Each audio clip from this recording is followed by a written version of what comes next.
Order à l'ordre.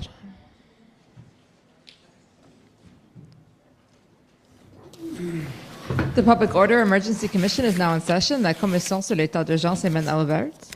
Bonjour, good morning. Je m'excuse pour le court délai, puis je vous remercie de votre patience. I apologize for the short delay, but I think we're ready to go. Thank you, Mr. Commissioner Shantona Chaudhary, for the commission. Our witness this morning is Deputy Prime Minister and Minister of Finance, Chrystia Freeland. Good morning, Minister Freeland. Good morning, Ms. Chaudhary. So will the witness be sworn or affirmed? Madam Deputy Prime Minister, will you swear on a religious document or do you wish to affirm? On a religious document. We have the Bible, the Quran, or the Torah available. I have my Bible. For the record, please state your full name and spell it out. My name is Chrystia Freeland, Chrystia, Freeland, Freeland. Do you swear that the evidence to be given by you to this commission shall be the truth, the whole truth, and nothing but the truth, so help you God? I do. Thank you. Good morning again, Minister Freeland. So we'll just start with a little bit of the usual housekeeping, which is you recall sitting for an interview with Commission Counsel on September 5th? I do. Okay. And you'll recall that after that interview, Commission Counsel prepared a summary of the interview? I do. And you reviewed that summary and confirmed that it's accurate? Yes. Okay, thank you. Mr. Clerk, for the record, that's WTS 6078. No need to pull it up. So, Minister Freeland, I'll just ask you to start by describing your dual role as, on the one hand, Minister of Finance, on the second hand, Deputy Prime Minister. The first is probably fairly well understood. The Deputy Prime Minister aspect may be less so. Okay. So, as Minister of Finance, I'm responsible for Canada's federal finances. I think that role does also include a broader responsibility for the economy as a whole. One of the principal jobs, which is relevant to our discussion today, one of the principal jobs, obviously, of the Department of Finance is preparing a budget every year. That budget is presented in the spring. My second role is as Deputy Prime Minister. That is a more loosely defined role.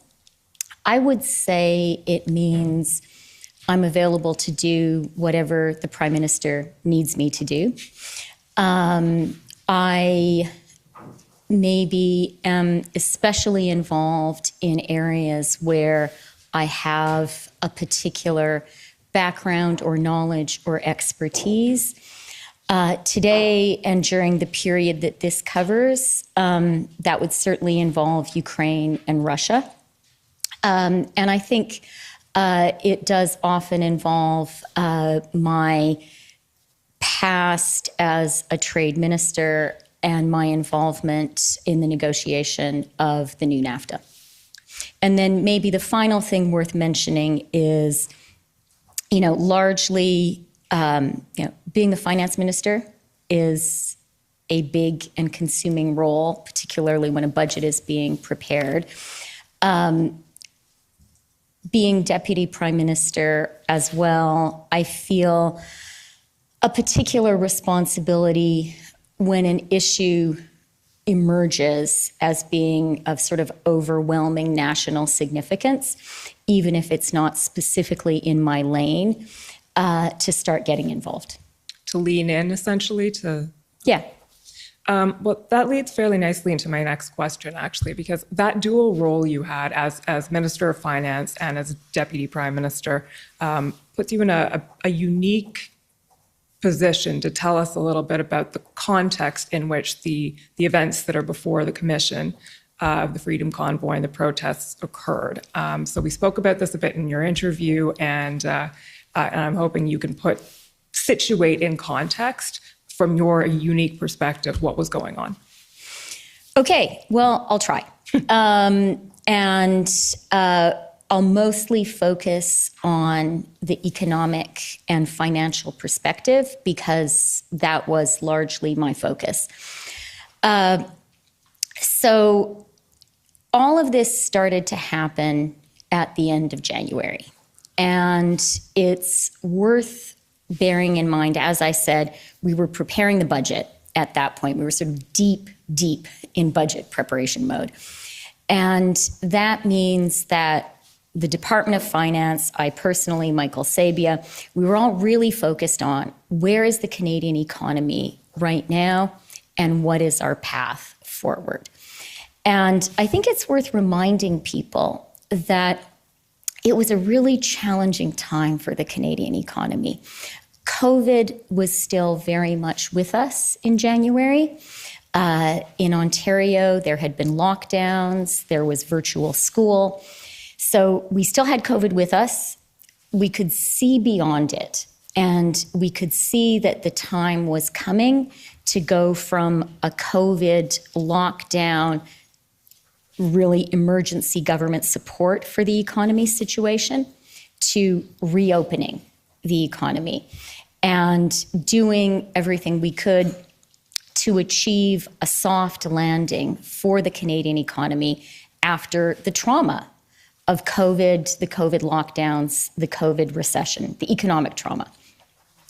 That meant that we were particularly focused in the economy on two things. One was supply chains. By now, I think it's sort of become part of the common discourse that supply chains were strained by COVID. It was maybe less apparent to regular Canadians in January of this year, but it was really apparent to us that the peculiar nature of the global economy during COVID had placed some very significant strains on supply chains. That was jeopardizing Canada's recovery from the COVID recession in areas like the lack of semiconductors, putting real stress on our car sector, to give just one example of very specific supply chain problems that we were focused on and thinking about. The second area we were really focused on, which again has moved more into what everyday people are talking about, but we were focused on it already in January, was we could see, partly because of those strained supply chains, that inflation was elevated and rising. And so it was apparent, I think, to us that we were going to be moving from the COVID recession situation, where the challenge was, prevent the greatest downturn since the Great Depression in Canada from really taking hold and scarring the Canadian economy. That had been the preoccupation during COVID. We knew that we were moving into an environment where the challenge was reopening and elevated inflation. And how do you deal with that? And that made us particularly concerned again about the supply chains, because they posed a challenge to elevated inflation. So I would say that was kind of my finance minister budget-related set of concerns. The second economic issue that I was very focused on in November, December, January, was the U.S. Build Back Better legislation, and in particular their proposal on EV incentives. And, I realized to an Ottawa kind of maybe legal community type audience that might seem a little bit esoteric. But the reality is, and it might seem a little bit esoteric and a little bit specific, the EV incentives as proposed by the U.S., and that legislation made its way through the House in the fall in the U.S., I believe in November. That legislation as proposed would have been completely devastating to the future of the Canadian car sector. What the incentives would have done, had they been passed into law as initially proposed, is create very strong incentives for buying electric vehicles that were made in the U.S., not North America, just the U.S. And EVs, that's a nascent industry, right? We're just shifting to the production of EVs. Imagine if you are a car company, and all the car companies that produce cars in Canada operate on both sides of the border. Imagine these powerful U.S. incentives are put in place, but they only apply to EVs and batteries made in the U.S. Are you going to build anything in Canada? Are you going to put any of those production lines in Canada? And the answer is you wouldn't have. And, these incentives, frankly, were quite intentionally designed to drive all of the building of the new fledgling EV industry into the US only, and to create a powerful economic disincentive to build any of that in Canada. That would have been a disaster for us because EVs are the cars of the future. And to just give you a final kind of sense of how significant this was, at the end of 2021, Marrying, the trade minister, and I sent a letter which we made public to the US warning that Canada was prepared to retaliate at scale were this measure to be passed into law. In December, in finance, we were looking at and putting the final touches on a retaliation list, because whenever there is trade retaliation, the first step is you publish the list of things you might retaliate against. We did that during the 232 challenge, shall we say, the 232 tariff challenge. The initial retaliation list that we were looking at was going to include up to $100 billion of U.S. imports into Canada. So that's to give you a sense of the scale that we judged this challenge to be at. Now, we didn't want to do that. We really didn't want a trade war. That would have been terrible for Canada. And so we were also negotiating. And we were talking, all of us, the Prime Minister with President Biden, Mary Ng with the USTR. I was speaking about it with Janet Yellen at the Treasury. And really, the key person emerged as a guy called Brian Deese, who is in the White House. He is the president's economic advisor. And what we were trying to persuade Brian Deese of is the idea that, look, we understand that you want incentives for electric vehicles. We believe in that too. We also believe in the green transition. We understand that you want U.S. workers to benefit from these incentives. But our car sector is very, very closely interconnected. A favorite line that you'll hear every single Canadian trade negotiator who ever has negotiated mention to the Americans on this is a single car part can cross the border 6 times on the way to becoming part of a car. So we say that all the time to the Americans. And so what I said to Brian is, our sectors are totally integrated. We're not asking for a free ride from the US. Why don't we match your incentives? And you guys have incentives. We'll have incentives too. And both of us have incentives for North American-made EVs, thus creating a level playing field between Canada and the US, and frankly, a strong incentive for investment into Canada, because in that kind of an environment, Canadian-made EVs would be uniquely able to be sold into the US market. So that was what we were talking about precisely at that time. And in the month of December and January, we were drafting these ideas. My department was working on it, and I was sharing them with the Treasury and with Brian Deese. And actually, at the very end of January, my department prepared for me a sort of yet another iteration of this sort of DEIS note on how can we coordinate. So that was sort of a second direction of economic concern. I would even say anxiety. We knew we had to make this work, coming at exactly that time. And then the final thing, which was more maybe a deputy prime minister area of focus, was Russia and Ukraine.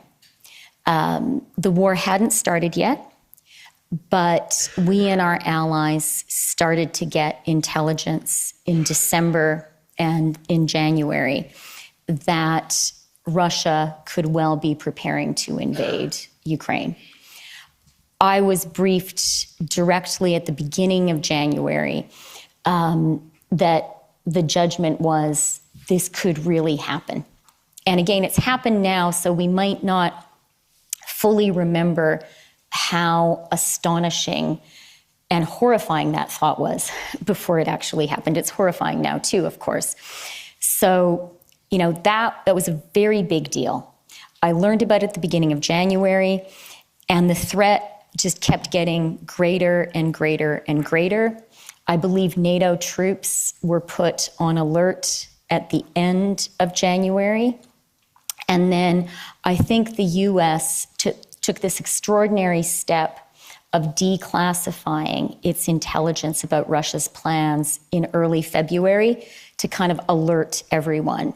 And I was also involved at the finance minister level, working with other finance ministers, talking to the Ukrainians about putting together sort of preemptive sanctions. If you think back to that time, the idea was we would be very explicit with Russia about the sanctions that would snap in the event of an invasion. So we were working on that. So that was kind of a third area I was very aware of. I thought then, and I think today, that Russia's invasion of Ukraine, which of course did ultimately happen, is the biggest challenge to Canada's national security since the Second World War. I think it's a very serious attack on Western democracies, on the rules-based international order. I took it seriously then, and I believed it was really important for Canada to be in a strong position to be able to respond. Okay, there's a lot to unpack there. There was a lot going on. Fair enough.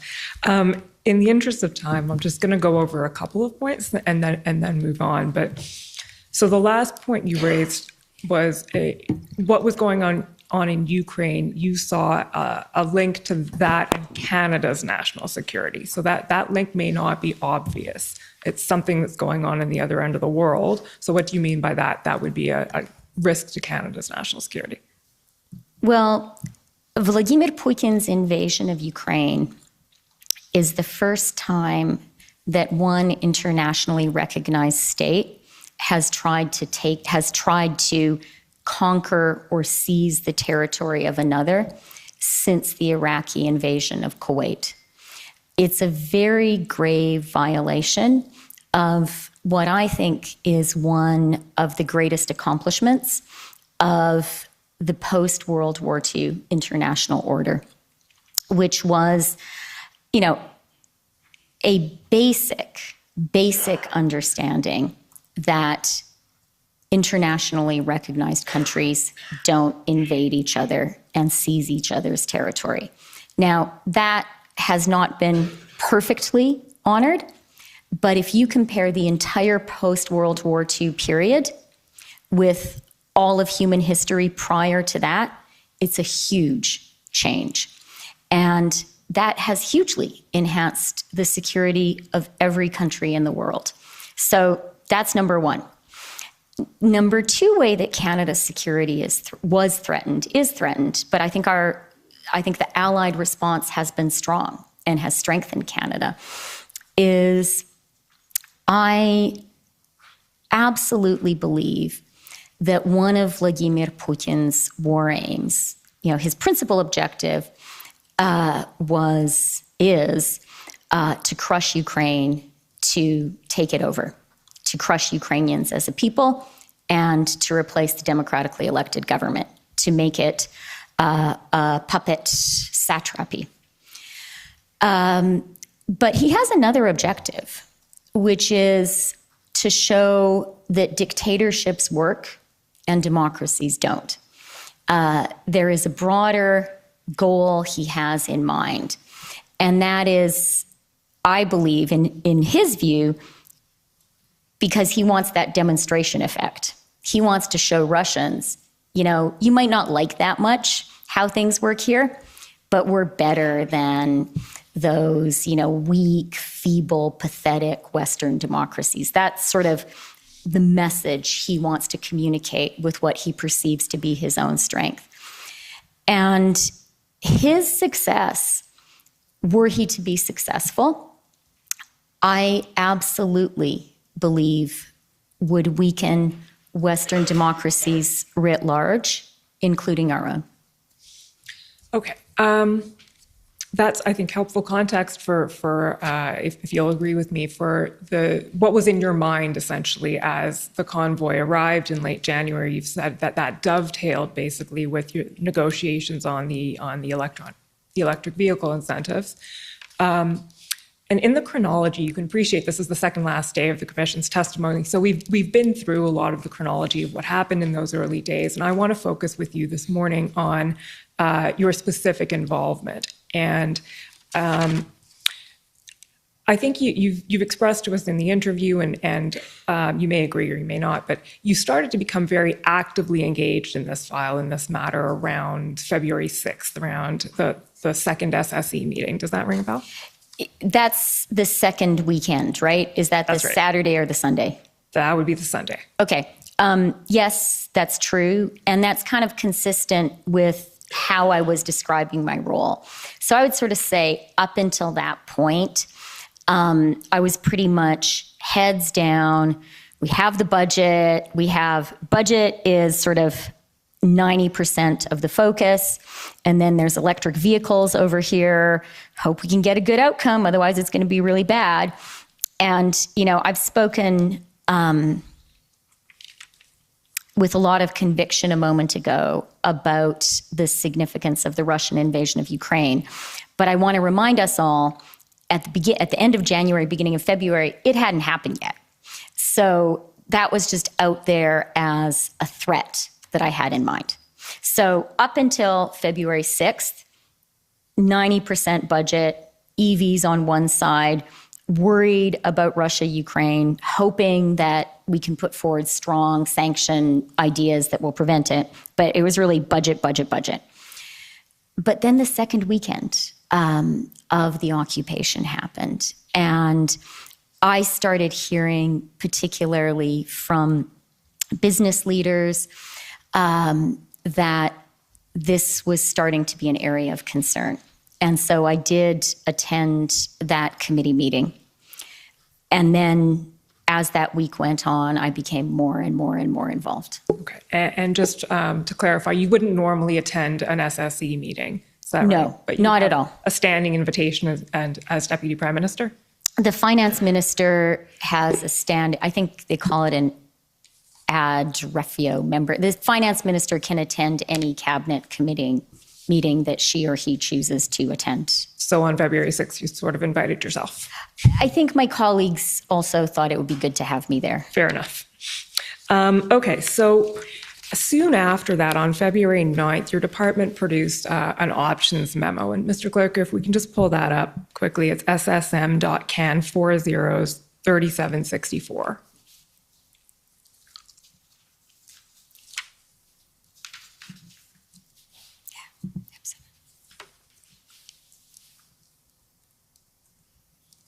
Okay, so Minister Freeland, we've talked a little bit about this already, but I'd like you to take us through the options and how this memo came about, and the two options that are outlined here, which are essentially amendments to, sorry, scroll down a bit, please, Mr. Clerk. The first option that's outlined until you get to, there we go. So it would be potential amendments to the PCML TFA Act. And then if we scroll down beyond that, you'll see amendments to the Bank Act. So can you tell us how you perceived these options, how the memo came about, and what you did with this information afterwards? Sure. And I think, so this was on the 9th, which is the Wednesday. I believe that's Right. So, and that really was the crucial week from my perspective. And I think the blockade of the Ambassador Bridge began on the Monday of that week. That's So from a finance economic perspective, that escalated things exponentially. That's what made it a hugely significant economic action. And, you know, I had started to get really worried on the Sunday. I attended the cabinet committee meeting. Bridge is occupied on the Monday. I start talking very urgently with my team, with Michael Sabia and officials. And we basically go through sort of 3 thought processes. Number 1, is this a really huge problem that has risen to the level that we need to figure out a way to stop this? And by the beginning of that week, especially with the bridge blockade, we were coming to that conclusion. We have to figure out something to do. So then step 2 is, we're the Department of Finance. I think you've probably heard from other ministers. The instruction was, okay, everyone, take a look in your toolbox and figure out what tools are available to you to act on this. And so that's what we did. And we found, looking at what was in the finance toolbox, that there were basically 2 areas where there could be authority. One was FINTRAC, which is the center that sort of monitors financial transactions, money laundering, terrorist financial activity. And then the second was the Bank Act. And would there be authorities under the Bank Act that could be useful in resolving the situation? So that was the 2 areas we looked at. We looked at what the existing tools available as of that moment permitted us to do. And we came to the conclusion pretty quickly that everything that could be utilized was being utilized. So then we thought, well, is there a need to legislate? And that memo outlines areas where the department said you could legislate to create this authority, or, you know, you could legislate to create these various authorities as outlined in the memo. And did you consider those viable options then? We definitely looked at them.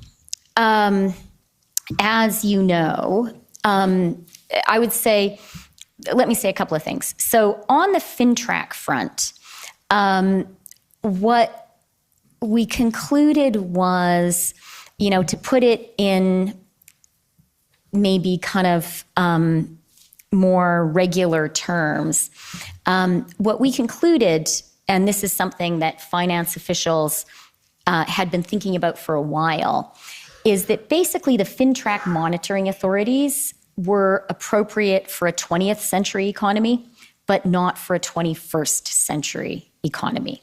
That FINTRAC, and I know you guys know this because you have been over this for hours and hours and hours, but maybe for people who are tuning in for the first time, FINTRAC is not an enforcement agency.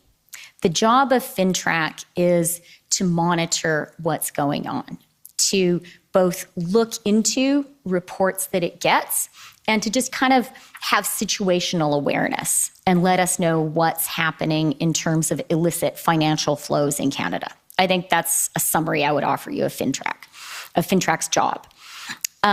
What we were sort of reminded of in looking at this is FINTRAC's sort of line of sight was very blinkered.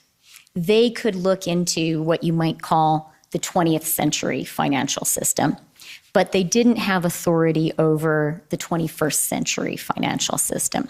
And by that specifically, I mean over crowdfunding and over payment platforms. So that was a lacuna.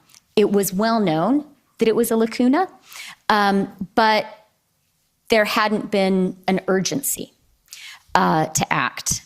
And the memo identifies this is an authority that we think FINTRAC should have, and you could legislate to create that authority. Subsequently, as we all became FINTRAC experts very quickly, or thought we were becoming FINTRAC experts very quickly, we understood that regulatory authority would be sufficient to grant FINTRAC these additional powers. And as you know, that's what we ultimately did. So FINTRAC, one area. And then second area, which is outlined in this note, is could the Bank Act be used to allow the banks to effectively freeze accounts? That's basically what the memo discusses, and it discusses what would be the different authorities which would allow that. And so those were the options that were developed there. Maybe the final point worth mentioning with regard to that memo is in terms of a legislative path, what we understood was it takes a long time. And look, it's a good thing that it takes a long time for legislation to be passed in Canada, even when we're working really together and urgently and quickly. And an example, just this fall of Parliament coming together, understanding an urgent necessity and passing legislation was the bill that granted us the authority to double the GST credit, which we proposed as soon as we returned from the summer recess. It gained all party support and it speeded through. And, we proposed it in the middle of September, and we got the first checks out to Canadians on November 5th. In parliamentary legislative time, that is a sprint. And that was good because we know that Canadians need inflation relief. But that's really, really fast from September 19th to November 5th. So, and that's just one real life example where there was urgent action by Parliament and the Senate and the House and the Senate. And so while we looked at what the legislative options could be, we quickly understood that they would take a long time. So skipping way ahead now, but so the conclusion in the end was you did not have time to legislate. Not that, I think the short answer is yes. Basically the legislative timelines and the snowballing sort of exponentially damaging impact on the economy, they were not, the legislative timeline was not appropriate to the scale and speed with which the damage was mounting. You mentioned in the course of that you were having conversations and you were hearing from various stakeholders and business people, et cetera. So I want to spend a moment, and also U.S. officials, obviously. So I want to spend, not actually a moment, a little while going through some of the conversations that you were having. And I think the best way to do this is with the assistance of some of the documents that we have that may remind you of the specific conversations. So we'll start with Mr. Clerk, SSM.can.401255. So this is a summary of your conversation while it's being pulled up with Mr. Deese, Brian Deese, on February 10th. And you've already explained to us who Mr. Deese is, but just maybe go over that again. So would you say he's the senior economic policy advisor to the president? 100%. I would say when it comes to U.S. executive economic authority, the most important person is President Biden, obviously, and his most important advisor is Brian Deese. And then, of course, Secretary Yellen is a very significant and, frankly, brilliant figure and player in all of this. And we were, maybe just as a quick footnote, I don't want to offend the Treasury, in talking about these EV incentives, we were very much in touch with the Treasury, both with Secretary Yellen and with David Lipton, who worked in the Treasury. They were very aware of our proposals, too, and supportive of them. Is Mr. Deese someone you talk to often? I try to. What was striking to me about the conversation I had with him on the 10th of February is he is a person who is very hard for Canadians to get a hold of. And actually in the fall, when we realized how significant the EV issue was, and when in my conversations with the Treasury, I really learned how important the White House and Brian Deese were, and also our ambassador, Kirsten Hillman, sort of identified to us, Brian Deese is the guy you have to talk to. And it was a real effort to develop a relationship and a dialogue with him. And an effort to get always an effort to get him on the phone, to get him to answer an email. And I don't mean that in any way to slight him. He's an extremely busy person.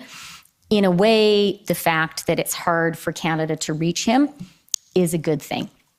It means we're a peace, order, and good government country, and they're not very worried about us. And so what was really striking to me was how quickly he got on the phone with me on that Thursday. It was instant. And while in some ways, that was, as a practical matter, that was good, but it gave me a measure of how worried the White House was about this. Okay, so let's look at the summary of the conversation you had with him. Mr. Clerk, if you can just scroll down to, so we can see that entire part of the email.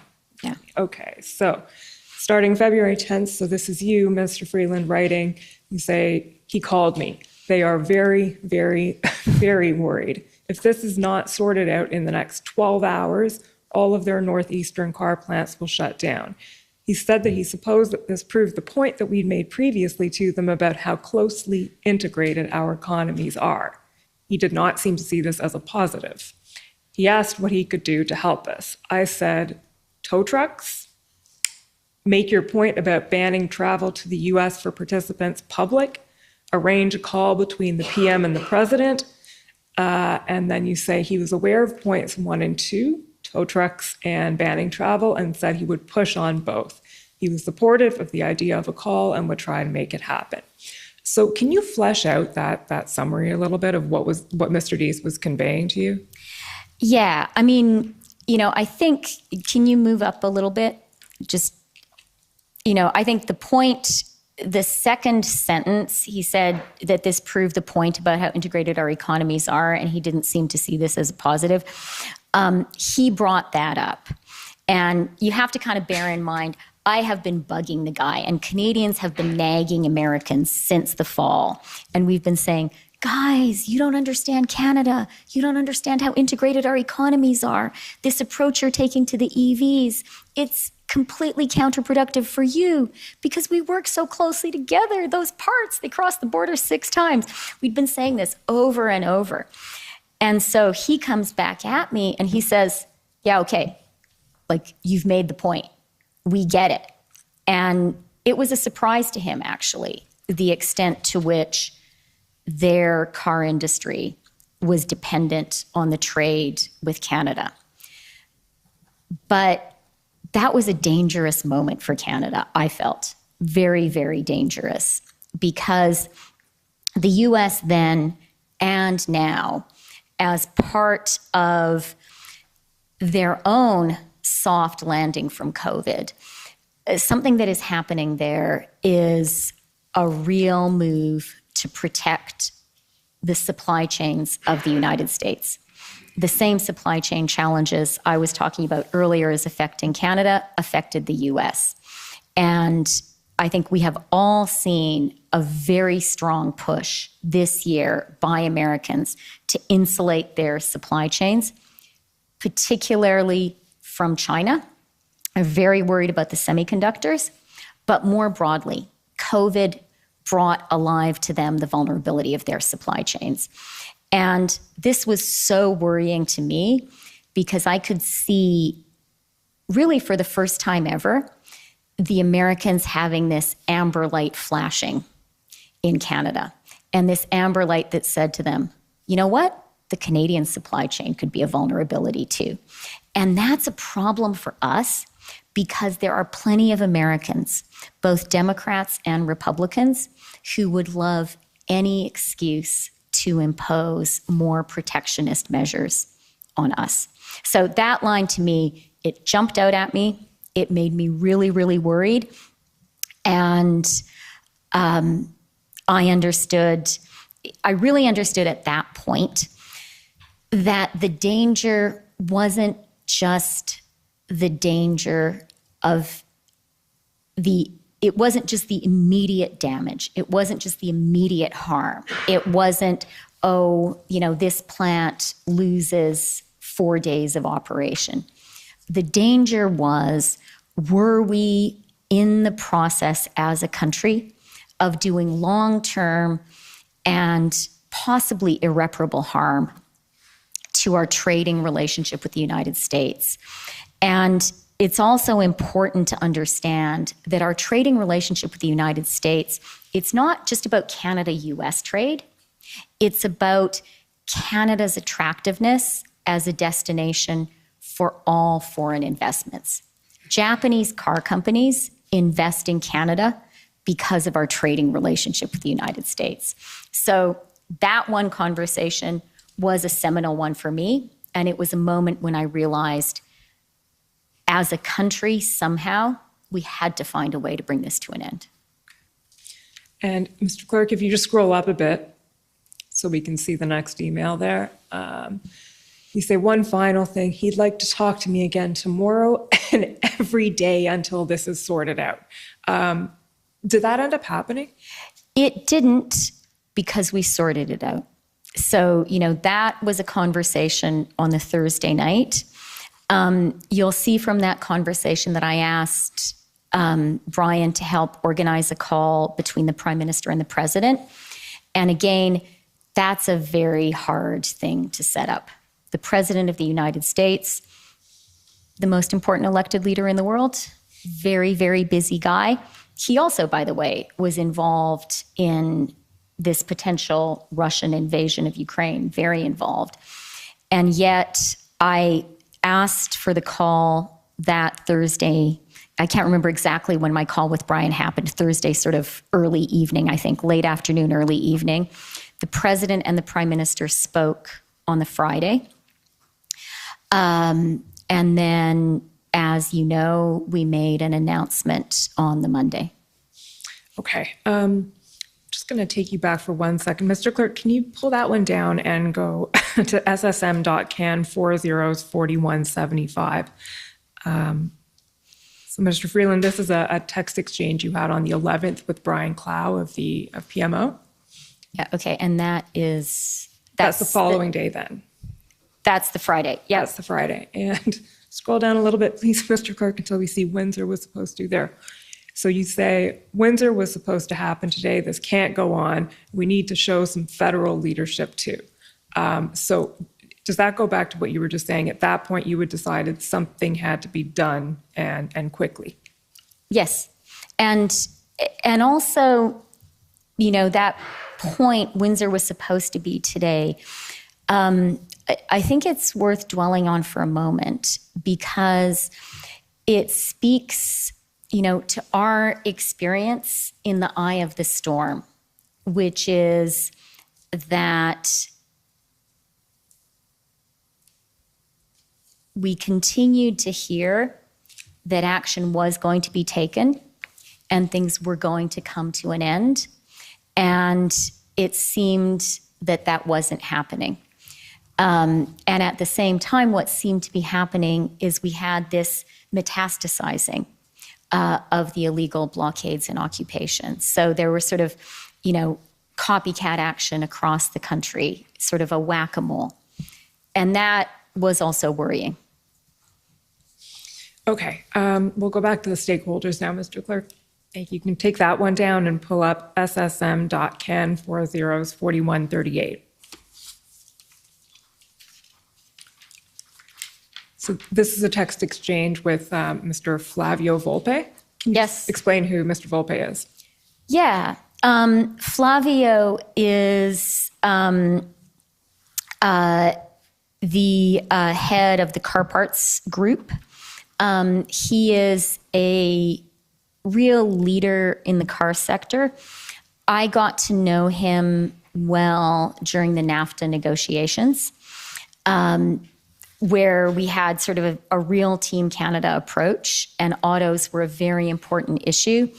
And so Flavio and his constituent companies and the trade negotiators and I worked really closely together on the specifics of the deal. And Flavio also, significantly, I think, for this exchange, Flavio was very aware of the EV issue. And if I have seemed to you guys today to be kind of weirdly obsessed with EVs and U.S. EV incentives, I would urge you to spend 5 minutes talking to Flavio, and you will understand how really kind of life or death for the car sector it is. So he was very, very steeped in all of these issues. Okay, so if we just look at the text exchange, he says to you on the 9th, the Ambassador Bridge debacle is embarrassing. And then you say, let's talk tomorrow. I would love to get your ideas. I'm worried too. So the text then skips to February 14th, but we don't necessarily need to go. Well, actually, let's go there. So this is at the point, I guess, where the Emergencies Act has been involved, and you say, express to him, I know how devastating this has been, and it's been determined that we need to take strong action. We didn't save NAFTA only to have it undermined. Can you tell us about the conversations you had sort of in between these texts?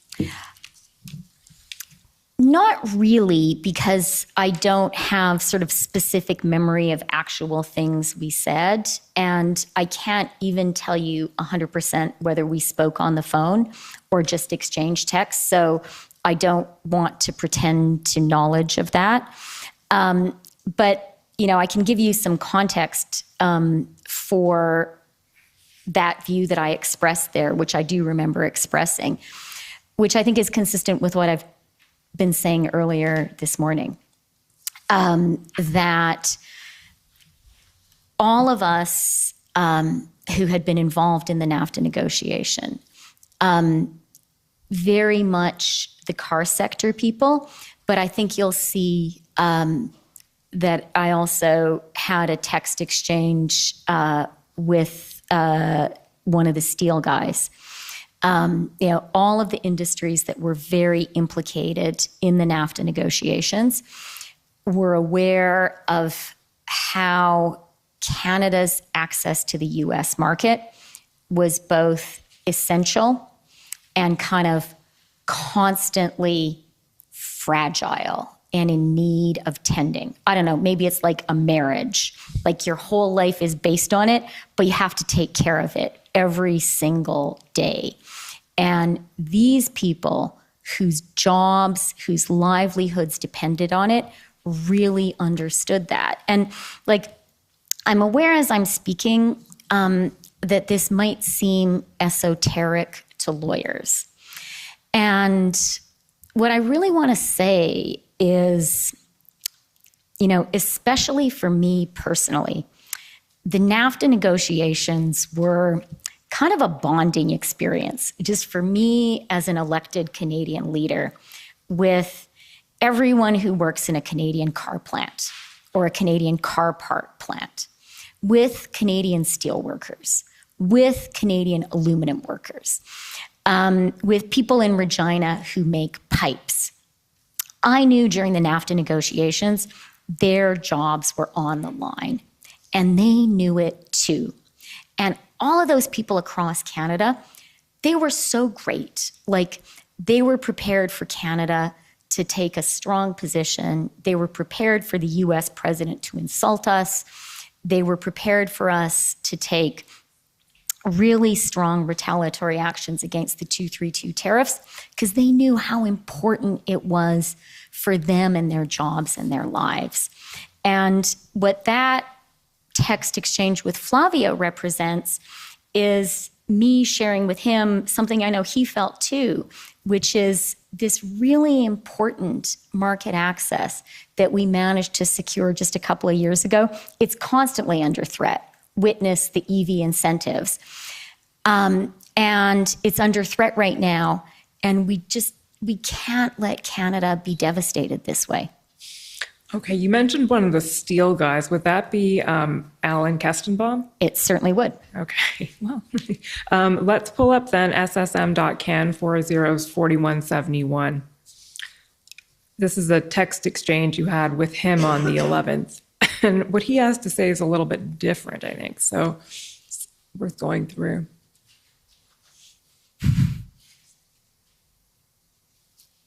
So he sends you this and he says, "Hi, Chrystia, I hope you're well. I know you have your hands full. I'm not saying anything you probably don't know, but this is really impacting us badly now, like many others. And I fear that even worse, the long-term consequences of shutting down auto plants because of lack of Canadian parts will only convince the auto companies onshore even more and relocate supplies." Okay, this is a bit annoying because it's in 3 separate documents. So, Mr. Clerk, can you take that one down and put up SSM.can 40's 4349?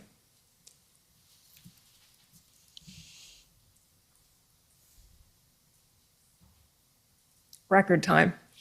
Okay, so that's the continuation of the text. Relocate supplies and our customers to the USA. I know it sucks politically to back down and reverse course, but it does really pay to carry on the policy, or does it really pay, to carry on the policy in support of a mandate for a vaccine that doesn't prevent the spread of Omicron and which seems to be vanishing naturally anyway. Moreover, this could create a resurgence of the right wing just like it did in America. Anyway, I know this is a massive headache for you, but it could be solved by retreating and letting it fade away from everyone's memory. Just sharing my views, hoping the spreading disruption gets resolved quickly. Okay, and then the next one, Mr. Clerk, is your response, which is SSM.can 40's 4170.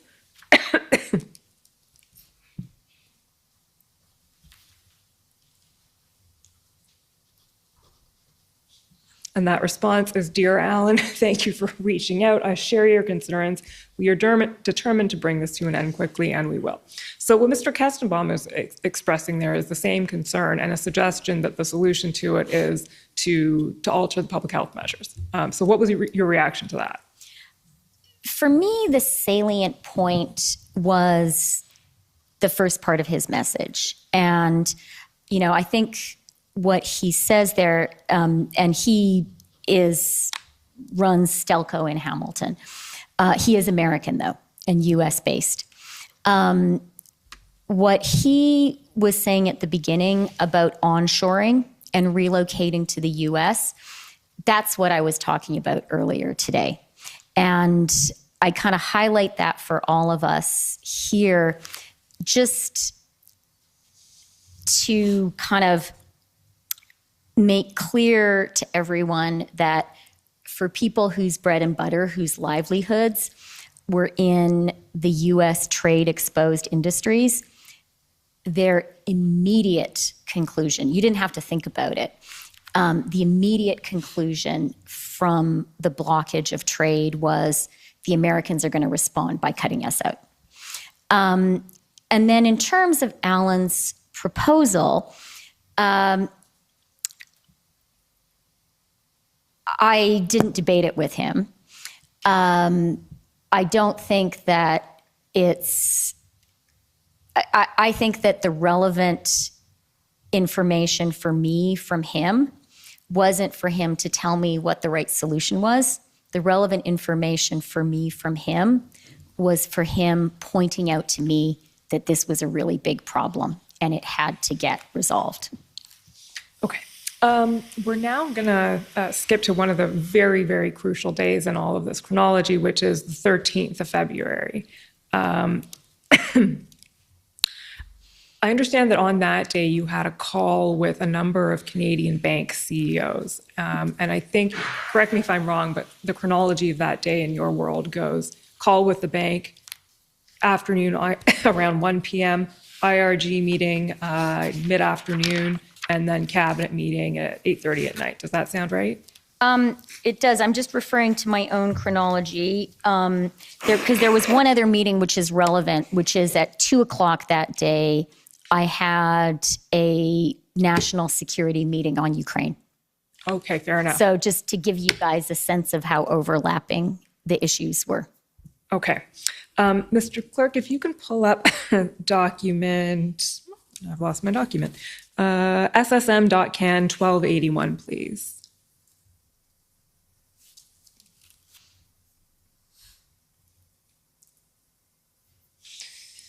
Okay, so we're on the 13th now, and this is an email from Meredith Tyler? Tyler Meredith. Tyler Meredith, I'm sorry. Can you tell us who Tyler Meredith is? He doesn't work in my office anymore, but I think his title was strategic policy advisor, a senior policy person. Okay. And he writes, and the timestamp of this email, it's that wonky Greenwich Mean Time thing, so that means around 11:30 in the morning, I believe. He writes, "Hi, Chrystia. Everyone is confirmed for 1 p.m. A list of CEOs is at the bottom of this email. A couple of points of background for the call. The institutions are all aware we convened a call with the Canadian Bankers Association earlier this week just to check in on whether they had any advice for us in light of recent events. The message from industry, mostly speaking that probably means from their legal counsel at the time, was we've got this under control and generally feel comfortable with the current regime." Then he says, privately, certain banks have proactively said that it might be worthwhile looking at bringing in platforms under AML, that's anti-money laundering, proceeds of crime, limiting access to payment processors. And then the last bullet is we haven't given them any indication about what's under consideration.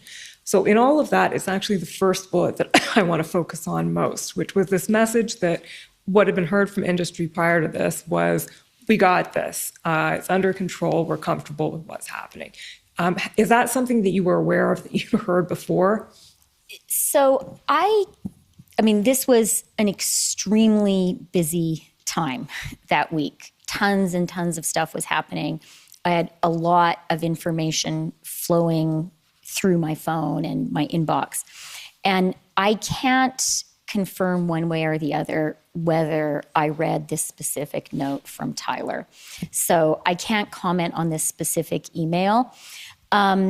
What I can say is that weekend, and you've seen sort of the disclosure of all of the messages that I sent and things I wrote down.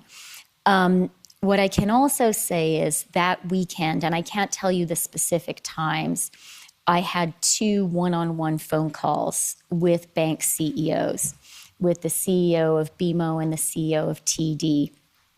I believe at their request. That was unusual. I do, sort of as a matter of course, meet with the bank CEOs as a group every 6 months. And obviously, they can and should have access to me, like they should be able to meet with me. But it usually takes a while for people's calendars to work and for the meeting to be arranged. And it's highly unusual for them to want to talk to me on a weekend. So that was significant to me that they wanted to talk to me on the phone. I spoke to both of them. I am pretty sure, 90% sure I spoke to both of them before this call at 1 p.m. on Sunday with all of the bank CEOs. And each of them expressed a high degree of concern about the damage being done to Canada and the Canadian economy, which was then reflected in the group call. Okay, so let's have a look at that group call now. Mr. Clerk, it's SSM.can 408766.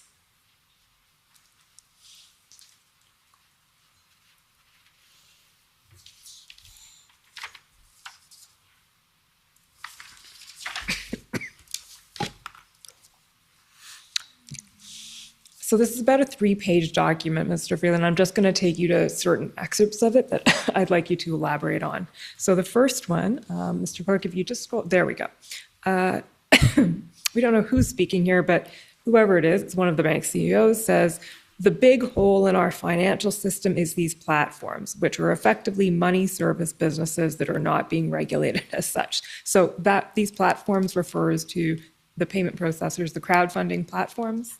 I believe so. I mean, I shouldn't put words in the mouth of another person, but I think one of the messages that I recall came through in this call, and that, you know, my memory was refreshed when I looked at these notes.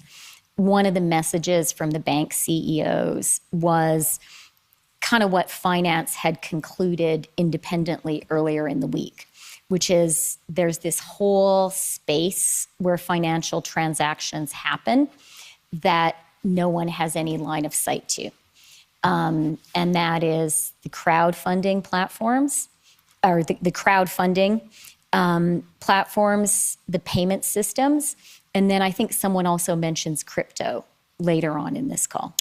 Yeah, I think they do. That's right. So we'll just scroll down a little bit there. I'm not sure we're going to get to crypto just yet, but we are going to get to your response here where you say, I'm very prepared to come out and speak about this. This is an attack on democracy. We need to educate Canadians about this. What do you mean by this is an attack on democracy here? So I was responding specifically to one of the CEOs whose bank had acted to freeze an account based on, this was prior to the invocation of the Emergencies Act. It was based, as that note shows, on what the bank's anti-money laundering systems detected. And based on that, the bank rightly acted. What was a concern for me, and this did shape how we acted, was the banks being blamed for taking this action. The banks being seen as choosing to do it, as having the agency. And it was particularly a concern. And you note the mention of Fox News. The thing you have to remember about Canadian banks is many of them are significant banks in the United States as well. They are big players there, and some of them trade under their Canadian names. And so they were in jeopardy not only in Canada, but also in the United States, if they were being seen to be taking a politicized position. I didn't think that was their responsibility. I thought it was the responsibility of the government to make judgments about this. Okay. The next concern highlighted there is Canada's reputation is indeed at risk. We need to show the world proactively that we won't let this happen again. Our trade corridors will remain open. We should think about putting the military in place to keep the border crossings moving, even after the protesters were removed, to send a clear signal. So this is about as strong a suggestion as you can get, bring in the military. And your response though here is couldn't agree more with those points. We must make clear that 1, we will resolve this, and 2, we won't let this happen again. So can you explain your response there? And were you agreeing there that bringing the military to patrol the borders was a viable option? No. Okay. It was, I mean, look, if you look at that conversation, people raised lots of different points in their commentary. And I didn't respond to every single one. Just as in my previous exchange with Alan Kestelbaum, our Stelco guy, I acknowledged his concern, but I didn't really address his public health measure point. My point there was, as I said in my follow-up, that what we need to do is, as a government, one, resolve it, two, be clear it's not going to happen again. And, you know, from my perspective, the reason I convened that call, and again, probably worth highlighting, it is highly unusual for the CEOs, like highly, like never, I mean, I've only been finance minister for 2 years, but it hasn't happened before, and I hope it will never happen again. For the CEOs of all of Canada's banks on, you know, a couple of hours notice on a Sunday afternoon to come together on a Zoom call with the finance minister and deputy minister of finance. It's very, very unusual for them to find the time to do that. I'm right now trying to organize a meeting with them, my kind of every 6-month meeting for December. And it's the kind of thing that we sort of organize 4 to 6 weeks in advance because these are all busy people. So that's kind of just worth mentioning. It shows their degree of concern and anxiety. Value for me of this meeting, why did I want to have it? What did I want to get out of it? 2 things. One, I wanted to hear from them, how worried were they? By that point, I was really worried. But we were contemplating, as you know, really serious action. And I needed to hear directly myself from the leaders of Canada's financial institutions. Did they share my level of concern? That was a very important proof point for me. So that was kind of number one. And it was important for me, for them, it was important for it to be a meeting of everyone because that's also a measure of how worried were they, right? Are you prepared to say these things to a group of your peers? Is that's you judge your words carefully there, and you should. So number one, am I right to be as worried as I am? What do these guys think? And then number 2 concern was, okay, we do have some tools. How are the tools working? The people who have these tools, who are in charge of using them, how are they finding they work in practice? Those were the 2 things I tried to get out of the call. And it was a very useful call in terms of answering both those questions. So maybe the next extract I wanted to point out goes to that second point. Mr. Clerk, can you just scroll down a little bit? There we go. So this is someone saying, we need court orders to act. We'd identified an individual who was an organizer who had several $100,000 move into their accounts. We flagged it to FinTrack, started work on a court order, and because of the delay of 4 hours, the money was withdrawn before we could stop it. And you say there, you ask, was the problem there a gap in the current system or that it moves too slowly? And the reply is 4 hours was too long. And then I think underneath that there's, and let's be clear, that's the reference you were talking about, and let's be clear, they will all eventually move to crypto. Okay. A little lower down, Mr. Clerk, bottom of that page, you mentioned reputational risk. That's something you've talked about several times. Here's one of those, I think, quotable quotes. Agree with my colleagues, the reputation of Canada is at risk. Just spent a lot of time in the U.S. last week, and we were being called a quote-unquote joke by people. I had one investor say, I won't invest another red cent in your banana republic in Canada. That adds to an already tough investment perspective on Canada. Did that have any impact on that, the banana republic idea? I mean, it's hyperbolic. Well, I mean, I believe, and subsequent conversations underscore, if I were an editor, I would ask if I were still an editor, I would ask my reporter, is that a direct quote or are you paraphrasing?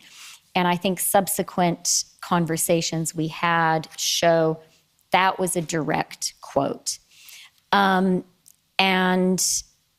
a direct quote that a Canadian bank CEO was relaying to me that he had heard on an investment trip to the U.S.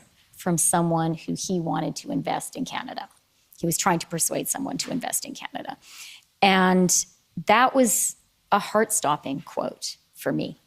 That was really a moment when, having already been concerned, when I really understood that what was happening was profoundly jeopardizing the Canadian economy and putting investment in Canada at risk. And, I don't expect you guys to have read our April budget, but one of the things we identify in the April budget is underinvestment as being a core problem for the Canadian economy, an Achilles heel. We don't have a high enough rate of business investment. We've done really well. I don't want to talk Canada down. Canada's fantastic. Our economy is very strong. We have a great jobs recovery from the COVID recession. But one indicator where we're underperforming is business investment. And again, that can sound like a dry thing to focus on.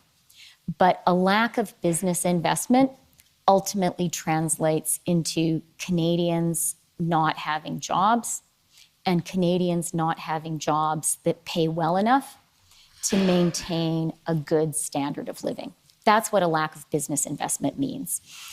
And that quote relayed to me really made me realize I had a duty of stewardship. I have a duty. I had at that moment a very profound duty to Canadians to stand up for them.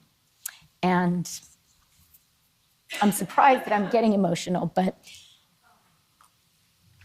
I really felt it. And I felt like, the Canadian economy, it could seem like this amorphous thing. Investment, it can seem amorphous. EV incentives, amorphous. But when I heard that, I realized I'm the finance minister. I'm the deputy prime minister. I have to protect Canadians. I have to protect their well-being. It's being really, really damaged. So yeah, that was a meaningful conversation for me, and that was a very memorable quote, and for sure a spur to action. So maybe in the end, not so hyperbolic in your view. Well, look, I can't comment on what that investor was thinking. It's secondhand, right? That was what a bank CEO reported to me an investor said to him. But it is my job to ultimately, what's the job of the finance minister? To make sure Canadians have a good life, right? And part of how Canadians have a good life is capital is invested into the Canadian economy so they have well-paying jobs.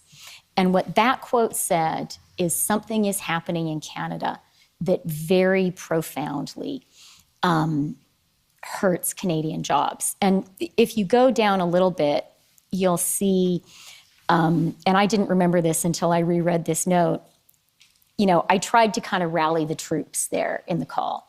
I tried to say, I can show you the line. Scroll down. Yeah, please. Okay, you can just direct. So this is it. If the investor you speak of is American, I sort of said that what I was trying to do was rally the bank CEOs and kind of say to them, you guys are playing for Team Canada. Don't take that from your investors. Don't let guys, I don't know if it was New York or wherever, but don't let those guys say to you that Canada is a banana republic. We're a great country. That's what I was trying to say there. And I was trying to say, sure, we have our problems, but, as I say there, our report card looks not too shabby. I wanted the CEOs to have a confidence in Canada and the Canadian economy so that they could relay that to investors. So, I put up a good, I think, anyway, my objective was to imbue them with confidence because the confidence they project is important for Canada. But when I turned the Zoom off, I thought, wow, this is really serious. Okay, the last thing I want to take you to before we put this document down is that just last little paragraph there that just came up on the screen. You say, I am very resolute in ending this occupation of our democracy, but I will never support negotiating with those who held our democracy hostage. No good thing comes of that. Can you explain that comment? You will never sanction or never support negotiating with those who hold our democracy hostage. I think it's pretty self-explanatory. I don't think it's healthy for a democracy, for any democracy, for policy to be made, at gunpoint, if you will. And that really also devalues the views and the contributions of all Canadians who express their political views and their political preferences in different ways, for example, by voting.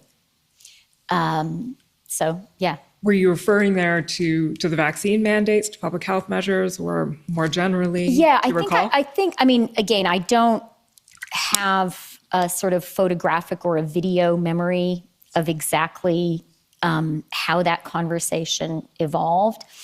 And in fact, I didn't remember saying this until I read it again, but I'm sure that's a faithful account.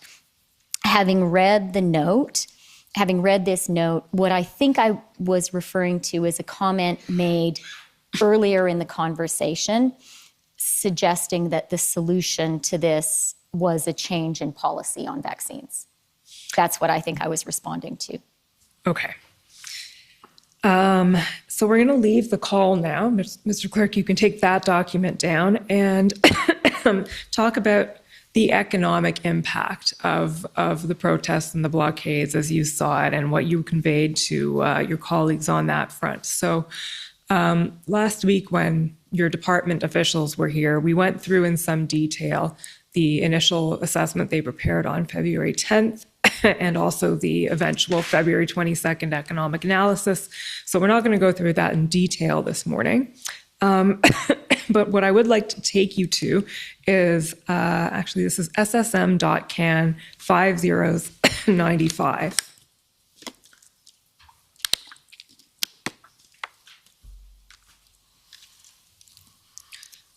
These are the minutes of the February 13th IRG. So we're still on the same day here, February 13th, and that was, I believe it was around, what's the time of the IRG again?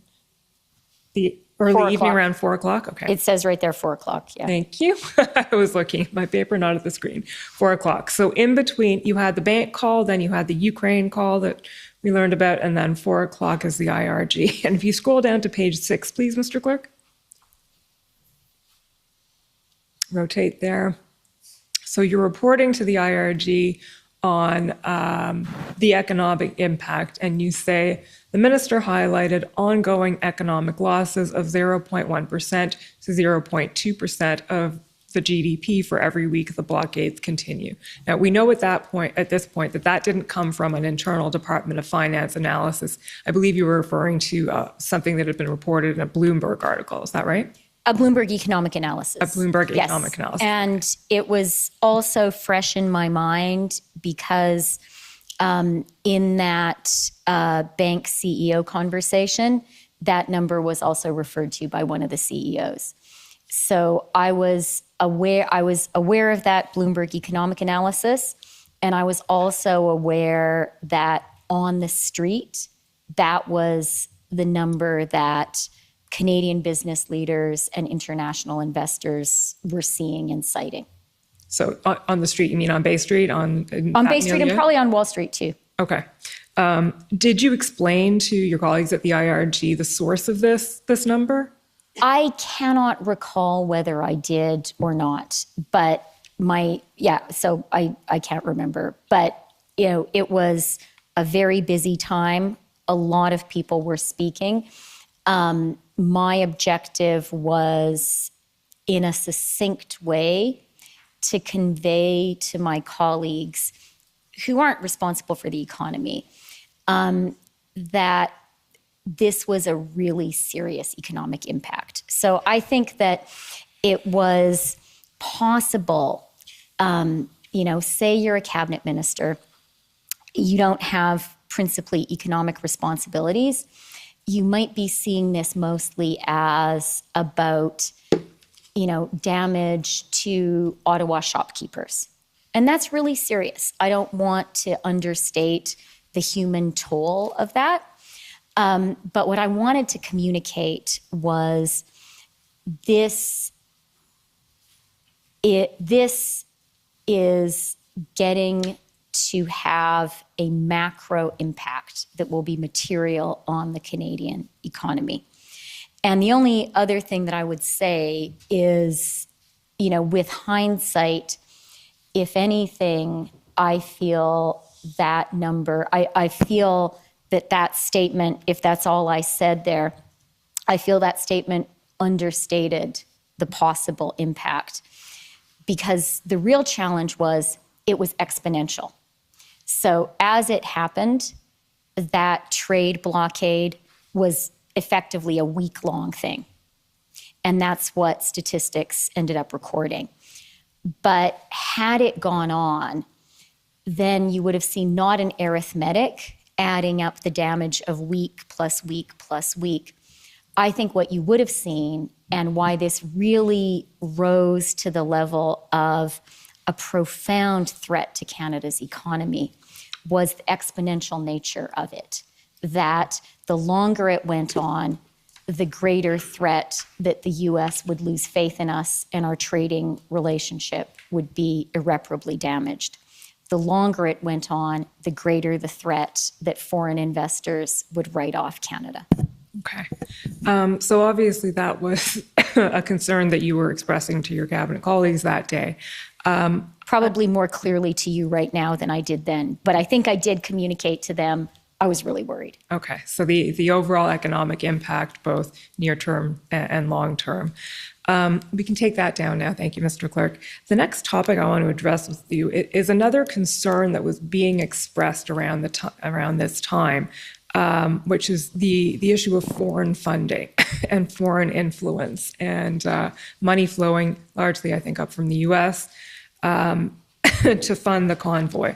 So, Mr. Clerk, can you pull up, please, SSM.can 40 1846?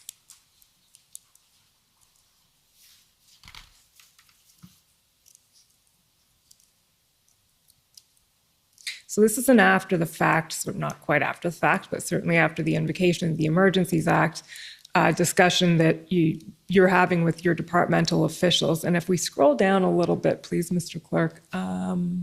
Keep going. I'll let you know when to stop. Keep going up. There we go. So this is a question that you've posed to your officials. And the question is, and do we have any info on foreign donations? And the response that comes back is, we do not have any information on foreign donations that entered our Canadian financial systems. It is possible that FINTRAC, CSIS, or the RCMP possess information on foreign donations, but that information is not shared with the Department of Finance. So is it fair to say that at the points at which foreign influence, foreign donations were being talked about, the government wasn't actually in possession of information to corroborate that? No, I wouldn't say that. What I would say is a couple of things. One of the things that this occupation and the blockades really brought to our attention was how little official insight we had to crowdfunding and payment platforms, how little we knew for sure about what was going on there. And we've talked about that, and we have since acted on a permanent basis to correct that.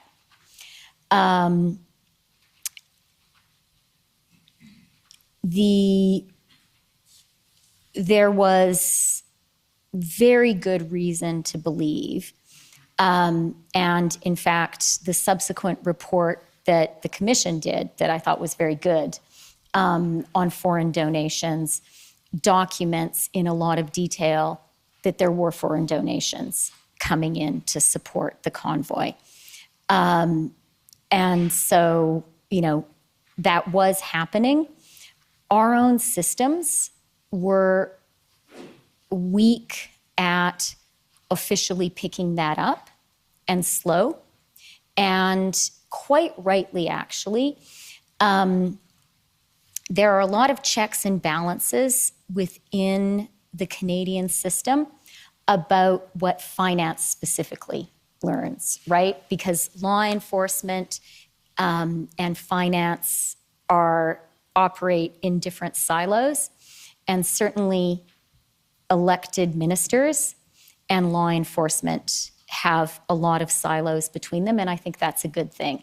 So, yeah, so that would be my understanding of the situation. So to summarize that, would it be fair to say you were operating with incomplete information at that? I would 100% say that. And the other thing I would say is, we were operating in the fog of war. And things were moving very quickly in real life on the ground. We had to operate based on the best possible information we could get at every single moment. And sometimes that meant using open source information. It didn't always mean relying on official government information and analysis that came through the finance channels. And I feel, not only comfortable doing that, but that's the right thing to do.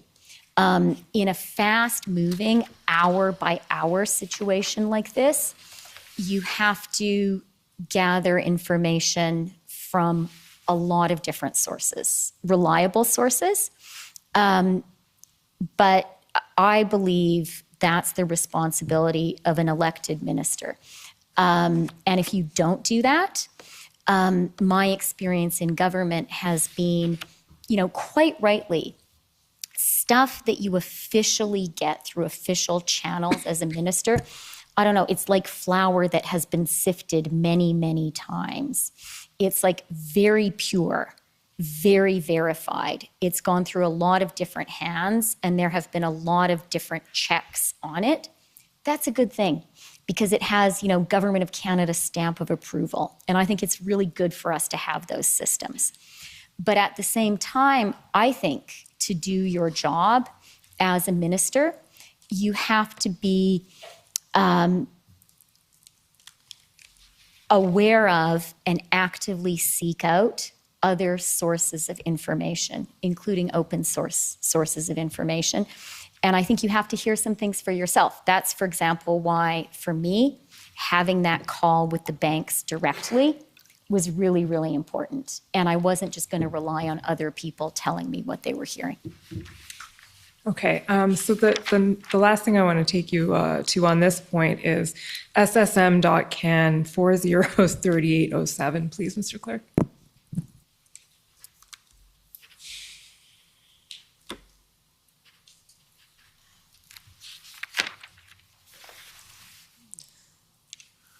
So this is a draft, Minister Freeland, of the Section 58 explanation that was reported to Parliament. I'm sure you're familiar with that, as we all are in this room right now.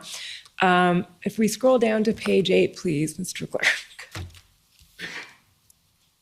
Bottom of the page, I believe. Okay, yeah, sorry, here we go. So under item number 6 there, Roman numeral. This is a paragraph in the draft or a bullet point in the draft that says there is credible evidence that significant amounts of funding for the protests come from sources outside of Canada, which raises concerns about foreign interference in Canadian affairs and questions whether they represent threats to the security of Canada. And the comment made on that underneath it is anecdotal reports of donations from outside Canada to support the protesters were given credence when on February 13th, hackers of the crowdfunding website GiveSendGo released hacked data, and it goes on to explain what happened there. But that bullet point paragraph there is credible evidence that significant amounts of funding come from sources outside Canada was removed from the eventual Section 58 explanation. Were you aware of that? And I wasn't part of that whole process. okay. And do you have any comment on that at this point? I mean, that I wasn't part of that process and of the drafting of all of that. And finance was not, we weren't the people responsible for looking at that aspect of what was going on. And, you know, as my previous comments have kind of underscored, I think, my primary concern and anxiety around this was about the economic impact. And we've talked about that at some length, but that I felt my job was in the cabinet and as a teammate with my colleagues. You know, what were they relying on me as the Minister of Finance to do? They were relying on me to figure out and communicate to them how big is the economic problem. And then they were relying on me to figure out and communicate to them, look, finance guys, are you doing your job here? Are you awake? Are you using all the possible tools you have to stop the problem?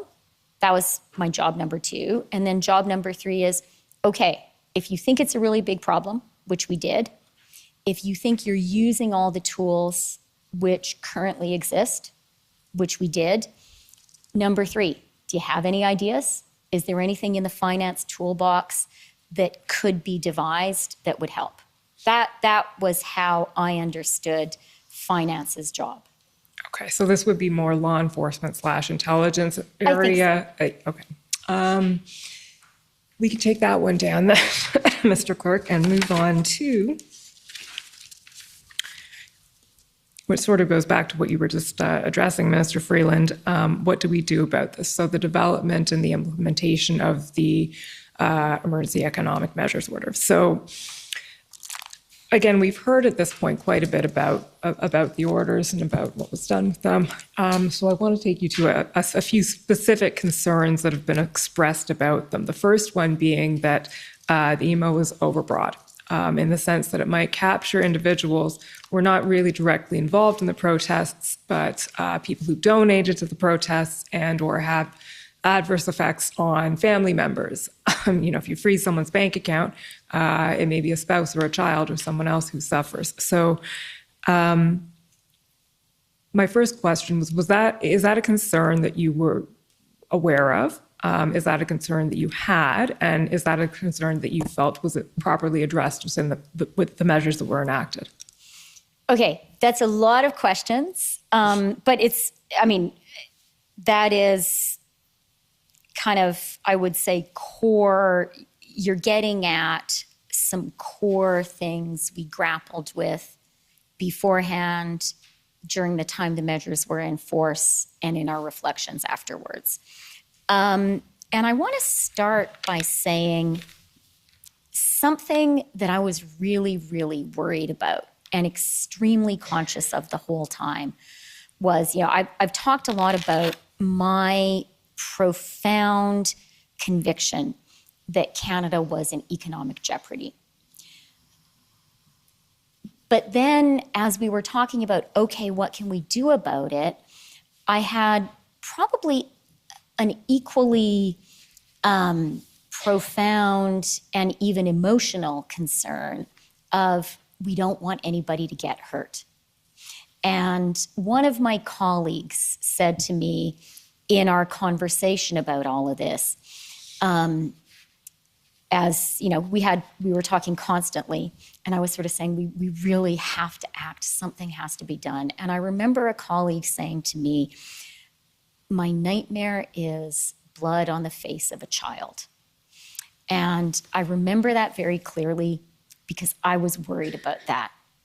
And I really was conscious that, yes, we had to end this, but it was so important for it to be ended peacefully without anybody being hurt.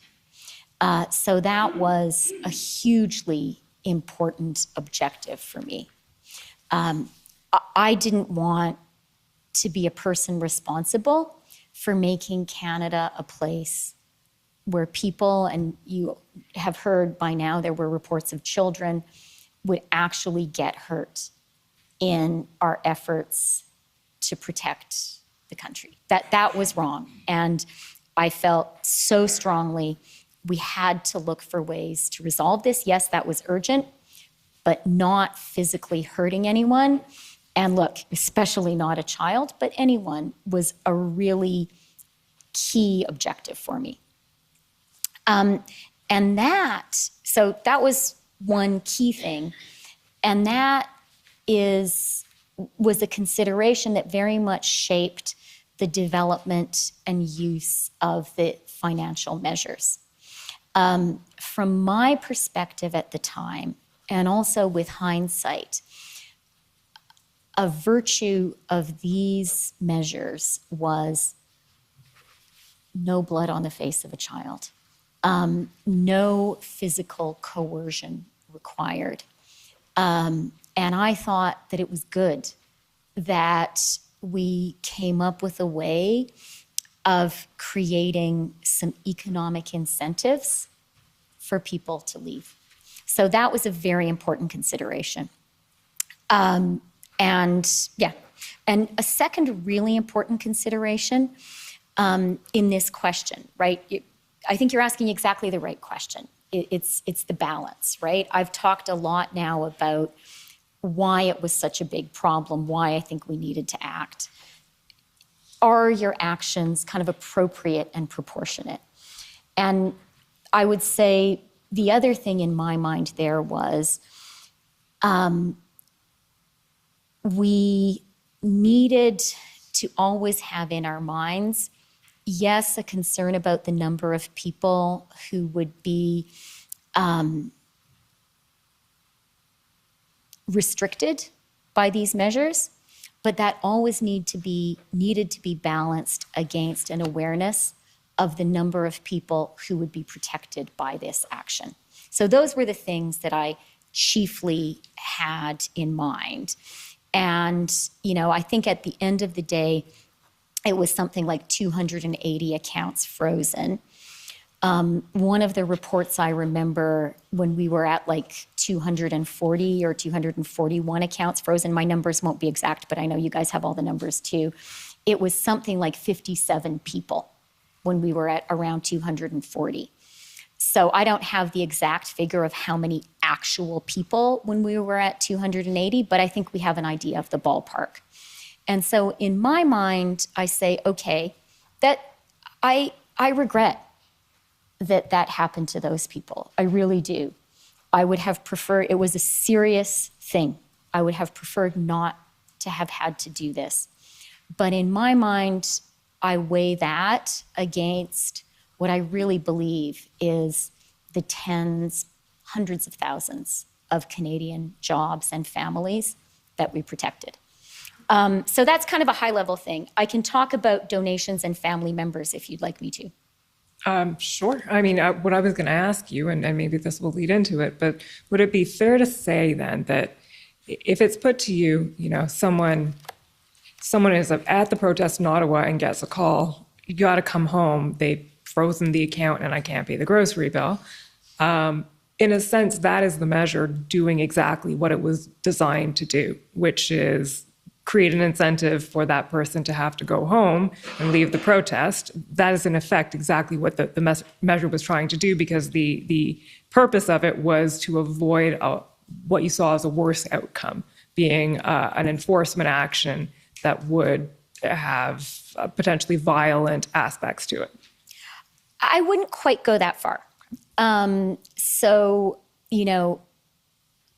had it been possible, if we lived in a universe where, it was possible that a jointly held family account, the family members could still have access to it, but the person doing the illegal activity didn't, that would be great. But that's not how these accounts really work.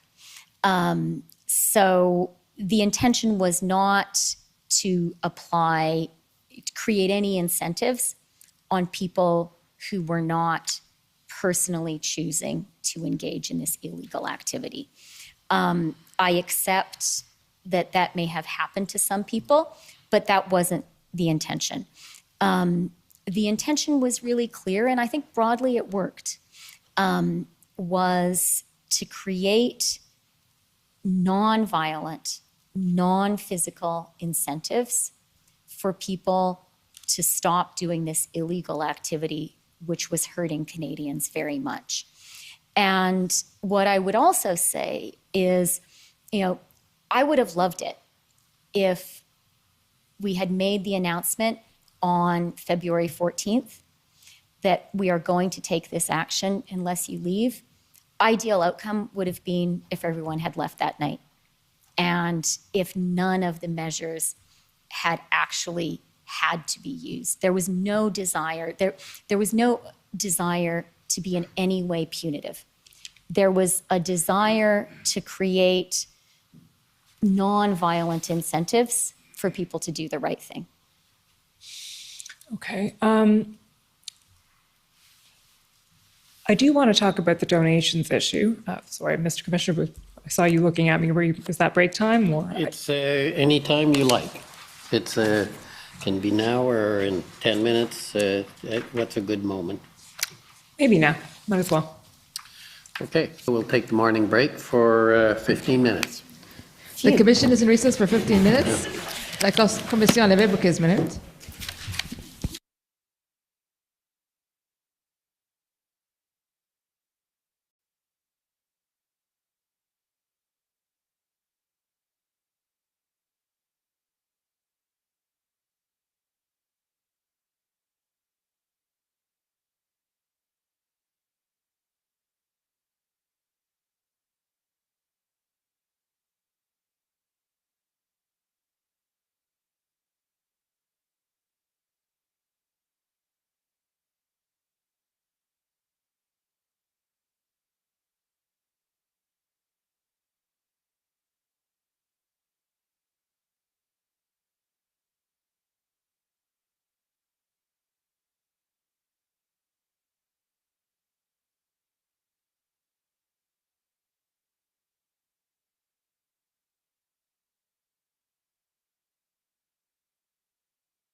Order à l'ordre.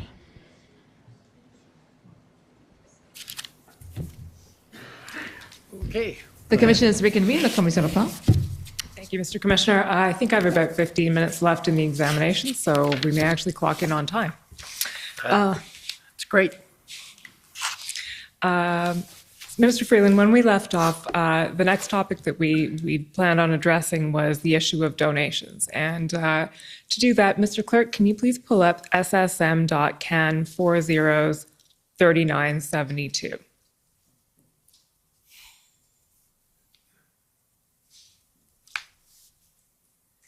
And to be clear, the issue that we're getting at here is whether donations are captured, small donors are captured by the measures that were enacted. And what we've heard in the evidence was that the position taken essentially by the RCMP was this is not who they were targeting. They were targeting influencers. They weren't targeting small donors. So this is a text exchange between, I believe, two of your staffers. Can you tell us who Alex Lawrence is there?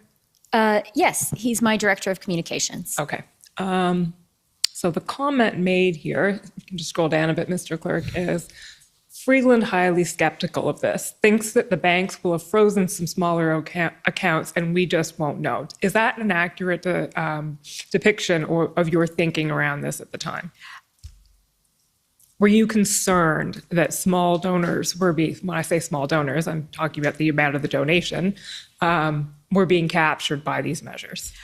What I remember being concerned about, and again, this isn't something that I wrote, it's something that Alex wrote, so I can't speak to his specific conveying of what I said to him and what I was concerned about. But once we put the measures in place, I knew this was an extraordinary action. The kind of thing that I hope only happens, once in a generation. And I knew that Canadians were very focused on what was happening and concerned about it. And it was very important for me, having taken this extraordinary step, to be as careful as possible in communicating what was happening, not to over-egg the pudding, not to stretch the truth. And I didn't want to make a flat statement that no small donors have had their accounts frozen, although I very much hoped that was the case. I didn't want to make that categorical statement unless I knew for sure that was the case. Because I really did understand that we were, in terra incognita. And it was really important for us to do everything we could to maintain public confidence of Canadians in their government, including the confidence of the Canadians who disagreed with us. Maybe most of all, the confidence of those Canadians. And so my skepticism was sort of about saying to my team, if I'm going to be in question period, if I'm going to be in a press conference, I only want to assert things that are absolutely true. And the position I didn't want to be in was to take this example of donations. I'm really glad that no small donors had their accounts frozen. That was a good outcome and the one that I hoped would be the case. But I also knew that things were happening in real time. And what I didn't want to have happen was for me to go out to say categorically and reassuringly, don't worry, if you made a small donation, your account isn't going to be frozen, and then have someone show up and say, well, actually it was. Because had that been the case, and had I categorically asserted otherwise, then people who already had real doubts about our government would be feeling, wow, these guys are even lying to us. So that's where my skepticism came from. Okay, so would it be fair to say then that perhaps the intention was not to capture small donations in the measures, but they weren't crafted in order to be able to avoid that outcome specifically, and therefore you couldn't guarantee that had happened? Yes. Okay. The next issue I want to address briefly is, Mr. Clerk, can you pull up ssm.nsc.can50404? You mentioned earlier, Mr. Freeland, that one of the issues or one of the concerns you were hearing from the banks was that they were being put in the middle of this and essentially having to do there's action having to be taken on their specific parts. As a corollary to that, I hope that's the right document. If we go to the top of page 7, so there's the banks themselves, and then there's the issue of the bank employees themselves. So the people who are working there, who've now essentially become frontline officers in this particular area. You voiced this is the minutes of the February 19th IRG. The Deputy Prime Minister and Minister of Finance noted that in conversations with the banks, she is hearing concerns around the safety of bank employees, especially tellers who work at branches who may be dealing with individuals who have had their accounts frozen. So what were you conveying there? What was the concern? What were you hearing? I was concerned about bank tellers. They are vulnerable. They're frontline people. They don't get paid that much money. They worked hard during COVID. It was important for me for them not to be exposed to any danger in all of this. And actually, one of the motivations for crafting the measures the way we did was to protect them. And you'll remember in the document we looked at from that Sunday, February 13th, a concern one of the CEOs expressed is absent a clear government instruction to the banks would be held responsible. And that was not fair or appropriate. And I actually agreed with that. And my central concern was, that some poor teller not get yelled at and be held responsible, and even be in a dangerous situation. And so that was part of the thinking behind having these measures, to give the banks at all levels, including the tellers, the ability to say, this is the government's decision. It's not my decision. If you're angry at someone, be angry at Chrystia Freeland. Don't be angry at me. And I think that's appropriate. Okay.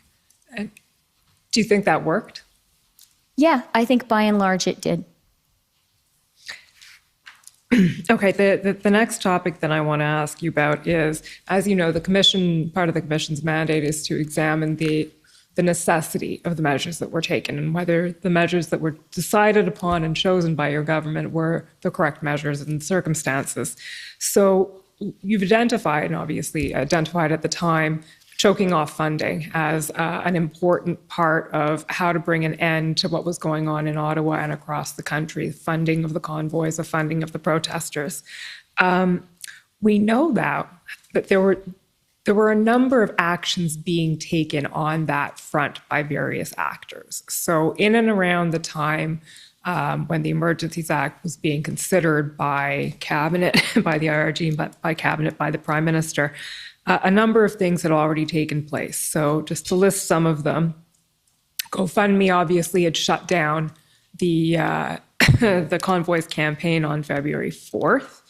TD had, and by the way, all of these are listed in the crowdfunding overview report that you referenced earlier that I can take no credit for, but the TD had frozen accounts on February 10th, I believe, and the Attorney General of Ontario had obtained a restraint order And the Mareva injunction process was in play and was eventually obtained on February 17th. So all this to say, there were various measures being taken by others designed to achieve a similar end, choking off the funding. And in light of that and knowledge of what was going on in that area, why did you conclude that it was still necessary for the government to do what it did with the economic measures? It's a good question and something that we thought about a lot and we were constantly assessing. And so one of the things I think worth bearing in mind is, sitting here today, we kind of are judging a period of time that's frozen. Whereas as we were making the decisions in real time as things were evolving. It's a real difference in perspective. And I've been struck by it myself as I have reviewed documents to get ready for today. In that real-time process, I can't emphasize too much the extent to which our preference, everyone's preference, would have been for the actions to stop the blockades and occupation without the Emergencies Act needing to be invoked. That was overwhelmingly what we would have preferred to do. It is a measure of last resort. We understood it to be a measure of last resort, and we would have preferred not to have needed to resort to it. So on the financial side of things, we were constantly looking and seeing, okay, are the tools that are currently in place good enough, effective enough? And that was one reason, from my perspective, that I convened that call of the bank CEOs on February 13th. And what you'll see in that call that we've gone over already is they were very clear that the measures were not enough. And there was one CEO there who talked about how very specifically they had identified an account, they went to get the court order, but by the time they did, just 4 hours had passed and the money had moved. And that, it is certainly consistent with my understanding of the financial system as moving faster than the legal system can move. The other concern, which was also raised on that call, which I was very alive to, was the inappropriateness of putting the onus on the banks, including the tellers that we've spoken about acting. That this had become a very politicized space, and they felt, and one of the CEOs said in that conversation on Sunday, we are being seen in taking this measure as having taken a political position. And I thought it was really legitimate for them to say, it's not our job to make a political judgment here. You are the elected government. It's your job. And it's your job to bear that responsibility. So essentially, if this is going to happen, the government should own it, not the banks? Yeah. Okay. Also on the topic of necessity then, there were a variety of measures enacted, some of which were barely even used. So the insurance provisions, for instance, barely, not used at all, I believe. The FinTrack, and they ended up seeing very few reports made. How would you say, in retrospect, those measures were necessary, given that they weren't even used? In retrospect, I am glad that we put both of those measures in there. And I can explain each one if you'd like me to. Please. So on FinTrack, as we said we would do on February 14th, this was the case of this crisis causing us, to review our toolbox and kind of saying, okay, we're missing a screwdriver. And it turned out we couldn't, build the screwdriver in time to use it in this situation. But we were missing a screwdriver. We identified that. And we said on February 14th, this is a gap we've identified. We're going to fill the gap. And we did, in fact, go ahead and do that. So FINTRAC now has those authorities, and that's a good thing. As it happened in this sort of fast-moving situation, the way FINTRAC works means there was a lag time between those authorities being granted to FINTRAC, not granted, being sort of put there in the measures, and that actually being actionable and meaningful in this specific case. I judge that to be a good thing because it meant that things came to an end quite quickly. But I also judge, as we judged at the time and as we said very openly to Canadians, and I don't think there's actually a lot of debate around this, that it's a good thing for FINTRAC to have this authority. So that's FINTRAC. And it was also appropriate, as was the case, that in the emergency measures, that specific extra power was limited just to the time of just to the actions in the measures. It wasn't a universal granting. We went back with regulatory changes to give that authority to FINTRAC in a permanent way. And I think Isabelle Jacques has explained that, I guess theoretically a person could say, well, why not just take that regulatory action on February the 14th or February the 15th right away rather than put it in the emergency measures? And regulation just takes longer to fully develop and to do properly. But that was always the intention, and we did it, and I think that's good. On the insurance, from my perspective, it actually is good that we put it in place, and it's good that we didn't have to use it. You will have seen in some of the previous documents you've discussed with me, and in some of previous testimony, that a huge preoccupation was tow trucks. I think Canadians will not forget Premier Kenney's comments about tow trucks, for example. And it's something that I raised with Brian Deese. It was like this serious thing. For lack of a tow truck, the economy was wrecked, right? For lack of a nail, the kingdom was lost. It was that kind of a situation. It all came down to lack of tow trucks. The insurance measure, I saw and I see as like a virtual tow truck. It was specifically designed to create an incentive for the trucks to move. And I think it did.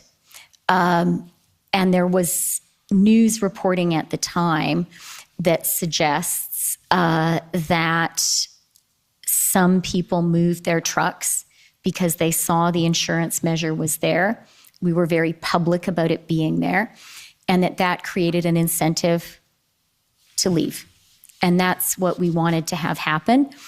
I see the fact that it didn't ever have to be used as a feature, not a bug. Again, from my perspective, the less action we had to actually take, the less we had to actually use these measures, the better. If the measures had been effective purely upon being announced, creating a deterrent and an incentive for people to leave, and if that had happened in 24 or 48 hours and no accounts had been frozen, that would have been a wonderful outcome. I think you've coined a phrase there. We've been at this for 7 months, and virtual tow truck is not an expression we've yet heard. But getting back to the the substance of what you were saying there. Would it be fair to say, or the emergency it was revoked within about a week, the declaration of the emergency. Did it end faster than you expected it to?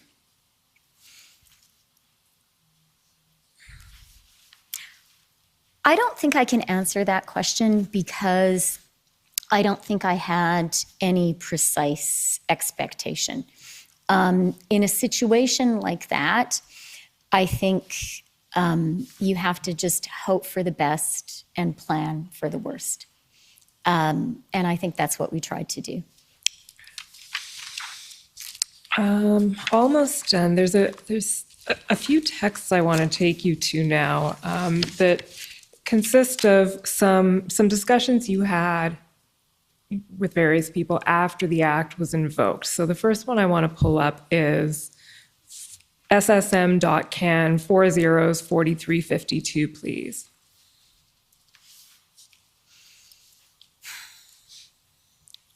So this is a discussion you had with Perrin Beatty. Can you just explain for the Commission's benefit who Perrin Beatty is? Okay, and maybe for my benefit, you can remind me what the date of this was, because I don't remember. The 22nd of February. Okay, thanks. Maybe you said that and I didn't. No, sorry.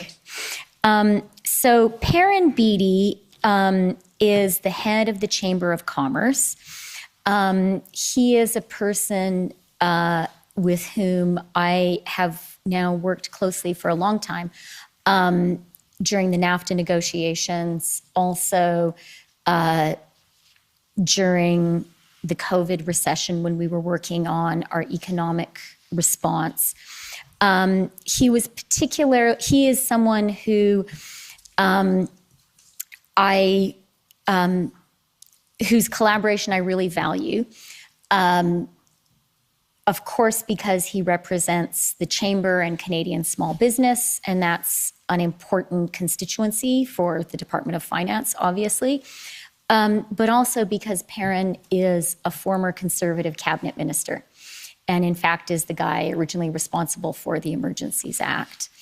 But in his capacity as sort of a former Conservative cabinet minister, I do think that where possible, it's really good for a Liberal government to try to have good relationships, good working conversations with former Conservative ministers, to understand that point of view, to,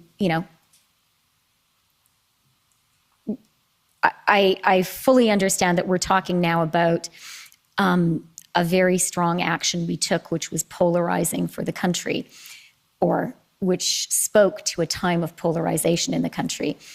But Perrin specifically for me is an example of a person with whom I work hard to maintain a relationship, because I think where we can have consensus in Canada, where we can work across partisan lines, and we can't always do that, but where we can, I think that's good for the country. Okay, so let's see what Mr. Beatty wrote to you. So presumably you were texting him about the invocation of the Act, and he writes, "Hi, Chrystia. Thanks for your note. While I'm still working my way through the implications, the financial aspects you announced seem to be the most significant additional measures that the government took under the Act." And then he goes on and says, "I certainly hope that we'll see an early, non-violent end to the blockades, although I am worried as I know you are. There are also lots of long-term issues we need to consider once this is over, including whether we need to take other measures that could obviate the need to use the extraordinary powers in the Act in the future, and how to repair holes in our political system. I'm particularly concerned about the radicalization of people who would normally be law-abiding." Mr. Clerk, can you now pull up, again, it's in two separate documents, ssm.can 404351, please.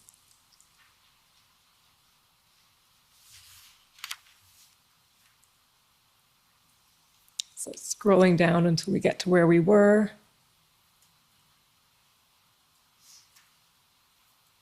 There we go.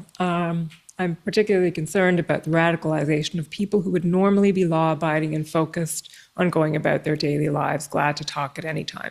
So the first thing I want to ask you, Minister, is would you agree that Mr. Beatty says the most significant additional measures taken by the government were the financial ones. Is that an observation you would agree with?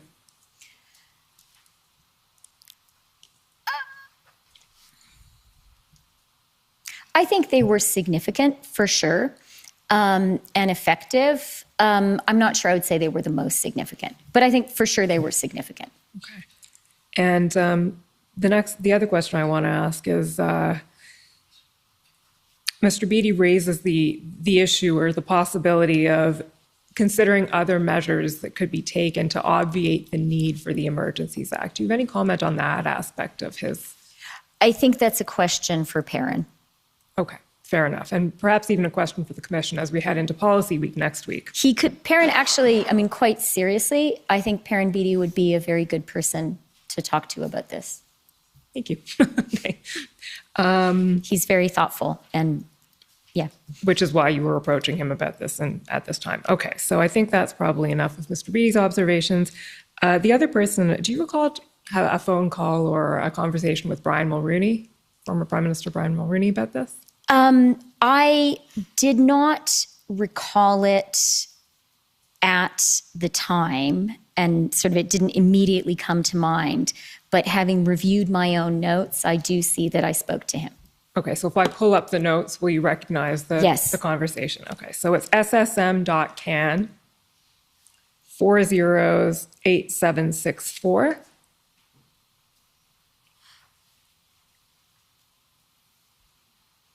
And the notation, I believe, is at page 37. There we go.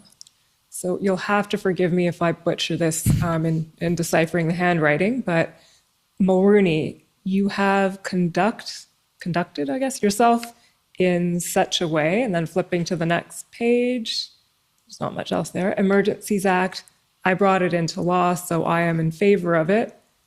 The thing, in brackets, protests are over, and then scrolling down, I'm glad I brought I'm glad I brought in that legislation. So do you have any recollection of this conversation and why you would have approached Mr. Mulroney about this?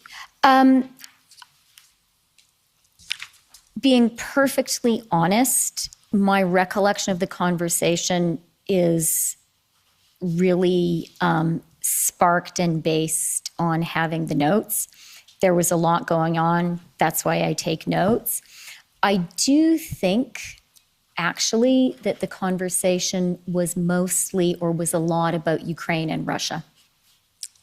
And Prime Minister Mulroney was the Canadian Prime Minister who recognized Ukraine and is very proud of that. And it's an issue that I talk with him about. And I have found him to be a really smart and wise advisor on it. So I do talk to him about that. And I do have a relationship with him dating back to the NAFTA negotiations, where he was a very good and helpful advisor to me and to the government.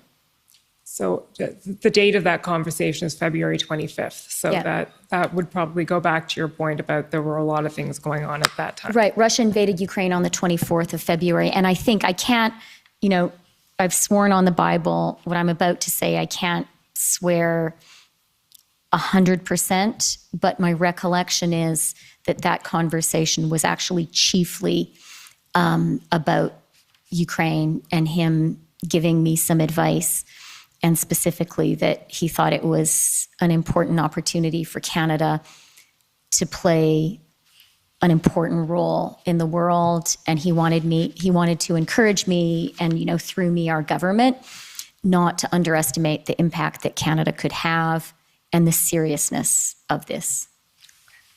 So that brings me to the very last question I want to ask you, Minister, which is, this is something that's been touched on already in the inquiry. We haven't really spoken about it yet today, but if you look at the Section 58 explanation, and I'm not going to pull it up because it's nothing specific, but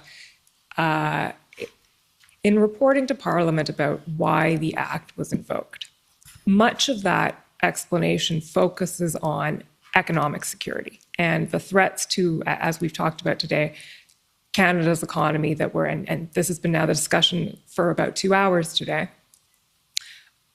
What is the link, as you see it, between the threat to economic security and the threat to a threat to national security? Because that link is not necessarily obvious in looking at legislation. And I'd really like to hear, we would really like to hear your perspective on that question.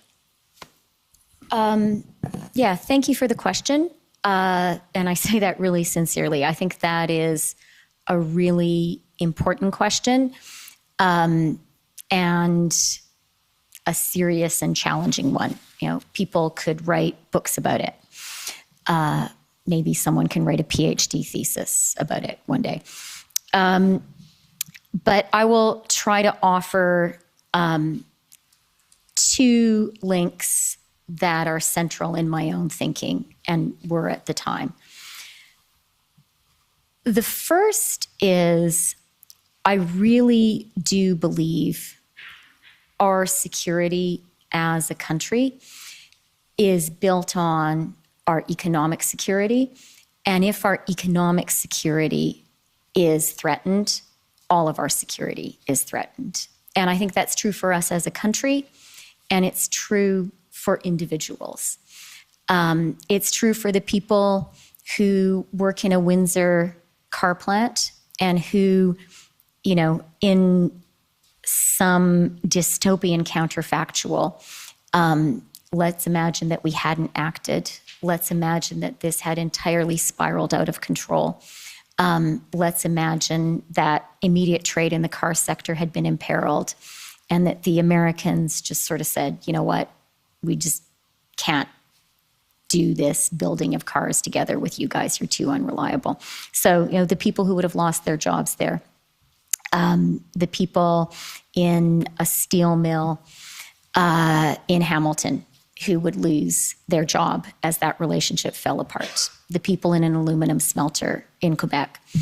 For each of those people, having this all fall apart and the country's economy be profoundly undermined, that would undermine their security, and it would undermine our security as a country.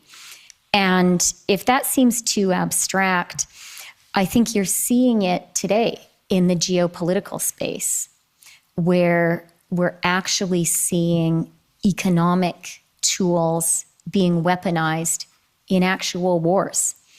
I spoke yesterday with the Prime Minister of Ukraine, because we're issuing sovereignty bonds. It's a good thing that Canada is doing. It's good. But I spoke with him yesterday, and he was talking to me in the darkness because most of Ukraine's power and water had been taken out by Russian missiles. Now, I'm not saying that we're talking about missiles with Canada, but I'm saying that a tool being used to undermine Ukraine is directly going at its economy. And we're seeing something similar happening in Europe, where energy supply to Europe, entirely an economic measure, is being used to undermine Europe's security. So I do think that an attack on or an undermining of a country's economy, that can fundamentally undermine that country's national security. There's a second aspect which I was really worried about, which is maybe less kind of highfalutin and philosophical and more human and specific. And what I was worried about was, you know, it can sound very abstract to say economic security can undermine national security, to say geoeconomics is a tool in geopolitics. But actually, that's not that complicated. And I think that while these illegal blockades and occupation were going on, I think actual ordinary Canadians who do not debate these concepts in their ordinary lives were feeling their own security to be undermined, and were getting really angry.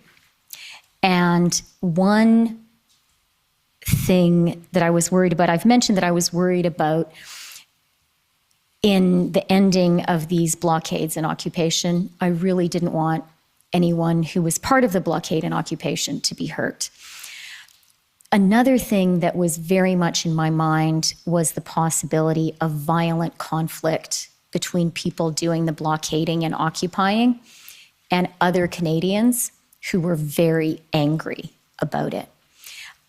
I felt that Canada was sort of a powder keg and that you could have a violent physical confrontation at any point.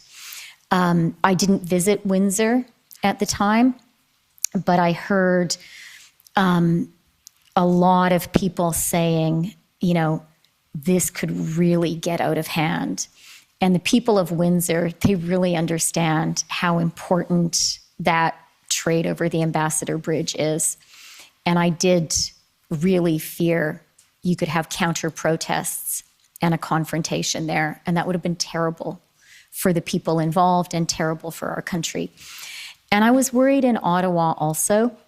And this is now just very sort of personal eyewitness experience. But I don't normally have RCMP security. And I think that's a good thing. I think that says something good about Canada. But the RCMP, they know what I'm doing every day, and it's their job to judge whether they think I need security or not. And I have to say to the RCMP officers who are here, who I recognize, they do a very good job of it, of making that judgment, I think. So a measure for me of how much Ottawa was a powder keg was the fact that I think from the end of January, the RCMP judged that I did need to have RCMP with me, just walking around.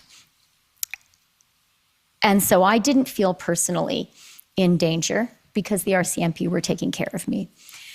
But I do remember one morning, and I'm sorry, I didn't write it down in my notebook, so I can't tell you the date. But I remember one morning when I was walking from my hotel to my office. I walked past a parked truck, and there was a young woman walking there too. And the truck honked really loudly. And she shouted something not very nice and made an obscene hand gesture. And the truck honked again really loudly. And I was really glad that I was there, and more importantly, that the RCMP was there. Because I thought, this is exactly the kind of thing. Like, imagine no one had been there. It was just this small young woman and this big truck and a person in it. And she was mad. And I just thought, you know, there are dozens and dozens of these things happening every day. And, you know, God forbid that one of them should actually flare into violence and physical harm. So I was worried about that too. And that does speak to the economic challenge, because many, many Canadians, while this was happening, understood that this, for them, this threat to Canada's economic security, for many, many Canadians, it was a personal threat to them. And they felt that their government was not protecting them. And they were right. We weren't for a while. And it was a real danger, I think, that totally understandable and reasonable feeling that my economic security is being undermined by these illegal blockades and occupation. My government isn't taking care of me. Maybe I have to take care of myself. And that would have been terrible had that happened. That's why we have a government. Thank you, Commissioner. Those are my questions. Okay, well, thank you. So we're now, we'll move to the cross-examination portion. First, I'd like to call on the Convoy organizers for first to go ahead, please.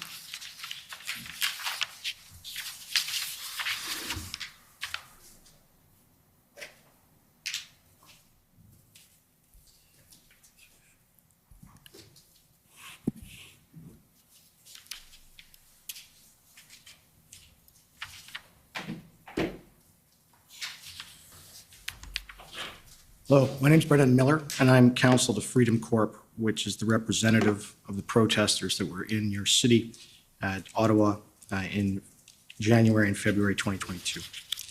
So, ma'am, I understand the mandate regarding truckers that led to the protest. It came into effect on January 15th, 2022. Is that correct?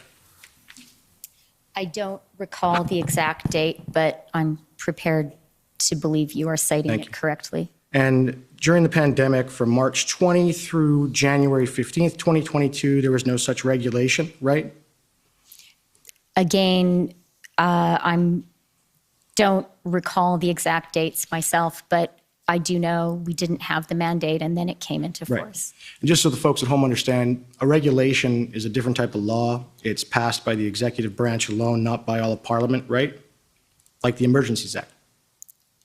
There is absolutely a distinction between things a government can do by regulation and things it can Right. only do by legislation. Right. And so would you agree with me that given that during the throes of the pandemic, from March 2020 through to January 15th, 2022, and we had no regulation, you didn't need one? No, I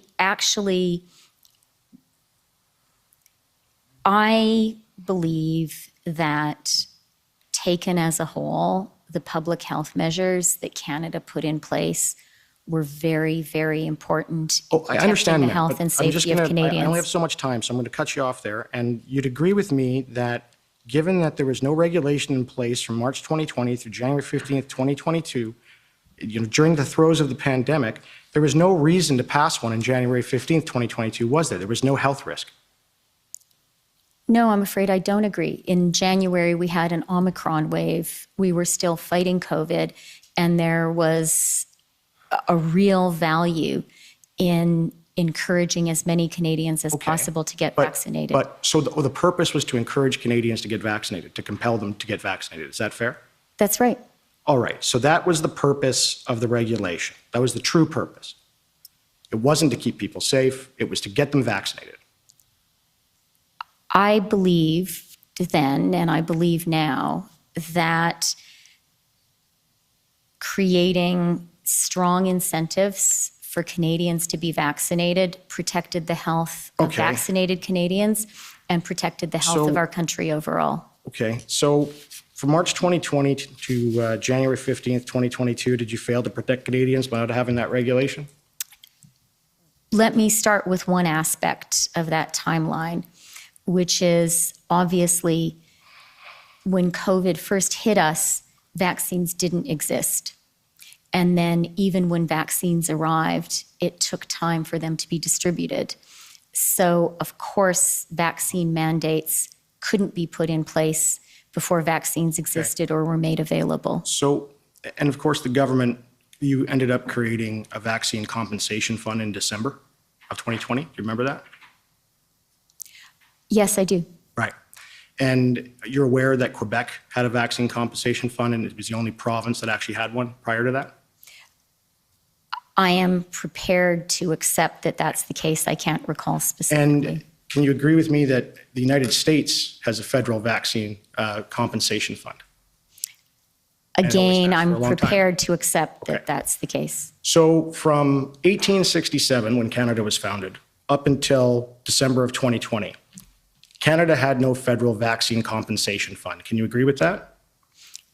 Again, I'm not an expert in the history of vaccine compensation funds in Canada. But you can agree the first compensation fund in Canada for vaccines came about only because of the COVID vaccines, correct?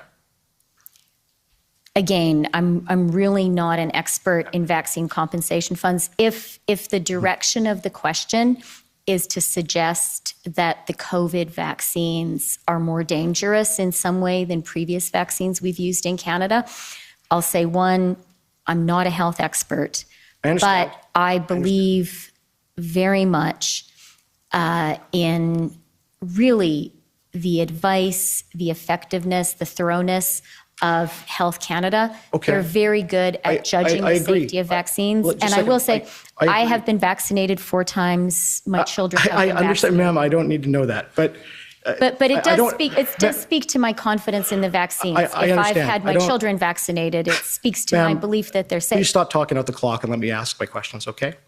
So, Well, it's a bit of a trade-off. You make a statement and you say, do you agree? And she qualifies the answer. Yeah. That's appropriate. okay. So, ma'am, if that's the case, then did Health Canada advise you to enact this regulation? The mandate, Yeah. again, I'm not the health minister, and I'm not going to speak to specific moments that we had advice. Okay. But what I will say is we were very careful and thoughtful throughout COVID in the public health measures that we Okay. put in place and acted based on advice of PHAC. Right. And so that mandate was only in place until June of 2022, right? Again, I can't recall the specific dates, Okay. but I'm prepared to accept So- what you're saying. We're going to move on into just another area. I take it you know who Tamara Leach is, right? I don't know her personally, but I have read about her. Yeah. And you know who Chris Barber is? Again, I don't know him personally, but I've read about him. Yeah. And you know who Tom Marazzo is, right? Can you say the third name? Tom Marazzo, the gentleman over there? I can't say that I know as much about him or I've heard as much about him. And what about Danny Bulford? You know who he is, correct? What was that final last name? Danny Bulford, he used to be with the security team for the RCMP with the Prime Minister. I'm afraid I'm not Okay. so familiar with that final name. So, Tamara Leach and Chris Barber I've heard of, yes. and when you were making your decision with respect to invoking the Emergencies Act, you'd already heard about Tamara Leach and Chris Barber? I had heard of their names, yes. Yeah, and there's some discussions about them in some of the records. There was issues, you knew who they were. I had read their names in the media. Yeah, and you knew about that before you invoked the Emergencies Act. Again, I can't say 100% not having reviewed what I read, but my recollection is they were reasonably prominent, and so I think it's reasonable to think that I would have read their names. And of course, you know Tamara Leach, she's a Canadian. Again, I haven't familiarized myself with her Okay, biography and before she's- coming here. She's from Alberta. Do you know that? Where you're from? I really haven't studied about Okay. her before coming here. I want to be careful that I say things I know for sure are true. I am certainly Canadian, and I'm born in Peace River, Alberta. Okay. Is Tamara Leach a terrorist?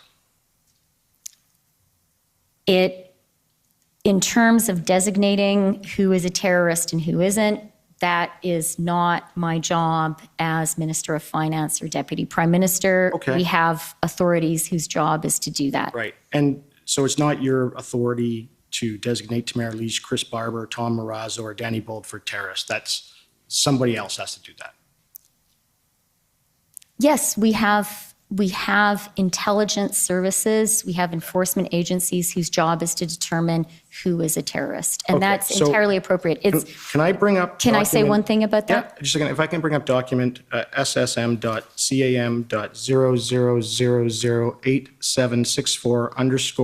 SSM.000008764_rel.001, please. And you can, while he's pulling that up, if you want to add to your answer.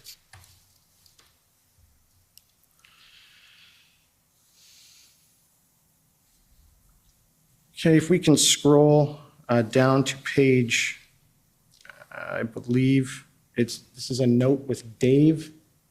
What page? 12, page 12, please. And this is a note that I understand you wrote with Dave from CSIS. That's 11. And this is a meeting with Dave from CSIS. And if you scroll down, keep going.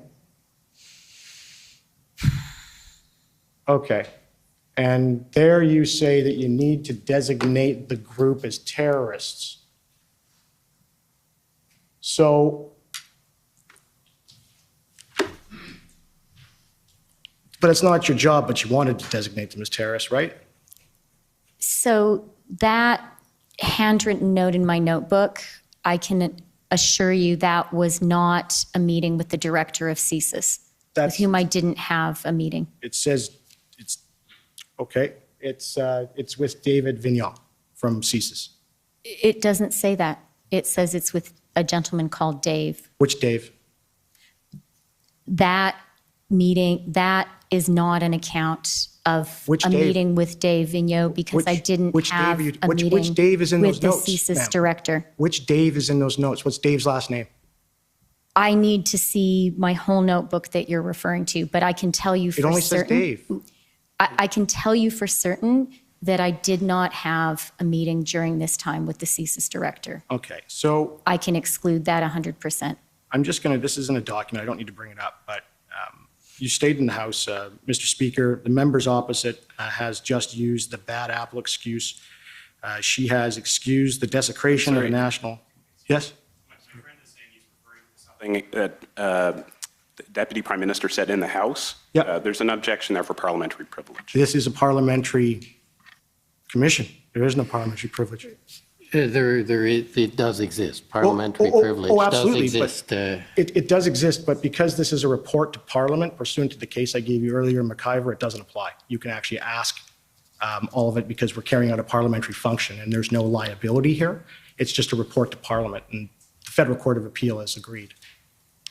I'm not aware of that. I gave you the McIver case quite a while ago when we talked about the objections, and I think, yeah, it's there. Well, I'd ask my friend the document that he's referring to so that we know what he's talking about, so we can understand the parliamentary This is privilege just a statement from the Deputy Prime Minister in the House. And Mr. Speaker, the members opposite this is what it says, use just the bad apples excuse. She has excused the declaration. I think we're going to have to sort this out because I don't think at this stage, and I apologize, I'm not as familiar with you as you are about that case, and clearly the Crown is not either, the government, so I think we're going to have to find that. So I'd like you to hold that Okay, I'll come back to question. it. But you do recall, ma'am, that you had expressed concerns publicly with respect to desecration to national monuments. Is that fair? I'm going to Ottawa? need advice from my counsel on whether things I said in Parliament I should be speaking about. Okay, I'm so not here, an I'll expert move either, on. It's so. okay. So one of the things that happened during the protest in Ottawa dealt with the national monument, the Terry Fox statue. Do you remember reading about that? I do. Yes, I do remember the Terry Fox statue. I remember discussing it with my children. Yeah, who were and- very upset. Yeah, and there was, in that Terry Fox statue, they put a hat on Terry Fox's head and then put a flag in his arm, and then there was a mandate freedom sign on it. I don't remember specifically Okay. how the Terry Fox statue was Yeah, implicated in this, but I do remember Okay. reading about it, and I remember it specifically because my children were aware of it and Okay. were upset. right. And so I went online and I just looked at how many times someone's done that to that statute, and it seems to be hundreds. So I'm just going to put this one to you. If someone puts an LGBTQ flag on the Terry Fox statute and flowers in the statute, is that a desecration? I am not going to go into, I really don't think it's my job or helpful for Canadians for me to go into a discussion of what is okay and not okay But to you've deal said with it the was a Terry Fox desecration. statue. When you've called it a desecration in public, that was what you're referring to, based on what was put on the statute. So is it fair to say that it's only a desecration to you if you don't agree with the message?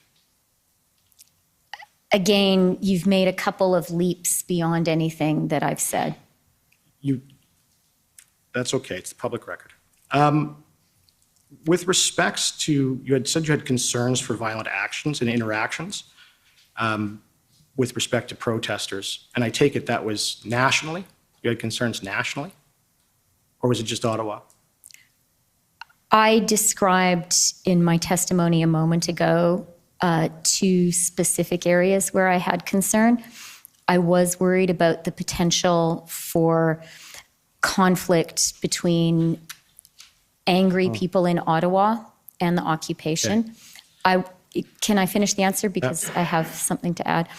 And as I said in my earlier testimony, and I believe the mayor of Windsor shared this concern, I was concerned about the possibility of that kind of a conflict in Windsor. And I was concerned about the situation in Coutts, Okay. which we heard about at the IRG Right. on this Saturday. Okay, so, but with respect to the interaction with protesters, I don't know if you heard the testimony of the mayor there, but he said that 75% of his small town supported the blockades and that many of the properties have F. Trudeau flags all over them. So you wouldn't have concern with that specific protest, would you? My reference to Coutts just now was very specific. At the IRG on Saturday, the 12th of February, the RCMP commissioner raised with us the possibility that there were weapons there. And Right. that was a source of great concern. Right, and so you can agree that police investigate weapons offenses all over the country every day. Again, I'm not a police expert, but that seems like a reasonable common sense observation. So simply because the police know a weapon is somewhere, you can agree with me it's not a national emergency. The concern about a single weapon somewhere in Canada, and as you say, I think that one weapon being investigated somewhere in Canada, if that were to happen today, certainly. Right, and you had testified earlier about what you viewed as, ensuring that we as Canadians have a good international reputation so that people come to our country and want to do business with us. Is that fair? Yes, that's something I was very concerned about. Okay, and I take it when you consider those sort of things, you look at various reports, and I'm sure you look at various indexes, and I'm sure you look at the Transparency International Index. Is that fair? I am familiar with the Transparency International Index, but I haven't looked at it recently. Okay, well, since 2019, we've began to fall. All right? And we have now come down out of the top 10, and it continues to decline. So can you agree with me that Canada not being transparent hurts our relationship internationally?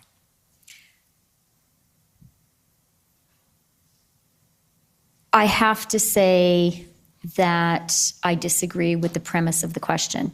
I think Canada is a very transparent democracy. And in fact, the commission that we're part of right now is a part of Canadian transparency.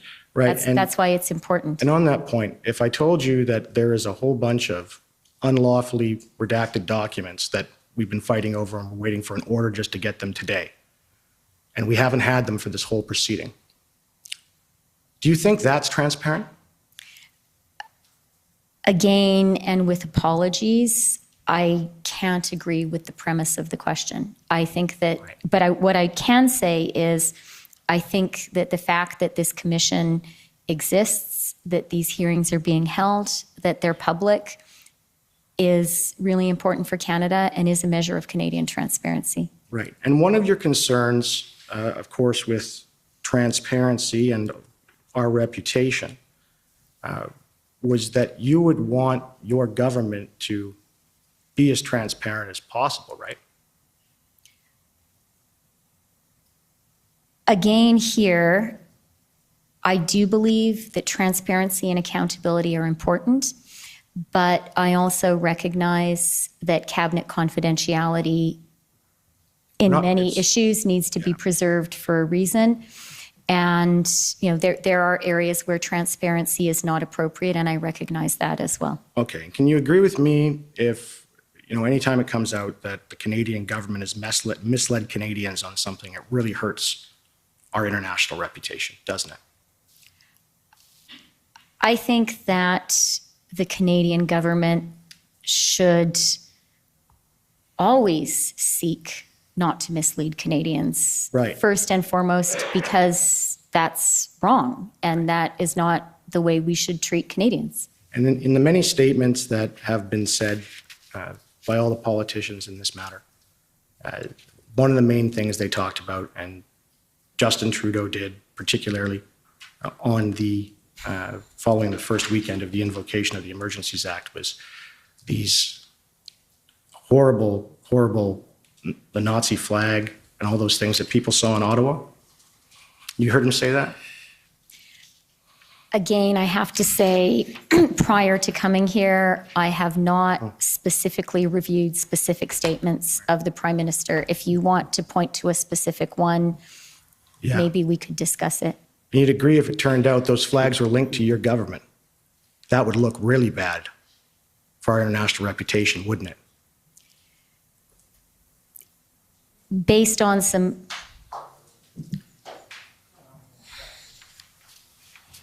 Okay, next, if I could call on the CCLA, please.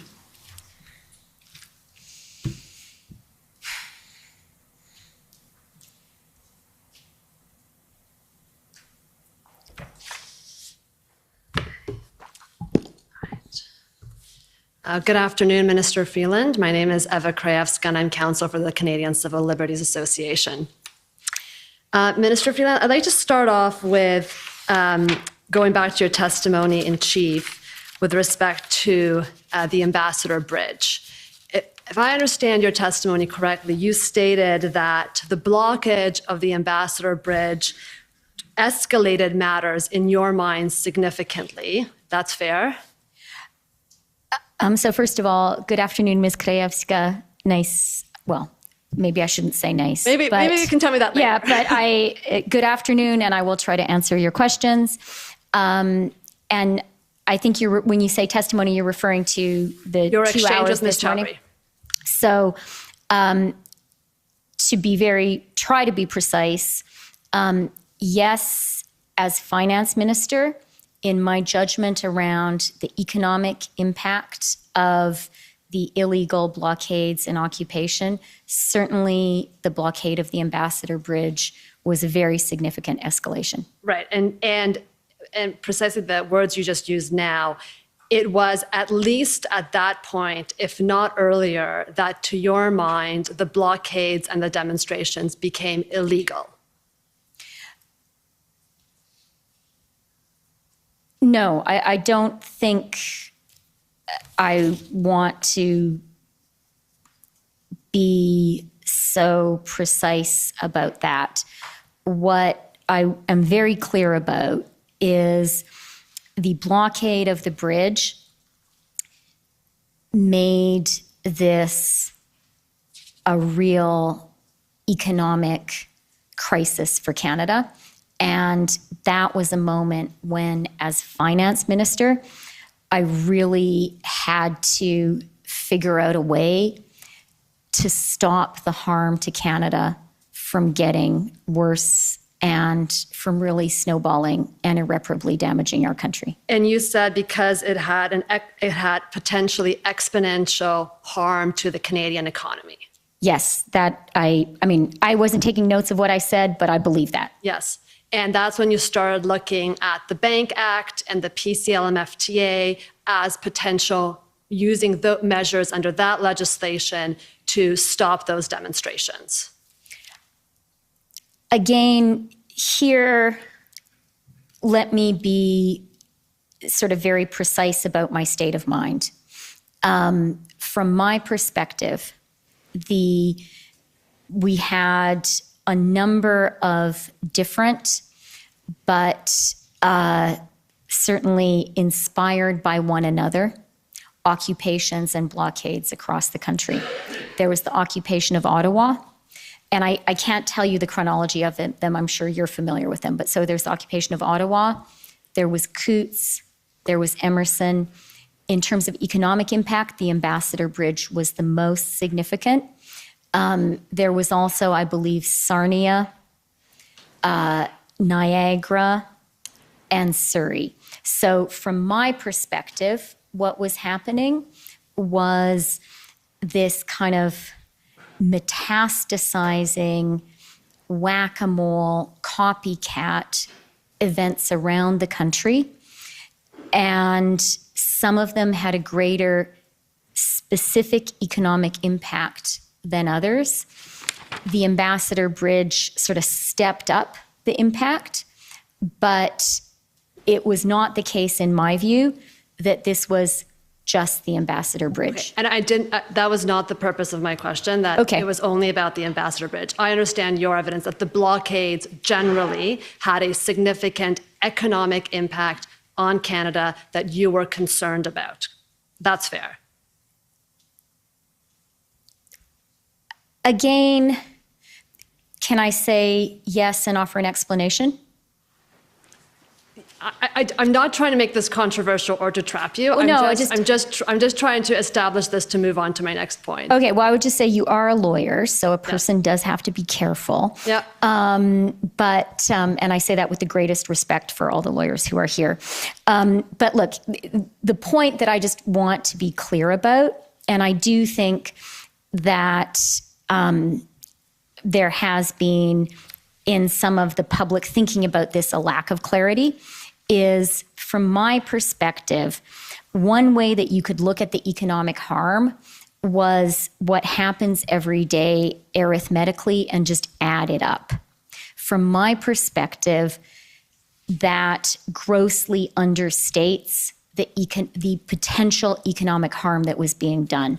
Because what I was really worried about was that as this goes on, every single hour, more damage is done to American confidence in us as a trading partner, and more damage is done to us as an investment destination. Witness the Banana Republic comment. Right, and exactly. So you were concerned that this economic disruption was painting Canada as politically unstable, not a place that is safe to invest for, and potentially a Banana Republic, which by definition is an unstable country. That's fair. Banana Republic wasn't my term, but it was a term that had an impact on me for sure. Okay. Now, Minister Freeland, you can appreciate that from the Canadian Civil Liberties Association, our concern is that the Emergencies Act should not be used to quash political dissent. You understand that? I totally do. And if I can be personal for one moment, in my life as a person and a writer and an elected politician, I would always prefer for myself to be on the same side as the Civil Liberties Association. These are values I hold very dear, and so I understand the urgency with which you champion them. Right, so I think you would also agree that the Emergencies Act should not be used because demonstrators are disagreeing with government policy. I think that's a very low threshold here that I'm putting to you. Yes, I absolutely agree with that. And I think you also know in your life, both as a journalist and as a minister, that on occasion, the right to freedom of assembly and freedom of expression includes actions that are of civil disobedience. I do recognize that sometimes happens. And I also recognize that laws are enforced against people committing acts of civil disobedience. People can believe in something and can bravely commit those acts and pay the price of the legal penalty. And exactly. And civil disobedience will on occasion also involve serious economic disruption. And I'll give you a few examples. A general strike is a form of civil disobedience that causes economic disruption. You'd agree with that? If the tendency of these questions is to equate the economic harm that was being done to Canada and that would have risen had these illegal occupations and blockades continued with the harm done by a general strike, then I strongly disagree. Okay. And sometimes blockades by Indigenous people cause economic harm, correct? They do. And sometimes occupations like Occupy Wall Street or Occupy Toronto may cause economic harm. Certainly, but the economic harm, to take those two specific instances, very, very limited, actually, compared to the damage being done to Canada. And if I may, had what was happening in Canada been about, I don't know, the field behind the National Art Gallery being occupied for a long time, and maybe some comparable public park in Windsor being occupied, and so on across the country, that would have been entirely legitimate protest. But that wasn't what was happening. Okay, maybe I can take you to an example closer to home. For me, when Solidarity had a general strike in Poland and blocked the ports, Western democracies applauded that action. That was economic disruption, was viewed as a legitimate form of political protest at that time. I'm going to allow myself one personal comment, which is I did make a bet with myself that you and I would end up talking about Solidarność. Yeah, coming from the Eastern Bloc, it was going to happen. Yeah, I am aware of that. And I don't think you'll be surprised to think that I thought about that at the time. And more recently and more specifically, I thought about the Maidan in Ukraine. And when we took this action. And let me talk about a few differences. And the main one is this. Solidarność, as you know very well, was a protest against a government that was illegitimate. That was from whence it drew its power and legitimacy. This was people rising up against an authoritarian, and I would even say in the case of Poland, colonial regime. Okay. In Canada, what happened was a democratically elected government that was actually acting on policies that we had campaigned on just that summer. So it was a fresh democratic mandate. There was no lack of transparency with the people of Canada. And people who disagreed with those policies were holding the country's economy hostage. Okay, Ms. And Spear, that was not appropriate. I do want to raise a concern. I'm assuming you're not saying that democracy only operates at the time of casting our ballot. Obviously, I think you acknowledge that we are able to protest in between those times. So even after you were democratically elected, people could protest your government's policies, correct? 100%. And I am in no way suggesting that the act of protest is anti-democratic. On the contrary, the right to protest, I think it's a feature, not a bug of democracy. But what I was saying, which I believe very strongly, is there is a big difference between acts of popular resistance and even revolution against an authoritarian regime and protest in a democracy. And Minister Freeland, I'd like to just take you to, you started your comments this morning as well with the bigger geopolitical issues here between President Putin trying to demonstrate that his way of dictatorships is preferable to Western democracies. And one, I think you can appreciate that there have been countries in the world that have said, you should invest in us because we are politically stable. We do not have general strikes. We do not tolerate dissent. And I want to end on this. Surely you agree that in Canada, which is a democracy, the right to protest, the right to demonstration must be sedulously protected, and that economic security does not trump those rights. So many things packed in there. I know, I'm running out of time, so it's all going in. So many things packed in there, and many of them I agree with. I have reported on a lot of authoritarian regimes that spoke about their stability as something that should be attractive to investors. And clearly, I strongly disagree with that argument. My concern when it came to the economic security of Canada was about our ability not to not have political debate. Political debate is a sign of a healthy society. The fact we're having this commission, that's a healthy democracy.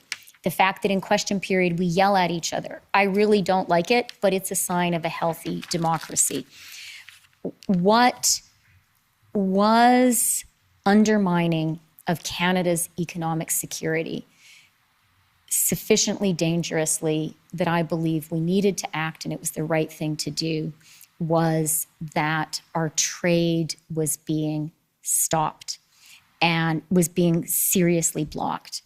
And I was very worried that that was handing arguments to U.S. protectionists who were already on the move, and that had that relationship been seriously damaged, that would really hurt Canada. And Minister Freeland, my last point, you mentioned at some point that it would have been one thing for the protesters to stand with a placard at the War Museum and protest. You mentioned that today in testimony with me.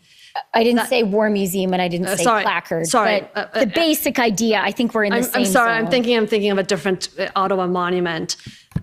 But you agree that public assembly and the right to protest goes beyond simply me standing on a green lawn in front of a government building, that it does encompass more than that, and that Canada should protect that to be a vibrant democracy. I, am not going to right now try to define with you specifically, what is, give examples of protests. But what I will say, and I really agree with, and I think one of the lines that were very much in my mind in this decision is I do agree with you that in a democracy, the right to protest is important and has to be protected. And that's such an obvious statement, and I agree with that. And I agree, since it's obvious, I'll say it and I won't gild the lily. Thank you. Thank you, Minister. Thank you, Commissioner Rouleau. Okay, we have 5 minutes left. I don't know if the Canadian Constitution Foundation wants to start or...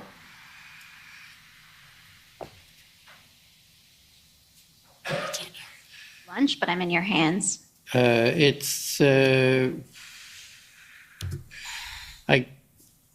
don't know. I think we'll adjourn for lunch. How's that? Okay, great. Thank you. And we'll come back then at 2 o'clock. The commission is in recess until 2 o'clock. La commission est levée jusqu'à 14 heures.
Order à l'autre. The commission is reconvened. La commission reprend. Okay. Once again, I apologize for the slight delay. Issues have come up that I'm having to deal with, so I apologize. Now, I think we can go to the next, which is the Canadian Constitution Foundation, and you're online. Go ahead. Yeah, great. Thank you very much. So good afternoon, Minister. My name is Janani Shanmuganathan, and I am counsel for the Canadian Constitution Foundation. And today in your evidence, you talked about the economic and financial consequences of the protests. You talked about the reputational damage to Canada as an investment destination. And at the end of Commission Counsel's examination, she asked you to explain how you understood this, economic harm was linked to national security. Do you recall that? Yes, I do. All right. And your answer to that was you believe our security as a country is built on economic security. And if our economic security is threatened, all of our security is threatened. And now I'm not asking you to elaborate on this. I just want you to confirm that this was your evidence. Obviously, I don't have word by word recall of what I said, but that's what I believe. And sounds like you're reading the transcript. So, all right. Thank you very much. And now I take it that in order to declare a public order emergency pursuant to the Emergencies Act, there must be what's called threats to the security of Canada. You're aware of that? yes, I am. And the Emergency Act says that threats to the security of Canada has the meaning assigned by Section 2 of the CSIS Act. You're aware of that? Yes, I am. All right, so I just want to take you to Section 2 of the CSIS Act, and this is COM, either 5 zeros or 6 zeros 935. It should be 5 zeros.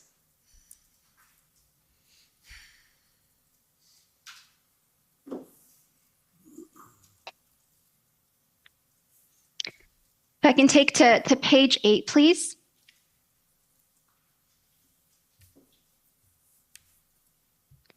Perfect. If you can just pause there. So the CSIS Act defines threats to the security of Canada. And we've heard evidence in this commission that for the purposes of invoking the Emergencies Act here, the focus was on C. That's where they were focused on in terms of the threats to the security of Canada. So what C says is activities within or relating to Canada directed toward or in support of the threat or use of acts of serious violence against persons or property for the purpose of achieving a political, religious, or ideological objective within Canada or a foreign state. So you see that? I do. All right. And so in terms of the economic harm that you've described today, the reputational damage to Canada as, an investment country, you'll agree that it doesn't fall within C, right? The activities relating to Canada directed toward or in support of the threat or use of acts of serious violence. Would you agree with that, or is that fair to say? Not precisely. If the direction of these questions is to ask me, did I believe we were acting within legal authorities granted by the Emergencies Act, if that's where this question is leading, then my answer is yes, I believed we had the authority to do what we did. And I hope no one is surprised by my saying that. Had I not believed it, I would not have done it, and I wouldn't be here speaking, with sadness, but confidence that we did the right thing. So my question was whether the economic harm that you've described today falls within the definition found in C, which speaks specifically to the support of the threat or use of acts of serious violence against persons or property for the purpose of achieving a political, religious, or ideological objective within Canada or a foreign state. Does the economic harm you've described today fall within C? It's a big question, and so I was offering an answer in several parts. And I offered the first part of it, and I can continue if you'd like.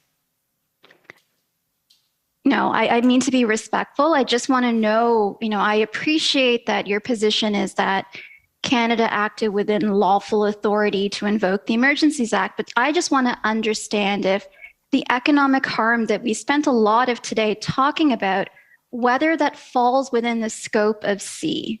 And so I just want to know your answer to that question. And I also really do want to be respectful and answer this really important question.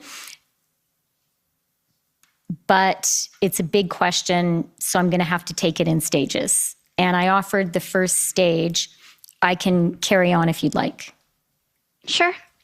So that was my first stage. Second stage is in terms of, one of the things that this commission is, I think, quite rightly investigating, was the government acting within its authorities. For me, as finance minister, an important factor in the judgment I came to, which is that we were, was the expert advice that we received. I'm not a lawyer. I rely on the judgment of officials who advised us and on expert legal advice. And I say that even as I am very confident that it was the right decision and confident in taking personal political responsibility. I can also speak to what I saw and experienced and believed that falls within the scope of the serious violence against persons or property point. But I do want to be clear that I'm not speaking here as someone with an expert legal opinion, but I'm speaking as a minister who made a political judgment and as someone who was also in Ottawa. So some of the things that factored into my thinking about it were, as I described in my testimony this morning, a real concern that we were in a tinderbox situation where the economic threats and the threats generally that and the damage that were being created both by the Ottawa occupation and the Ambassador Bridge did risk, I felt, at every moment, some kind of conflict between protesters and counter-protesters. I saw that and experienced it myself, just being a person who was in Ottawa. I felt it was a tinder keg that could be sparked at any moment and was therefore very dangerous. And although I didn't see it myself, I heard accounts of Windsor of a situation there, which I found to be very credible. I was also influenced, can I say one more thing? Sure. Which speaks to this. I was also influenced by our IRG meeting on, I think it was the Saturday, the 12th, where we heard from the RCMP commissioner about concerns that there were serious weapons in Coutts. And that really raise the stakes in terms of my degree of concern about what could be happening there, but also what could be happening in this sort of whack-a-mole copycat situation across the country. Okay, so my question was about how you understood the economic harms to fall within subsection or C, the definition of threats to security of Canada in C. And as I understand your explanation is it falls within it because there's a risk that the economic harm that's being created by the protests could somehow manifest into actual threats of violence. Is that your understanding of how it falls within C? I'm going to object to the question as phrased. That's a legal question. I'm just trying to find out she's offered an explanation for how she says the economic harm falls within C, and she linked it directly to the threats or use of acts. And I'm just trying to understand what that link is. I mean, my counsel may have something to say, but I don't think that's a fair characterization of what I said just now or of what I said this morning. What I think is fair is, first of all, that I relied on expert legal judgment to make a very important and weighty legal decision. What I also said is, as a person who was here in Ottawa, I did see a real danger of violence. And then finally, what I described in my testimony this morning was the way in which the economic security of our country, I really believe, is a part of our national security. But that was a much broader conversation we were having about a broad set of issues, which I certainly think are important for us to think about and consider. And I don't want to mischaracterize your evidence, just so that we're all clear. Do you see a link between the economic harm that you say was caused by the protests to Canada with what's contained in C in terms of the threats or use of acts of serious violence against persons? And again there, I really do not want to shirk my personal political responsibility. And while this was a grave and serious decision, we took it carefully and thoughtfully, and I believed it was the right decision then, and I believe today it is the right decision. But I'm also conscious, if I may continue. Of course. I'm also conscious that I am not a lawyer, and I'm not a person who can give expert opinion on the precise parsing of these authorities. It was important for me to be assured that we did have the authority to act, and I received, as a cabinet member, assurances that we had those authorities from people who I believe were qualified to offer those assurances.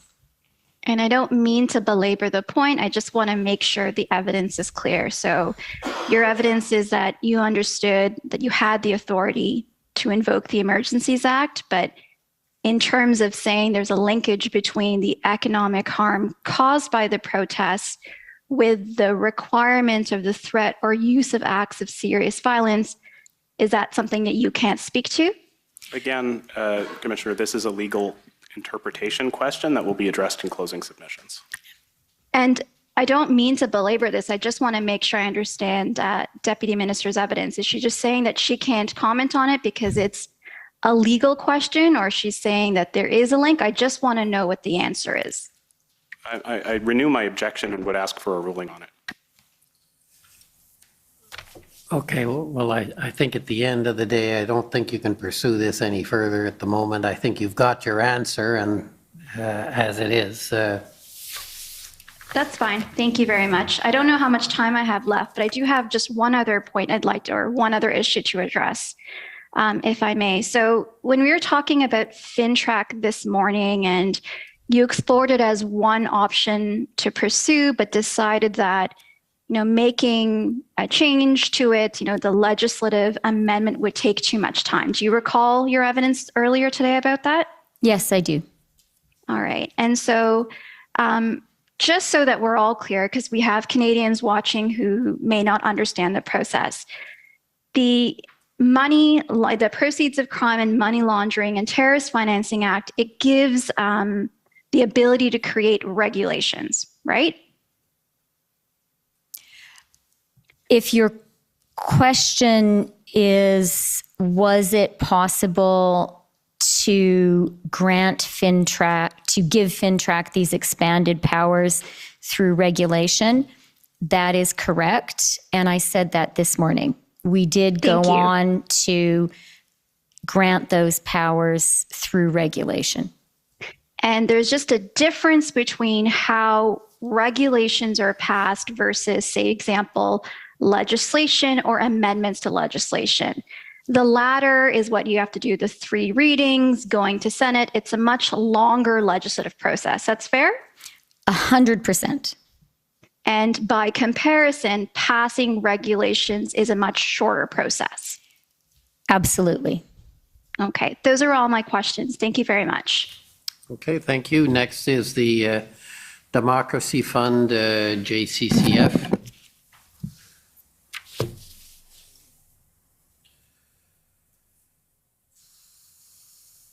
Good afternoon, Minister.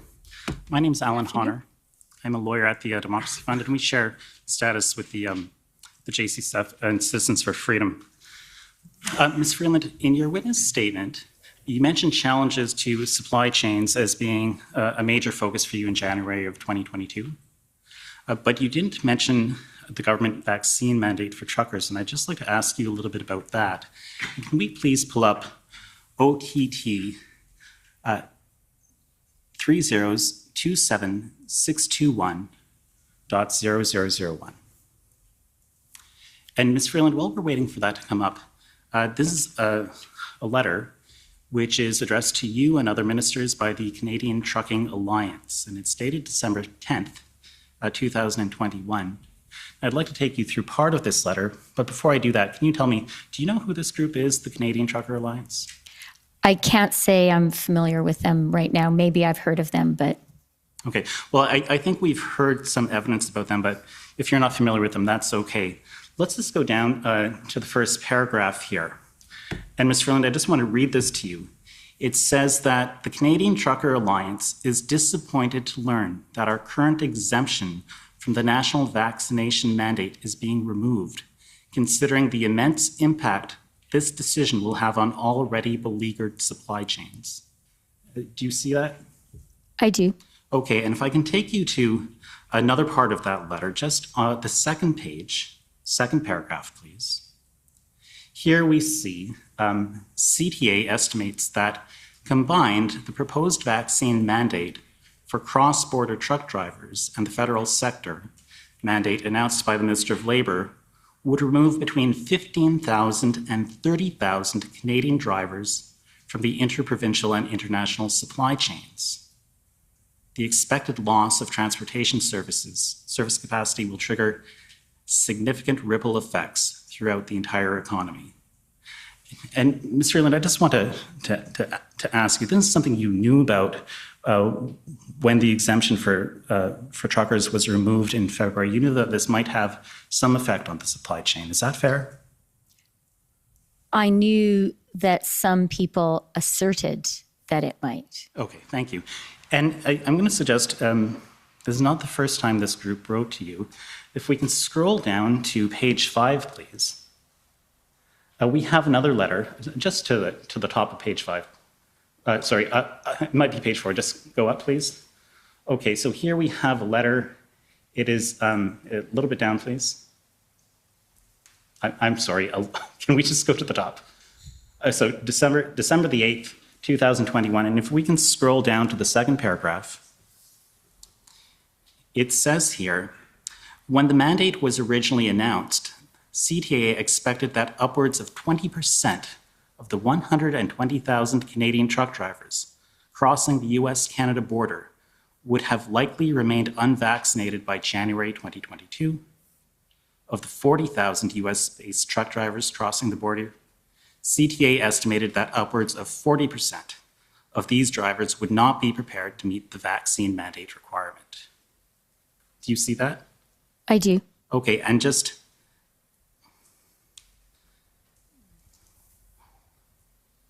one last question about this. You would agree that the reduction of truck drivers crossing the border when there are already supply chain issues could have an effect on the economy? I don't agree with the estimates that are provided there. And Okay. I don't agree with the assertion that the vaccine mandates themselves caused problems for our supply chain. But they affected it. They had a contribution to that supply chain problem. No, I don't agree with that. Okay, The let's scroll vast down. majority of Canadian truckers are, in fact, and were at the time vaccinated and supported the vaccine mandates. Okay, well, let's go to page 6, please.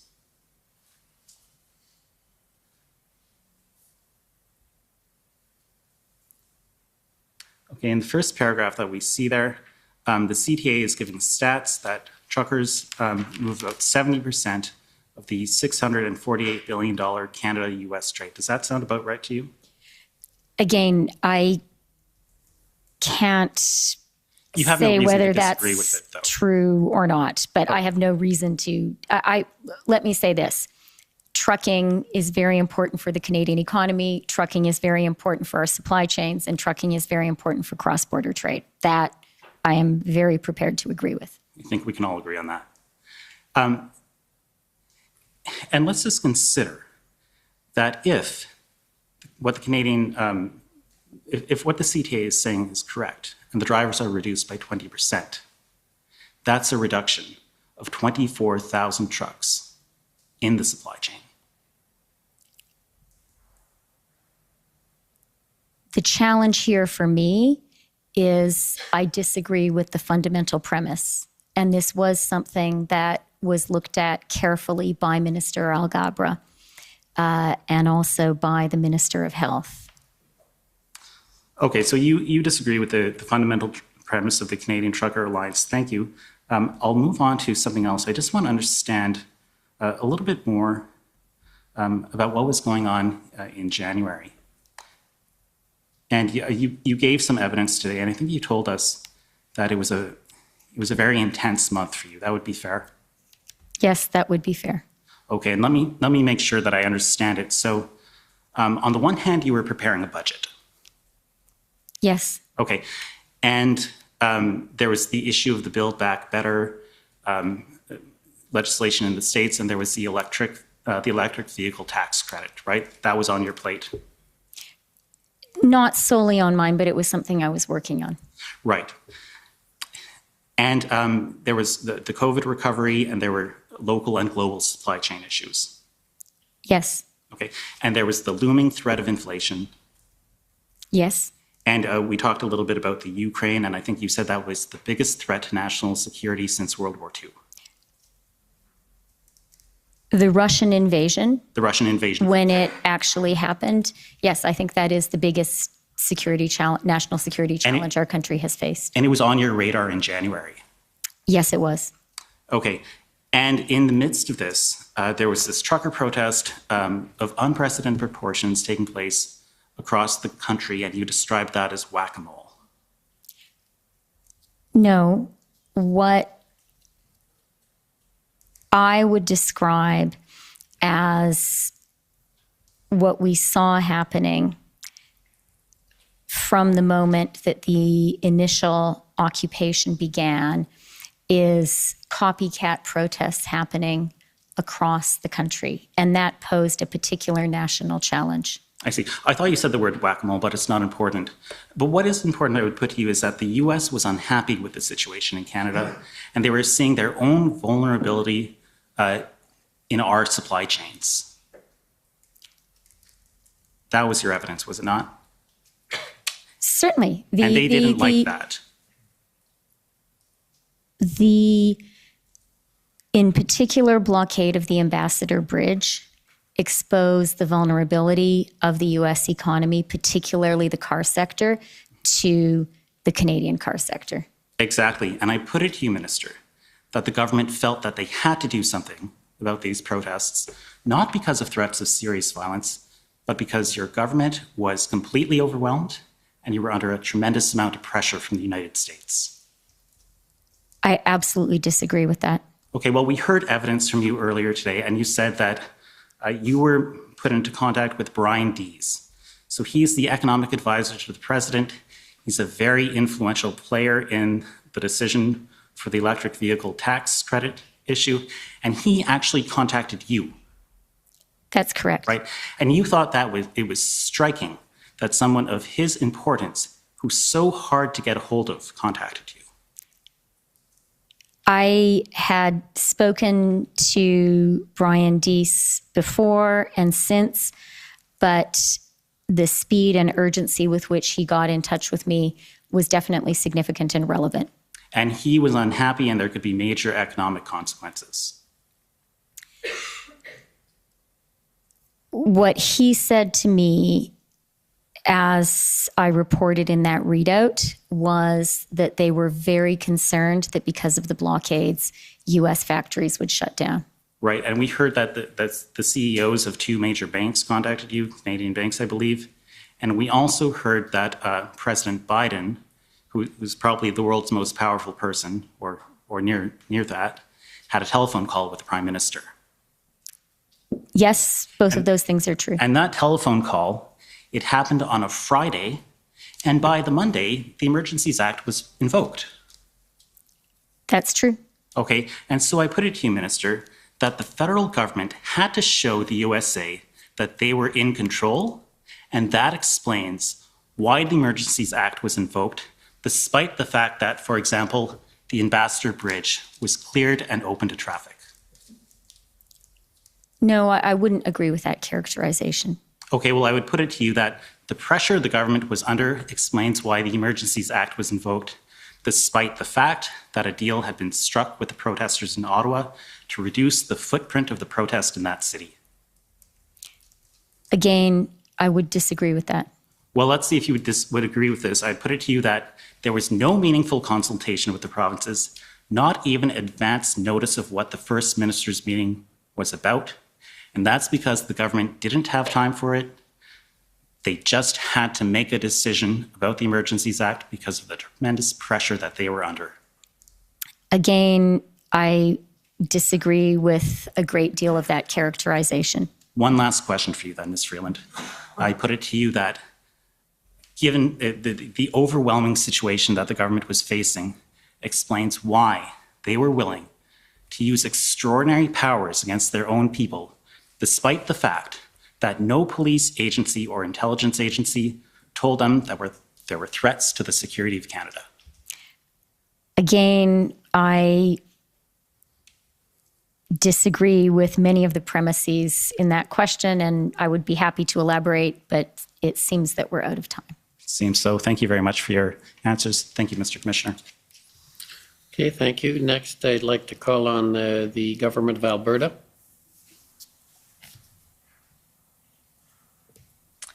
Thank you very much and good afternoon. Minister Freeland, I have just two questions for you this afternoon. As has been discussed today, I apologize for the transcript. My name is Mandy England and I'm one of the lawyers for the Government of Alberta. As has been discussed today, you had consultations with the CEOs of several banks on February the 13th about potential economic measures. And you said in your testimony today how important it was for you to hear from the leaders of the financial institutions what their views were on the situation with the blockades. And as you're also aware, the consultation with the First Ministers of the provinces and territories was held on the morning of February 14th. And that was after the cabinet meetings and the IRG meetings had been held. Now, consulting with the CEOs of financial institutions for their views on the situation is not required by the Emergencies Act before the government can invoke the Act for a public order emergency. But consulting with the provinces and territories for their input is required. As Deputy Prime Minister, don't you think that the input of the First Ministers of the provinces and territories on the potential invocation of the Emergencies Act and the proposed measures would have been relevant information to have before you at the IRG meetings and the cabinet meetings where the invocation of the Emergencies Act was discussed and debated? Thank you for the question. And as a former intergovernmental relations minister, I understand it, and I really do understand the importance and sometimes the challenges of that federal-provincial relationship. In this particular situation, it was a very complex, fast-developing situation, and each minister was responsible for managing a series of relationships and bringing that information to the table. My colleague, Dominic LeBlanc, is an extremely able minister, an extremely able intergovernmental affairs minister, and I relied on him, as did everyone around the table, to manage that relationship and to bring to us and to the table his knowledge of the views of the provinces and territories. And with your knowledge that they weren't consulted or about the Emergencies Act or told until the morning of February the 14th that the Emergencies Act might be invoked, wouldn't you agree that the information on their views on the potential invocation of the Emergencies Act wasn't before the Cabinet or the IRG? It wasn't one of the items because it wasn't available until February the 14th? In my view, Minister LeBlanc very effectively, from what I could see, very effectively communicated with the provinces and territories and communicated with us what he learned from those conversations. That discussion that happened on the Monday was important. I wasn't part of that discussion, but it happened, and it was important that it happened. And so the evidence that has been given before this inquiry is that the Emergencies Act had not been raised with any of the first ministers of the provinces or territories or any of the cabinet members of the provinces or territories. So wouldn't you agree with me that whatever information it was that Minister LeBlanc was bringing to the table, it did not involve discussions about the Federal Emergencies Act? Again, there, I would say this was an area of responsibility for Minister LeBlanc, who I do absolutely believe does that very difficult job very well. And I had confidence in how he did that job. I'll move on to my second question. We spoke about the call that you had with the banks on February the 13th. There was another call with the banks on February the 21st, and I'd like to just pull up the readout from that call, if I may. It's ssm.can 401828.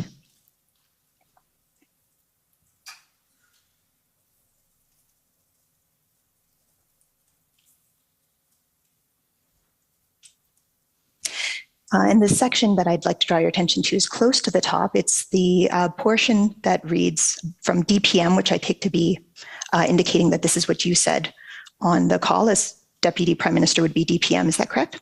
I think so. Okay, thank you.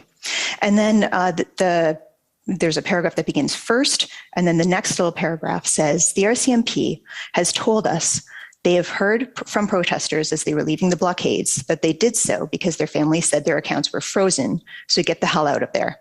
This is a much better and peaceful way to end things. Now, freezing someone's bank account without due process engages their personal rights, and it also engages the personal rights of the families that shared many of those bank accounts, individuals who weren't even at the protest. You've stated here in this document that your view was that this is better and more peaceful, presumably than using the existing legal authorities, which multiple branches of law enforcement have testified at this inquiry were adequate to bring a peaceful end to the protests. And indeed, they did so using those authorities. So do you still hold that view today, that freezing the accounts was a better solution than law enforcement carrying out its legal authorities in the responsible manner that they do? The view that I do hold as we discussed earlier today, is one of my very grave concerns about bringing these illegal blockades and this illegal occupation to an end was the danger that there would be violence and that there would be violence directed towards the protesters. I was particularly concerned because of reports that children were present. And that was one of the reasons that I felt the financial tools that were put in place by the Emergencies Act were a better option. From my perspective, the job of these tools was to create a peaceful, non-violent incentive for people who were doing something illegal to leave. And I think those tools did work. And so I would just remind you in that regard that the call that we're looking at this readout from in front of us was held on February the 21st. And so at that time, the Coutts blockade, we can scroll up to the top of the document.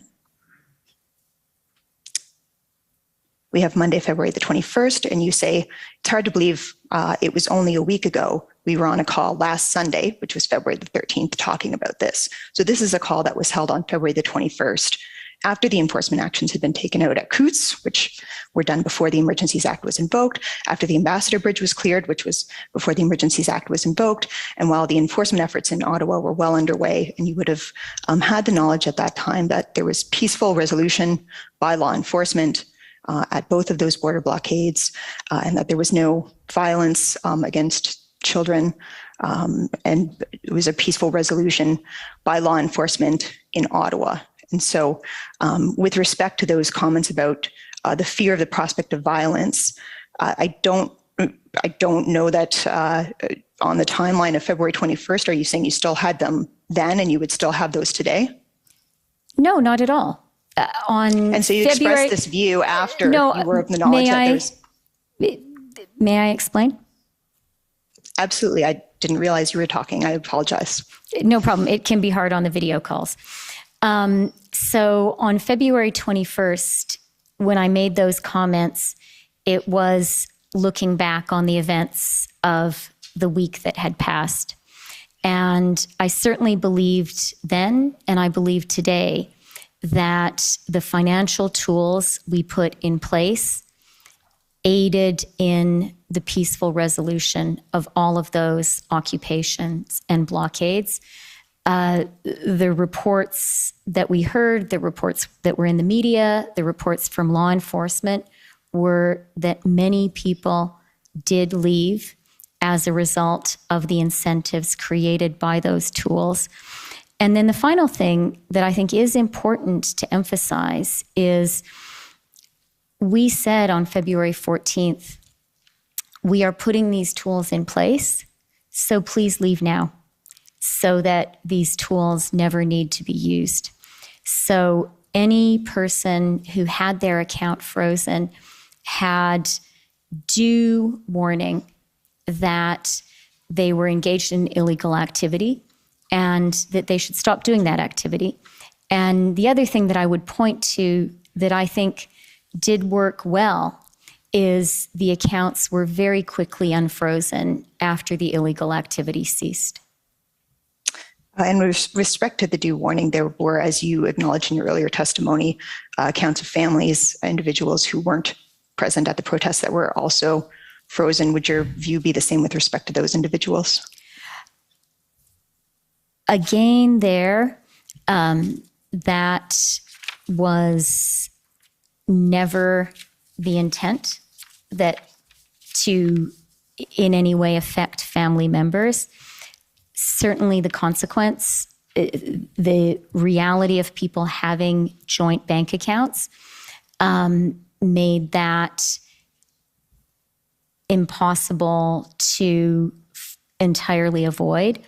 But I would say that the family members whose presence at the protest, at the illegal occupation and blockades, caused the accounts to be frozen, had a very easy, readily available remedy with a lot of notice. They could have left before the freezing began, and as soon as people did leave, the accounts were unfrozen. Thank you, Minister. Those are my questions today. Okay, thank you. Next, I'd like to call on the City of Ottawa, please. The city has ceded its time to the Government of Canada. Alyssa Tompkins for the record. Okay, thank you. Counsel for former Chief Slowly, please. Rebecca Jones for Chief Slowly, and we also have no questions for the Deputy Prime Minister and have ceded our time to the Government of Canada. Thank you. Okay. Next is City of Windsor.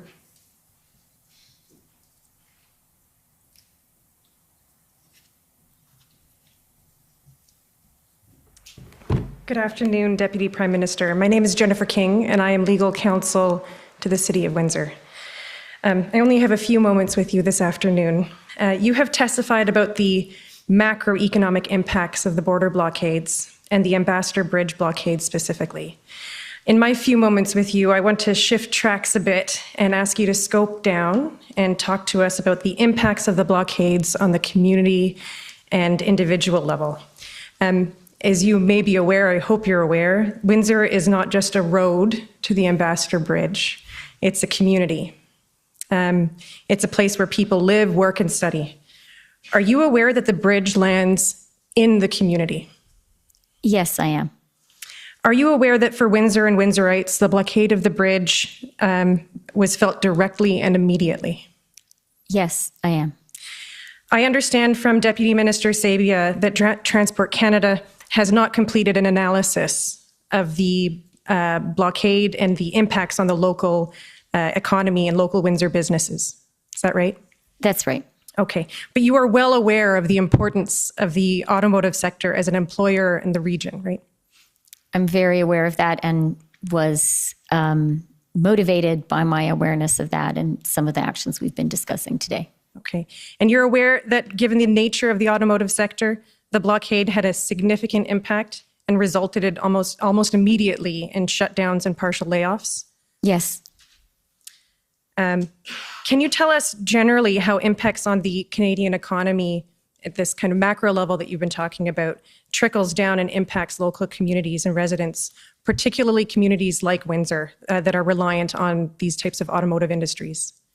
I think you've been doing a very good job of telling us that. And certainly I'm, very prepared to agree with you that Windsor was very specifically and meaningfully affected. Okay. You also gave testimony this morning about U.S. EV incentives. Mayor Dilkens gave evidence to this commission about the $5 billion investment announced in March through a joint venture between Stellantis and LG Energy Solutions to establish a battery manufacturing plant in the region. You're aware of that investment? Extremely. So this will be the first Canadian electric vehicle battery manufacturing facility? Well, let's get it off the ground, but I'm very optimistic about it.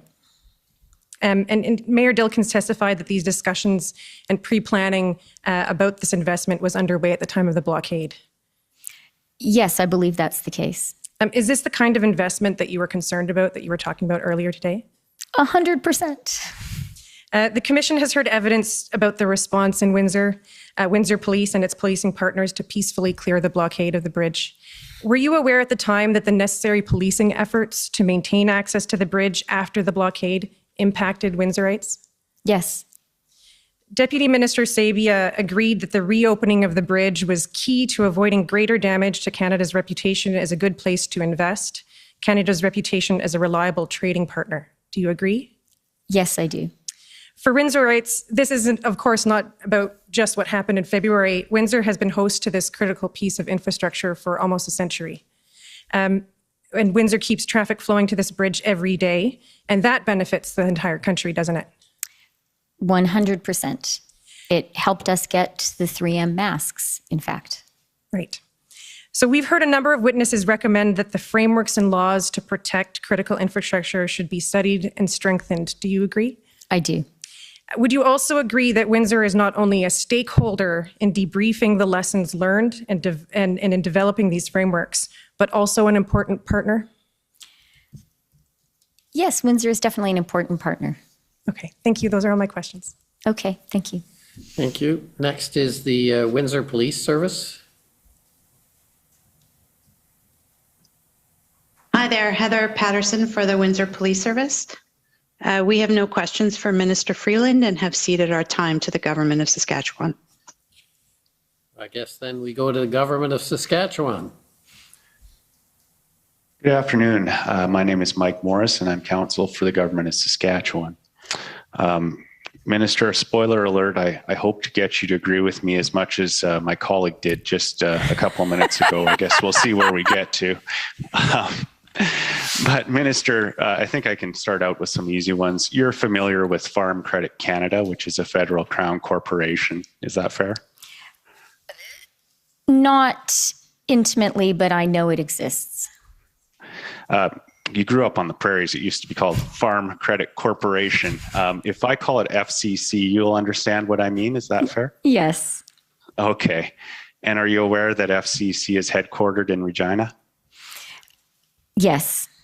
Okay. And that it provides loans to farmers, correct? Yes. And Farm Credit Canada would have been a financial institution subject to the Emergency Economic Measures Order, correct? I believe so. And if I just call that the order, you'll understand what I mean. Is that fair? Yes. Okay. I want to refer you to an article from Farmers Forum, which is self-described as the largest circulation farm newspaper in Ontario. So I'm going to ask the clerk to pull up a document. It's POEC SAS 703.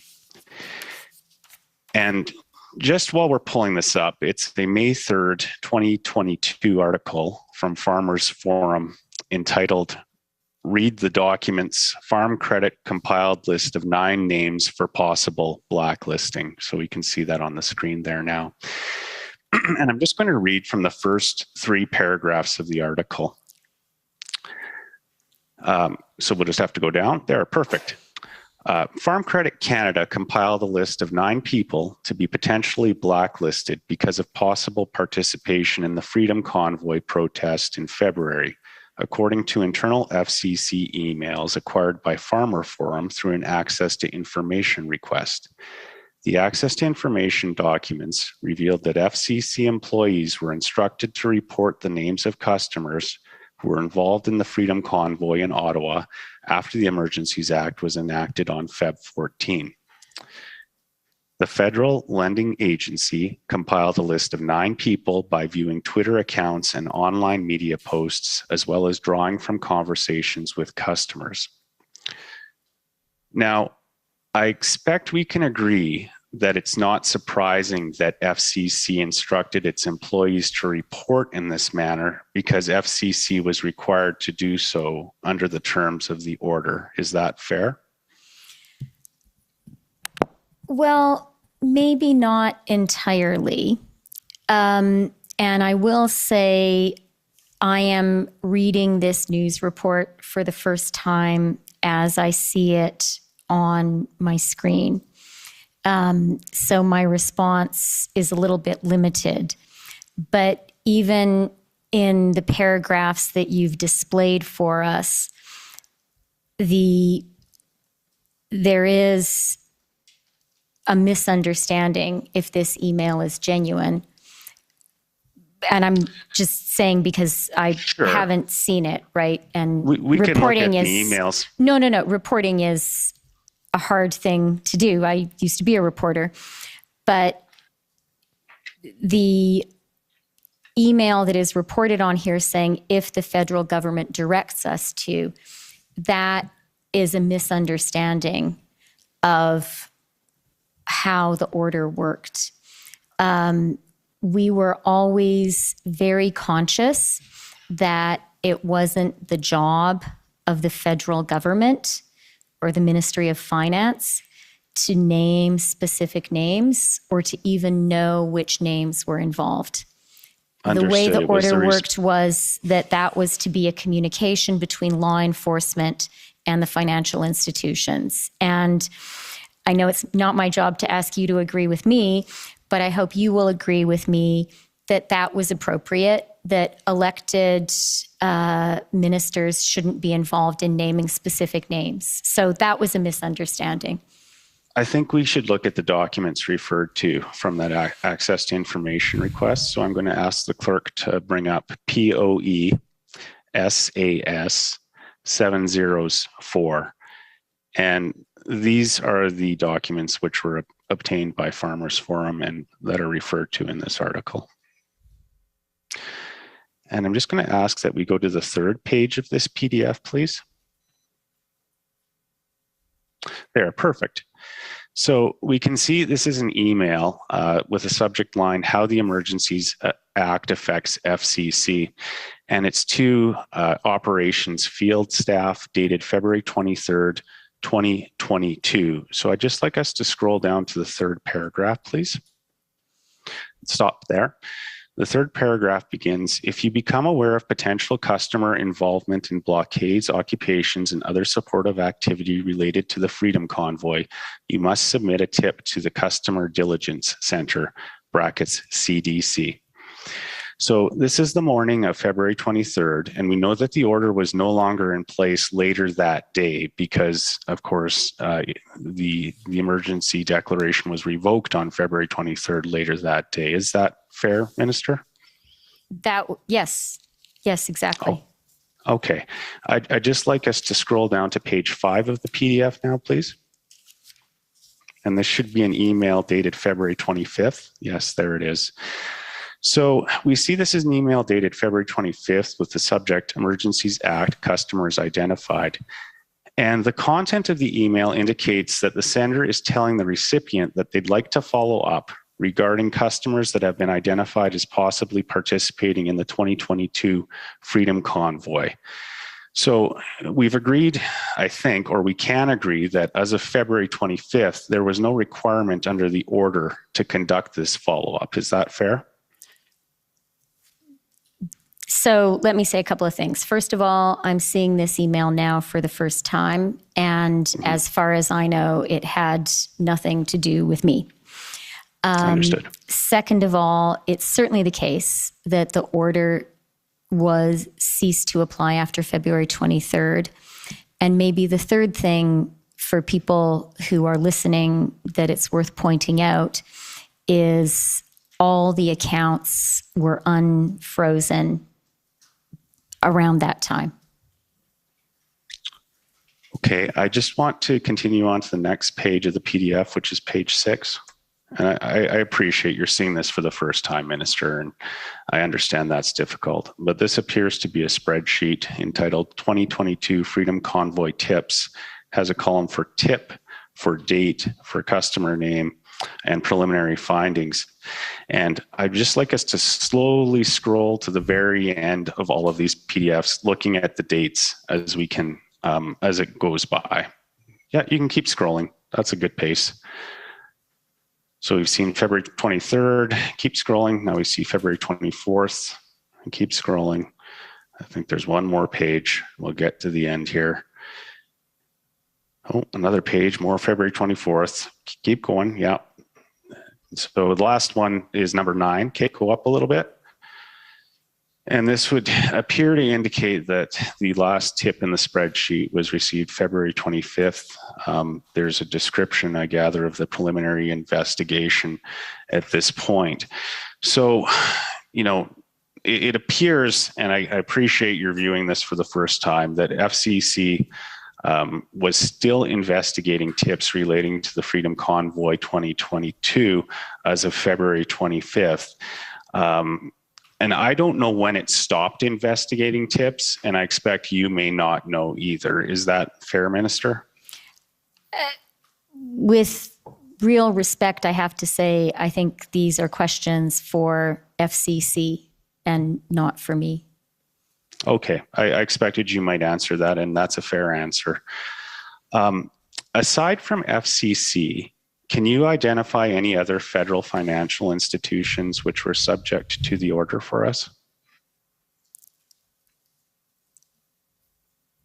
The order applied to all financial institutions across the country. Okay. No, that's fair. It was a privilege to speak with you, Minister. Thank you very much for answering my questions. Okay, thank you. We now turn to the Government of Canada, please.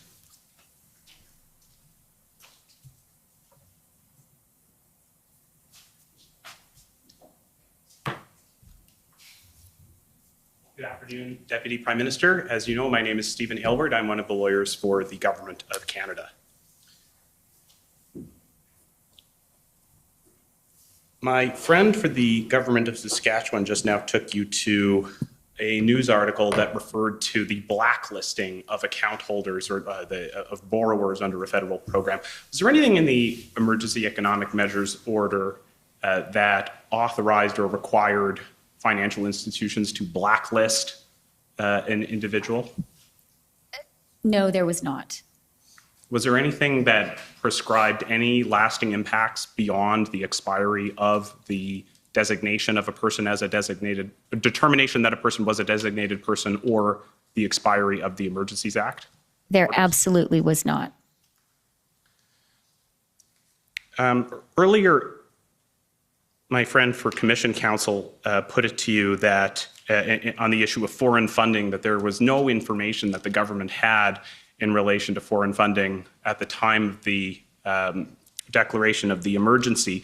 In your response, you mentioned open source information. I take it that would have included news articles? Yes, it would.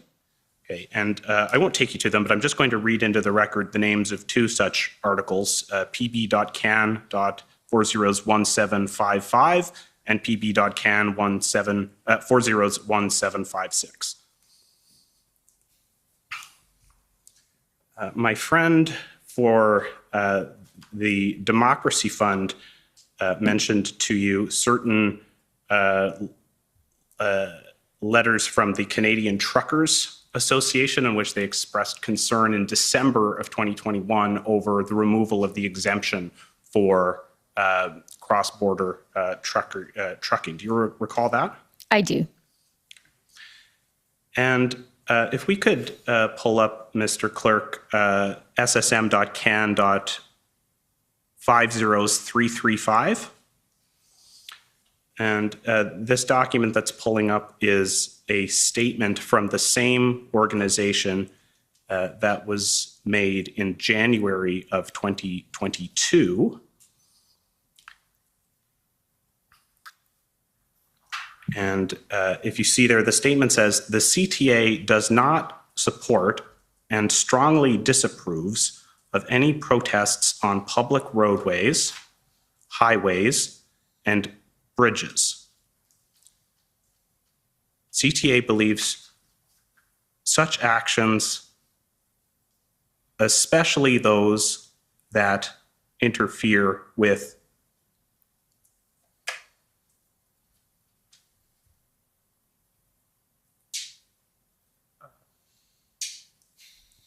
public safety, are not how disagreements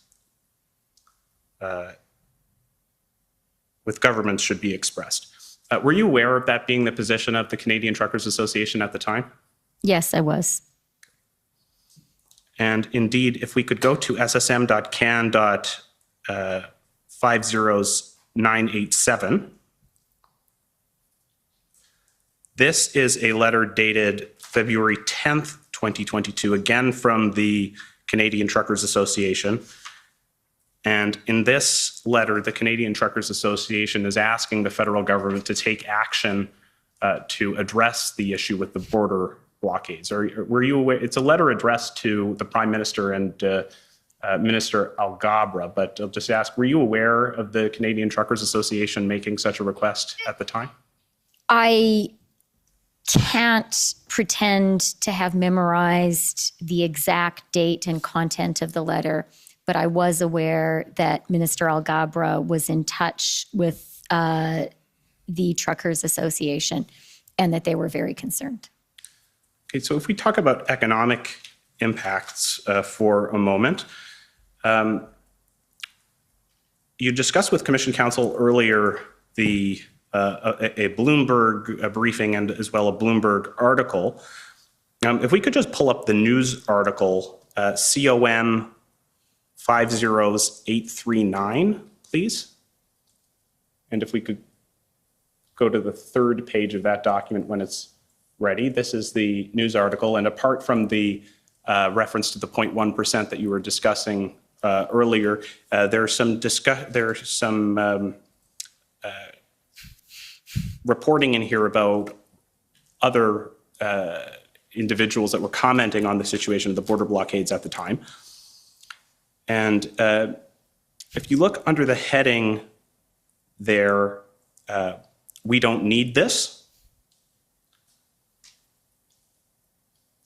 There's a quote attributed to the Governor of the Bank of Canada, Tiff Macklem, that was made on the Wednesday, so that would have been the day before this article, on Wednesday, February 9th, in which the Governor of the Bank of Canada noted that we've already got a strained global supply chain, we don't need this, in reference to the border blockade. Do you remember being aware of the comments of the Governor of the Bank of Canada at the time? I absolutely do, and that's in my timeline. I think it's in my notebook.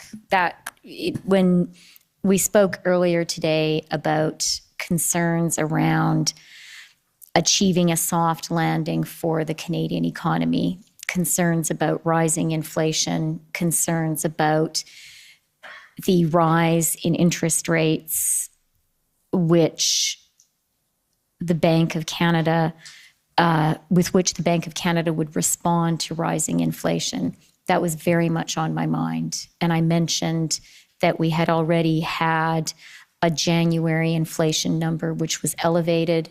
We expected inflation. We expected an elevated number.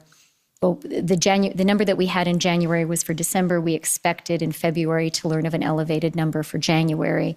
We were aware that the bank was concerned, and that made us concerned, definitely. Okay, so you spoke earlier about some of your concerns around comments by public officials in the United States. I'd just like to go through the timeline of some of those statements, because I think we've heard a bit about them, but I think it's helpful to look at actually. Sure, and if I could just say one more thing on the Bank of Canada, that wasn't in an interview with Bloomberg. Governor Macklem spoke at a press conference about it, so that was widely reported. No, indeed. That was just one instance of a document that's in the record that records that statement. So February 7th, we know, is the day that the blockade begins at the Ambassador Bridge. And so on February 9th, this is day 3, that's the date of those comments by the Governor of the Bank of Canada. It's also the date of several statements by U.S. public officials. If we could pull up pb.can.6023 and go to page 3. This is a tweet by Representative Alyssa Slotkin, and I believe you may have indirectly made reference to this earlier this morning, but I'd just like to put the tweet up. And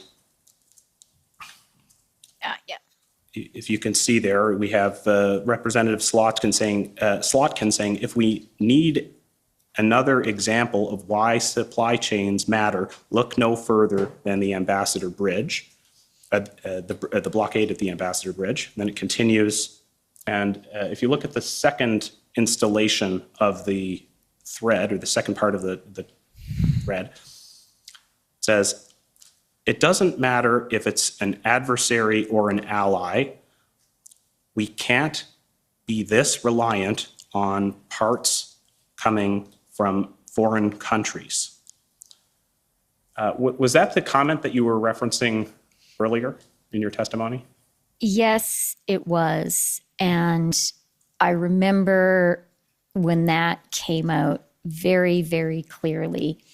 And, what was being publicly said by U.S. officials, all of it worried me. But I think if I had to identify for people here one particular line that worried me the most, it's those two sentences. And in particular, it doesn't matter if it's an adversary or an ally. We can't be this reliant on parts coming from foreign countries. That is a huge threat to Canada's entire auto sector. And the point especially there that she's underscoring adversary or ally, because a point that we had been making, and actually we made successfully, for example, with the 232 steel and aluminum tariffs, was those were inappropriately levied against Canada by the U.S. because we were an ally. And so you could rely on us. And that point there is saying, you know what? You shouldn't differentiate between, for example, Canada and China. The United States is equally at risk if it has an economic dependency. And having U.S. elected representatives assert that publicly and connect it to this blockade and say, look, by relying on Canada, you're going to lose your job. That was very, very dangerous for us. And I will also just point out, this was a Democratic member of the Michigan delegation. And I think later on in the tweet, Representative Slotkin talks about being in touch with the White House. These were the people that the White House was talking to about this situation, but also about the EV incentives. And their views mattered very, very much. And on the White House point, if we look just further down this page, the last line on this page of the document, it's a headline from an article from the Detroit News, White House worries about Ambassador Bridge blockade. And that article, we don't need to go through the text, but it references a statement by then Press Secretary Jen Psaki commenting on White House concern. And I take it you were aware of those comments at the time as well? Yes, I was. And so then if we go to February 10th, that's day 4 of the blockades. Commission Counsel mentioned earlier that the Department of Finance prepared an economic analysis on February 10th that day. And we looked at it the other day with the Department of Finance officials. And that backgrounder noted that at that time, as of the 4th day, there were auto plant shutdowns at Ford, Stellantis, and Toyota plants that were caused by the Ambassador Bridge blockade. Were you aware of that, and were you surprised at how quickly those shutdowns occurred? I was aware of that. And we spoke earlier this morning about my conversation that day, the 10th of February, with Brian Deese, where he said, and I can't recall exactly, but something like another 12 hours and all the Northeast will shut down.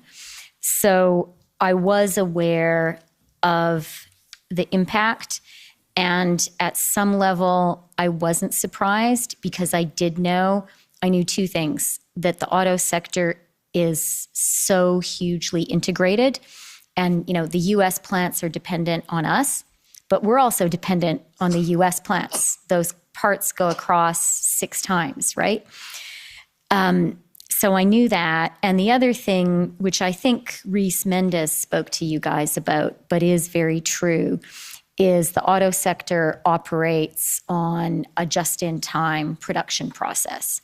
They don't like to hold big stores of parts because that's expensive. And so the industry requires very reliable and very speedy supply chains. And if there's a break in them, yes, it stops production. So I knew that intellectually. I would say, though, at a kind of emotional level, it still, was breathtaking how quickly it had happened, how quickly the effect mounted, how swift the political impact was. And I think that was the case also for the White House. And that was reflected in my Brian Deese conversation, where he sort of said, yeah, you've been telling us about the integration, but now I really see it. And so you mentioned you spoke to Brian Deese, and part of that was setting up a call with the president, between the president and the prime minister, which then took place the following day. What was your reaction when you heard that that call had taken place the next day after you'd begun the process to set it up? So I was glad that the conversation happened, because I knew it was important and valuable for the prime minister to have a chance to explain the situation, to discuss the situation directly with the president. So that was good. But, and I had asked Brian for that call to happen. But at another level, I was quite concerned by how quickly the call was set up, because the speed of response spoke to me about the degree of concern. We've heard earlier in this proceeding about a statement that was released by Governor Whitmer on February 10th. There was a second statement that Governor Whitmer released on February 11th. And if we could just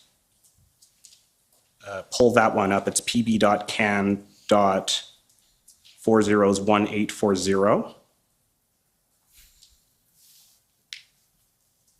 And as part of that statement, Governor Whitmer said, we cannot allow another minute to go by unnecessarily, calling on the Canadian government to act.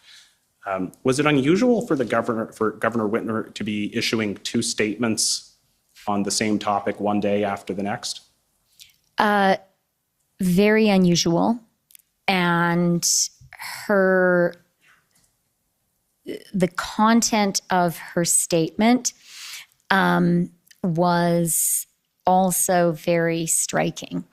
So she makes the point, first of all, that she is talking to the White House, she's talking to the congressional delegation, the people who we've been speaking about. There is a real concerted push. And then I can't quite see it here. Yeah, this, we can't let another minute go by unnecessarily. That was also striking to me and speaks to how I perceived, and I believe rightly, the economic situation, that every minute, every hour counted, that the situation was deteriorating really hour by hour, and Canada was being very harmed.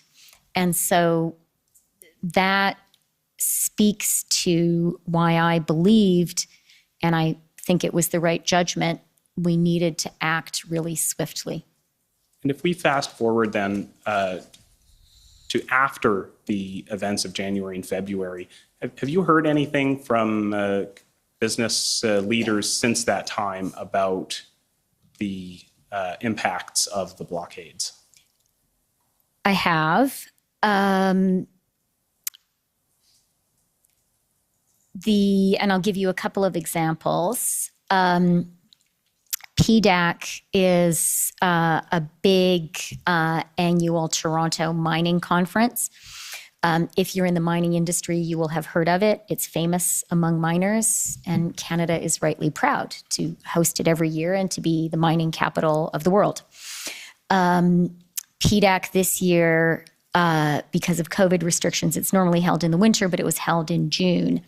And at PDAC in Toronto in June, Jonathan Wilkinson, the Minister of Natural Resources, and I convened a table to talk about critical minerals and metals and electric vehicles.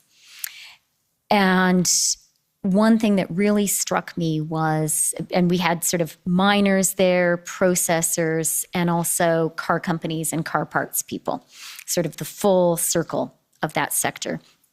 One of the people there, the Canadian CEO of a Japanese car company, proactively sort of went around the table. Everyone raised their points about critical minerals and metals and EVs and opportunities in Canada. And this CEO, who, you know, is a guy whose job is to get his Japanese headquarters to invest in Canada. And he raised in his remarks, I think it was the first thing he said, I'm still getting questions around the blockades and the occupation. And I need to be able to say to my headquarters in Japan that this is not going to happen again in Canada, that they can be confident that that access to the U.S. market is not going to be impeded. So that was very striking to me, that still in June, even after our action, which worked, there were still those lingering concerns. And it made me glad that we had acted when we did and not later. And then just in October, I was in Windsor, which we've heard so much about earlier today, speaking about the economy, actually at a big car parts event. And one of the car industry journalists asked me a question, and I'm, you know, it's on the public record exactly what he said, but I'm just recalling broadly. His question was basically, can you offer assurances that something like the convoy and the blockade won't happen again? It continues to be a major concern in the car industry here. And again, I was surprised that someone in October was still asking the question. And it was further evidence to me of how serious the threat had been. And, you know, while taking very seriously the magnitude of our action, and the reluctance that any government should have on ultimately acting as we did, that question was a confirmation for me that there was very great harm that was in the process of being done, and I was glad that we acted to stop the harm. Thank you. Shifting gears, if we talk about the economic measures my friend from the government of Alberta put it to you that there was no need to adopt the economic measures, that police had adequate tools to clear the blockades without them. I take it that you did not direct the commissioner of the RCMP to use any of the tools made available in the emergency economic measures order? I absolutely did not. And so to the extent that police made use of those tools, that was because they believed in their judgment that it would be a useful thing to do in carrying out their duties. Yes, that would be correct. And have you heard anything from police officers about whether they in fact found those tools to be effective in dealing with the situation? I'm not the main person who speaks to or hears from police officers, but it is my understanding that the tools were used and that they were effective. I'd like to ask you a couple more questions about the readout of the February 13th banks call that that Commission Counsel went through with you earlier this morning.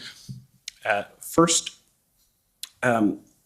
Commission Counsel took you to the email setting up that call from Tyler Meredith, in which he alluded to previous communications with the Canadian Bankers Association, in which he relayed that the message from the industry, mainly speaking for their legal counsels, is that we have this under control and we're generally feeling comfortable with the current regime. Do you remember that exchange? I remember that exchange from this morning. I didn't remember that email from the time, but I remember our conversation this morning. So my question is just, in light of your call on February 13th with the bank CEOs, do you believe that statement, as expressed in the email, that the banks believe they have the situation under control and are comfortable with the current regime, do you believe that was an accurate statement based on the reaction of the bank CEOs on that call? I didn't write it, and I can't remember whether I read it at the time or not. But what I can say 100% based on the conversation that I had, which I both recorded and remember certainly parts of it with striking kind of branded on my brain clarity, is when I spoke to the bank CEOs on the Sunday, they were very, very concerned. They did not feel the situation was under control. We did not discuss with them specific measures. I was sort of in listening mode, apart from kind of saying to them, you know, buck up, gentlemen, and do tell your investors that Canada is great, and sort of wanting to give them confidence in our leadership. But as you have seen from the transcript, they volunteered, a number of them, two things. One, grave concern about the economic situation, and two,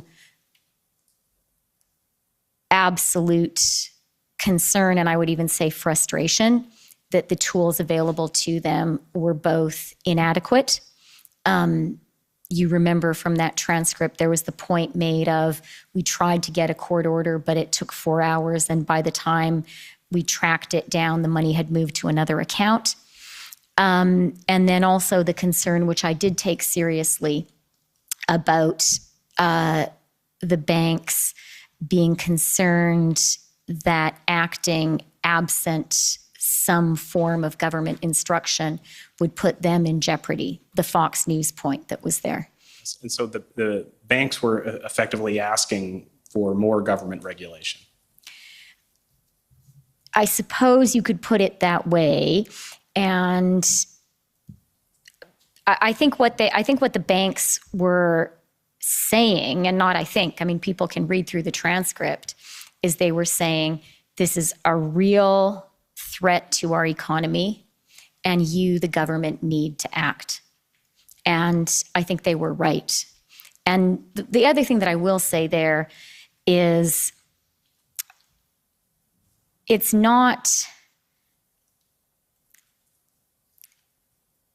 in the ordinary way of things for leaders of big Canadian businesses to want the government to do more in the economy.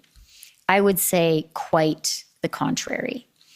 And at this particular moment, the banks had reason to not be so happy about things the government was doing. This followed our election, during which we had campaigned on the 15% COVID recovery dividend, which would be levied on banks and financial institutions. And we had campaigned on a permanent tax on the banks. So I would guess, and you could speak to them, but I would guess that if you had spoken to the bank CEOs at the beginning of January and said, would you like the Liberal government to take a more active position when it comes to economic management of Canada, they would say, no, we wouldn't like that. And we would certainly like them not to impose these taxes. So I just say that because the fact that they were saying the tools were not adequate and you need to do more was particularly compelling to me, because they were not a constituency that was inclined to seek strong government action in the economy.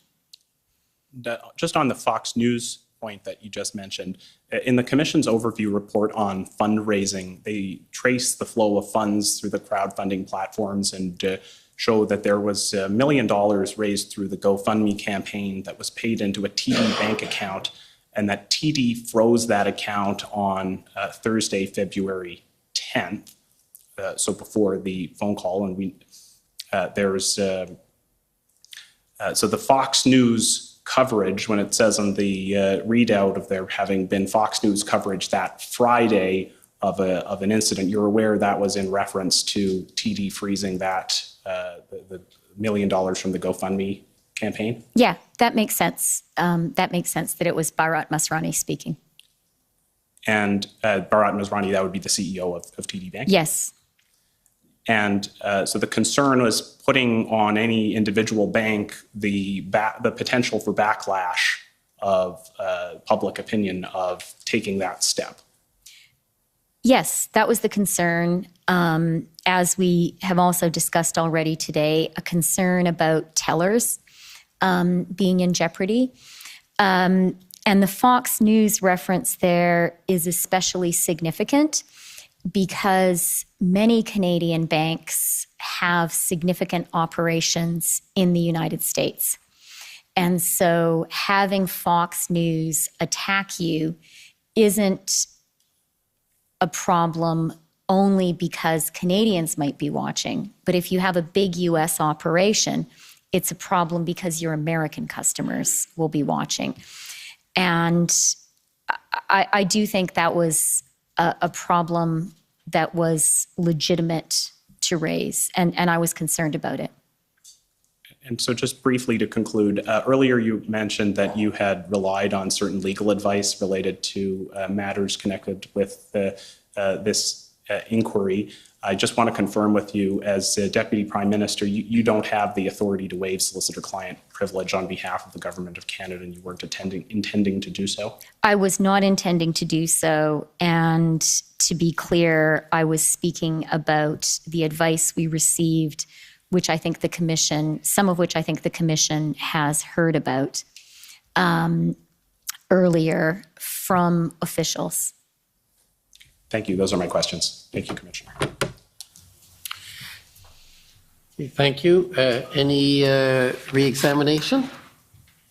No re-examination, Commissioner.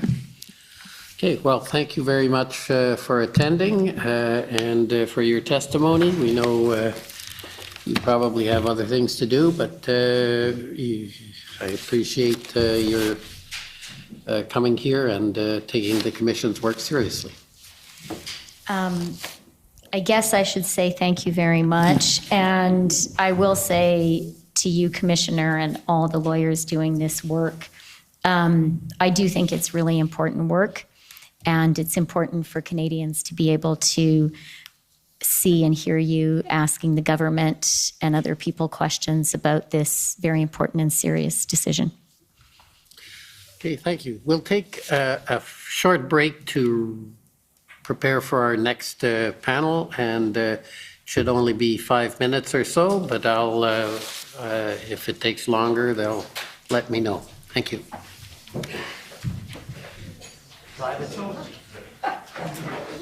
The Commission is in recess for 5 minutes. The Commission est en levé pour 5 minutes.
Order à l'ordre.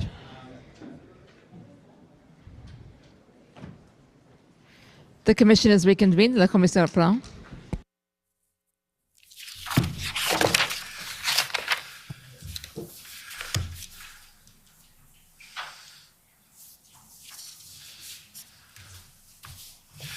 Okay. Good afternoon, Mr. Commissioner. Shantona Chaudhry for the record. Our next witnesses are from the Prime Minister's office, Mr. John Broadhead, Ms. Katie Telford, Mr. Brian Clow. Mr. Clow, will you swear on a religious document or do you wish to affirm? I will affirm. For the record, please state your full name and spell it out. First name Brian, B-R-I-A-N. Last name Clow, C-L-O-W. Do you solemnly affirm that the evidence to be given by you to this commission shall be the truth, the whole truth, and nothing but the truth? I do. Thank you. Ms. Telford, will you swear on a religious document or do you wish to affirm? A religious document. We have the Bible, the Quran, or the Torah available? Bible.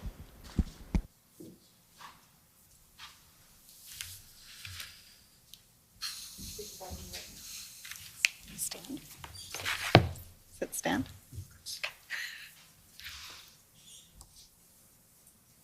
For the record, please state your full name and spell it out. Catherine Telford, K-A-T-H-E-R-I-N-E, Telford, T-E-L-F-O-R-D. Do you swear that the evidence to be given by you to this commission shall be the truth, the whole truth, and nothing but the truth, so help you God? I do. Thank you. Mr. Broadhead, will you swear on a religious document or do you wish to affirm? Affirm, please. For the record, please state your full name and spell it out. John Broadhead, John-Broadhead. Do you solemnly affirm that the evidence to be given by you to this commission shall be the truth, the whole truth, and nothing but the truth? I do. Thank you.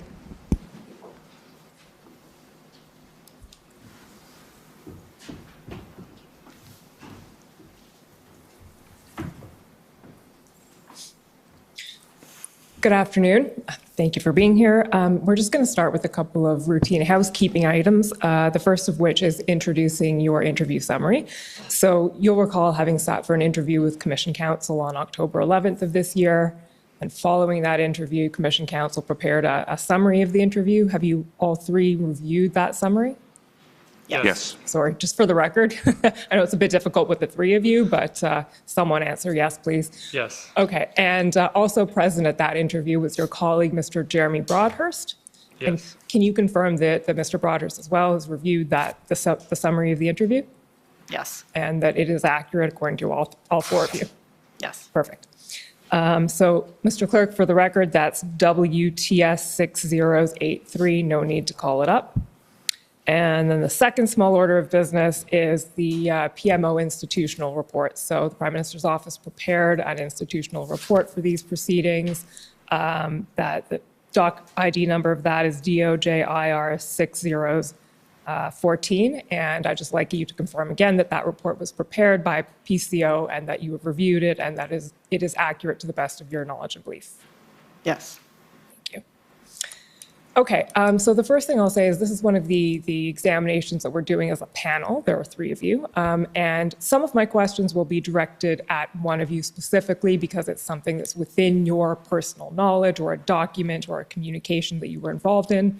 And some of them I will throw out more generally and the person best placed can answer. And you can also feel free if it's appropriate and you have knowledge to add to someone else's answer, you're free to do that. So the first question I think I'll address to Ms. Telford, which is just, can you explain the mandate and the structure at a very sort of general level of the Prime Minister's office? What does the Prime Minister's office do? The Prime Minister's office, we serve at the pleasure of the Prime Minister, which is different than our public service colleagues in the sense that job security is a little different. We work between elections as well, and many of us, though not all of us, do take leaves during election campaigns to work on election campaigns. But in between elections and working in government, our role is to facilitate information to the Prime Minister, to facilitate his ability to make the best decisions he can to advance the agenda that he was elected on by the Canadians. So that includes everything from very operational work. So we have teams of tour advanced people, as we call them. We have regional desks who coordinate with stakeholders, including different levels of government in different parts of the country. I'm sure my colleagues can speak to, John is our Director of Policy and can speak to the policy team. Brian Clow is one of 2 Deputy Chiefs of Staff in the Prime Minister's office. The other Deputy Chief of Staff is Marjorie Michel. And the other Chief of Staff, since she's not here, is primarily responsible for a lot of the operational elements of the office, ranging from human resources, because we are an office of roughly 100. And so the human resources side, the public appointments as well, there's hundreds and thousands of public appointments that go through government. And so we act as a coordinating body in many ways on the political side between ministers' offices as well. And but our primary job is getting the Prime Minister the information that he needs, getting him the best advice from all parts of government, but also from outside of government that he needs to be able to accomplish what he committed to Canadians he would do if he were elected. And just building on that, I'll ask you to explain, Ms. Telford, your specific role as Chief of Staff, and then I'll ask each of your colleagues to do the same. So I view my role in 2 ways. There's the day-to-day management role. So I manage the Prime Minister's office and of an extraordinary group of people who work day and night, particularly during this time period they did. And so it's all the sort of operational scheduling and day-to-day management you can imagine of running an office of that size, as well as coordinating between other ministers' offices as well. So we have a weekly Chief of Staff meeting that involves the Chiefs of Staff from all of the ministers' offices across government as a way of touching base and sharing information, sometimes best practices. And then the other hat I wear at the same time is being a senior advisor to the Prime Minister, and in terms of bringing him the best advice I can from everywhere I can, but also facilitating other people being able to get in front of him and provide him with all the advice and the inputs that he needs to make the best decisions he can for Canadians. Thank you. And Mr. Broadhead, can you explain your role, please? Sure. So as Director of Policy, one of the key pieces of my role is to kind of work with the Privy Council office very closely to coordinate the cabinet agenda. So as you've heard through these proceedings, we have many cabinet committees, and so we work with PCO to make sure items are ready to go forward on those agendas, any kind of remaining issues to be sorted out between ministers or departments. So that's one. We have a team of 14 policy advisors. So they cover all the departments. So they each have policy files. So they become the links to the ministers' offices as well as to the content experts at PCO and other departments.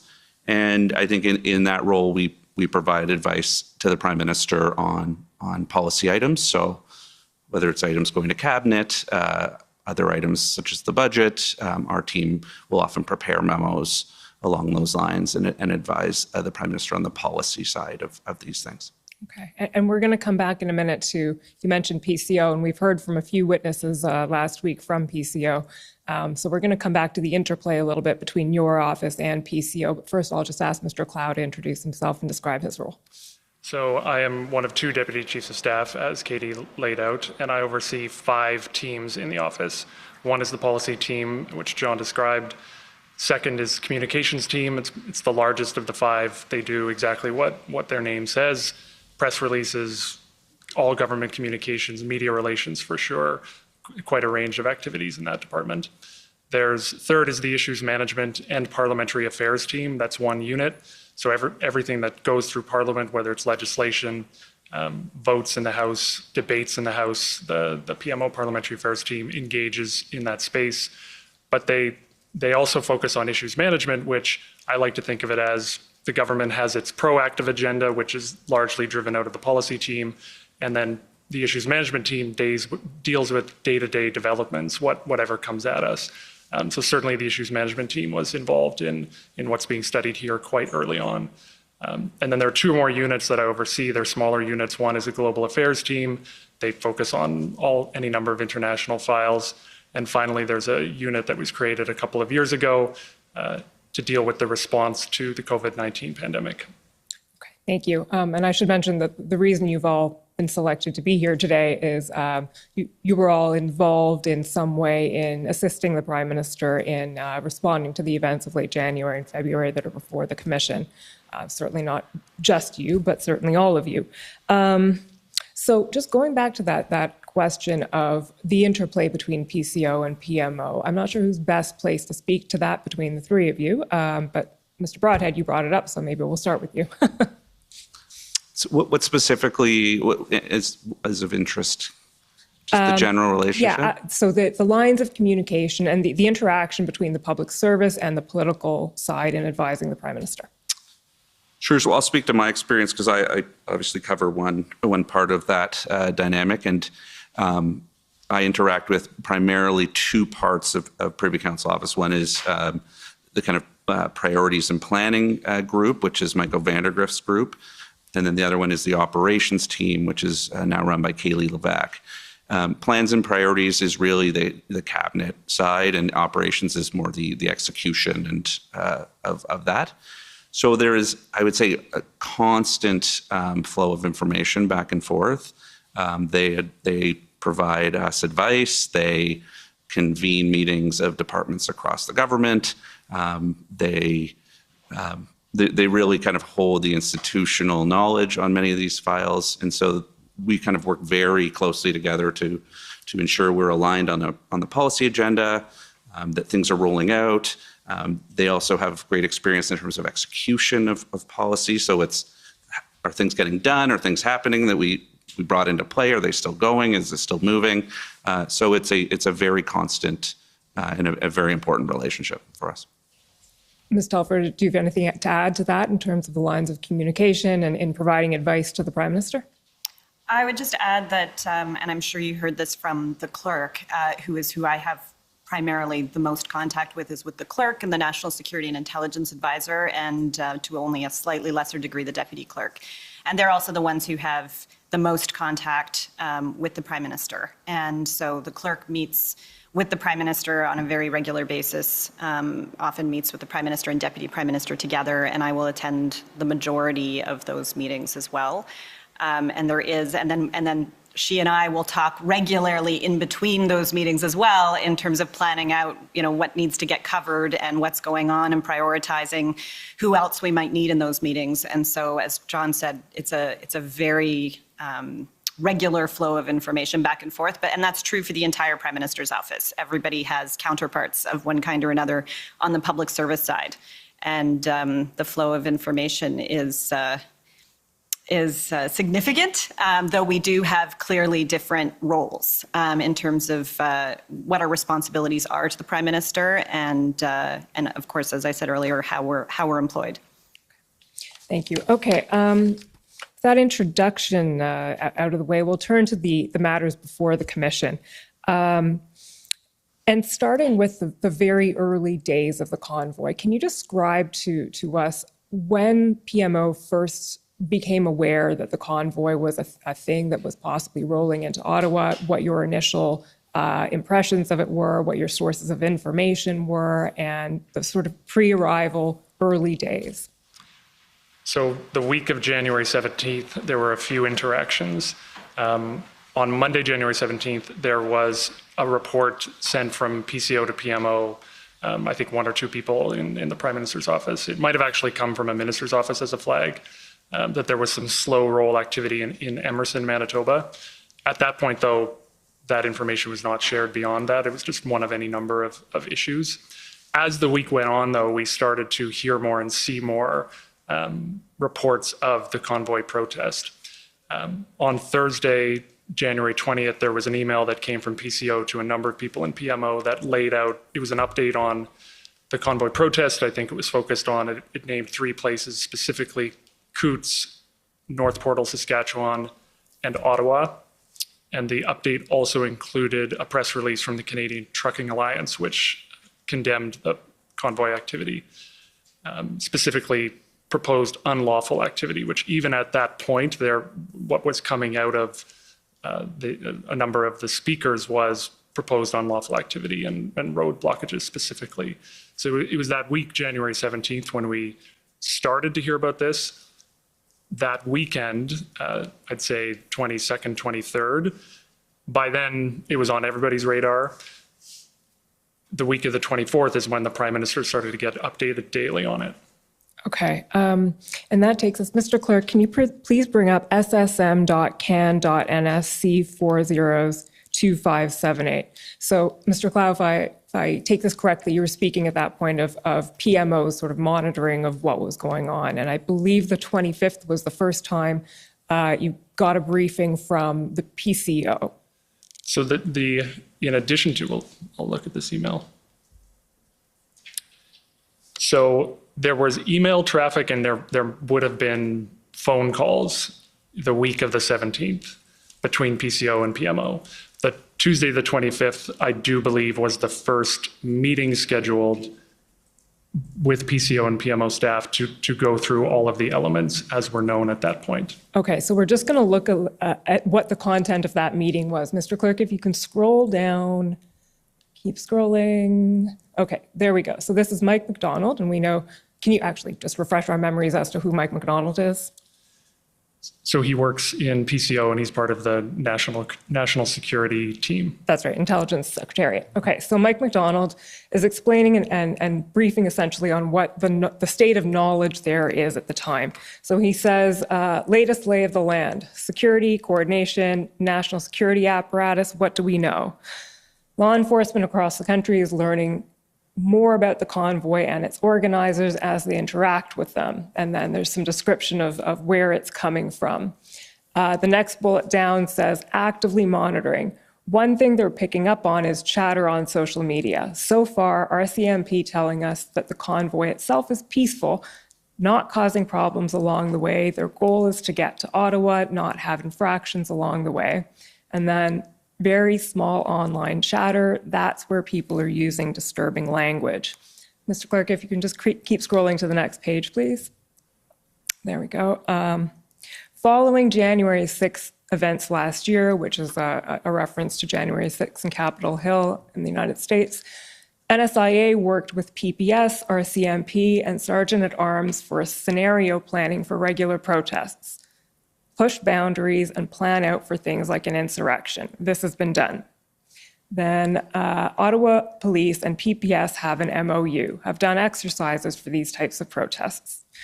On the federal side, we have governance in place that is up and running, ADM, National Security Operations Center, meeting every day to ensure parts of the federal family are coordinated in efforts and can feed information through.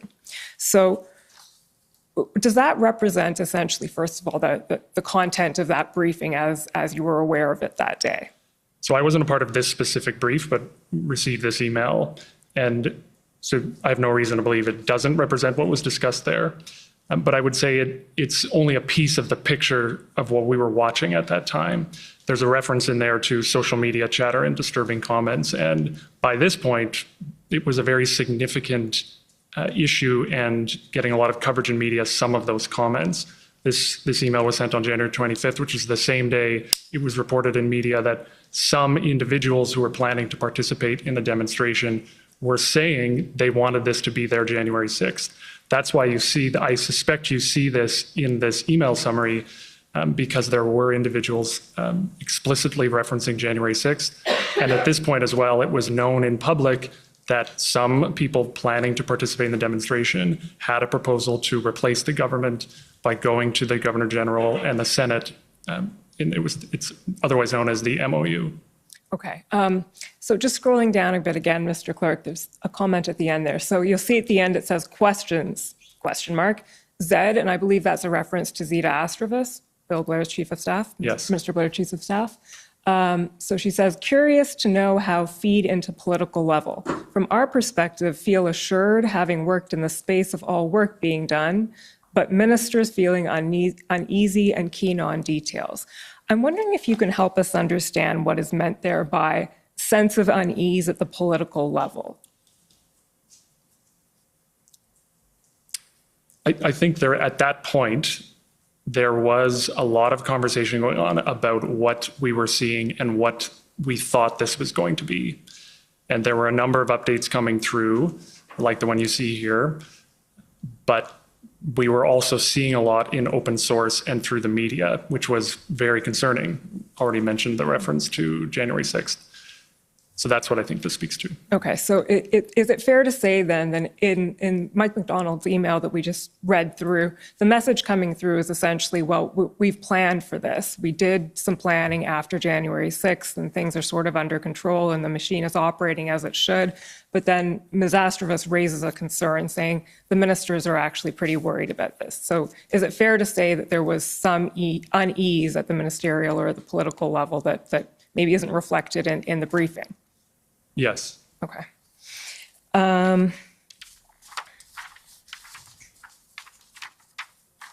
So then just moving, thank you, Mr. Clerk, you can take that document down.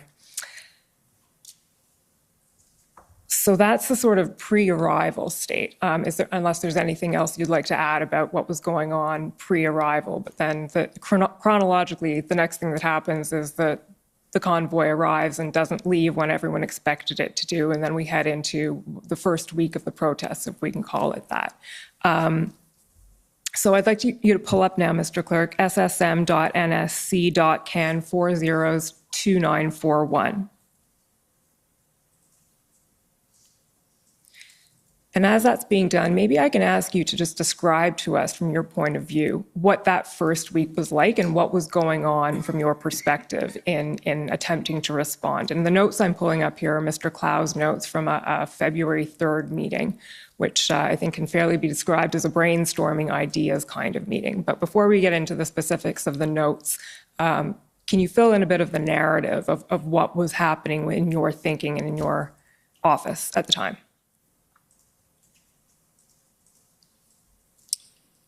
So we watched the convoy arrive, not only in Ottawa, but there was activity in Coutts, very serious activity that first weekend.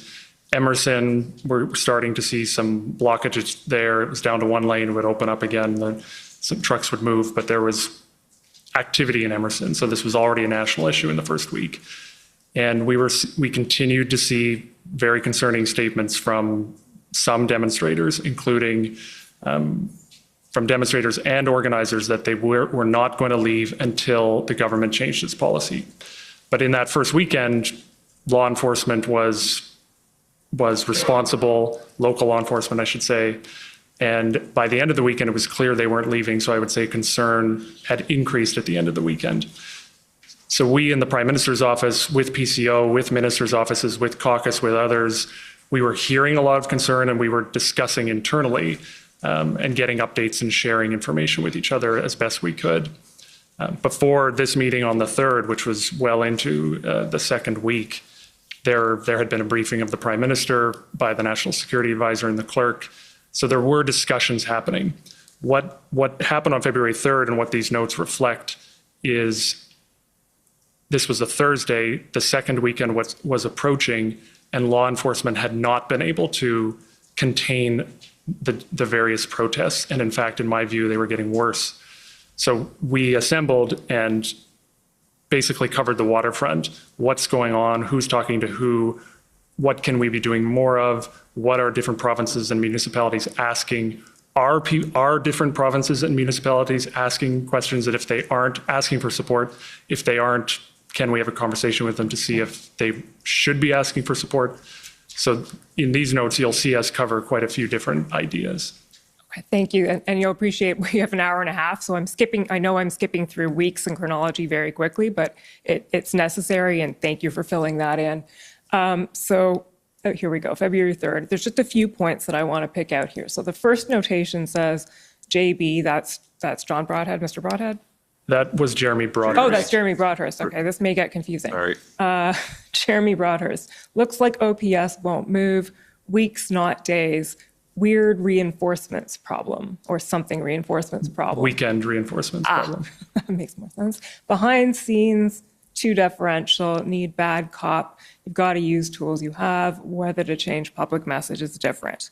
And then KT, that's Ms. Telford? Yes. Okay, I can't read the first part. The second part says, what, if anything, can we do? What are options? So that's introducing this as a sort of a brainstorming of ideas. And then we'll see a variety of ideas expressed here. Mr. Clerk, can you just scroll down? We see, sorry, just above there, any way we can get Bergen's help. That's a reference to Candace Bergen. I believe she had just become leader that day. Okay. And then we have Ms. Astrova saying Blair doesn't want to call slowly, but he's open to calling Watson. And then RFA is a reference to a request for assistance, and we're going to come back to these in a moment, but Ontario could only ask if they've exhausted resources. Scrolling down again, please, Mr. Clerk, until you get to the bottom of the page. So here we have an intervention. Many of the ideas that are expressed here we've already heard about, so I'm skipping through them quickly, but at the bottom of the page here, this is a Yasser, I believe?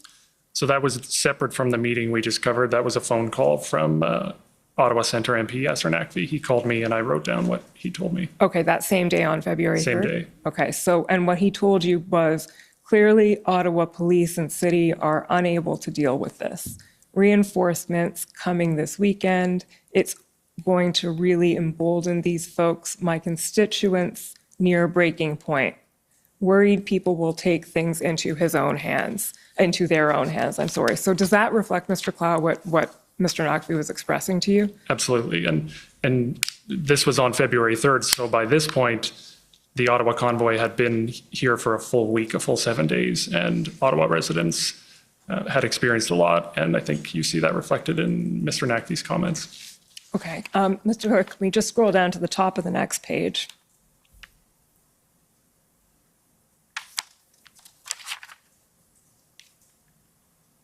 Yeah, there we go. So I think this is a continuation of the phone call with Mr. Naqvi. What I heard from Slowly, plea for help. It's a plea for something political. Do you recall that reference, Mr. Clow? I believe that was a reference to either the day before or earlier that week. Chief Slowly said there was no policing solution. That's correct. It was the day before. And what I'm wondering is what was the reaction within PMO to that statement? Here we have Mr. Naqvi's, I think, interpretation of it, which is it's a plea for something. And then he says it's a plea for something political. Does that reflect, or was there any thinking among the three of you or among your office, within your office, about what Chief Slowly may have been expressing there? It definitely added to the concern of what we were seeing. And to hear Ottawa Police say that this was not a policing solution was very concerning, and it told us that this was not going to end anytime soon. Okay. I think we can leave those notes for now. Thank you, Mr. Clerk. The next ones we'll pull up. Well, it's actually the same notes. Sorry, Mr. Clerk.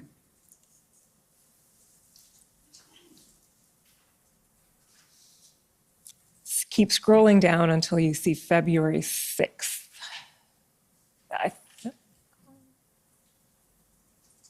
Yeah, there we go. So says PM February 6th, 6 to 8 p.m. So I assume this is a meeting that was with the Prime Minister, attended by, as it says here, the clerk, the NSIA, and then John, Janice, Jody, Sam. That would be John Broadhead, Mr. Broadhead. Janice is the clerk. Janice Charette, Jody Thomas, the NSIA. Sam, who's Sam? Sam Cleal is the Director of Issues Management. Okay. And there were probably a few other people on that call, not many more. I'm confident Katie was on that call. Okay, so if we just scroll down then until we see OPS trying to reduce violence or taking some steps. And then below that, Coots persists, but traffic is moving. AB, this is Alberta, asked for RFA. We don't see CAF, the Canadian Armed Forces, being able to help with that.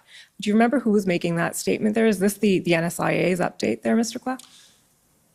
So one, to situate this conversation, this was Sunday, February 6th in the evening, so the end of the second weekend. Prime Minister was updated just as he was updated the previous Sunday, because a second weekend had passed and Ottawa had worsened and other situations were becoming more difficult as well.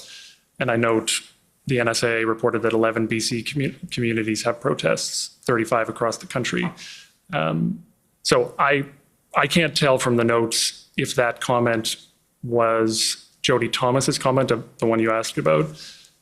but it looks like it was part of a list of updates from Jody Thomas. Were these briefings happening daily? There were multiple conversations happening daily at this point,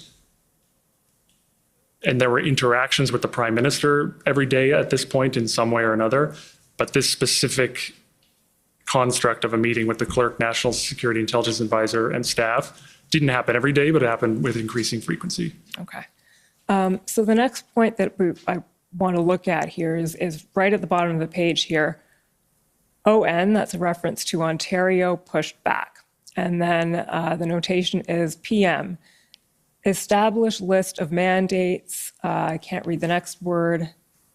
Something vaccines. Gyms, vaccines, all provincial. Okay, and then under that it says DM for Solgen, so that would be Deputy Minister, Deputy Solicitor General, pushed back.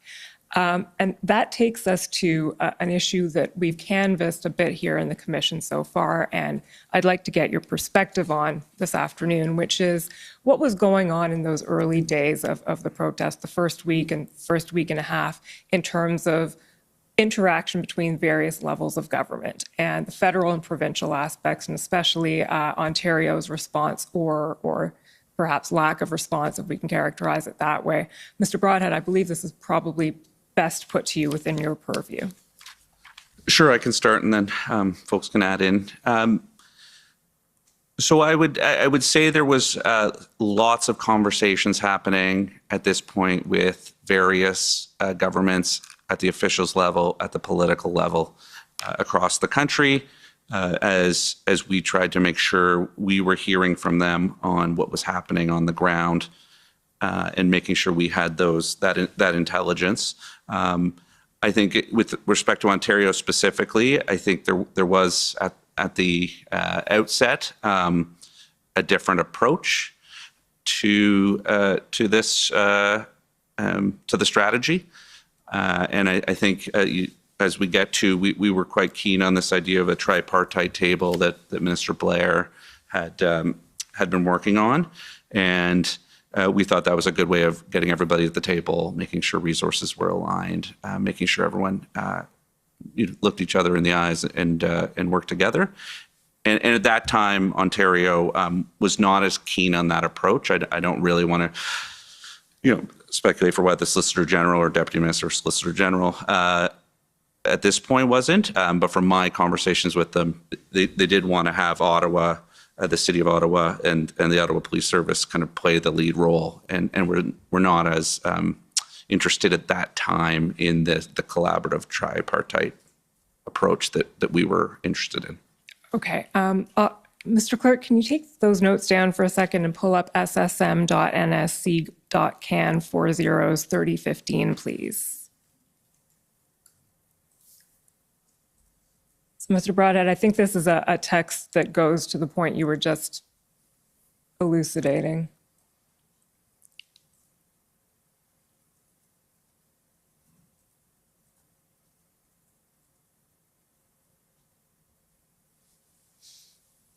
So we don't have a confirmed date for this one, but it must be some. It's February 8th. Thank you. And this is a text between you and Ms. Astravas, a text exchange. And she says to you, I believe she's in the blue here, Marco, that's a reference to Minister Mendicino, hasn't heard back from Sylvia Jones. That's a reference to the Solicitor General of Ontario on the meeting with the three orders of government, reference to the tripartite. And you say, yeah, because they don't want to be a part of it. And she says, oh, I know. And you say, so anything I should do, we should just go ahead without them. And then it goes on. So can you contextualize that for us a little bit? Yeah, as they were getting kind of pushed back and or just not support from their counterparts, the Solicitor General in particular, they had asked me to connect with my contact in the Premier's office and to just check and see if was this something that the Ontario government or this minister, just to kind of ascertain some of those kind of contextual details. So I did. I chatted with Jamie Wallace, and it was clear that they were they had a different approach and strategy, and the tripartite table was not a priority for them at that time. Sorry, who is Jamie Wallace for the record? Sorry, Jamie Wallace is the Chief of Staff to Premier Ford. Okay, so you had a conversation with Mr. Wallace, Chief of Staff to Premier Ford, and the message coming back to you was? This was not a strategy they wanted to pursue at this time. Was there any reason given for that? It was, I think, my recollection of that conversation was it was really they wanted Ottawa to be the main driver of this and did not want a kind of multi-governmental approach to this at that time. That was the impression I got from that phone call. Okay. Were you having interactions during this time with counterparts in other provinces as well? Yeah, so previous to being a director of policy, which I started in January, I was senior advisor with a focus on intergovernmental affairs. And so through that, I got to work closely with a number of the provinces. The three I was having most contact with, one was British Columbia because they were chair of the Council of the Federation at the time. So that was an ongoing active discussion generally. And I want to be clear, not just about this. For example, Mr. Wallace and I were working on childcare very actively at this time as well, and other issues were very would come up. So and then other provinces as well. But the other part of our PMO, which is important in this, is the regional desks, who don't report to me. They're part of the operations team, but they have geographical areas of responsibility. So they're often in touch with provinces and cities, and we have kind of information sharing between us. So I'm in touch with them a lot. They let me know when things are happening. I do as well. So I know that in those times there was a lot of informal contact, as well as obviously from ministers and officials. Okay, and we may come back to some of those interactions, but we'll stick to Ontario for now. Mr. Clerk, can you pull up ssm.nsc.can 402935?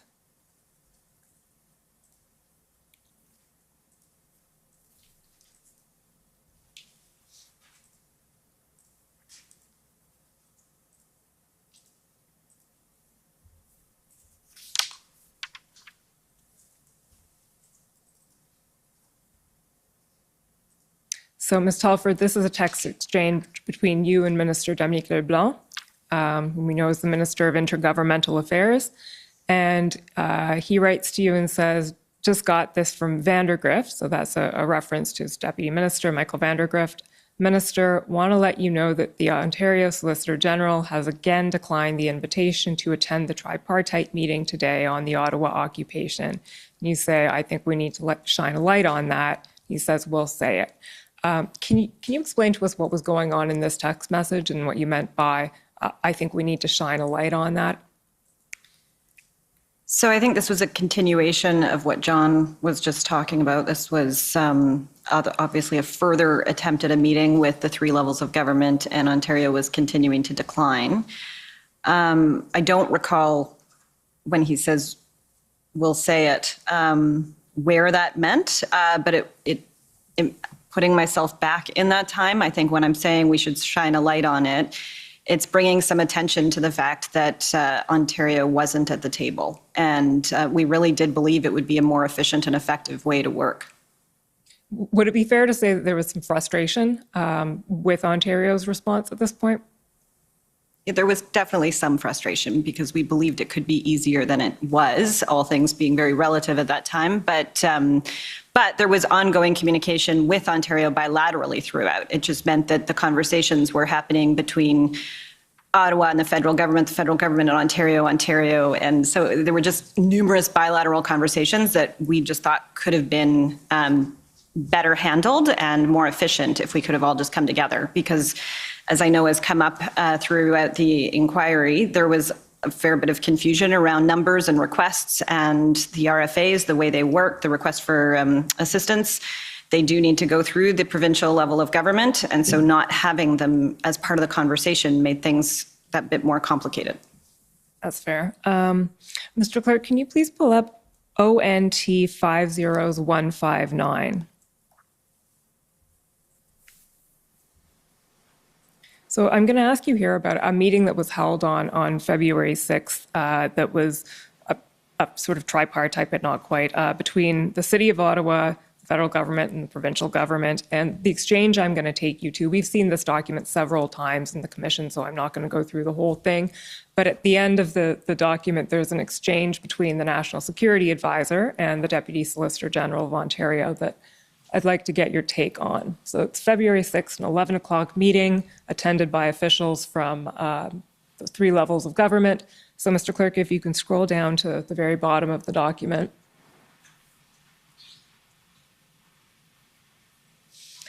You'll see it says there, Jody Thomas, National Security Advisor, noted that it was a positive meeting and regrets to end on this following point. Would the province be looking to the federal government if this protest was happening outside the City of Ottawa, e.g. happening in other places like Kingston? And the response from Mr. Di Tommaso was, this is a protest and encampment moving against the federal mandate on trucks. They came to Ottawa from across the country for that purpose.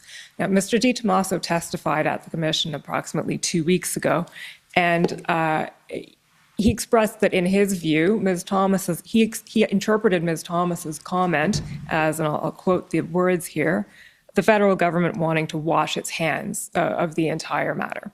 And so I'd just like to get your reaction in terms of whether you think that was a fair assessment of what was going on, whether you think that was what was being expressed there, and what Ms. Thomas was trying to express when she said, would the province be looking to the federal government if this was somewhere other than Ottawa?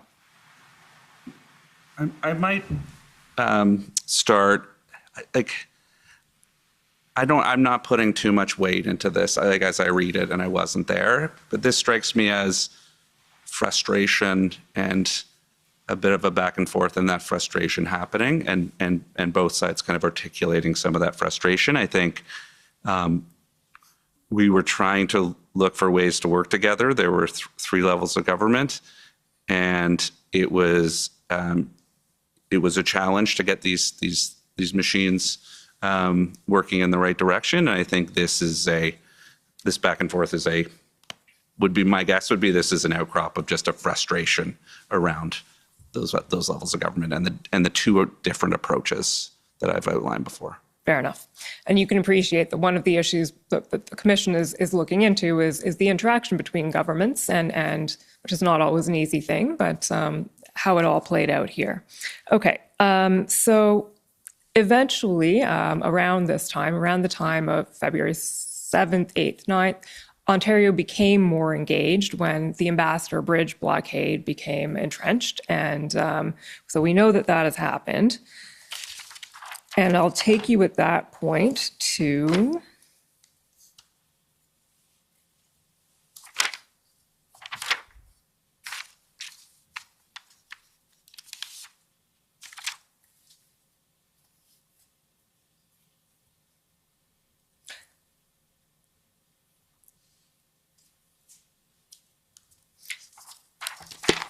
the witness summary. I'm sorry, Mr. Clerk. It's WTS 6014, page 11.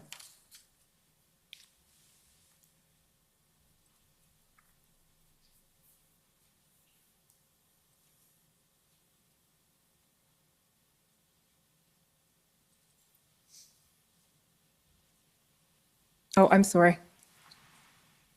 83. I'm sorry, I got the wrong number. 83. 14 is the IR.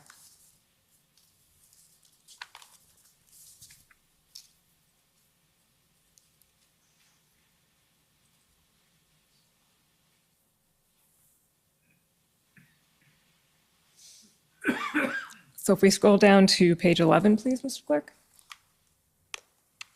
Keep scrolling. Oh, keep scrolling. Okay, scroll up a bit, please. What I'm looking for is the panel was asked what in their view. Could be that I have the wrong page number.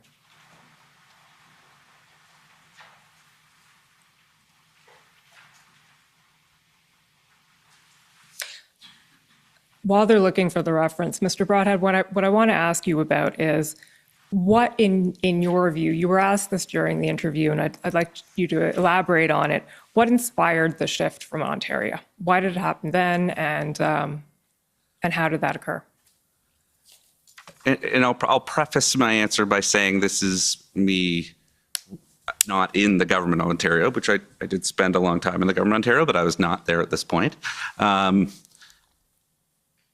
think it, in a sense, it started to become absolutely clear that we had to work together. So it was almost the increase of things happening. So you add the Ambassador Bridge to the Ottawa situation. You have other things starting to happen around the province, in New Windsor, Sarnia, Cornwall, and all. I think it became clear, and I'm hypothesizing here that, but we did see an evolution of their strategy at that time. In terms of at the political level collaboration, I think there's lots going on in other places that I don't want to comment to, but just that's what I can specifically comment to. Okay. And we know that there were several important phone calls that happened around that time, certainly between the Prime Minister and Premier Ford, which we'll talk about tomorrow when the Prime Minister is here, between Minister LeBlanc, we talked about when Minister LeBlanc was here. Leaving Ontario for a moment and talking about engagement with other provinces, I do want to ask you some questions about another topic that's come up several times here, which is Alberta's request for assistance. So I'm going to put to you a few facts that we know and that have come out already at the Commission and that are also brought out in the PMO institutional report. So there's a notation in your IR that PMO staff engaged with Pam Livingston. So Mr. Broadhead, maybe you can tell us who Pam Livingston is? Pam Livingston at the time was Chief of Staff to Premier Kenney. Okay, and there were two interactions apparently between PMO and Ms. Livingston about the Alberta request for assistance. Okay. And that request for assistance we've seen several times before, so no need to pull it up, but was for essentially assistance in tow trucks and removing vehicles from the Coutts blockade. There's also a notation that the Prime Minister had a formal call on February 6th with Minister Blair to discuss Alberta's request for assistance and the ongoing situation. And then I'm going to pull up, or ask the clerk to pull up Mr. Clow's notes again, ssm.nsc.can 402941.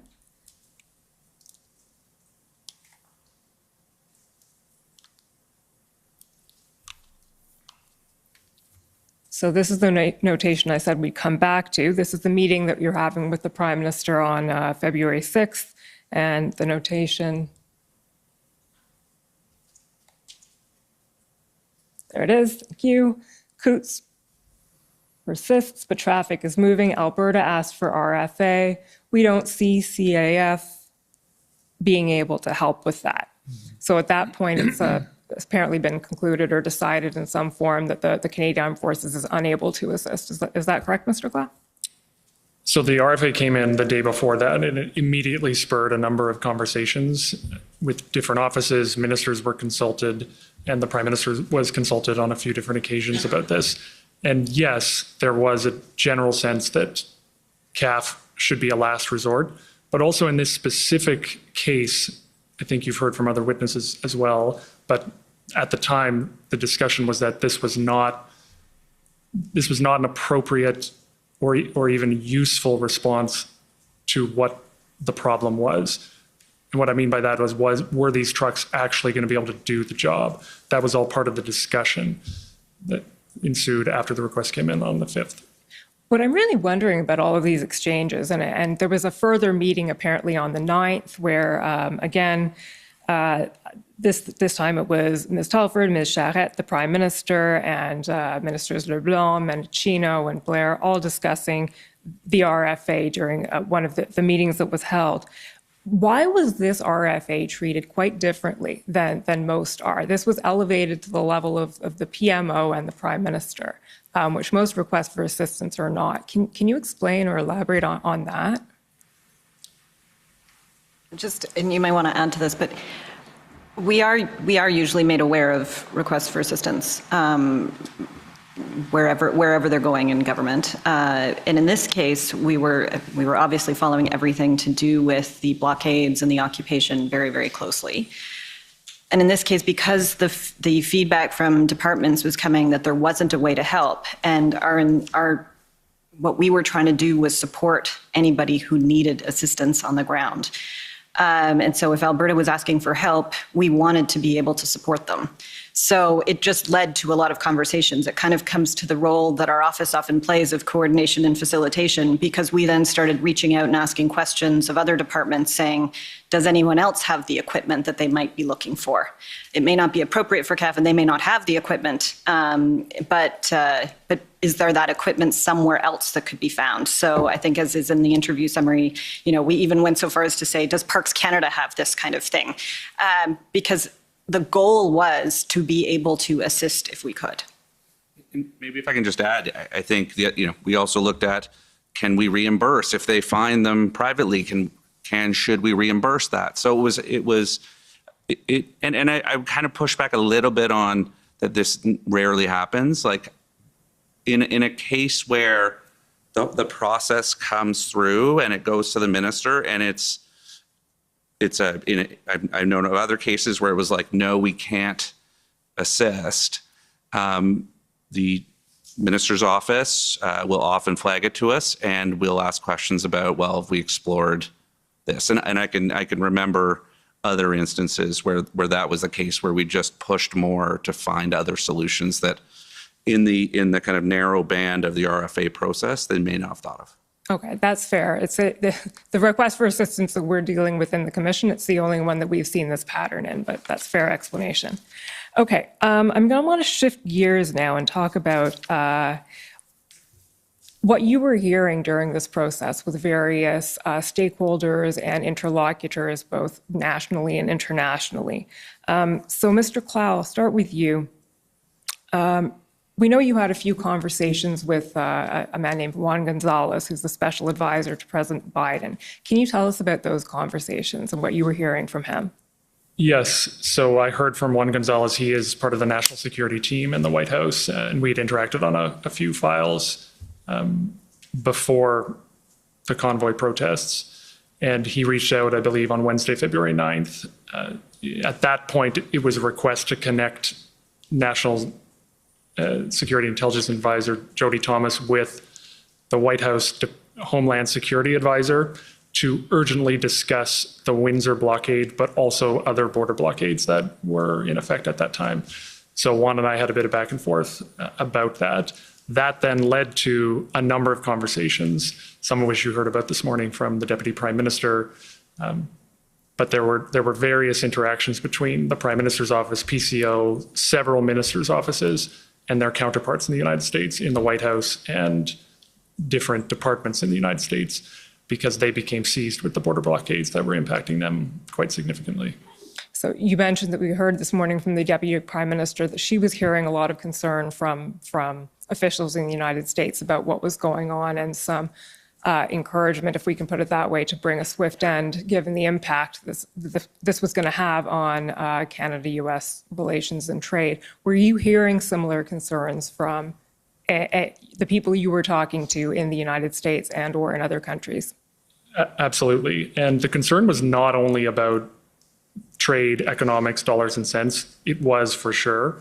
But there was also a discussion in many of these conversations, including between the Prime Minister and the President, that both countries were facing similar forces in certain ways. For example, the United States also saw some convoy activity. I think it was dealt with quite quickly by the Americans, but they saw a trucker protest heading to the Super Bowl. There was one that was trying to be assembled to head to Washington, D.C. So these were part of the conversations as well. It was viewed as a shared problem. But for sure, the immediate issue was the blockades at various border crossings, especially Windsor, and how do we sort these out quickly. And we understand you also had some conversations with Ambassador Hillman, ambassador to the United States. Can you tell us about those conversations? Well, she was one of the key principals having interactions with the White House and various departments in the United States. And the substance, one example of substance within those conversations was how can we introduce measures to end the blockades or at least dissuade them from growing and from new ones from popping up. For example, there was discussion of potential immigration measures or penalties placed on people who conducted unlawful activity at these border blockades. There was definitely discussion of whether the United States could provide tow trucks to help, given it was virtually impossible to get tow trucks on the Canadian side of the border. So that's the kind of thing that was discussed. Did that ever end up happening? I don't know. So the immigration measures, I don't believe the United States implemented any measures. We did in the Emergencies Act. In terms of tow trucks being provided by the United States, there might have been some in Detroit, Windsor, provided by Detroit or the government of Michigan. I'm not sure about that. Mr. Broadhead, Ms. Telford, were either of you having conversations with international counterparts? No? Not during the occupation or when the blockades were on.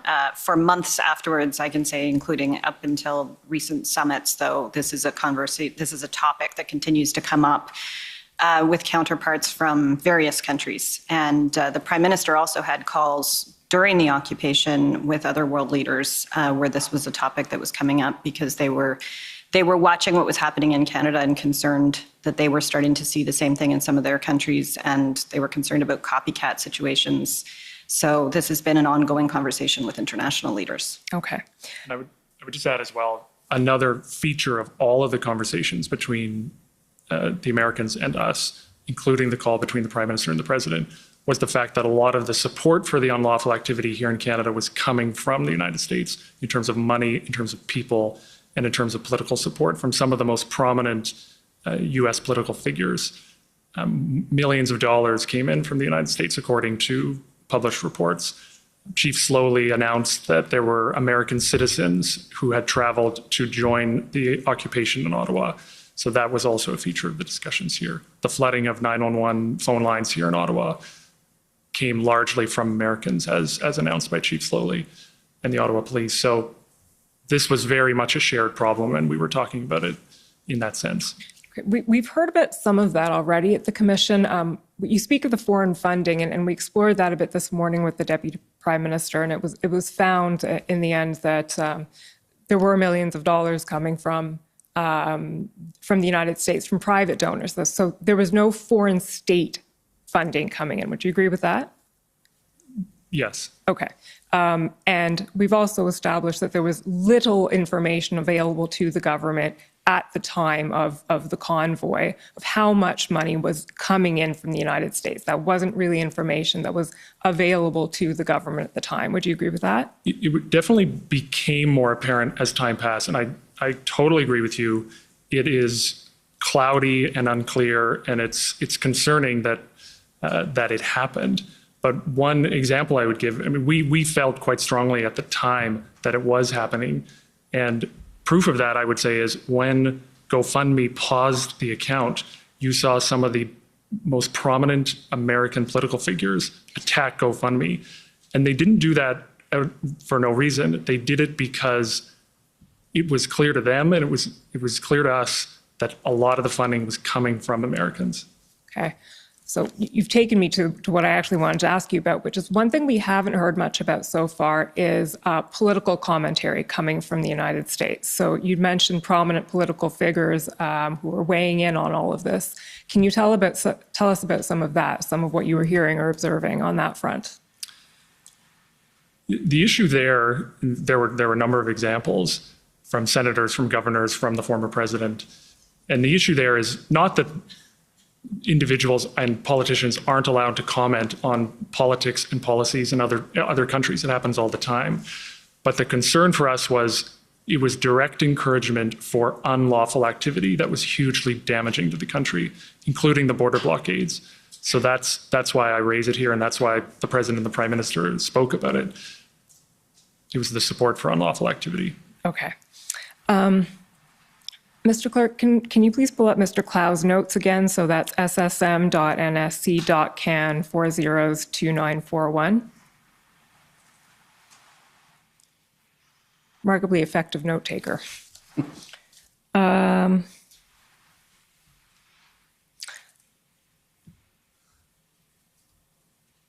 Now, it's going to be a little challenging to find the page here because we don't have a date for it. So just keep scrolling down until you see talked about the Emergencies Act. So scroll down again, please. Scroll down.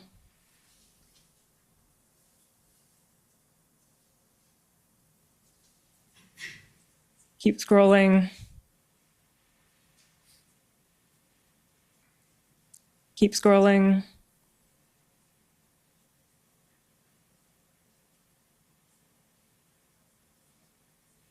Keep going. I think it's just after this. Keep going, please.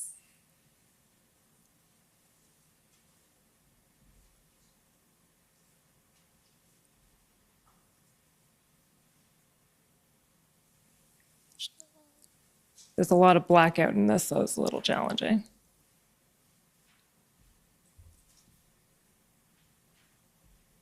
Oh, we're at the FMM already, so it must be before that. I think I saw it a Did you? few pages up, yeah. Can you zoom out a little bit, please, Mr. Clerk, so we can see?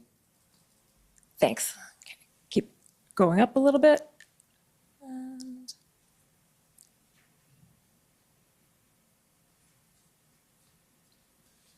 So a little bit further up. A little bit further. So I think you see. yeah, there we go. Okay. So first question, we don't have a date on this because it's sort of, there's some blackout before that, but do you remember the date of this, Mr. Claw? I believe it was February 9th. Okay. So it's a meeting on February 9th, and This is various things happening over the course of the day. Why don't you I wouldn't tell call us this what- one meeting. why don't you tell us what was happening? So February 9th was, there were a few conversations going on. I don't specifically remember what meetings at what times, but I did write down, and it was reported to us that Minister Blair had spoken to the clerk about the Emergencies Act. And that was in the lead up, I think, just one day before the incident response group meeting where the Emergencies Act was discussed in some detail, in addition to other things.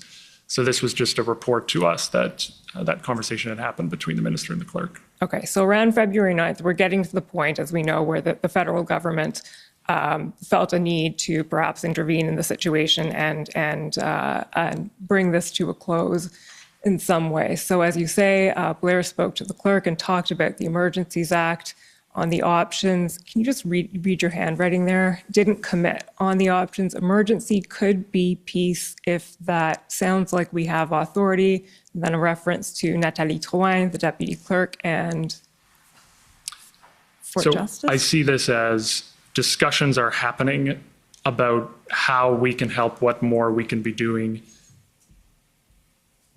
And the Emergencies Act could be a piece of that. Okay.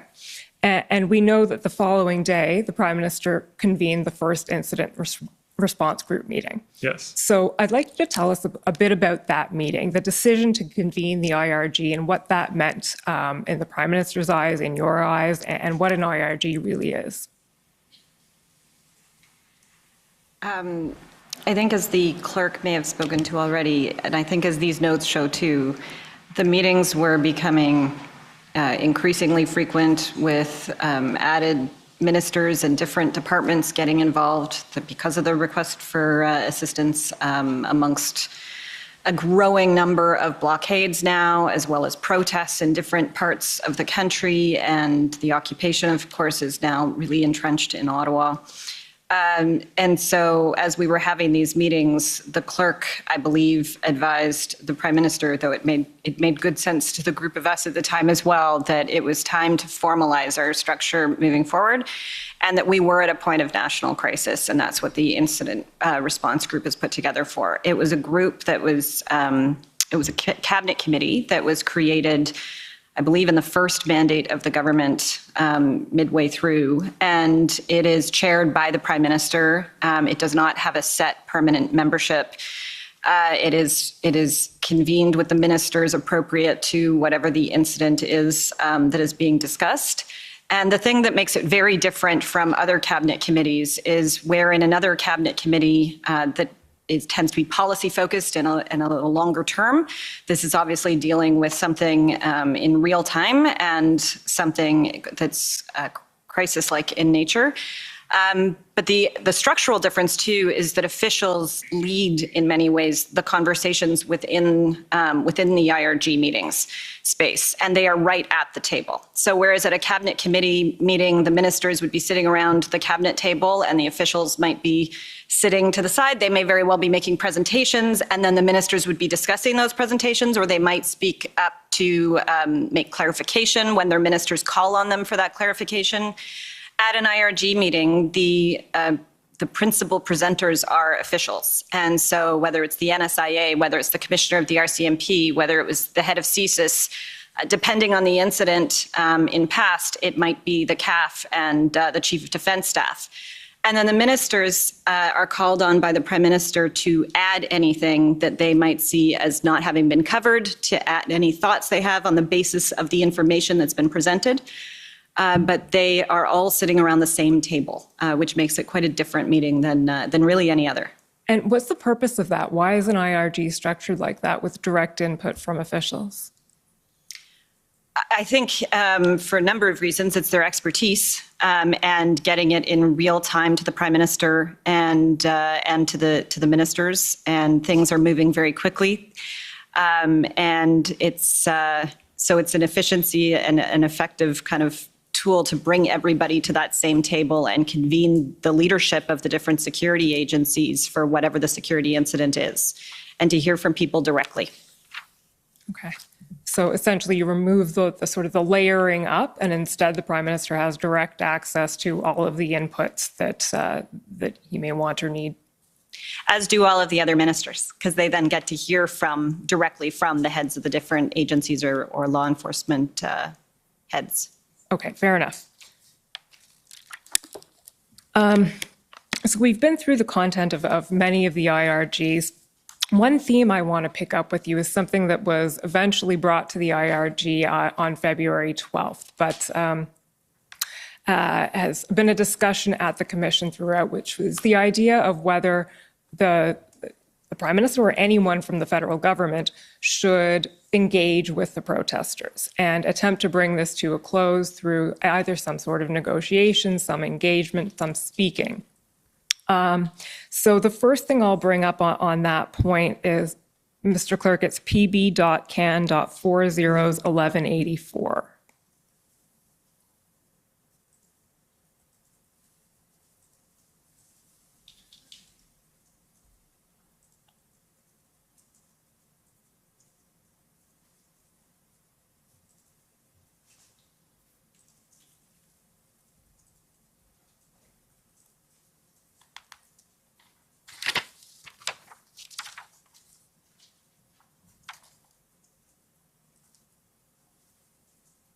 Or might be 1844, sorry.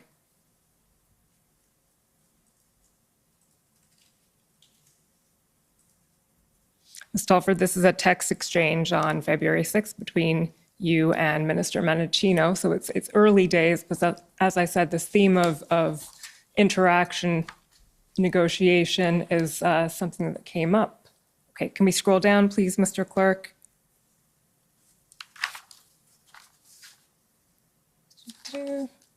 Going, keep going. Keep going.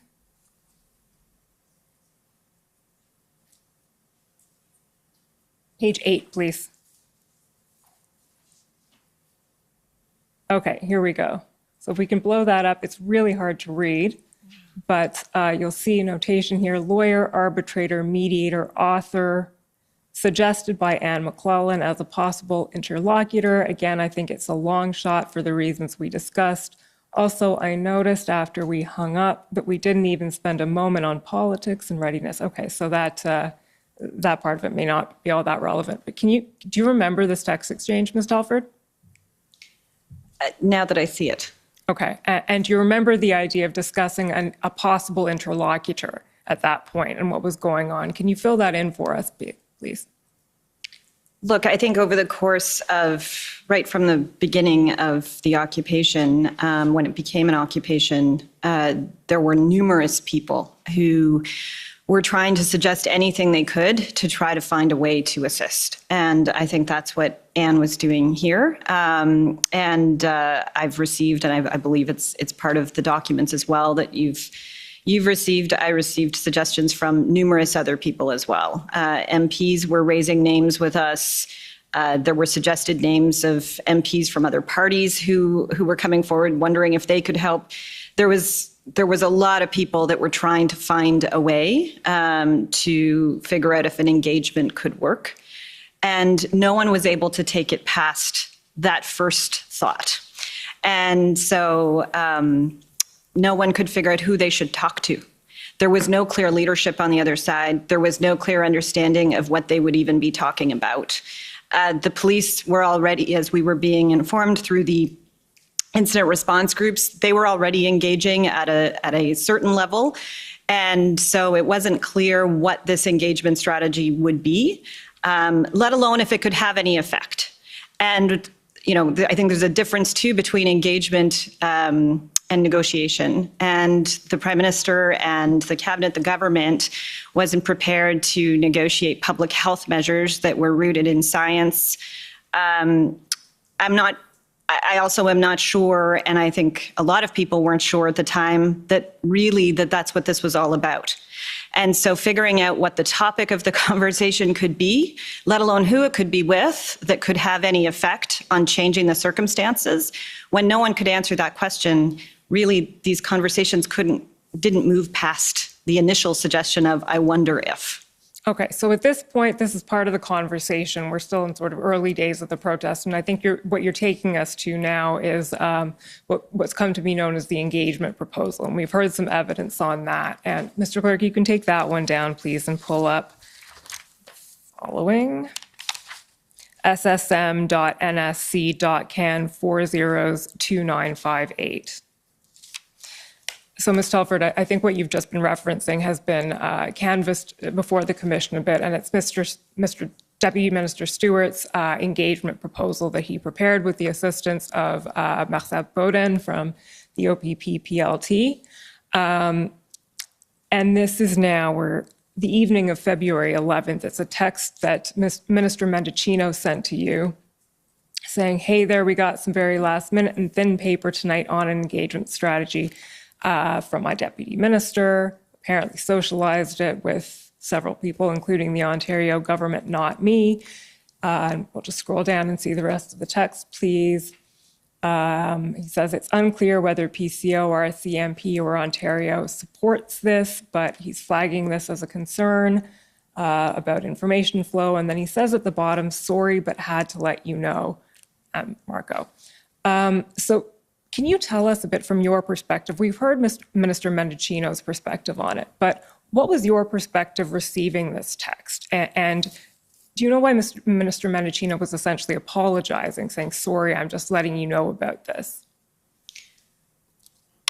When the IRGs began convening, just the day before, I believe, one of the things that was stressed at the first IRG, or in and around the IRG really, was just the need for appropriate information flow and for regular and constant information flow.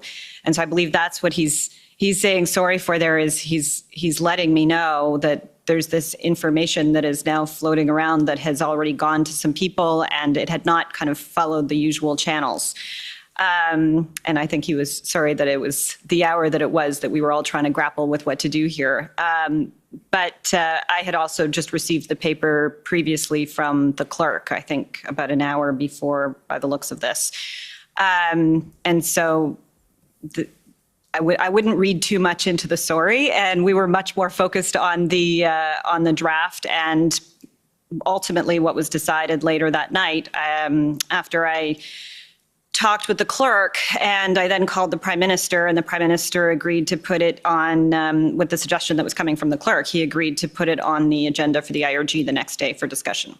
And we've seen that it ended up on the agenda, and I think you just started to tell us a little bit, but maybe you can finish that answer, why ultimately it was decided not to pursue that engagement strategy.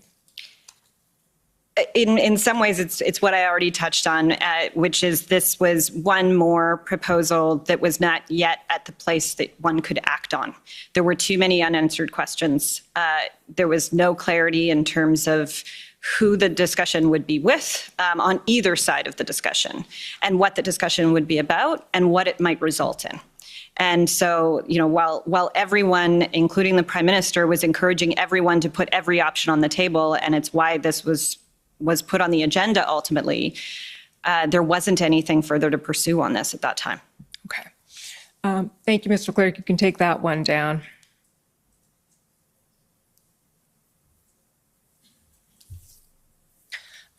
So we're going to skip a little ahead in the chronology. Again, the following day, February 13th, is obviously key. There's the incident response group meeting in the afternoon, followed by the cabinet meeting in the evening. The decision coming out of the IRG is to have the cabinet meeting, and then the decision coming out of the cabinet meeting is to have a First Minister's meeting to consult on whether or not to invoke the Emergencies Act.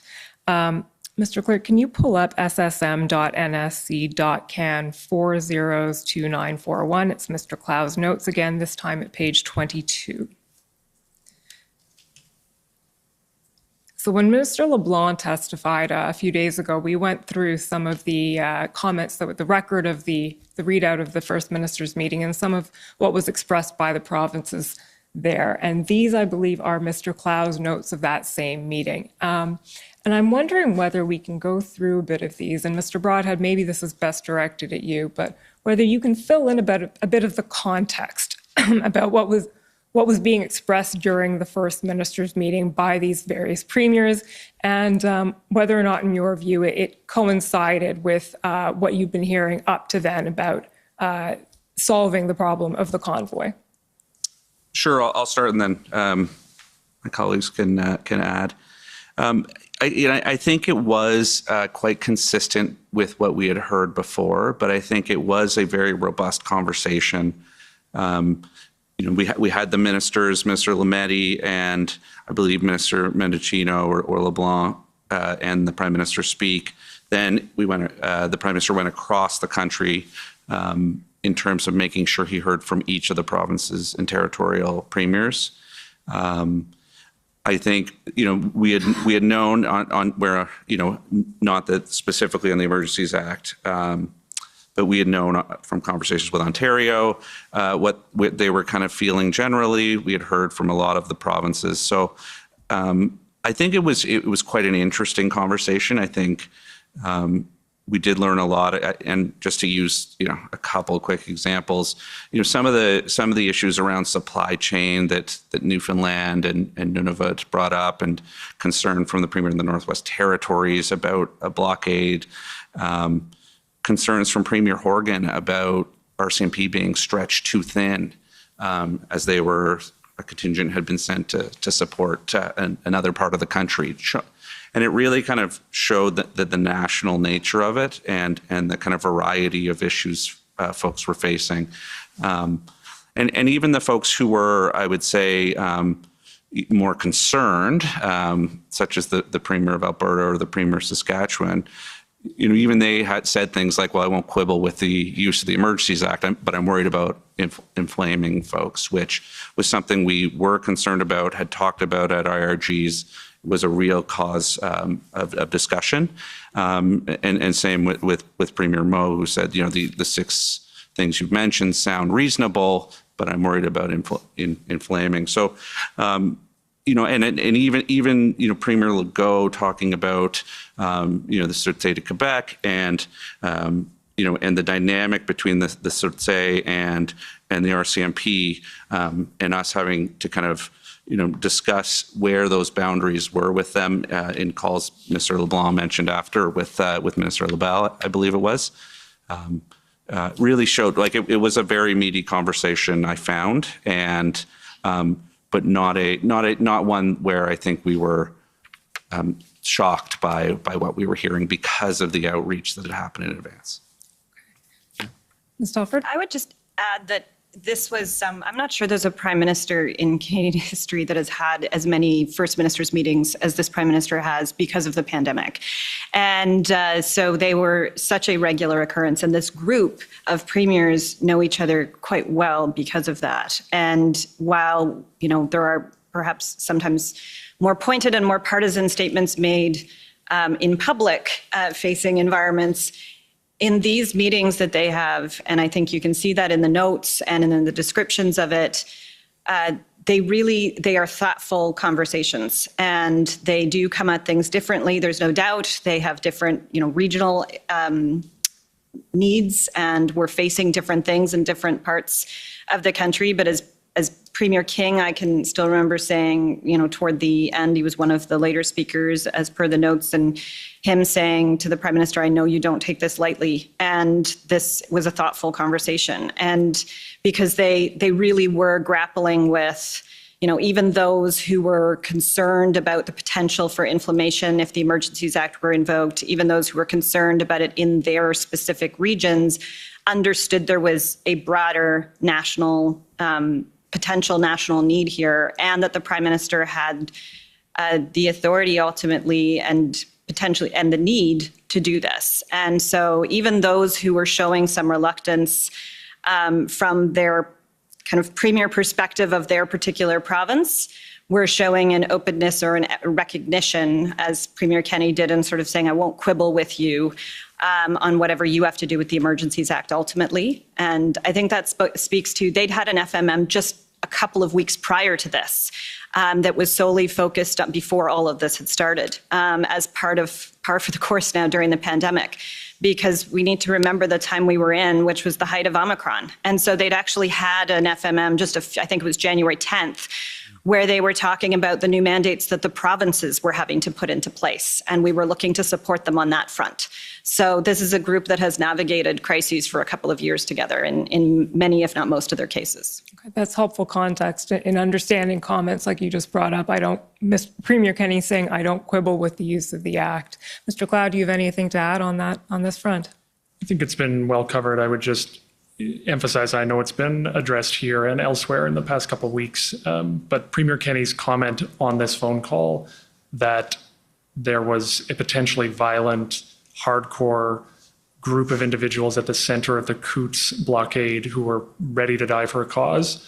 We had heard that through other reports and from our own officials, but it was a recognition. That's just one example of the very serious potential for violence that was posed by many of these demonstrations.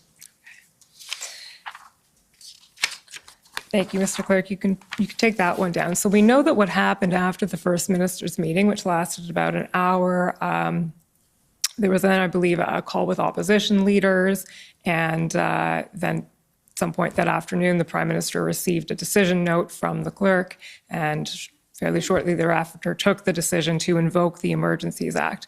One thing I wanted to ask from your perspective was any consideration given in any of this to holding a debate before Parliament, not to decide, of course, but to engage in a debate over whether the Emergencies Act should be invoked? So there was an emergency debate about the convoy and the demonstrations about a week, I think exactly a week before the invocation of the Emergencies Act. The Emergencies Act itself contains parliamentary process and provisions. So that debate and the vote in the House did happen. But the decision to invoke on February 14th was made after a series of discussions and inputs, the FMM that morning being a critical one, the opposition leader call being a critical one. And the view was time was up and it needed to be enacted right away. And recognizing that the parliamentary process is built into the act and was to come in the days ahead, we thought that was robust. So essentially that conversation didn't happen because it didn't have to. There was already a parliamentary process built in. Yes. Is that fair? Okay. And I just want to turn briefly now to the topic of revocation of the act, which I know is skipping ahead again.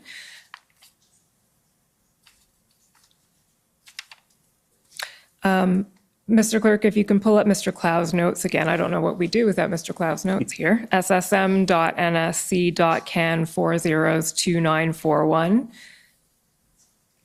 page 28.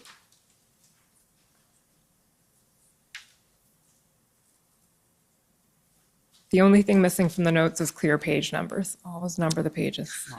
So this is February 19th. It's a staff call, and right at the bottom there, you say Parliament's job is to confirm or revoke. Doesn't impact changes, I believe. After revocation, what happens to frozen accounts? So that's a topic we've explored a bit with finance. At what point do we withdraw based on what inputs? So is it fair to say at this point, this is a discussion of almost first principles? We don't really know what the criteria are to revoke. We need to figure out what those criteria are. Is that an accurate reflection? It's hard to say for sure what that specific note refers to, but there was progress by that point, the February 19th.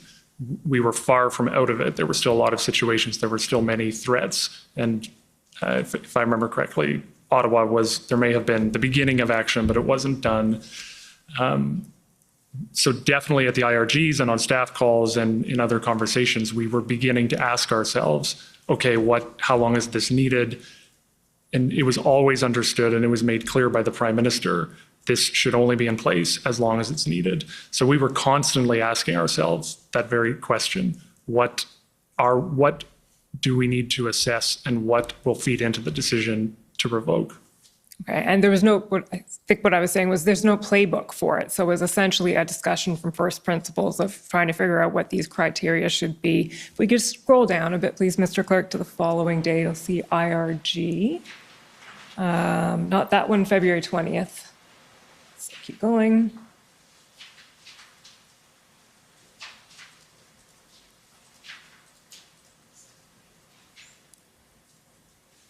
So the first notation there says IRG, February 20th, RCMP/officials public brief on how long Emergency Act is needed. Now we're going to take this down and bring up a different document, Mr. Clerk, which is ssm.can.nsc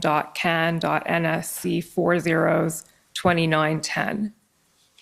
This isn't something that's recorded in your notes, Mr. Clow. What I'm going to bring up is Commissioner Lucky's key messages from that date. So it's an RCMP document, and I'm going to take you through it and ask you whether your recollection is that that was expressed during the IRG.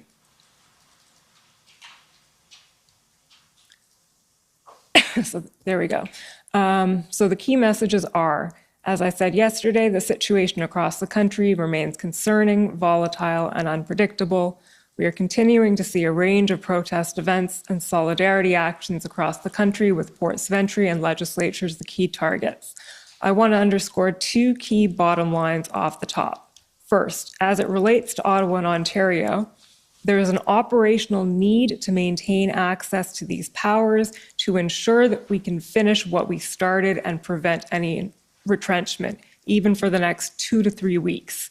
And then after that, it is important that we retain the ability to maintain the perimeter, restrict travel, and ensure we can continue to choke off financial support and other assistance to the protesters in Ottawa. And then it goes on. Do you recall this having been expressed at the IRG, that the Emergencies Act should stay in place by the RCMP, by Commissioner Lucky, for another 2 or 3 weeks? My colleagues may have stuff to add, but I don't know if it was conveyed on the 20th, but that was definitely a message right up to the revocation that the RCMP believed that the powers were critical, and they argued that they should stay in place for a period longer in order to prevent additional blockades from starting or from people from returning to the ones that existed. Okay. Ms. Telford, Mr. Broadhead, do you have anything to add to that? No, that's... Yep. Okay. and as we know, that's not what happened in the end. The act was revoked 3 days later. So is it fair to say that input was received but not followed by, in the end, the government? Important to point out is that both for the invocation and the revocation, the RCMP was one of many inputs. So for sure, this view would have been considered and was considered. But ultimately, the Prime Minister and the IRG decided to revoke when they decided to revoke based on many different inputs. Okay. One thing I wanted to ask you as well about the revocation decision is there have been some suggestions that the motion to confirm the declaration of emergency had been passed through the House of Commons, but was up for vote in the Senate, and that part of the timing of revocation may have been due to some perhaps lack of confidence around whether the Senate would confirm the declaration. Can you speak to that? So quite the opposite, actually. And yes, I am aware of that suggestion that perhaps there was an attempt to revoke before the Senate got to its vote. We actually wanted the Senate to move as quickly as possible, and I think it did too, but as it was reported to us, the Senate was delayed in convening partly because of the very significant continuing Ottawa demonstrations that were happening right on the Senate's doorstep. They did begin their debate at a certain point, but that was not considered when it came to revocation. The decisions around revocation was, what's the situation? Is this act still needed? Are these powers still needed? We would have liked the Senate to have its vote, but I will also say I know of no reason to believe that the Senate would not have endorsed it. And I do believe that, I'm not sure about this, but I do believe that this commission has seen evidence that the Chief of Staff to Senator Gold, the government leader in the Senate, was doing vote counting, and they were quite comfortable that they were in a good place. Anything to add on that point, Ms. Telford, Mr. Rada? No, I completely agree with what Brian was just saying, and I would just add that it was extraordinarily important to the Prime Minister that he be true to what he set out in the beginning when he invoked the act, and that it wasn't going to last 1 minute longer than absolutely necessary. And so that was the entire motivation behind when the revocation happened. The same way, safety and security was at the core of every meeting he was having throughout. The politics and parliamentary issues were on a completely separate track from that decision-making. Okay. Those are actually all the questions I have for you, since given that the Prime Minister will be here tomorrow, your boss will be speaking for himself. Those are the questions that I have for you this afternoon. But before I sit down, is there anything that we haven't covered here today that you would like to say now that you have the opportunity? I think we're good. Nope, pretty quiet. Okay, thank you. Commissioner, those are my questions. Okay, thank you very much. I think probably this is a good time to take a 15-minute break and let everyone get up and stretch. And so we'll come back in 15 minutes. Thank you. The commission is in recess for 15 minutes. La commission est levée pour 15 minutes.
Order à l'ordre.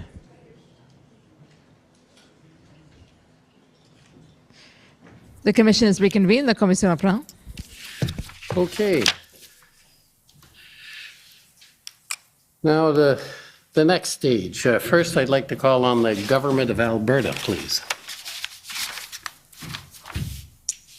Good evening to this panel. My name is Stephanie Bose. I am counsel for the province of Alberta.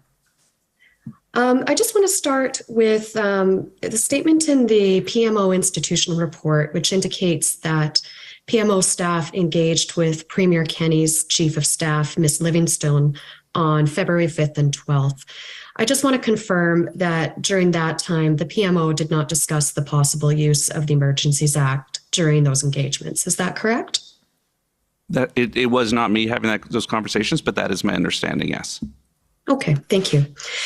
And with respect to the First Minister's meeting, Mr. Broadhead, you were asked about your understanding of the various positions of premiers at that meeting.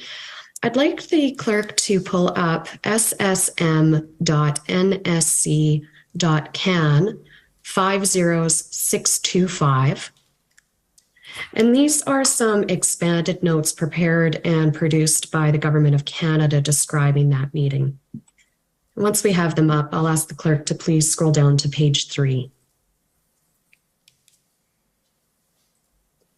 Okay, so we can see here that there's some further notes about the comments of Premier Kenney at this meeting, and I'll just walk through some of these right now.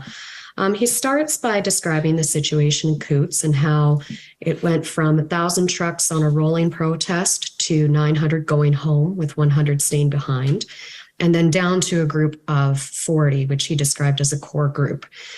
Then you'll see him describe the arrests at the border and indicate, we believe the situation has been secured. And further down there, have procured on market for equipment and have drivers in place, unless an unexpected surprise should open Coutts border crossing today. A little farther down again, would be problematic to declare emergency today to take momentum of arrest last night. Declaration risks further radicalizing thousands of sympathizers in Alberta. Know you have a lot of serious issues to balance off, including in Ottawa, but I am suggesting this could create a net negative for Alberta. If we need to seize or compel people, we are prepared to use our own Emergencies Act. So you would agree that it's fair to say that the Premier's position at this First Minister's meeting was that invoking the Federal Emergencies Act was neither wanted nor needed in Alberta, correct?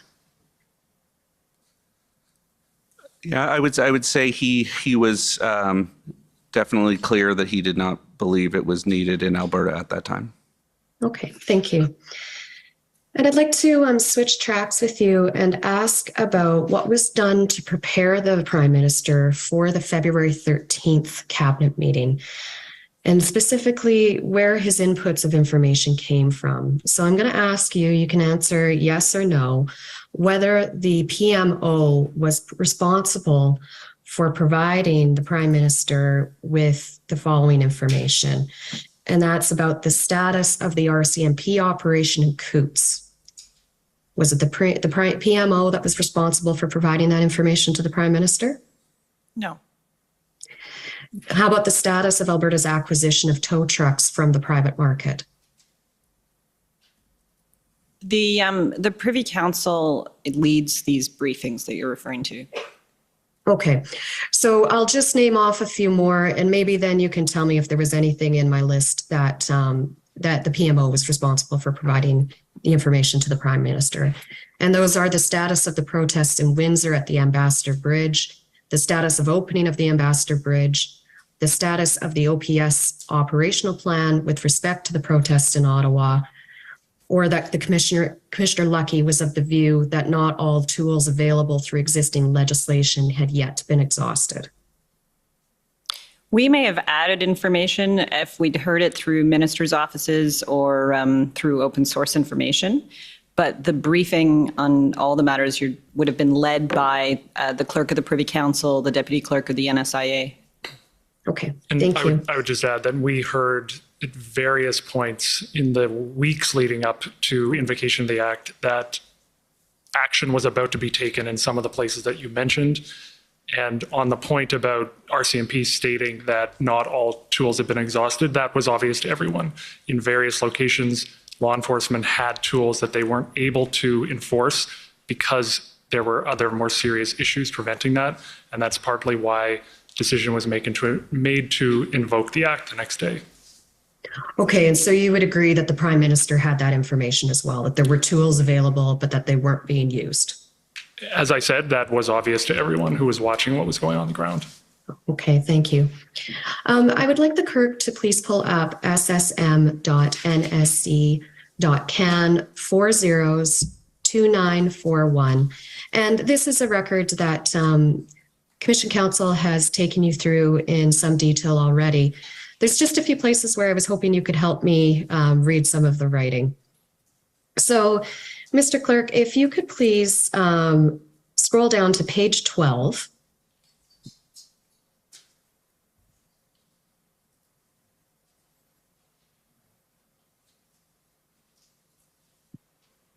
Actually, this is not something that I need clarification on the writing on, but something I do have a question on.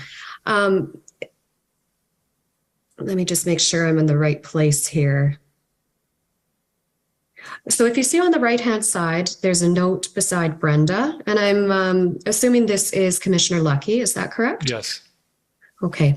And she indicates with respect to Coots, they were almost gone, but a pastor incited them to stay, was 250 vehicles, now down to 40, and weapons are in the protest, need to go slow here. Was the Prime Minister part of this conversation? Yes, he was. This was the February 10th incident response group meeting. Okay, good. Thank you. And then if we go to page 23, here's where I'll need your help interpreting the writing. Thank you. So we can see about a quarter of way down the page, there's an arrow and it says specific. And what's the next word after that?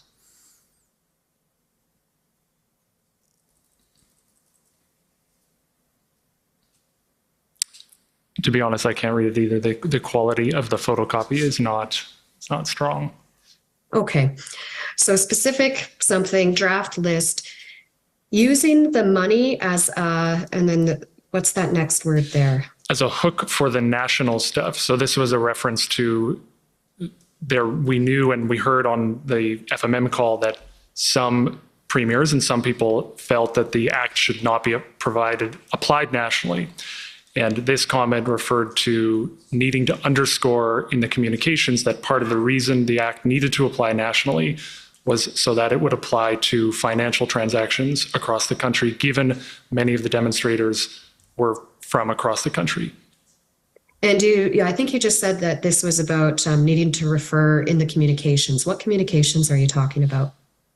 So this was February 14th, 12:30 p.m. after the FMM, as preparations were underway for a potential prime ministerial announcement later that afternoon. Prime Minister took the decision to invoke the act later that afternoon, and he went out and announced it. Okay. Now, I'd like to talk a little bit about that announcement. If we can go to ssm.can402665.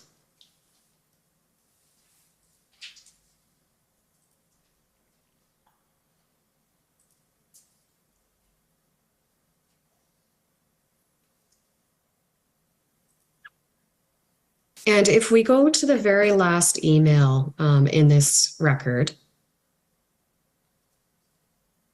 there's a discussion of a press conference that was at that time scheduled for noon on February 14th. And we'll see the time of this email is listed as February 13th, 8 p.m. Now, I'm not sure if this is one of the emails that's caught with the time difference related to Greenwich Mean Time, but it's either 3 p.m. or 8 p.m. on the 13th. In either event, that's before the cabinet meeting, correct?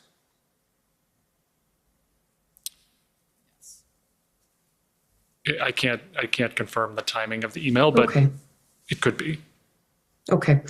And it indicates that there was going to be a press conference the next day with the Prime Minister, the Deputy Prime Minister, Minister Blair, Minister Mendicino, and Minister Lametti. There's a bit more discussion in other emails, including that Minister Lemaitre is there just to answer questions and that only the Prime Minister and the Deputy Prime Minister will provide comments. Is this because that was the press conference that was intended to announce the invocation of the Emergencies Act? So what I would say is, at this point, there were numerous statements being made by the Prime Minister and other ministers to media, sometimes in the form of a press conference. My recollection was this was planning for a statement of some sort. And yes, given the Emergencies Act was under consideration, it was a scenario at that time that they could be making announcements about the Emergencies Act the next day, but the decision had not been taken at that point. So you'll see that it says, as you know, the presser is to provide an update on the federal government response to the blockades as well as the Ukraine. And I'll take it from your answer that there was some anticipation that maybe it might be about the Emergencies Act. But what other announcement was going to be made about the blockades the next day? There could have been any number of measures taken, and that was the examination going on exactly at that time. What tools could exist? Is it going to be enough? Decision was Emergencies Act had the tools required, and that's why that decision was taken the next day. And I understand that part of the DMO's role is to prepare speeches for the Prime Minister. Is that correct? The DPMO, no. The Prime Minister's office and PCO prepare speeches for the Prime Minister. Sorry, I thought in the institutional report that there was mention of drafting speeches by the Prime Minister's. Oh, I'm sorry, by the Prime Minister's office. Yes, absolutely. Okay. I'm sorry, I misspoke there. Did the Prime Minister's office... Just to let you know, I think you're over your time, so you're going to have to wrap up pretty soon. Okay, I'll just finish this area. Did the Deputy Prime Minister's office draft a speech for the Prime Minister for the press conference on February 14th? I'm not aware. You're not aware. Okay. Thank you. Those are all my questions tonight. Okay, thank you. Next, call on the convoy organizers, please.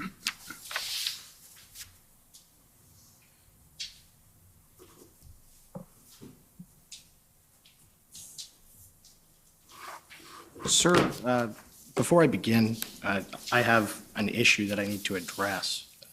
As you know, and I've made applications several times, the disclosure in the record is entirely deficient. We've been trying to deal with these redactions. There's still redactions for parliamentary privilege, which the government has not removed. There's no legal basis for, as you've already ruled, to redact any document on the basis of parliamentary privilege. There's also the issue, as I've re-raised by email as well, the issue with the notes of this witness. The process that was used in dealing with that needs to be reassessed. These are important witnesses. I need rulings, and so does everyone here. The rulings on the redactions are so important. And for example, Ms. Jody Thomas testified and said that she supported the invocation of the Emergencies Act. But there's a note that we got after we fought for the one redaction we got that said Jody Thomas did not. And it was put up on the screen. It was notes taken. It had one Section 39 redaction on it. So if that's a cabinet document, we can assume cabinet knew about it. And it states that Section 2, no violence, and they were trying to come up with a way how to make this work anyway. That would have been very helpful to have when she was on the stand under oath. This is happening constantly. There is thousands of documents that DOJ is dumping. If you can, I'm not looking for a speech. I understand there have been issues about redactions. I believe that one is one I ordered disclosed, and I believe you questioned somebody about it as recently as yesterday or the day before. I am not sure about the redactions, certainly for, just to qualify, the redactions with respect to parliamentary privilege. I didn't say it doesn't exist. I said it was novel and that the arguments presented were insufficient, and I ordered the 3 redactions disclosed. we received something, I think it's yesterday, or maybe it was even today, and I apologize, I haven't yet ruled on it. That's true. But I do my very best to make decisions. I try my very best to make them intelligent and thoughtful, and that sometimes is not done immediately. So that's sort of how I can respond to those points. So, sir, I can make it very easy, and we've written your counsel for a set of them. So the law is such that where a redaction is sought on the basis of irrelevance, it is not the onus of the person seeking to have it redacted on the basis of irrelevance. It's the onus on the person seeking for it to be redacted. And the purpose for that is that all of the documents given to us are subject to the implied undertaking rule. So they don't become public until a ruling on their relevance is made. Okay, well, I'm not in a position to rule on that. I suspect that's the request you made either yesterday or today, I don't know which, and I'm sorry, I'm not in a position to rule on it right now. Sir, but... So what I'd like you is if you could proceed with your examination, or that would be, I think, ideal at this stage, and I'll do my best to deal with the motion, the redaction issues, as soon as possible. Okay, but I just want to put on the record that throughout this entire proceeding, all counsel here, and we're on national television, this is supposed to be completely transparent. This is the purpose of this. I'm doing my very best. It's not your fault. Well, it's just the fault that nobody's ordering DOJ to actually produce what they're obliged to do. Well, that's something you can deal with in another forum. I'm doing the best I can here. I think we've gotten a lot of disclosure. There are issues, and we're dealing with those issues that are raised as they are raised. We dealt with the ones you raised, I believe, at the end of last week, made some orders, confirmed some of the redactions, and we'll deal with your most current application. But could you just not order that the redactions for parliamentary privilege, because I can tell you, I've studied that area in and out, and the reason no one could provide you an authority for the purpose of a redaction on the basis of parliamentary privilege is it doesn't exist. And parliamentary privilege is, of course, an ancient doctrine. And if you would just order the production of the records without those redactions, it would remove a whole bunch of them. Then, if you would order the production of all relevant records with respect where irrelevant is claimed, those records are then subject to the implied undertaking rule. And there's no national security issue with those. If they were, Section 38 would be claimed. There's no cabinet confidence, so Section 39 is not claimed. And that has been the law since time immemorial. How can you contest if something's relevant if you don't know what it says? And my problem is that this witness is now on the stand. One of the documents is key in my submission. It is the notes of Ms. Jackson, which is the office assistant to this witness. There are redactions therein on the basis of irrelevance, and there are redactions therein also, I believe, on one of the other grounds. And I've sent a written motion, if you will, email to your counsel. We've been asking for these things and asking for proper production throughout this proceeding. All counsel are in agreement that we don't have proper production, sir. Okay, well, I'm not sure you can speak for all counsel, and I'm sure they can speak for themselves as to whether or not you've been asking for this a long time. I'm not aware that you asked about those redactions, but maybe I don't have the records. But so, sir, anyways, we're going to have to stop this. Yeah. And despite your belief that the law is always very clear, my experience of 20 years is that's why judges are around. So if you could proceed, yes. Otherwise, we're not going to get anywhere. So if I could bring up the notes of Ms. Jackson, which are at, if I may, just a second.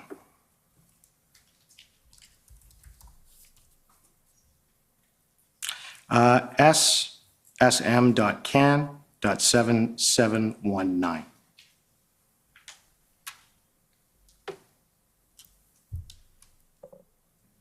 Okay. So, Ms. Telford, Sarah Jackson, she's your office manager, is this correct? Yes. All right. And so obviously she's a scribe and does scribing for you when you're in meetings? No. All right. So the notes that she takes, she has, if we can scroll down.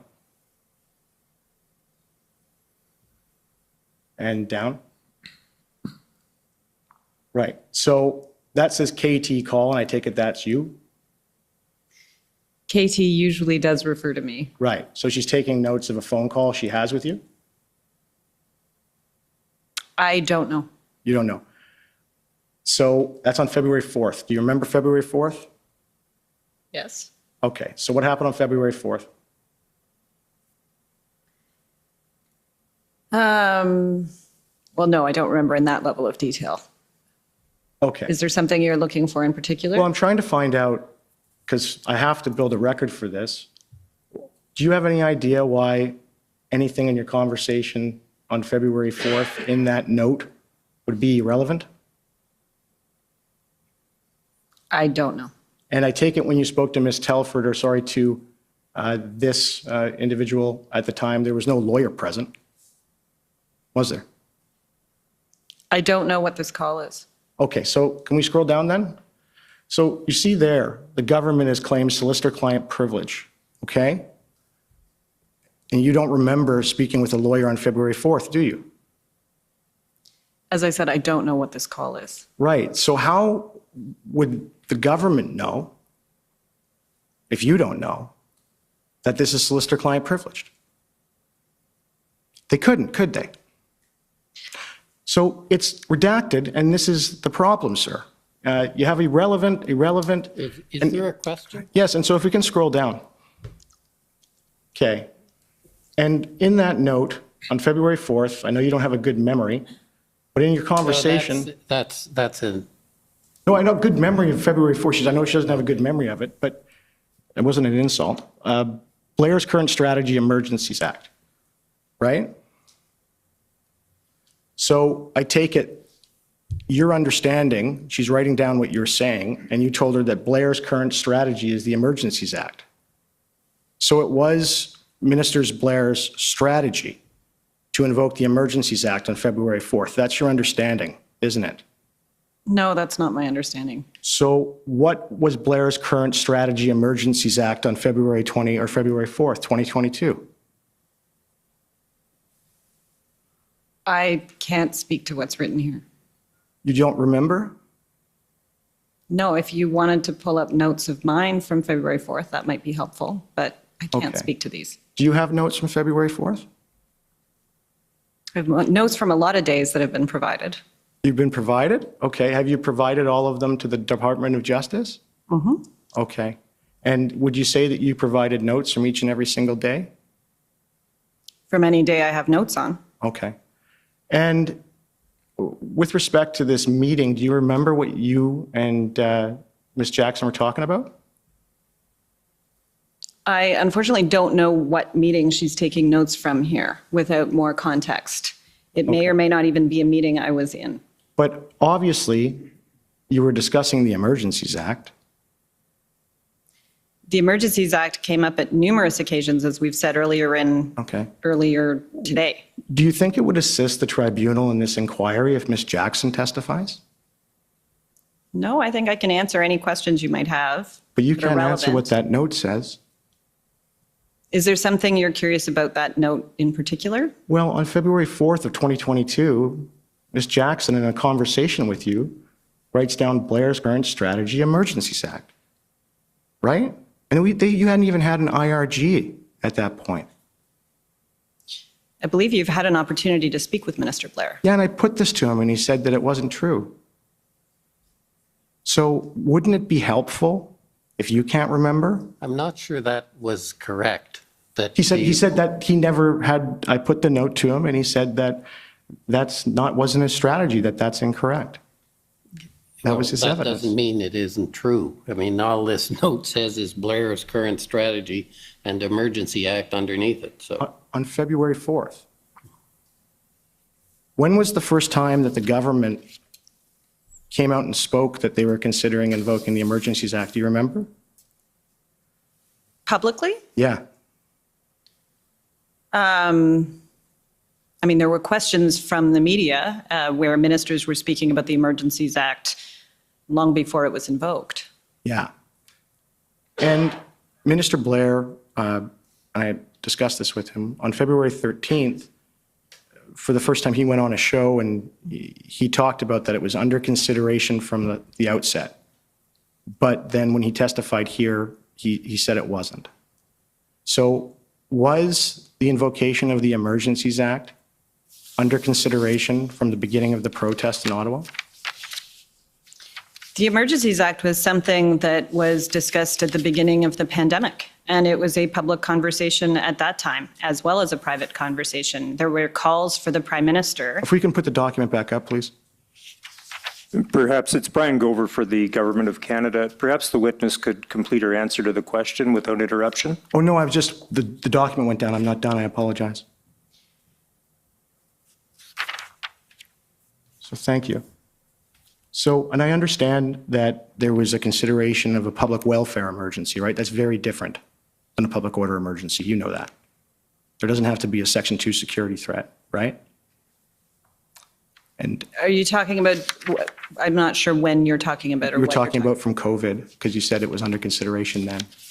They did look at the Emergencies Act at that time, and there was a public call for that at the time, and it was determined because the Prime Minister was very reluctant, as he was during the occupation this past February, to invoke it. And so there's been conversations at various occasions about the Emergencies Act over time. So when that note's taken on February 4th, 2022, are you saying that you're talking about it in relation to COVID? I genuinely don't know what this note is, as I've already said to you a few times. Okay. So if I can scroll up or down, or up, please, or down. We'll go down. Down's fine. Okay. So that says flag to KT February 10th. And it's written in there that this is irrelevant. What does that mean? Why is it irrelevant? Do you know? So I don't know specifically, but I don't know either. I could surmise that flag to Katie means it's probably a bit of a to-do list of things she wanted to flag to me that were obviously deemed irrelevant to what we are talking about today. Okay, and could we scroll down again? And this one, where it says staff blockade, right? And then it has Section 39 invoked. Do you know what that means? I don't know why they invoked it there. Right. And so I take it when you were having this phone call, there was no one else present on the phone other than you and Ms. Jackson, was there? I don't believe that this is a phone call any longer. Well, if we scroll back up, this is the second page. It's Yes, the way it it's said ordered. flag to Katie at the top. Flag to Katie, okay. And so on February 10th, do you remember if Ms. Jackson was in a meeting with Cabinet? She is not normally in meetings with Cabinet. So how could Section 39 is a Cabinet confidence? So how can, this is the problem. Those are my questions. Thank you.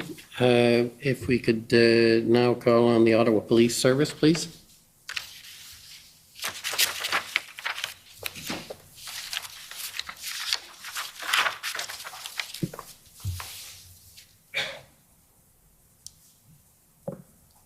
Good evening. My name is David Michikowski. I'm a lawyer for Ottawa Police Service. Ms. Telford, my questions, at least initially, will be directed to you. I understand that the PMO relies on the RCMP. Generally? What do you mean? Well, I guess the PMO relies on the RCMP to protect the Prime Minister and others. Yes. And you trust the RCMP? We do. The RCMP has kept the Prime Minister and his family safe. They have. And the RCMP takes security very seriously. They do. And one of the documents, I won't take you to it, but I believe the Commission took you to it. One of the documents that you were taken to reference the Intersect group. You're familiar with the Intersect group? Can you remind me? Sure. It was described in that document as a group that gets stood up and is composed of the OPS, the RCMP, PPS, OPP. You're familiar with that? Yes. And all of them are involved in decisions and discussions about these types of protest events and security concerns, correct? That sounds right. And in fact, in that chain of emails that you were taken to, there's reference, and it was on January 25th, Ms. Powers indicates that the key will be tomorrow's Intersect meeting and how law enforcement will pre-mobilize.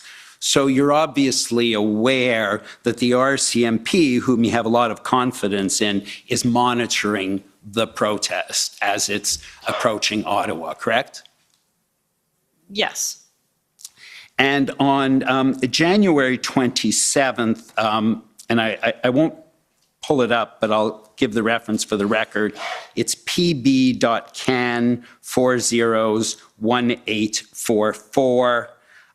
There's a series of text messages, I believe, between Minister Mendocino and yourself, and you indicate that the RCMP, or he indicates to you, that the RCMP on January 27th says that the current estimate is about 2,700 trucks, but the numbers could fluctuate. Do you recall that? That sounds right. And there's another document from the PMO, I believe it's from Ms. Power. She's the issues advisor.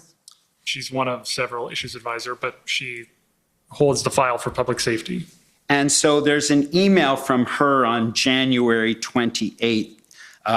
Again, the reference number is ssm.can.nsc402795. And she gives some more data as to what the status is. One of the things that she references in that report on the latest numbers is Project Hendon. And we've heard a lot about Project Hendon. Was that something that you were familiar with as well? Not at the time. I'm sorry? Not at the time. Okay. Subsequently, you did hear about Project Hendon, is that right? During the inquiry, I've heard a fair bit about it. And so she's referring to, so obviously the RCMP, I'm assuming, has access to the same Hendon data as the other security services. Fair assumption? I couldn't speak to what information they had access to. Okay.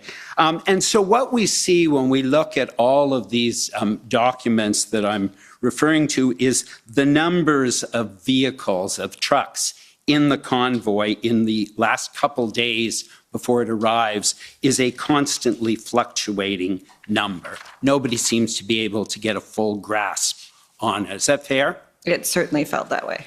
And certainly nobody, even the RCMP, up until that day, the Friday, were saying that this protest was going to become an occupation, correct? I will say in those updates that were coming from Mary Liz Power, and they were more than once daily by the end of the week, there were some references, and I do believe this commission has seen in those emails, and I think it was attributed to Op Intersect, that this could be a prolonged demonstration. But you are right, there was a lot of uncertainty about what was coming. And so you understood that even the law enforcement community couldn't predict exactly what occurred and what did in fact occur. Fair? I agree this was a challenging situation for everyone. And you wouldn't fault the RCMP for that, would you? No. You've talked about what you saw on social media in the days leading up to it, and CSIS has told us that analyzing social media is rather complex and requires more than simply scrolling through social media. You wouldn't have any reason to disagree with that, would you? I think it's a fair statement, but there are some things said on social media that represent clearly the views of the person expressing it. And in this case, in this demonstration, there were statements made on social media about threats of violence, threats to individuals, and aims and motives that they had for this I'm sorry, I don't mean demonstration. to cut you off, but I have a very limited amount of time. My question was more related to the numbers of people that are coming on social media, because what Mr. Vigneault said is it is difficult to tell. It's a challenge, I think he said, to know when someone moves from the online space to physical space, and the social media is full of misinformation. Ms. Telford, you wouldn't disagree with that, would you?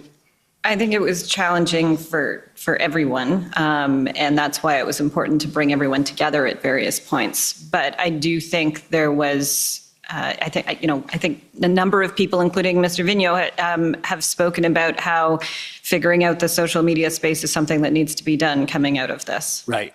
And you recognize, just moving on to another area, you recognize that police, and we've heard from a number of ministers, that police need to have operational independence from government. Absolutely. And that police have to make operational decisions in real time for reasons that may not be evident to the government or to the public. Fair? Of course, and that's something we took very, very seriously. And again, you respected that operational independence. You wouldn't want the police, whether it's the Ottawa or OPP or the RCMP, to take action without considering what impact that action would have on officer safety or crowd safety or children in the crowd. Of course.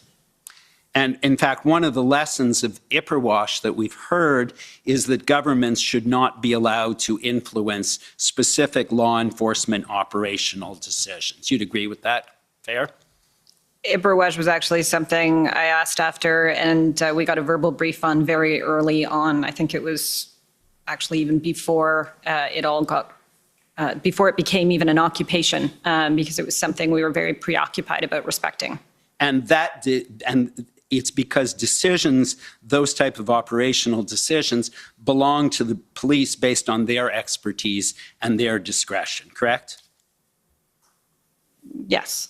And there's nothing to suggest that the Ottawa Police Service did not exercise their discretion legitimately and in good faith in this case. Is that fair? Fair.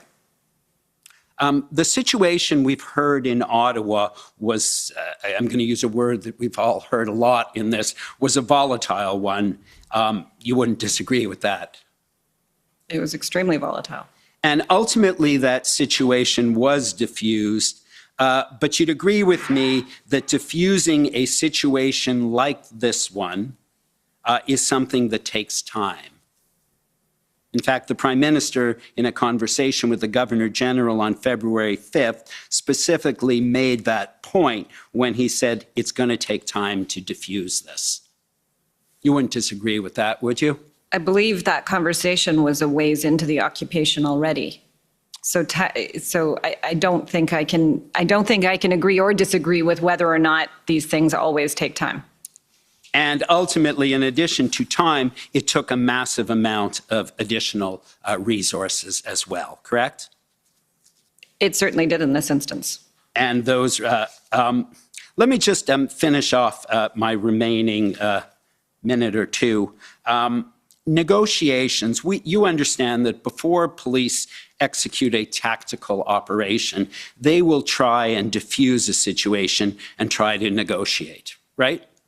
These were things we were briefed on, yes. And in fact, you'll recall that the Prime Minister and Minister Blair met with opposition leaders and provided a briefing on February 10th. And at that briefing, the National Security and Intelligence Advisor specifically said law enforcement activities are in line with negotiations with organizers to ensure there's no violence. That makes sense to you, doesn't it? Yes. And she also indicated that Minister Blair talked about the importance of negotiation by the police, and you wouldn't disagree with what Minister Blair said? No, I believe this was the first call with the opposition leaders that was earlier on in the occupation. Is that right? I'm not sure if it was the first or the second. I'm pretty sure it was the first. Now, we talked about the engagement proposal that was prepared as a framework for negotiation. And I understand that Deputy Minister Stewart on February 11th advised that that engagement proposal had been prepared and validated with the OPP expert, Marcel Baudin. Do you recall that? I know he worked with somebody in the OPP. And in fact, Chief Slowly had earlier on also requested an interlocutor be used as a method of achieving a breakthrough. You're aware of that? I'm not sure. And one of the rationales, and I'll just finish off this point, if I may, Commissioner, one of the rationales that you mentioned in your witness statement for why the engagement proposal went nowhere was what happened in Windsor. And when I looked at the record, there's an indication in a document that we'd seen previously. It's PBNSC.CAN 402963. Deputy Minister Stewart said that the reason the letter from Ontario Minister Jones didn't have much effect was owing to the late hour of the day in which it was given out and the enforcement starting the next morning. You wouldn't have any reason to disagree with that, would you? I do believe that's what the Deputy Minister said. Right. And after the engagement proposal was discarded as an idea, nobody went back to the police and said, or Marcel Baudin, and said, hey, what else should we do? Is that fair? It wasn't discarded as an idea. There was nothing to act on. I do think those are different things. Okay. Thank you very much. Those are my questions. Okay, thank you. If I could now ask for the CCLA, please.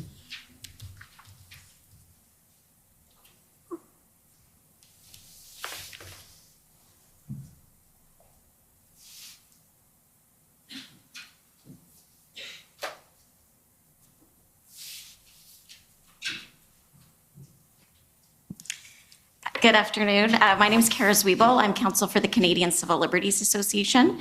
Mr. Commissioner, my friend Mr. Honor from the Democracy Fund has given me 5 of his minutes, and he's going to limit his questioning to 5 minutes. So I have 15 now by my count. Okay. So I want to ask you about a theme that my friend Mr. Mijakowski was just asking you about around sort of this question about the proper relationship between police and government. And I would imagine that as both employees in the Prime Minister's office and obviously residents of Ottawa, it might be difficult to sort of separate the fact that you're looking at what's going on both from a policy perspective, but also living through it. You live here. I don't. Oh, you don't live here. I live in Toronto. Oh, okay. So some of you live here. Now, I know you have access to briefings from the RCMP. I'm not sure if you get briefings or sit in on briefings from any of the intelligence bodies. But I think we've seen some documents that also sort of show you doing a bit of your own, getting information, as we all do, from media sources, from social media. So, for example, can we pull up SSM NSC CAN 402940?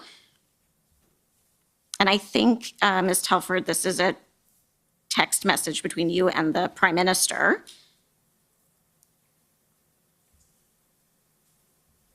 I think it's a tweet from a reporter. An admission police this is February 2nd, an admission police cannot control the situation. This is a complete mess and textbook mismanagement. They allowed the truckers to set up shop next to the PMO and West Block and where tens of thousands of people live, and now realize the problem they helped create. Unbelievable. And I think this is the Prime Minister writing to you. The PPS, I think that's Parliamentary Protective Service, RCMP guy in caucus said as much. He said he didn't want to let them onto Wellington, but it wasn't his call. So are you sharing this with the Prime Minister as just sort of here's what's happening on the ground, here's what people are talking about, here's what's in the zeitgeist? In a manner of speaking, you'll find throughout a lot of the texts that I submitted a lot of different tweets, as well as information from the Prime Minister's executive assistant who lived right in Centertown and was keeping him posted on what it was like on the ground. Okay. And then can we also pull up SSM CAN 407729?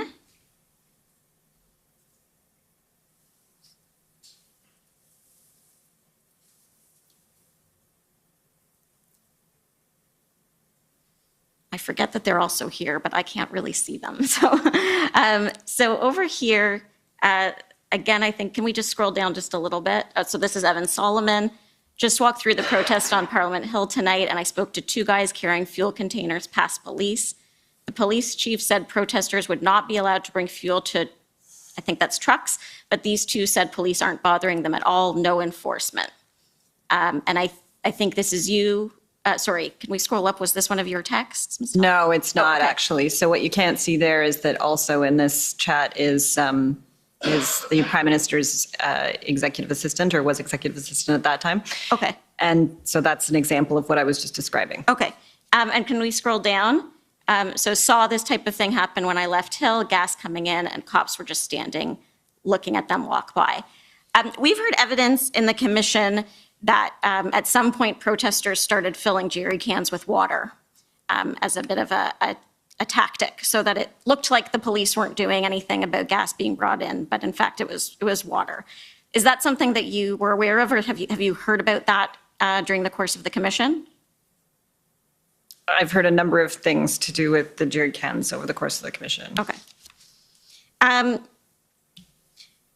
Is it fair to say that what you were seeing both on social media and in the media and on the ground here in Ottawa as residents or part-time residents maybe, weren't sort of matching what you were hearing from the police, from briefings from the RCMP? I think especially in the early days, there were a lot of different numbers coming from what we were seeing on social media, what we were seeing reported from mainstream media who were, walking around and doing their own counts, as well as what was coming in from different law enforcement agencies. Okay. Can we go to, it's Mr. Clow's notes, SSM NSC CAN 402941. It's page 11 of the PDF.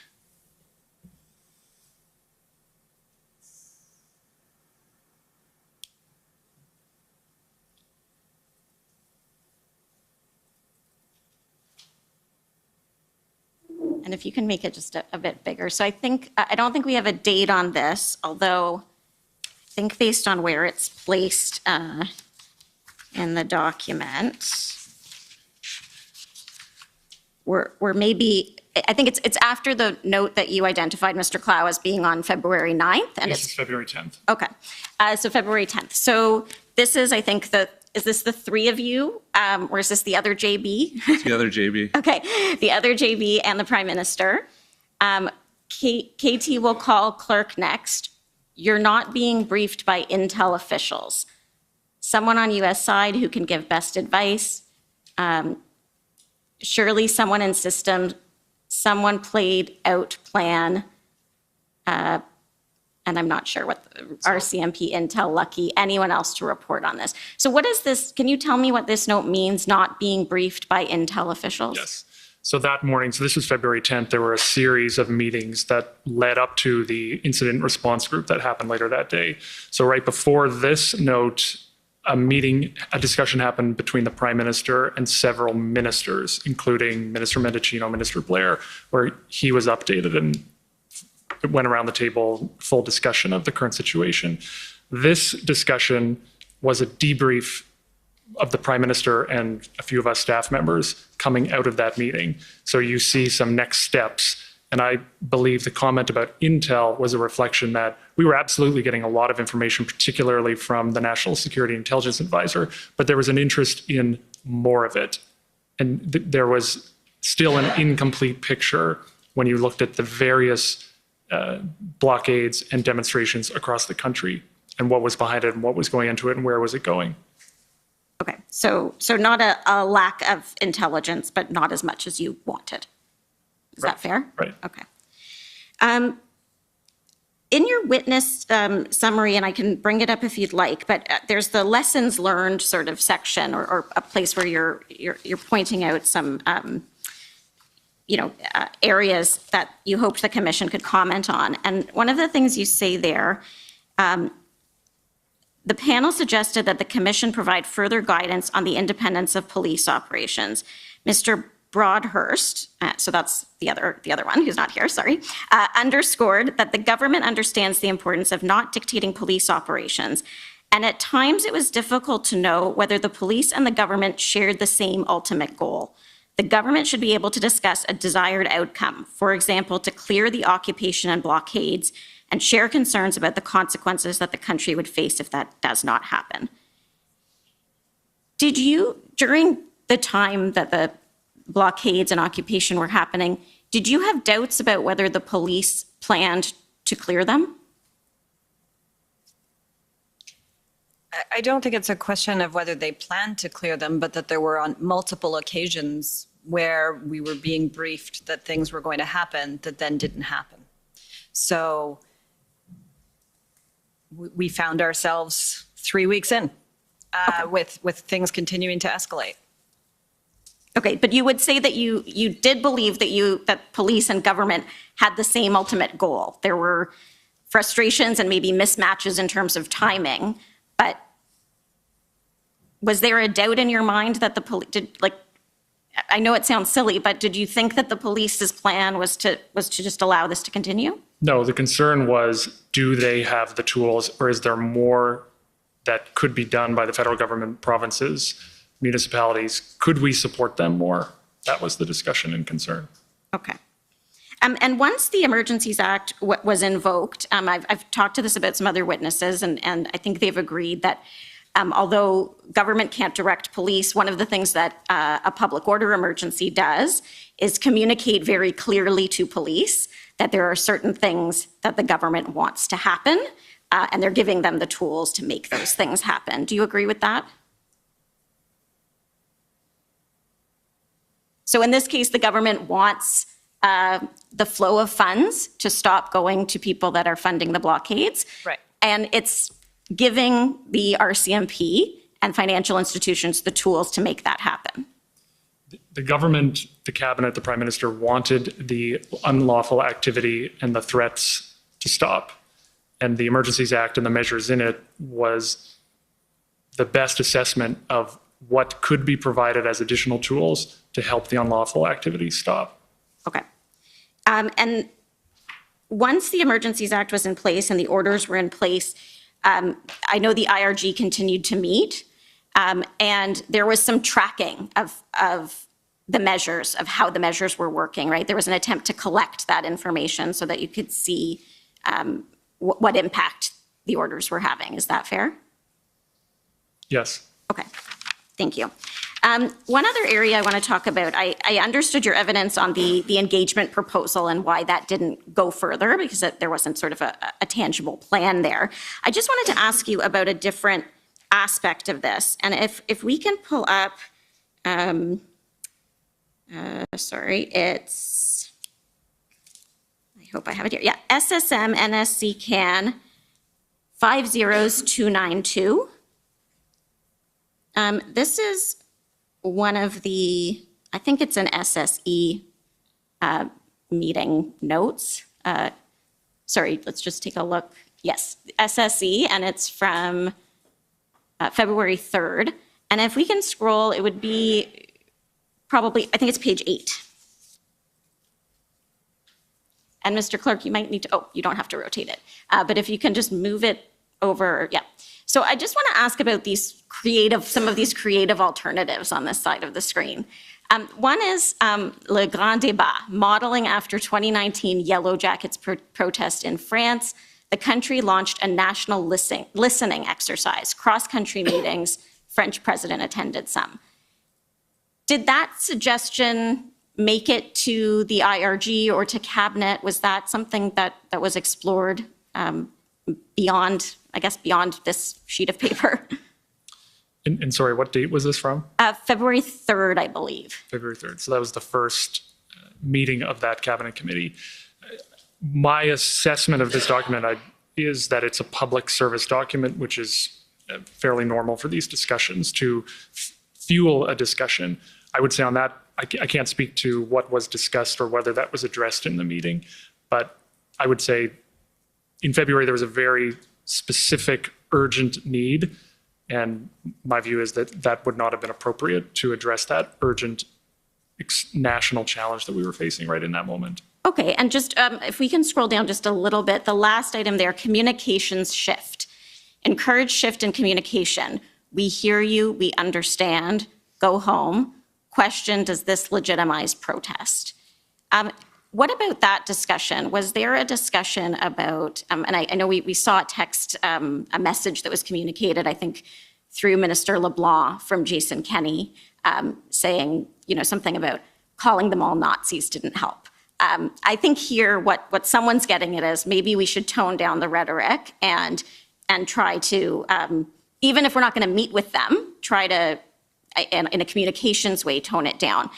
Was that something that was discussed or considered? There were constantly discussions like that. Is there something we could say, something we could do? Just like there were lots of discussions about the engagement proposals. But the wall we would always hit is the assessment was, given the demands of the convoy, which was to drop all the mandates, we weren't going to get very far with this kind of suggestion. Okay. Last thing I'm going to ask, I know I'm almost out of time. I just want to ask about, and if we could pull up, Mr. Clow's notes one last time.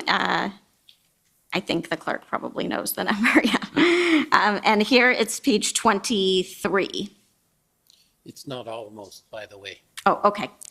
May I get one last one in? Yes, Thank yes, you. may. So we're at February 14th, and maybe we can make it just a little bigger. Thank you.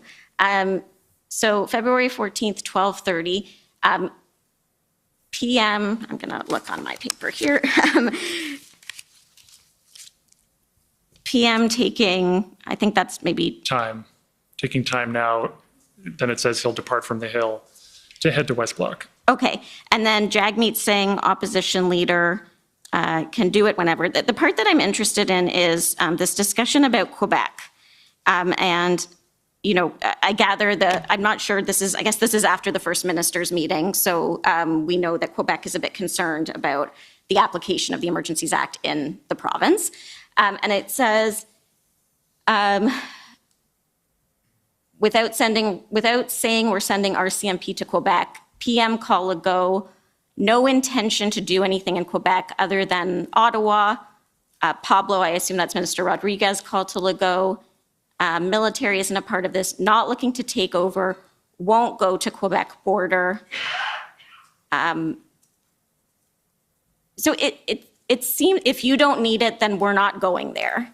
So this was a staff debrief following the FMM on that day, ahead of the Prime Minister's conversations with the opposition leaders. So at this time, the consideration was continuing around the Emergencies Act. So this was a quick discussion of staff of things we should be considering or doing coming out of the FMM.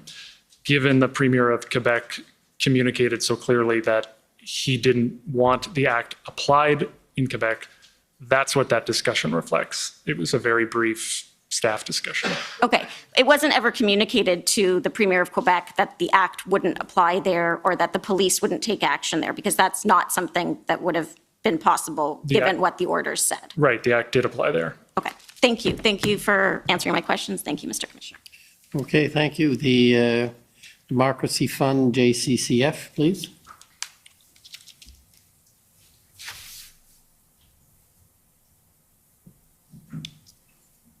Good evening.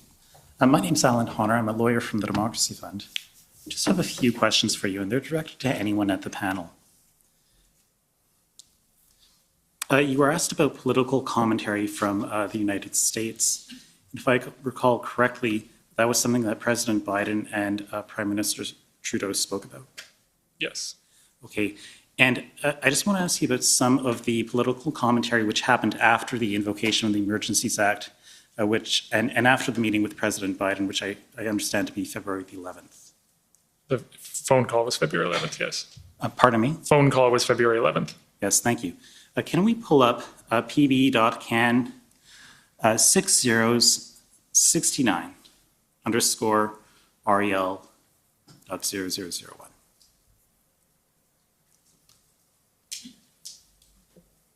And this is a letter from Premier Kenney, Premier Moe, and 16 governors from the United States of America. And I believe it's dated February the 16th. And my friends can correct me if I misconstrue this letter, but the signatories here are expressing concern over vaccine requirements and the impacts of those requirements on the North American supply chain, the cost of living, and the availability of essential products for people from both countries. My question for you is, how does a letter like this get before the Prime Minister? Could I see the signatories? Yes, of course.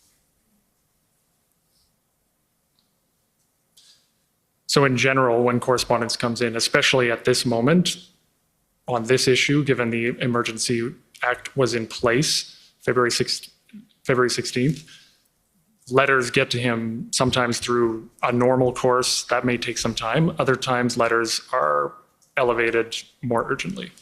Okay. And this letter here, I assume it's important because we got 16 governors from the United States. It's our biggest trading partner, our best ally. Notably, it's signed by the governor of Montana. Of course, Montana is right across from Coutts, Alberta. Did this letter get to the Prime Minister? Do you know? So I can't recall if this got to the Prime Minister, but I would say the views expressed match the views that we heard from a lot of people, but the government did not agree with that. Okay, thank you. Can we pull up pb.can .401045 _ REL.0001? And the document we're going to see here, it's not dated, but the top words are congressional reaction, and it contains a number of tweets, including a tweet from Matt Rosendale. He's a member of the U.S. House of Representatives from Montana, and this is supposed to be after the invocation of the Emergencies Act, and he says that he led 63 Republican colleagues in support of the truckers protesting COVID-19 mandates and urging President Joe Biden to work with Canada to lift the mandates on essential travel at the border. Do you know if this was ever brought to the Prime Minister's attention? This specifically, I can't speak to that. I don't know if it was brought to his attention. Okay, one more document, ssm.nsc.can 50172. And this is when it comes up, if I got the number right.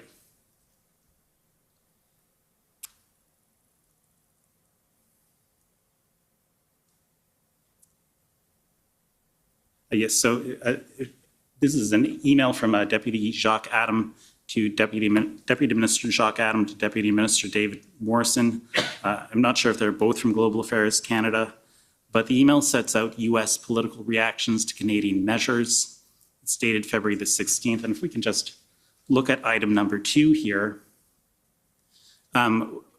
we see that there are different comments. One of the comments here is Canadian truckers being fired and now targeted as terrorists by your woke government, and it is attributed to a U.S. House of Representatives, a member, and there are other remarks from other politicians which are somewhat uncomplimentary towards our country. Do you know if this document was ever brought to the Prime Minister's attention? I don't believe this document would. This looks like an internal document at the Department of Trade. But Prime Minister, we were all well aware that these views were being expressed by a certain segment in U.S. politics. Okay. Thank you very much. Those are my questions. Thank you. And Next, the Canadian Constitution Foundation, please. Yes, thank you. My name is Janani Shanmuganathan, and I am counsel for the Canadian Constitution Foundation, and my questions are for Ms. Telford.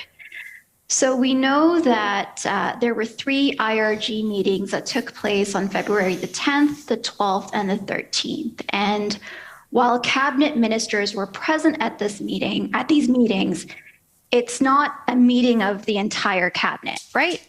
Correct. And we do know that there was a meeting with the entire cabinet that took place the evening of February the 13th, right? That's right. And the following morning on February the 14th, there was a meeting with the first ministers. And then later that day on February the 14th, or at some point that day, there was a decision made to declare the public order emergency. Later that day, that's right. Thank you. And so I just have a few questions about cabinet meetings. Does the Prime Minister's office advise the Prime Minister on the agendas for cabinet meetings? Usually the Privy Council office, led by the clerk, puts forward an agenda for a cabinet meeting. And actually, usually John's team here will go back and forth with them a bit on it in case there's any insight, into, particularly into time management of the meeting. But they will present that to the Prime Minister. Okay, so it's fair to say, though, that you have some input. The Prime Minister's office has some input into the agenda. Input would be fair, yes. All right. And who ultimately decides the agenda at cabinet meetings? Like, who has the final say? The Prime Minister. And does the Prime Minister's office advise the Prime Minister on which non-cabinet officials attend cabinet meetings? No, not really. I mean, the clerk of the Privy Council would be the person who would advise and advise on officials in terms of who should attend. And then there's usually a few from the Prime Minister's office who attend, and the Prime Minister agrees with who those are. Okay, so does the Prime Minister's office offer any input in terms of suggestions of who could or who should attend these meetings that are non-cabinet members? Only of our own team. Okay. And who ultimately decides which non-cabinet officials attend these cabinet meetings? I think I just said that, but I'll try again. So the clerk in terms of officials on the public service side. And ultimately, it's the Prime Minister who decides who he welcomes in the cabinet room. But the clerk will advise and sign off on a list from an official's perspective, and then there's usually some representatives from the Prime Minister's office. Okay, but the Prime Minister, I take it, has the final say of who attends. Of course. All right, and does the Prime Minister's office advise the Prime Minister on what information should be shared at these cabinet meetings? Again, the Privy Council office, and so it's the clerk who will, and her teams, who will put together the information.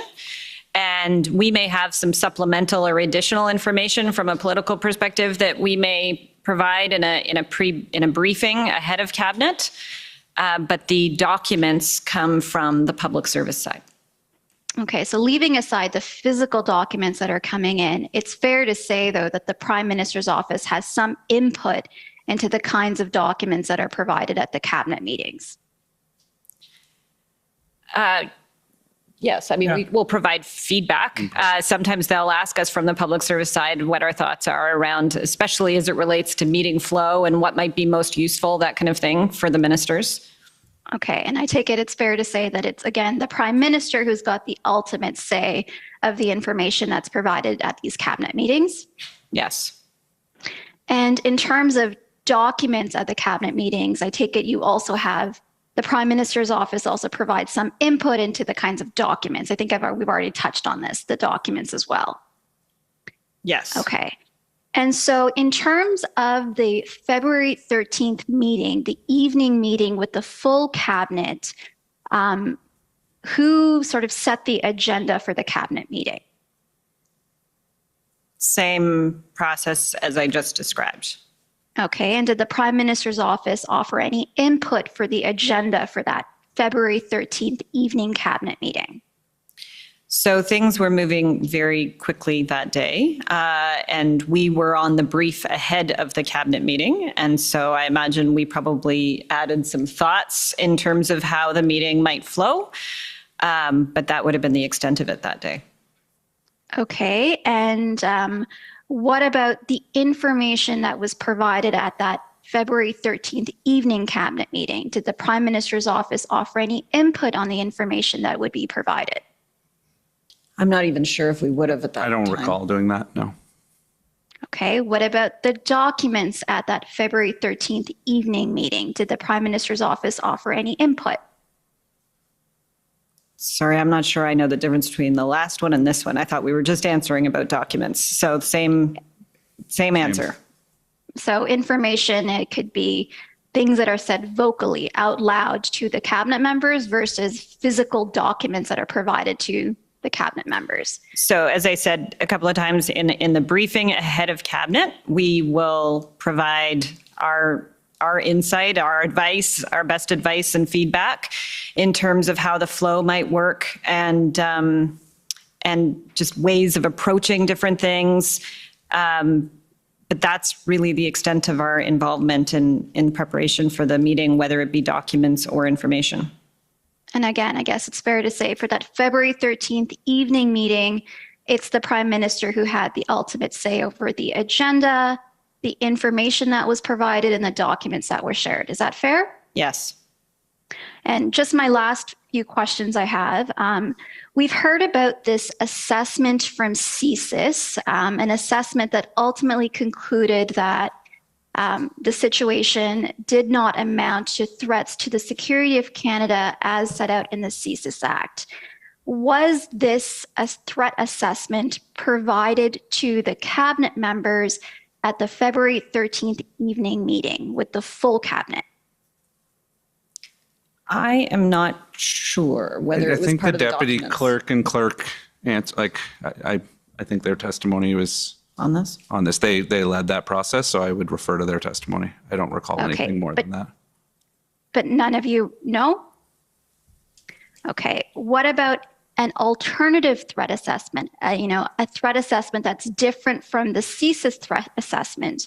Was any such assessment provided to the cabinet members at that evening February 13th meeting with the entire cabinet? So all of these assessments were provided to the incident response, the IRG, earlier that day, and then that was really rolled up and reported out to cabinet in the evening. Okay, but the members of the IRG meeting, it's not the entire cabinet, right? Correct. And so I'm just asking about was there a document with a threat assessment that's different from the CSIS threat assessment? Was there a document that was shared at that February 13th evening meeting? I can't speak to that. And can either of the other two I'd of you? refer back to the deputy clerk's testimony. Okay. And we've heard about this legal opinion that was created that talked about how the definition of threats to the security of Canada in the CSIS Act has a different interpretation when applied to the Emergencies Act. I'm not asking about the content of that opinion. I just want to know, do you know if that legal opinion had been provided at that February 13th evening meeting with the entire cabinet?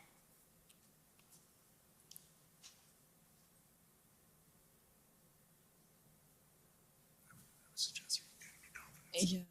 I'm not sure what we can say. Yeah, I'm not sure what we can say on that. I think there's some cabinet confidence issues there. So I don't see anyone objecting, and I think someone can correct me if I'm wrong, but the input that's provided to cabinet in terms of what information was provided is not covered by cabinet privilege. I'm not asking about what was discussed or the deliberations. Right. I just want to know if that legal opinion had been provided at that February 13th evening meeting with the entire cabinet. And Commissioner, it's Brian Gover on behalf of the Government of Canada. The Government of Canada maintains the objection that you heard yesterday from government counsel then about solicitor-client privilege pertaining to the information provided by Attorney General, Minister of Justice Lametti.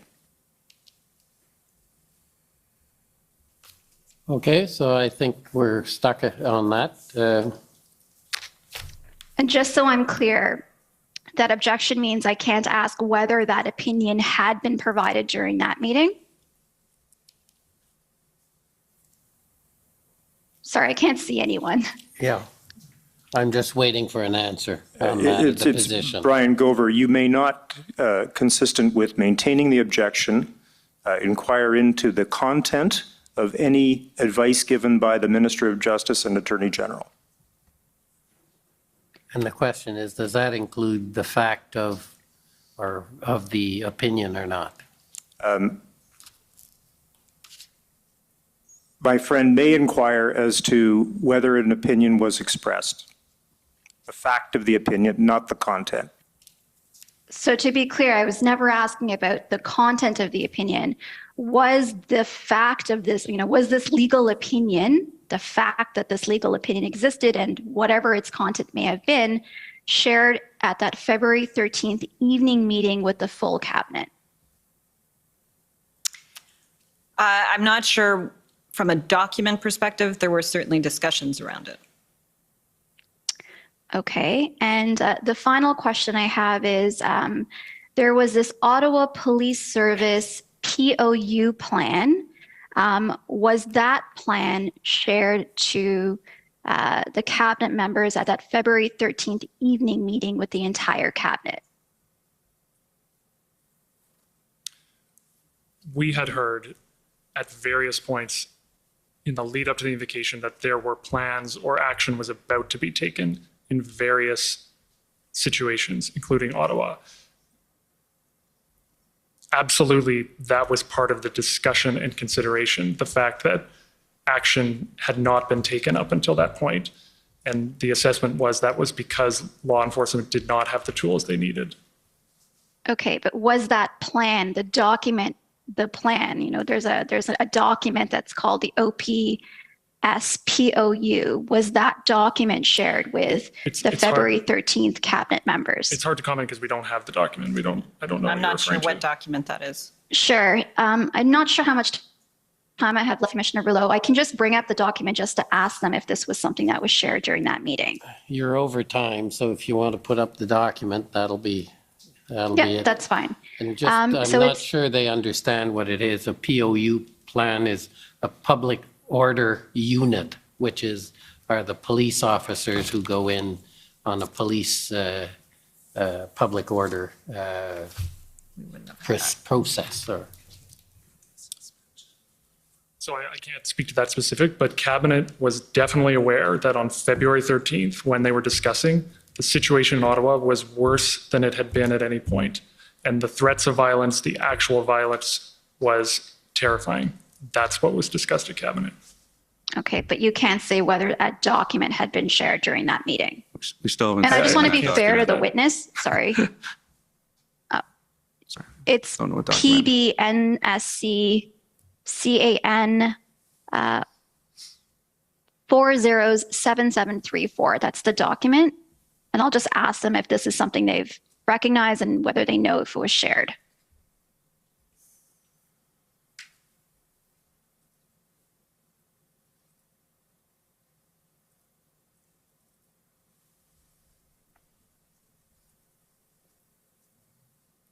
Just on that page.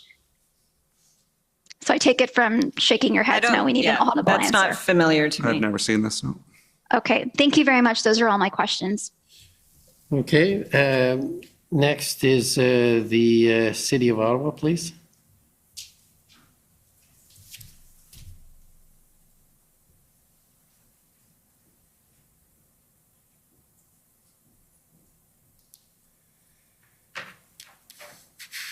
Good evening. My name is Alyssa Tompkins. I'm counsel for the City of Ottawa.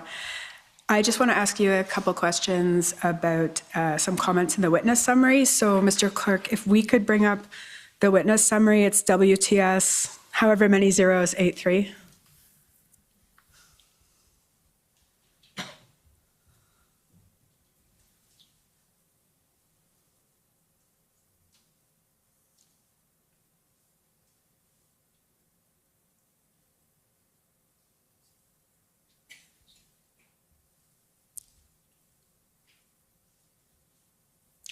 And if we could go down to page 4, bottom of page 4.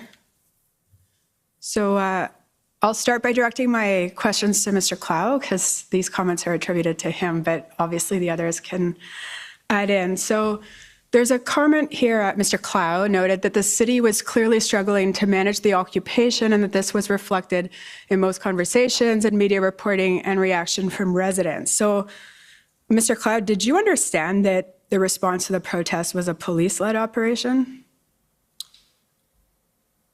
Absolutely, I understand that. Okay, so you understand that the city cannot direct law enforcement as to operational matters? When I said city there, I believe I would have meant the city holistically. So all of it, the sum of its parts. Clearly, the situation in Ottawa was out of control, and that's what I was referring to. Okay, so in terms, though, of you understand it was managed by the police, though? Which reports into the city of Ottawa. I mean, all of this is the different levels are relevant here. Okay, so the police, you understand there's a police services board that is independent from the city? So I've answered the question. My comment was that the city of Ottawa was out of control, especially in the downtown. Okay. Okay, I just wanted to be sure that you weren't suggesting the city itself could be doing more. I'm not speaking to, I wasn't here, or am I now speaking to the specifics of the arrangement within the city of Ottawa? Okay, and if we could just go to the next page, please. And again, it's you, Mr. Clow, referring to a meeting you had. And I think if we were to actually look at the footnote, I won't take you to it, but I think it's at February 3rd. And it's noted that one issue identified in the notes of this meeting was the fact that the request from Ottawa did not come from Ontario, and it was unclear whether provincial resources had first been exhausted. So this is prior to the letter from the mayor, so we're in the first week. And I just, Commissioner Leckie and Minister Blair have both testified that it's in fact very common for the city of Ottawa, for OPS to reach out to the RCMP directly because of Ottawa's status as the national capital. And I just want to make sure you don't have any evidence to contradict them, that this was actually quite a normal process at this point. I don't have any evidence to that effect, and I stand by what appears here. Okay, thank you. Those are my questions. Okay, thank you. Next is the Ottawa Coalition, please.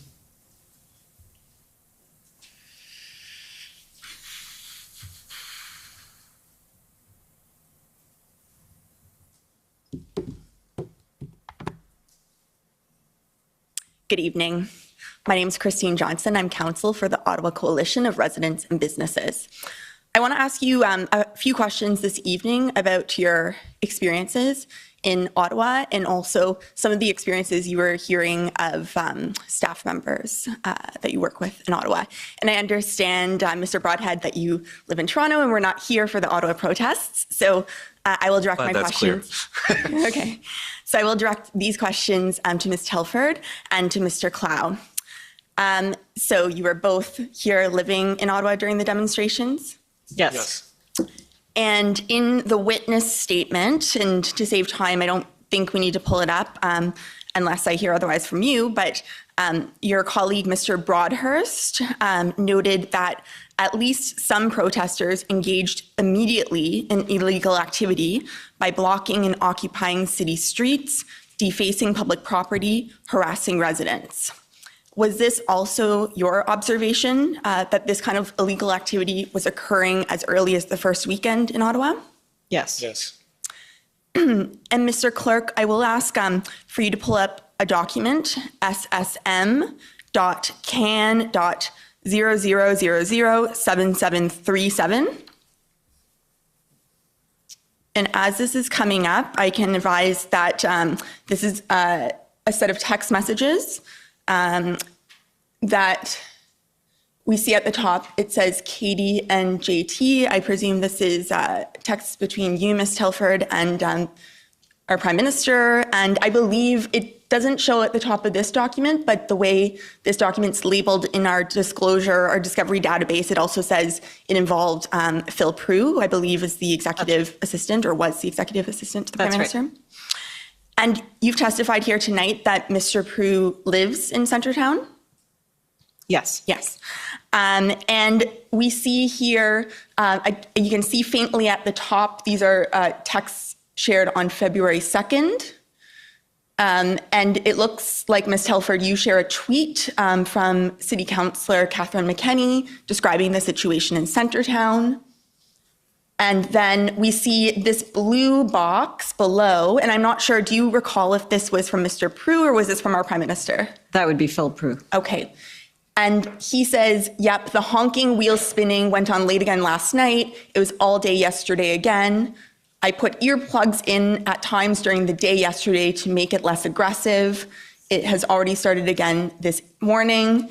They have some periods of calm now, but then start nonstop for a period of time. It is enough to absolutely drive you absolutely nuts. The truck horns especially, they sound like they are right in the middle of your home.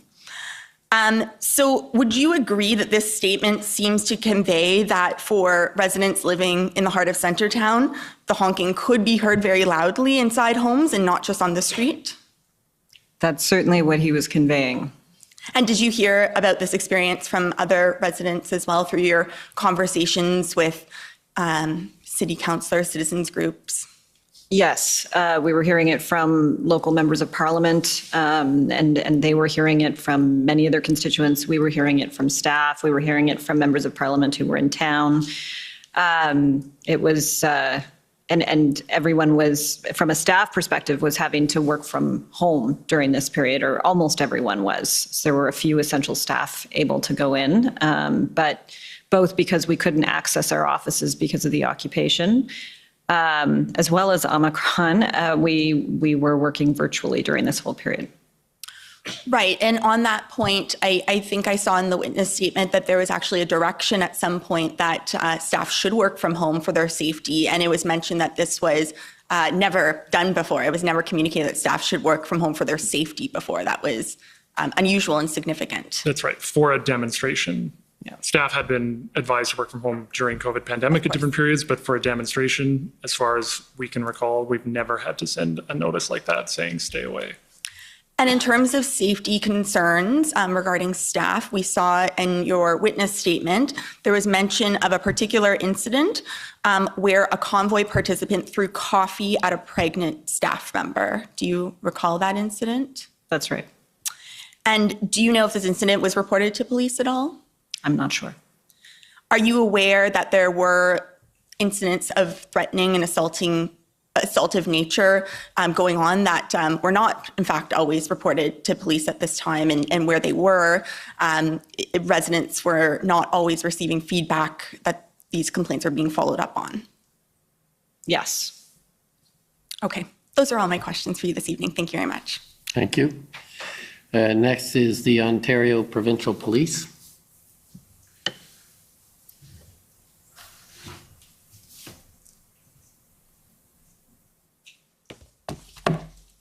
Good evening. It's Chris Diana, counsel to the OPP. And Commissioner, I can advise that I've been gifted 5 additional minutes from the Windsor Police Service, for which I'm very grateful. I may not need that time, but I appreciate the gift. And if I need it, I will use it. Yeah, and if you don't use it, they don't get it back. Won't be my concern at that point. I wanted to ask about Ipperwash. You mentioned Ipperwash in your witness summary. And as far as who answers this, it doesn't really matter, whoever has knowledge. I was going to bring up your witness summary, but I don't think that's necessary. You referenced that there was a verbal briefing. You said that in your evidence in chief. And I wanted to ask you about that verbal briefing. What did that come out of? Why was there a verbal? What do you mean? Yes. So as I think I mentioned earlier today, it was actually something that I raised very early on in all of this, perhaps because I worked at Queen's Park once upon a time, but it was something I was just very conscious of and wanted to make sure we knew where all the lines exactly were. And the deputy clerk, who's a former deputy minister of justice, made sure to get us information on that. Right, and the reason I wanted to ask was because, I mean, that's very preemptive of you, but were there any concerns that you had about comments that had been made by anybody at that time? No, it was literally day one that I asked these questions. And when you say day one, like the first day, the day of the arrival of the protesters approximately? It might have even been just before. It was the very first meeting I was in talking about these kinds of things and hearing about potential, how the police were going to be handling things. Were any members of cabinet asking you kind of how far can we go as far as police? Because understandably, there was some frustration that we've heard about police enforcement. No, if anything, it was everyone was extraordinarily cautious on that front. All right, Mr. Clerk, if you can bring up pb.can.1870. And Mr. Cloud, these are some text messages I believe that you were involved with, so I'd like to ask you because I think you may have some specific knowledge.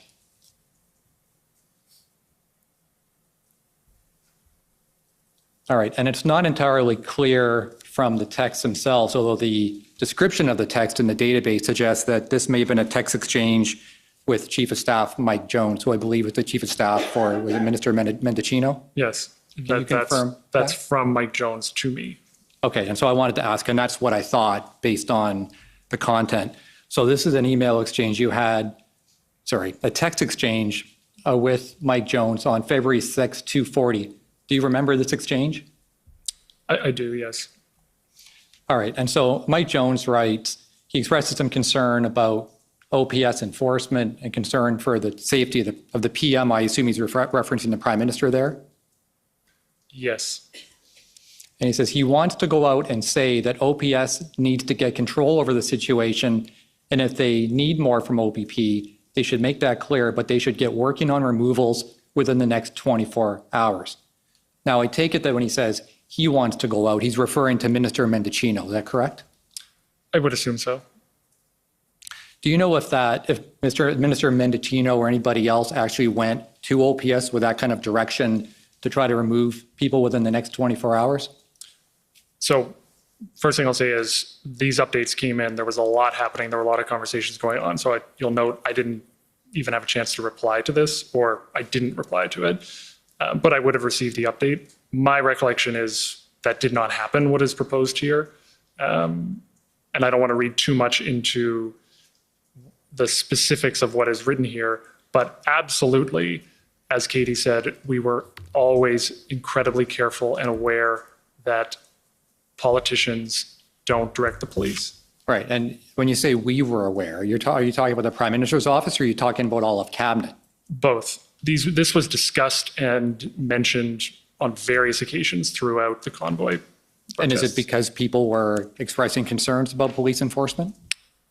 It was because this clearly policing was a central part of this, and a lot of us are aware of issues from the past. Everyone here is aware of Ipperwash, for example. So we were highly sensitive right out of the gate that politicians do not instruct the police. Yes, and I would have asked, to be clear, I would have asked Minister Mendicino, but we didn't get this in time for me to do that, which is why I'm trying to understand from you whether or not Minister Mendicino or anybody else actually contacted anyone from Ottawa Police Service or even the RCMP to say, we want people gone, we want them gone quickly.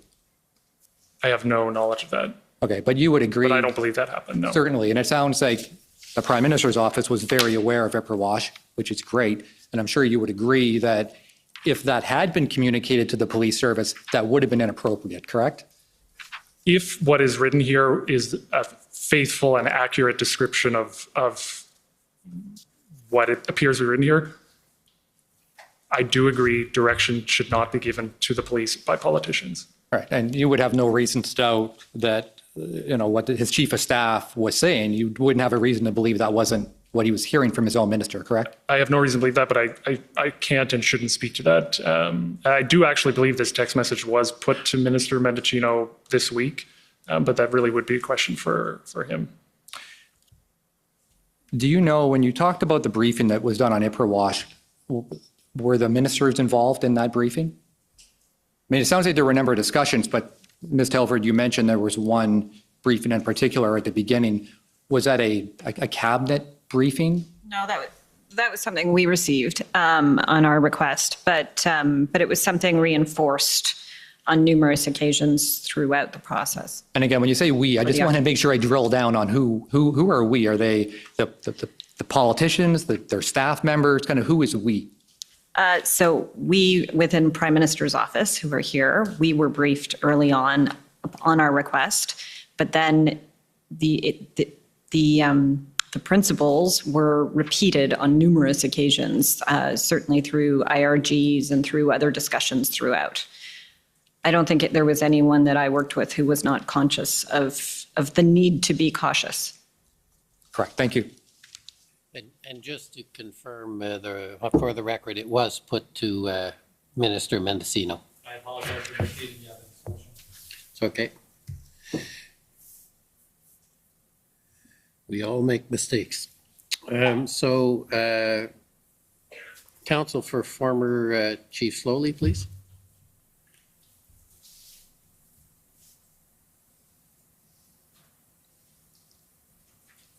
Thank you, Commissioner. Panel, Tom Curry for the former Chief of the Ottawa Police Service, Chief Slowly. Just a few questions, if I can, please. These events have been described by probably everyone who has appeared here as unprecedented, and certainly in your collective tenure in the Prime Minister's office, that would be true. Yes. And the circumstances were also, I think Chief Slowly described the volatile nature of the events here in Ottawa, and you share that view? Yes. I think he may have described, or others have described, a tinderbox. Risk of violence present always, it seemed, and growing. Yes, and we saw it ourselves, as well as had it reported to us, the threat of violence both to people and property. It was significant throughout and escalating. And although it may not have been clear at the outset of the demonstration and the protest, but as it evolved, did you come to understand that there were significant limitations on the ability of the Ottawa Police Service to manage it with its own resources? It certainly seemed that way. And were the briefings that you received always through RCMP officials? Briefings on police operations or updates? Did they come from Commissioner Lucky? Yes, though also the Deputy Minister of Public Safety, the NSIA, would have different parts to the briefs as well. Understood. So just a couple of things, if I can get, and I think they're Mr. Clow's notes. So could we please just get your help with a couple of things? This is for our registrar, SSM NSC CAN 2941, please.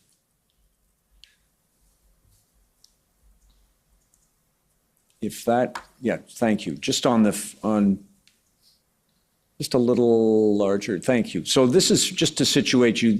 Do you see February 3rd, 11:15? Yes. And you've looked at some of these notes previously. It says, yes. Looks like OPS won't move, weeks, not days. Weekend reinforcements problem.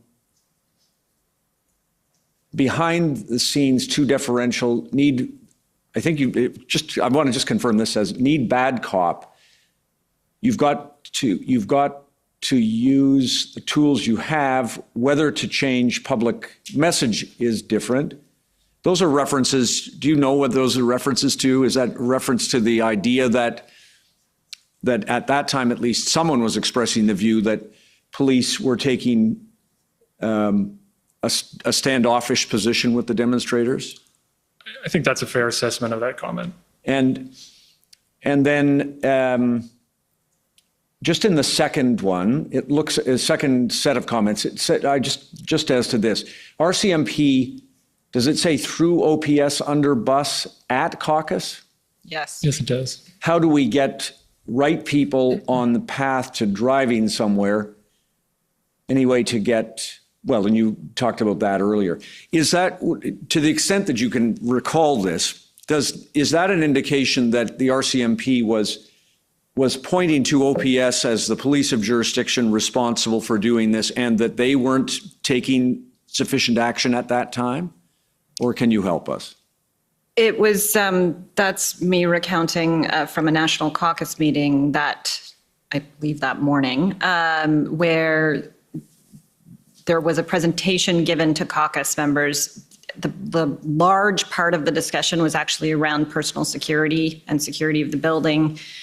There were significant concerns for members of parliament being able to get from the airport to downtown, let alone from downtown up on the hill, and actually getting off the hill was a bigger problem than even getting on it.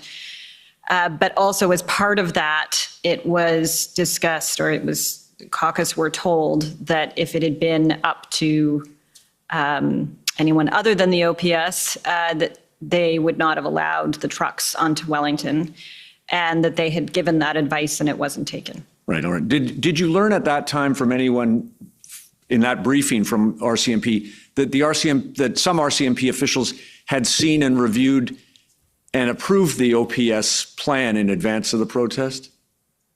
They did not get into that level of detail with caucus. Okay. Could I ask you just to look, please, at page 7 of this record, Mr. Registrar, just for a couple of other things. No, of course, I've got to pick it out where it was.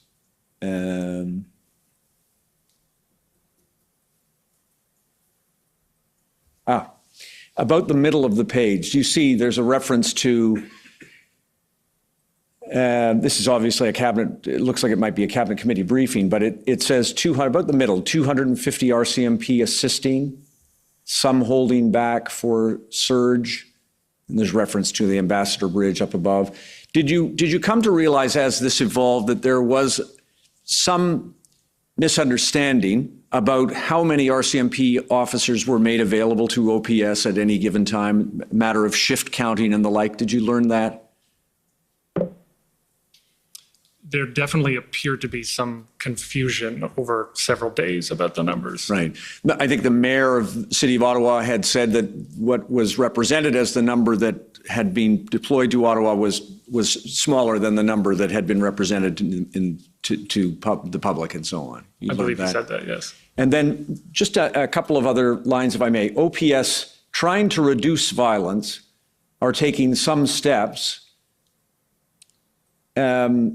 And then there's a likening to Ottawa's strategy to D-Day. Is that a reference to the idea that there was a plan in place to try to dismantle the occupation, but that it was going to require significant additional resources? It could be, but I don't know that. This was an update from the NSIA to the Prime Minister that Sunday evening on February 6th.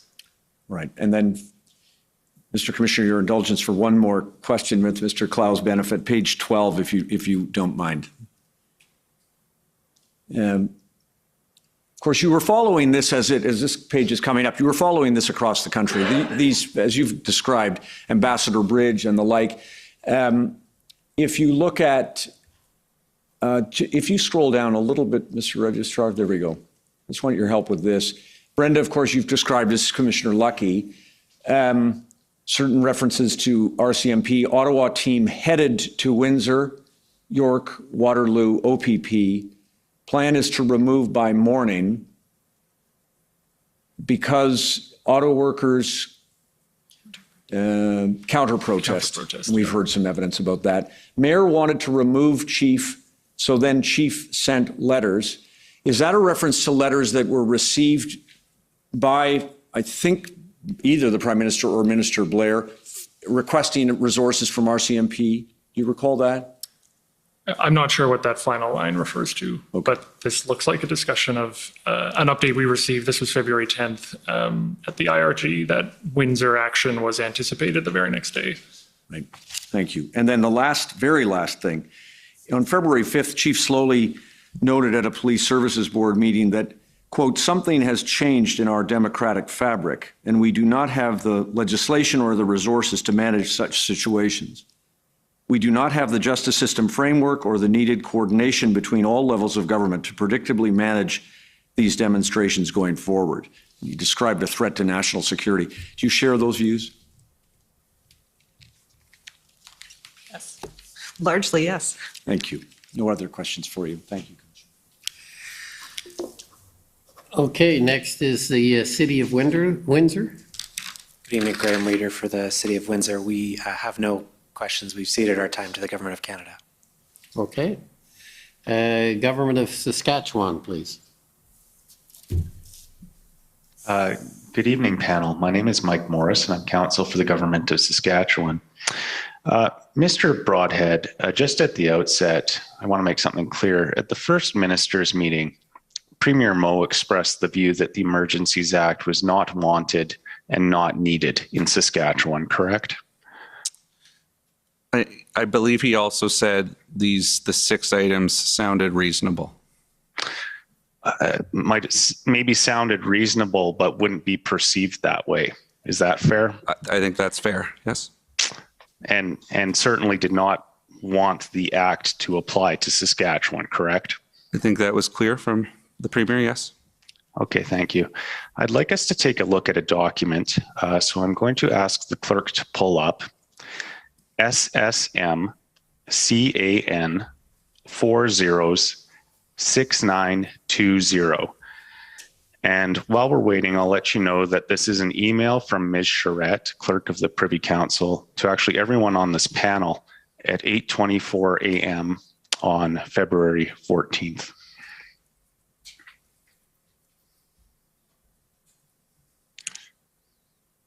So we can see there, 8:24 a.m. From Ms. Charette. Good morning, all. There's something that's privileged, but then she is detailing work that seems to be going on. Other products in train, FMM script with Q's and A's, comms, news release, and BG, which I expect means background, decision note for PM. Then at the end, she says, others still in the machine. Mr. Broadhead, when she says others still in the machine, can we take that as they were being worked on at that time? It's not a very common phrase. Like, I don't totally know what she was referring to here. Well, she says, only one I have seen is FMM script. And then she says, others still in the machine. So I take it that means those are in progress. Would that be fair? I don't really want to speculate on what the clerk of the Privy Council was thinking with that. Okay. If we could go on to a different document then, well, before we do, does anyone else have a view on that they're able to express? Are you specifically asking others still in the machine or just the whole statement? Absolutely. It could mean a number of things. I don't think we can speculate. Okay. I'm going to ask the clerk to pull up the email that was referred to by Council for Alberta before. It's SSM CAN 402665. And this is the email thread that was entitled Presser Tomorrow.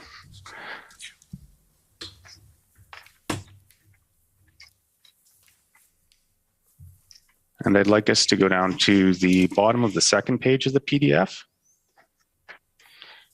Right there is good. We can see an email from a person named Vanessa at the PMO to a number of other people, including others at the PMO, indicating presser tracking for 4 p.m. This is not to be shared publicly until FMM over and PM updated itinerary is available or is out, please. And her email there, of course, is at 11:05, I believe, if we just go up. 11:05 a.m. So my understanding is the First Minister's meeting would have been going on at that point. Ms. Telford, was the purpose in delaying the announcement of the press conference so that the premiers would not be offended? No, there was a lot of work happening concurrently at the time, and to be ready for whatever scenarios and whatever decision ultimately the Prime Minister came to. And so Vanessa, who you named there, who's our excellent Deputy Director of Communications, was making sure that all those tracks were heading in the right direction. At any point, things could have been stopped and things could have changed just as they were. Okay. I'd like us to go to the middle of the first page of this PDF, and it'll be an email at 1:43 p.m. There it is, from Vanessa again to David Taylor and others. stating, "We just finished speech prep with PM. Alex is editing his remarks and will be able to share with this group as soon as he is done." So I gather at this point in time, 1:43 p.m. on the 14th, the Prime Minister has already rehearsed his speech that he's going to be giving at 4:30 p.m. Is that fair? Speech prep is our shorthand for going through his remarks, which we would have definitely returned to again that afternoon. And so that means they would have done a once through with him on what things could look like. Okay. He wasn't rehearsing two versions of a speech, was he? One where he was announcing the invocation of the Emergency Act and another where he wasn't. Was he?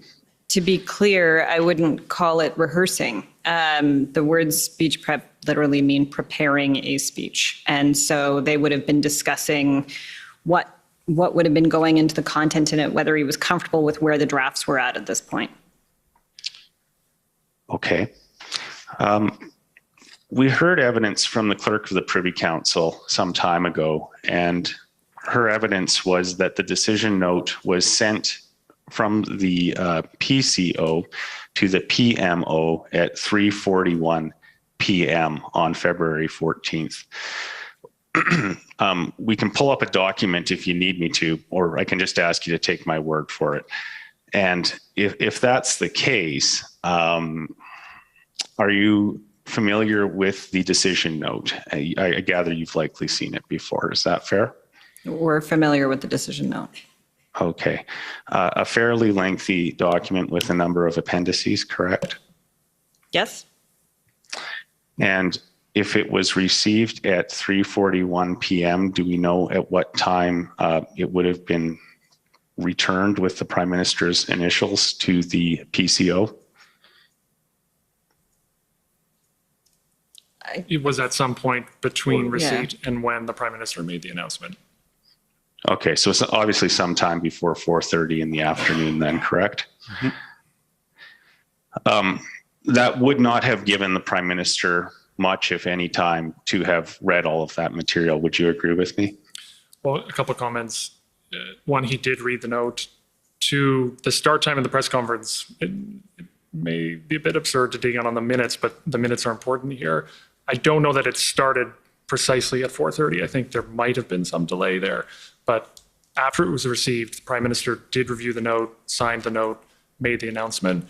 And that signing of the note came after the FMM, came after the opposition leader consultation. And that was the Prime Minister making the decision there before he announced it. Okay, I'm going to ask each of you a very similar question. Ms. Telford, what I'd like to know is when you found out that the Prime Minister would be announcing the invocation of the Emergencies Act at the 4:30 p.m. press conference. He and I would have been discussing the possibility throughout the day.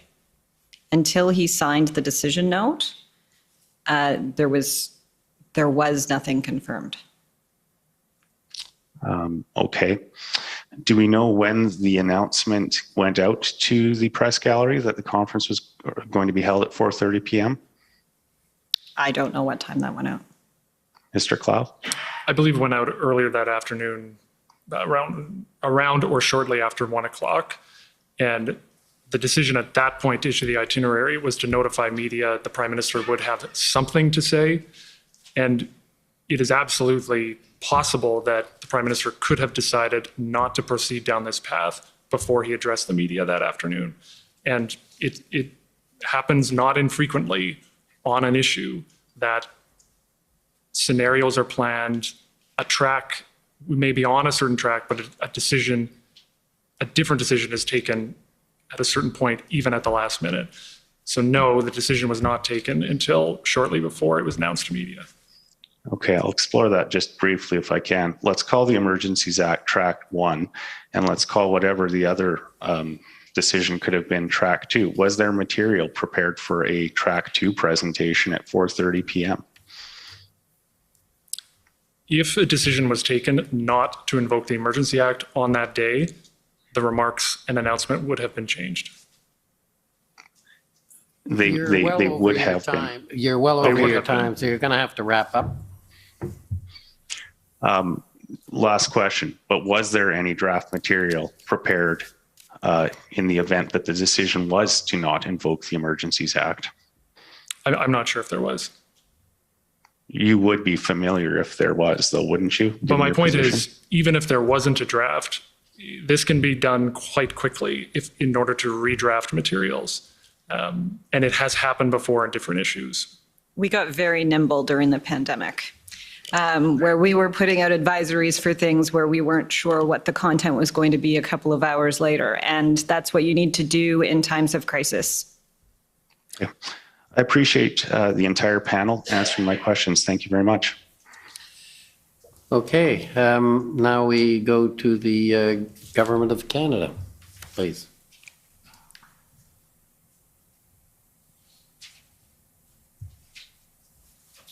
Thank you, Commissioner. And my name is Brian Gover. I'm one of the lawyers for the Government of Canada. And good evening, Ms. Telford, Mr. Clow, and Mr. Broadhead. By my count, Commissioner, I believe I have 20 minutes with the kind donation from the City of Windsor. I hope to be substantially less than that.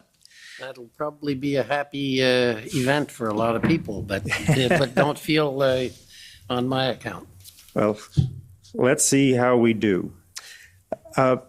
First of all, the Order in Council sets out terms of reference directing the Commissioner to examine to the extent relevant, the impact, role, and sources of misinformation and disinformation, including the use of social media. And by misinformation, we understand that to mean unknowingly or unintentionally spreading false, inaccurate, or misleading information.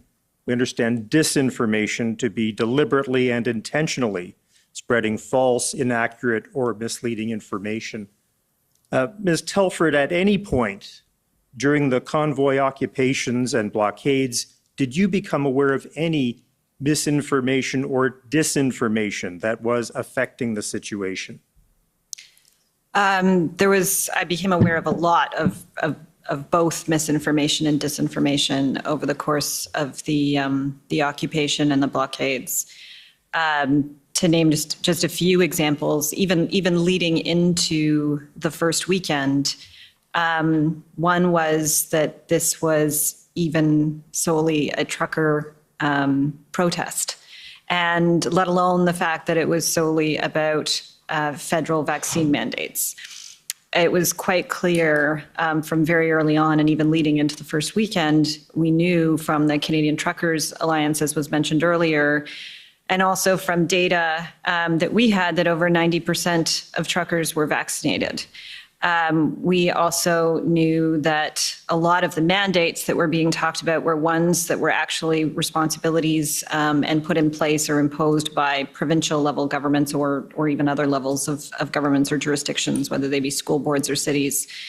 And then, of course, there's a lot of misinformation, disinformation around vaccines themselves. And then personally, in terms of our office, we dealt with a number of different instances. Our official photographer was drawn into a conspiracy theory, unfortunately, where he was being alleged to be out taking a picture of some hate-filled flags. And he, at the time, was actually in isolation with COVID himself. There was no chance he was doing that. We began trying to correct that. He began receiving death threats during that period. There was also a fake letter distributed amongst people within the occupation that was signed, allegedly. It was not signed by us, but it was signed using my name and the Prime Minister's name, and suggesting ways in which we might agree to some kind of, I don't even know what, but this fake letter was corrected and actually made international news. It was corrected on CNN at the time. And then I personally was actually asked to stay away for quite some time from the downtown core, because it started on Telegram and then moved on to other social media channels.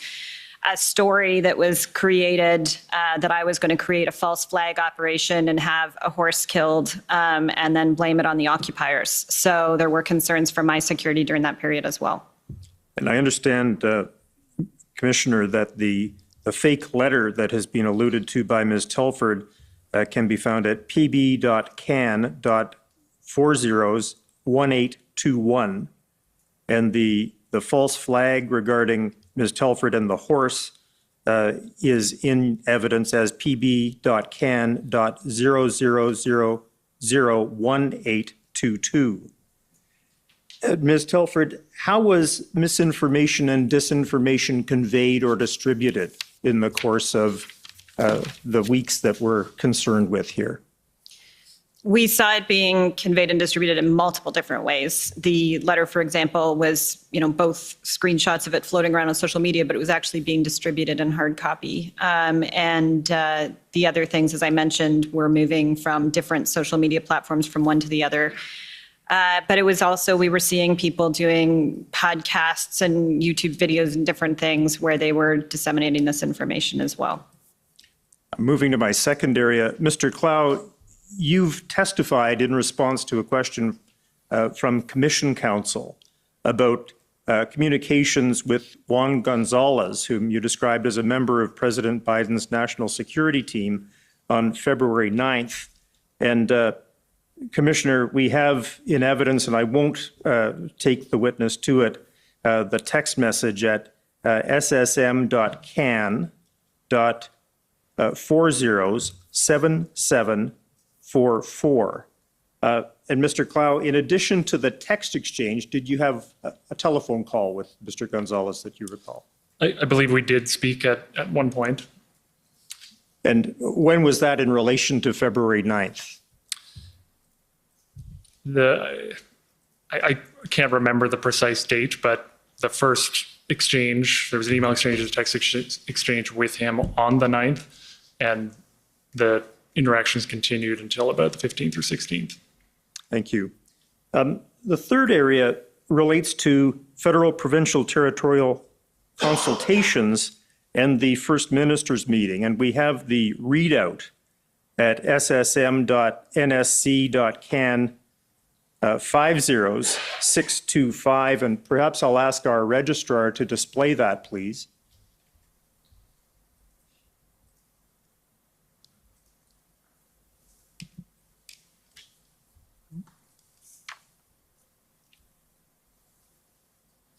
And perhaps I'll ask if we could go to the second page. And you'll recall that my friend for the province of Alberta said that Premier Kenney was clear that the Emergencies Act was not required in Alberta and referred to the situation in Coutts having been addressed. Can anyone on the panel assist me with this question? Do you know where the additional RCMP resources came from to address the situation in Coutts, which we've heard was the subject of a police operation in the early morning hours of February 14th? Mr. Broadhead. My understanding is that there was a contingent sent from British Columbia to assist at Coutts. And in fact, at the second page, we have Premier Horgan from British Columbia indicating that his only concern is that the measures would be implemented by RCMP in BC, which are already fully taxed. Not sure where you're going to find the people. We've already sent an RCMP contingent east. Is that what you're referring to in that respect, sir? Yeah. I would just add what this illustrates is an example of something we heard from officials in the lead up to February 14th and the invocation, which was, yes, there was some progress in certain places and certain blockades, but the progress was done with the help of additional resources in certain cases. So in BC, for example, it was definitely concerning that Alberta was cleared with BC. Not concerning, it's good that Alberta progress was made with additional resources, but BC was facing its own problems. There were arrests at the Pacific Highway. There was a military-style vehicle there when convoy activity happened in BC. So part of the concern across the country was there enough resources across the board to handle all of the pop-ups that were happening, and we were seeing an increasing numbers that weekend. And Mr. Clow, in the course of your evidence already, you've referred to this phenomenon of stretching police resources. Is that correct? Yes. And this was in the context, this conversation, of declaring a public order emergency, which itself involves a national emergency. Is that right? Yes. Now, you were taken, by the way, to page 3 and what Premier Kenney said. And if my friend from Alberta said this, I didn't hear it, but she referred to, if we look down page 3, would be problematic to declare emergency today, and referred to what we see following the next point, starting with invoking what they see as martial law. What we didn't hear was what's in between two sentences. Folks at the core of this movement are not rational. They are prone to conspiracy theories. Have I read that correctly? Yes. And was that, to the best of your recollection, a feature of what Premier Kenney said during the First Minister's meeting? Yes. Can I add to that? Just the other one that I think struck me in his comments was this line at the bottom of the page that I don't quibble using the Emergencies Act, which is particularly interesting considering his previous roles with the federal government in that kind of national. And I think there, I certainly interpreted that as an important distinction between what he felt was needed in Alberta versus what we knew we were looking at from a national perspective and having to take into consideration the stretched resources, the movement, the differing situations across the country. And Mr. Broadhead, to elaborate, if you would, when you refer to Premier Kenney's previous roles with the federal government, to what are you referring? I believe he was Minister of National Defense in particular, so that was the one I was thinking of. Right. And we're moving right along to the fourth area. Could we take that down, Mr. Registrar? And could we go to and display ssm.can.407721?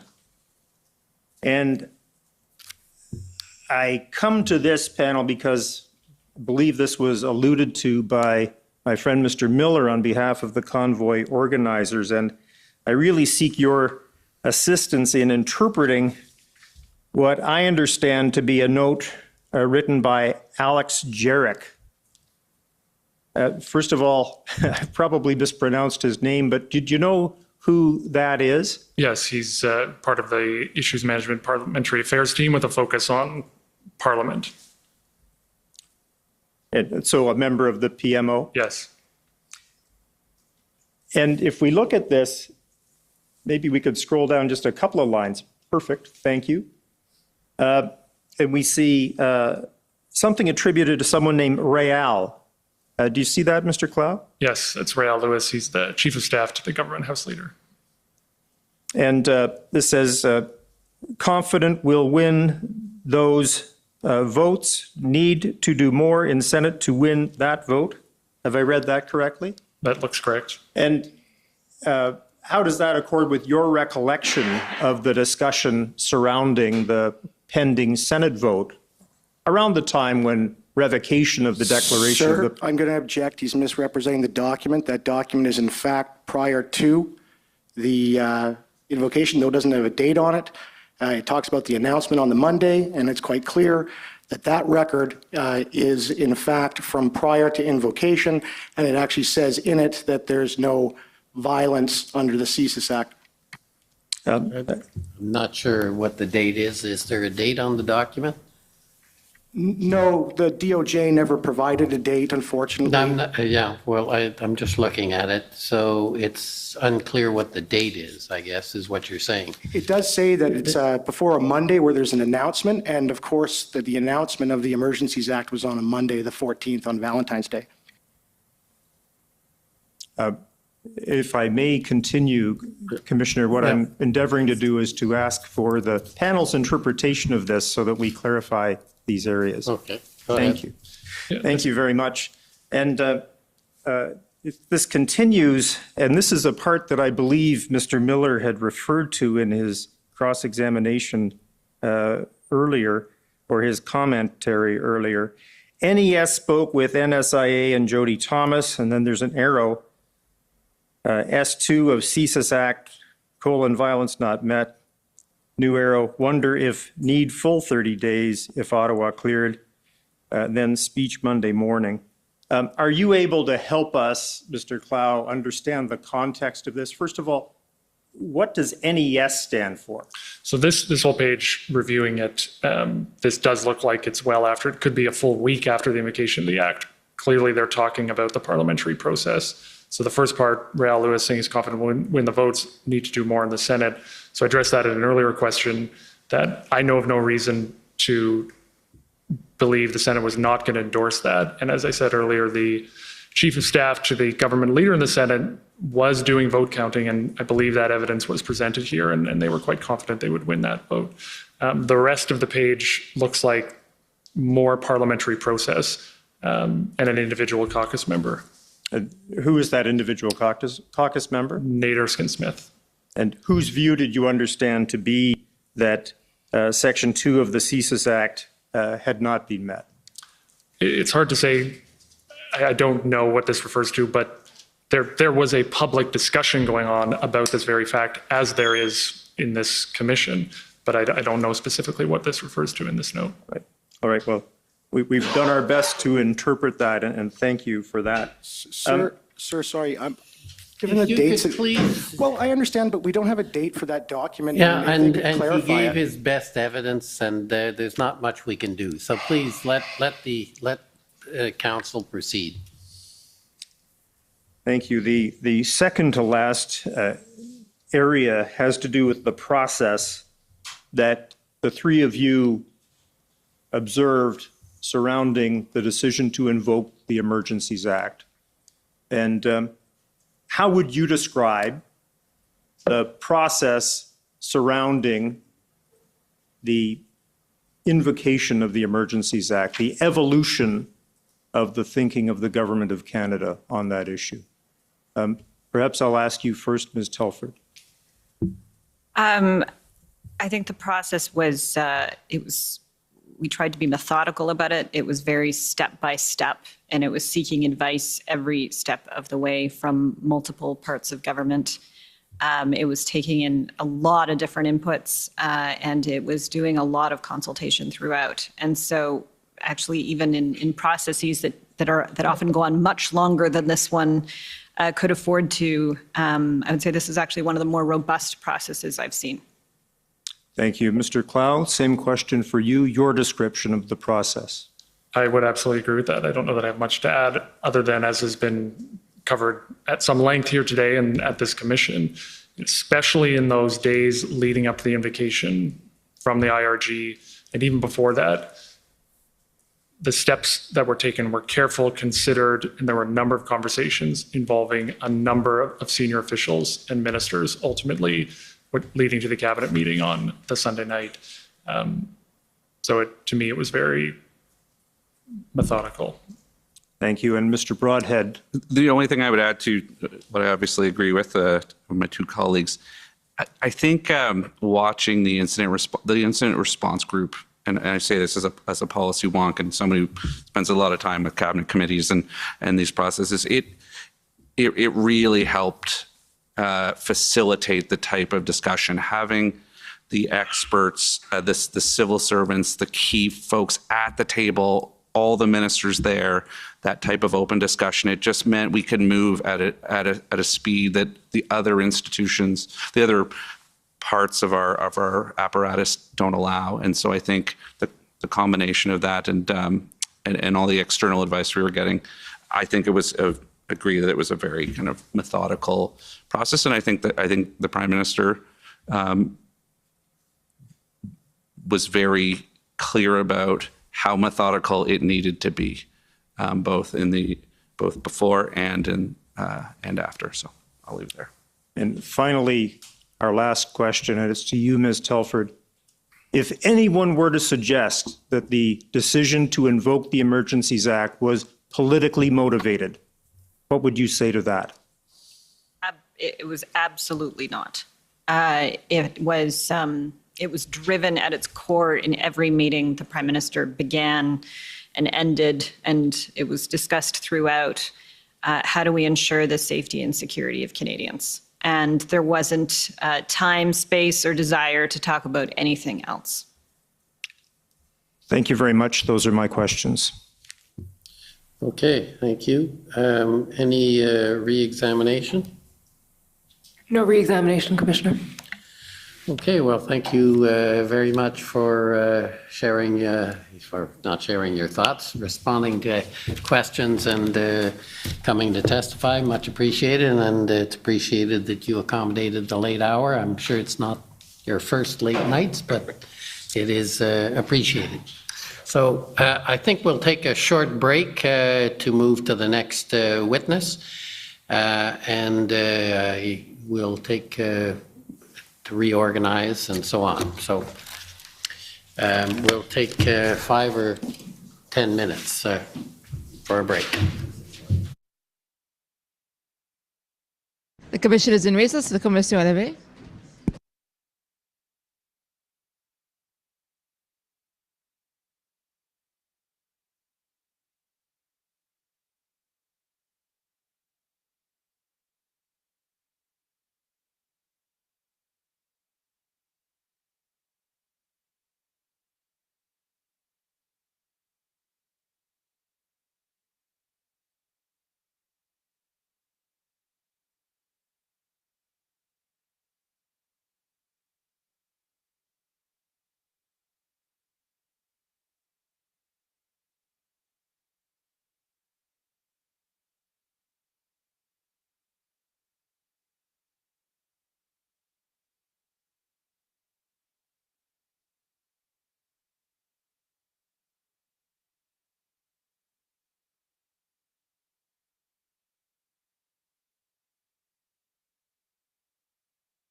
Order à l'autre.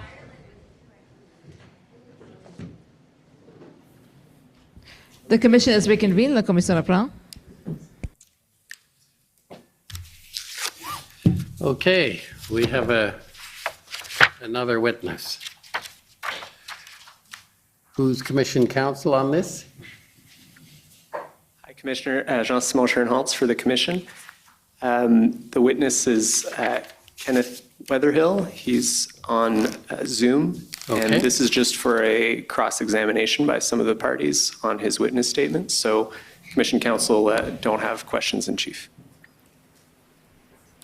Okay, Mr. Weatherhill, can you hear me? Yes, yes, sir, I can. Thank you. Okay, so we'll now swear you if that's agreeable. Yes, sir, it is, and I have a Bible in my right hand. Okay. Mr. Weatherhill, for the record, please state your full name and spell it out. My name is Kenneth Alexander Weatherhill, Kenneth, Alexander, Alexander, Weatherhill, Weatherill. Do you swear that the evidence to be given by you to this commission shall be the truth, the whole truth, and nothing but the truth, so help you God? I so swear. Thank you. Okay, so I don't have a list this time, but I understand counsel for former Chief Slowly has some questions. Yes, sir. Council had discussed that I would actually start on behalf of the city, Mr. Commissioner, if that's acceptable. Normally it's the opposite, but go ahead.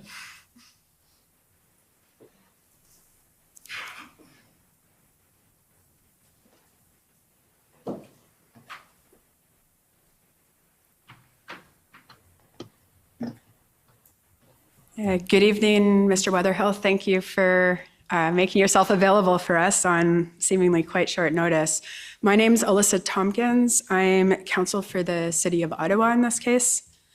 So I just have a couple of issues that I want to discuss with you flowing from your witness summary. So one of the issues you raise in there is the training that's available to members of the Police Services Board. So I just wanted to bring up the Police Services Act. If we can go to document COM, I think it's 50819.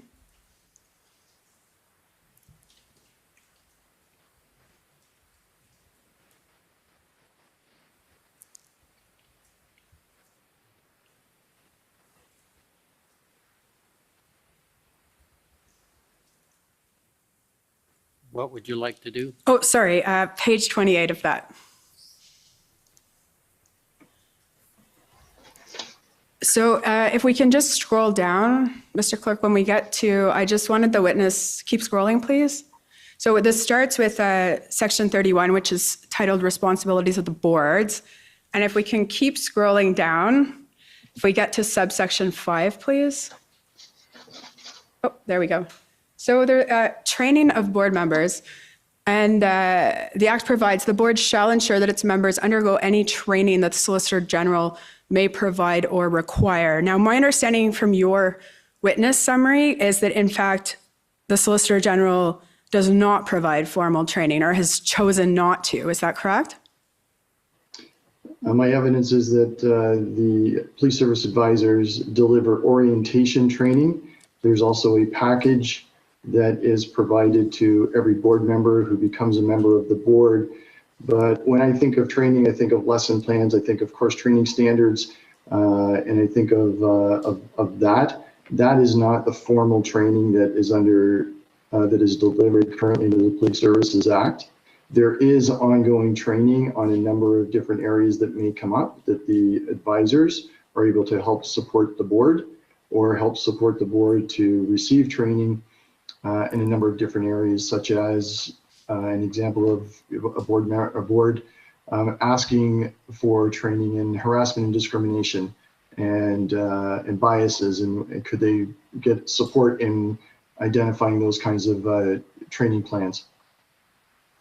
Okay, so maybe it'll be easier if we just go to your witness summary. If we can go to WTS 00000080, however many zeros, sorry, I'm always unsure.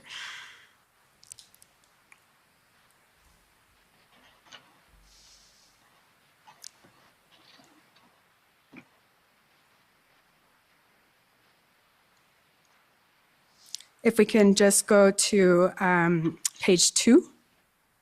Scroll down, please. Oh, sorry, scroll up.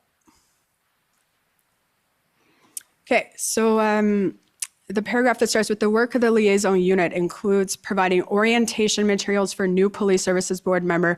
That said, Solgen does not provide formal training. So that's what you were referring to? Yes, ma'am, it is. Okay. And so then I want to go down to the top of page 3.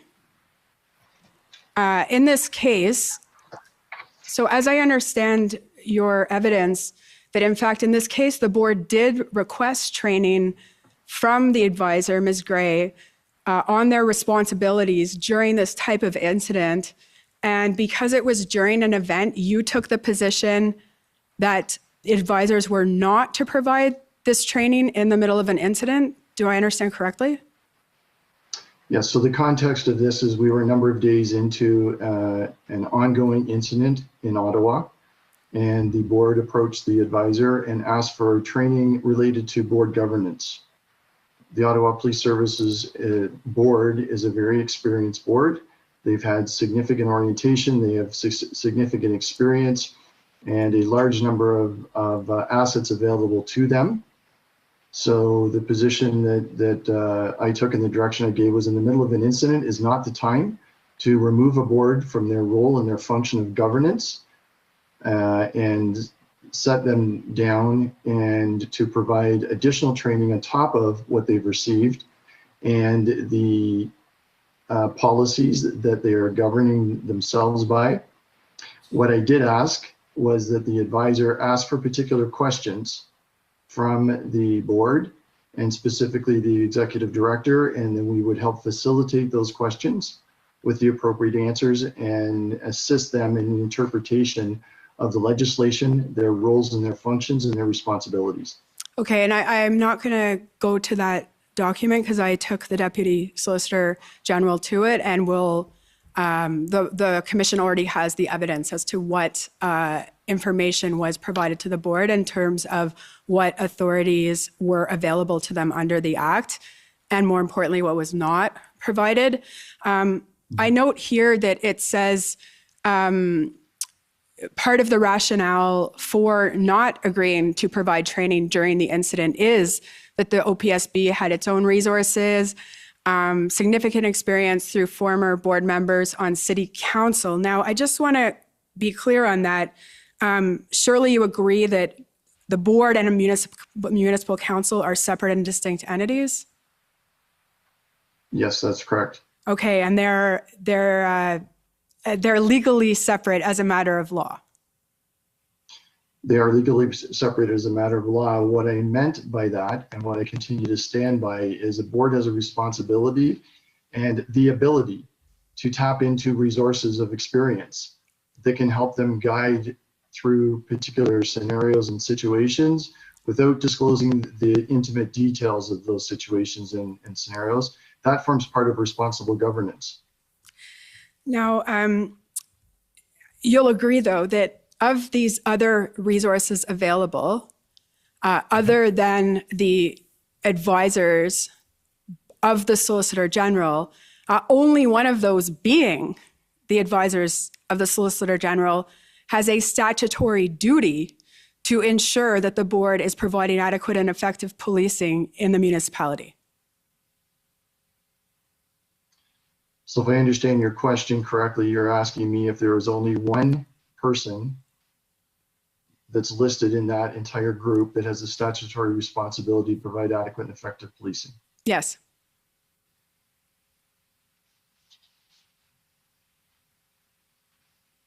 I'm just reading what's there, just so you can see what I'm wondering what I'm doing.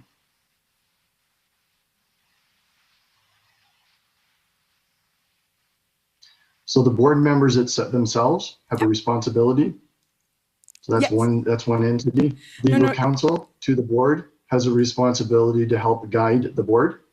And the police service advisors have a responsibility to ensure adequate and effective delivery of policing is provided through Section 3, Sub 2 of the Police Services Act. But that doesn't preclude the board from having their own responsibilities under Section 4 and their duties under Section 31. And I nobody's disputing that. What I'm referring to is when the board could go outside itself and seek assistance, as they were doing in this case. They were seeking assistance from another body that has that duty. And in fact, the duty includes a duty to ensure that the board is doing its job.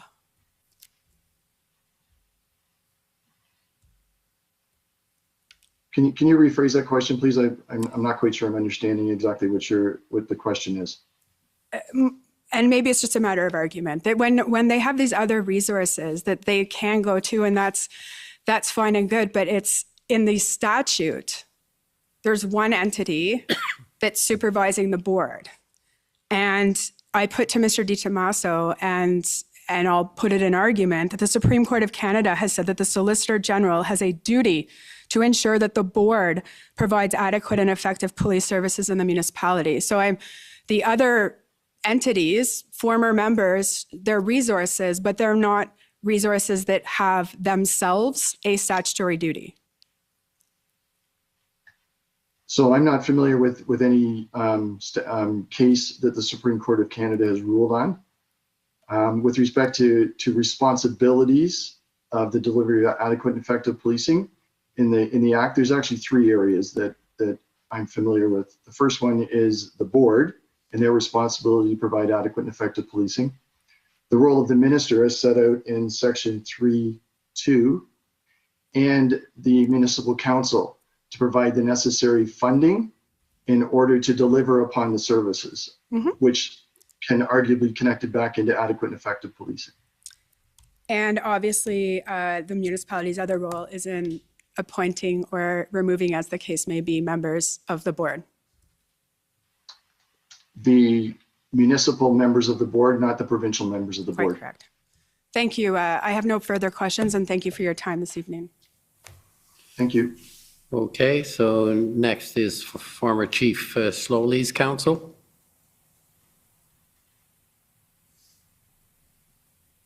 Commissioner. Mr. Weatherhill, Tom Curry for Chief Slowly. I understand you were interviewed by the Commission Council November 17th. Yes, that's correct. And can you just tell the Commissioner, how long were you with the Commission Council for that interview? 94 minutes in total. And did you have access to the information, to any information during the interview, or was it, well, I'll just stop there. Did you have access to information during the interview? I did, sir. Including the films or recordings, at least, of the Police Services Board and Council meetings concerning the Ottawa Police Services Board? No, sir, I did not have access to any video films. Okay. Now, just in terms of the chain of command at the Solicitor General's ministry, I understand that you are of course, you're the Inspector General of Policing, and you have a direct report to the Deputy Solicitor General. Is that true? Yes, sir, that's correct. And then reporting to you is the Manager of Police Services Liaison, or the Police Services Liaison Unit, correct? That's correct. And then below that office are the Police Services Advisors of whom you have spoken to my friend. Is that right? Yes, sir. And the idea is that the Police Services Advisors attend some or all Police Services Board meetings. That's correct. In this case, the Ottawa Police Services Board was in the hands of Ms. Gray, Lindsay Gray, for the time up until February 14th. Have I got that? And I don't accept the statement that they were in the hands of. Ms. Gray was providing professional guidance, fulfilling her duty as a police service advisor for the Ministry of the Solicitor General. I meant that only in the sense that she was the advisor for the Ottawa Police Services Board. And when did you first learn that the Ottawa Police Services Board was dealing with the Convoy protest?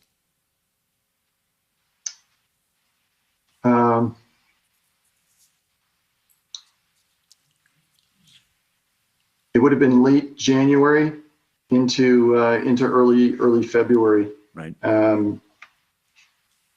There were board meetings taking place in January when the intelligence started to surface to indicate that there was going to be large-scale demonstrations across the country, and in particular in Ontario, and that there was believed to be a large group of individuals that may be moving towards Ottawa. And I was aware of that information in late January. Right.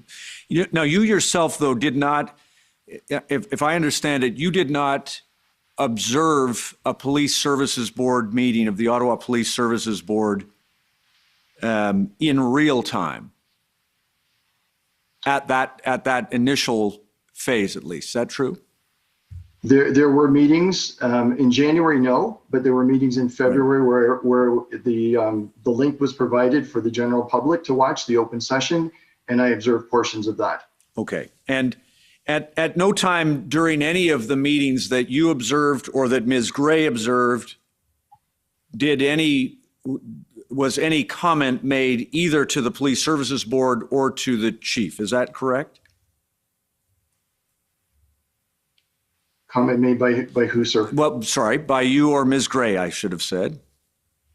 No, I had no direct contact with any members of the board nor the chief during that entire time. They wouldn't have even known you were on the line. Is that true? Yes, I would believe that to be true. And the Ms. Gray, who they would have been aware was present, also to your observation and from reports that she gave you, did not speak up at any of the meetings to either the board or any of the police services members who were making presentations. I believe that to be factual during the meetings. I know there were conversations outside of the meetings, but during the meetings, I believe that to be accurate. And even whether inside or outside of the meeting, to the extent that there was some question about what information was being provided to the board by members of the police service, or alternatively, what questions were being asked by the board, neither Ms. Gray nor you provided any guidance to the board or the service. Is that true? No, that's not true, sir. Okay. Ms. Gray provided a document that addressed the questions, that provided answers for the board, and was having conversations with the executive director in relation to those questions and answers. All right, fair enough. And do I understand it that Ms. Gray and you, in your role, were content with the guidance that she provided at that time? Yes, sir, it was. And can I just have you confirm, please, Mr. Registrar, ONT 1115. Just confirm for the commissioner, if you would, Mr. Wetherill. Now, I hope you can see this. Are you able to see a document if it's projected on your screen? Just confirm. I should be able to, sir. I'll let you know in a minute. It's up. Thank you. Do you recognize? It's up now, sir. Thank you very much. Do you recognize that as a briefing note provided by Ms. Gray that summarizes the information that she recorded as having occurred during the February 5th meeting? Yes, sir, I do. And can I just ask you to just scroll down, Mr. Registrar, there, thank you, just stop there. Second bullet point, you see Chair Deans stated, the meeting was called to ask the chief one question. In accordance with the mandate for the delivery of adequate and effective policing, she asked the chief if he believes he is still able to provide given the fluid nature of the occupation, adequate and effective policing to the city, and then asked, if not, what resources from the board or assistance can be provided. Do you recall that that was the single stated purpose of that meeting? That's what, I don't know if that is the single stated purpose, but that is certainly the way Chair Deans reflected that on bullet number 2. And during that, I'm not going to have the time to, that was a very lengthy meeting. Do you recall? Yes, sir, I do. And do you recall that during that meeting, Chief Slowly and I believe his senior command staff gave extensive information to the board about the status of the protest in the city of Ottawa and described plans and enforcement activities? Do you recall that? What I will say is that on bullet 4, the chief committed to lay out where the service is at and what their plan is.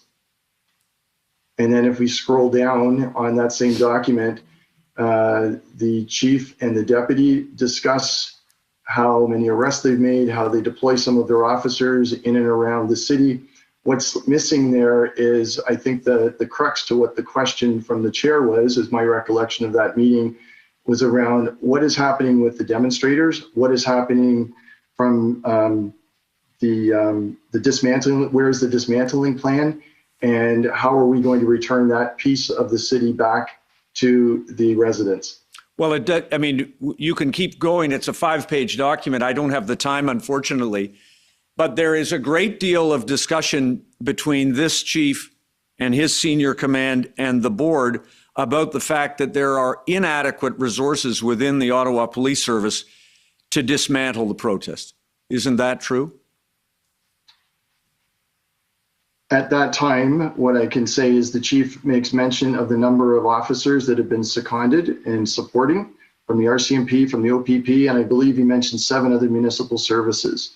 So this is on the 5th of December, or of February rather, and I believe the initial demonstration began the weekend prior to that. Yes, but am I correct that certainly you as a member of especially with your experience, police services, this is not a mystery. On February 5th, you knew and everyone knew that the Ottawa Police Service was overwhelmed by the protesters and had no adequate resources themselves to dismantle the protest. Isn't that true? I'm aware that there were resources on the ground supporting the Ottawa Police Service. I have never been provided operational plans. I have never seen operational plans, and I've never seen what the true state of affairs were other than what was truly reported through the media and what I have received through the briefings. Did you ask for them? It's not my place to ask for operational plans, okay. Sir. We don't oversee operations. So, okay, well, so what I just need to understand then, Mr. Wetherill, is this. You didn't ask for them, but you've never seen them. You're not criticizing anybody for failing to provide them then. You're just telling the commissioner you didn't see them. I don't think I was ever asked that question, and that's not what my summary of my evidence was. My evidence was around the issue. I think if we go to page 4 of my summary, the 3rd paragraph down, that I found it concerning that when there were questions being asked around the removal of the demonstrators in front of Capitol Hill, that there was no operational plan that was being able to be discussed. And in this document you have up here displayed on the in-camera portion, it speaks to that there will be future tense work to put together an operational plan. That was the substance of the conversations that I shared with council that forms part of my summary. Maybe we're saying the same thing, but you understood at that time, and the board understood at that time, that the Ottawa Police Service had a maintenance plan and various details about operations, but that dismantling would require the influx of significant resources. Didn't you know that? And the board knew that. I don't know what the board was thinking, sir. Okay. So I can't answer that. Okay. Did you attend the in-camera portion? No, sir, I did not. Okay. So then I'll leave that for a moment. A couple of quick things. Just confirm for the commissioner, please, that this chief and his command team briefed the board January 26th in advance of the protest, and you watched that briefing after the fact. Is that true? I don't. If you could produce that briefing document, I'd be able to confirm whether I saw it or not. I can't in the time I have. So to your recollection, did you not ever see the briefing that was given to the board on the 26th of January in advance of the Convoy protest? I'm sorry, I don't know that. I can't answer that question. Thank you. Did you see the briefings of February 1st in addition to February, you've told us about the 5th. Did you watch the February 1st, 7th, 11th, and 15th briefings?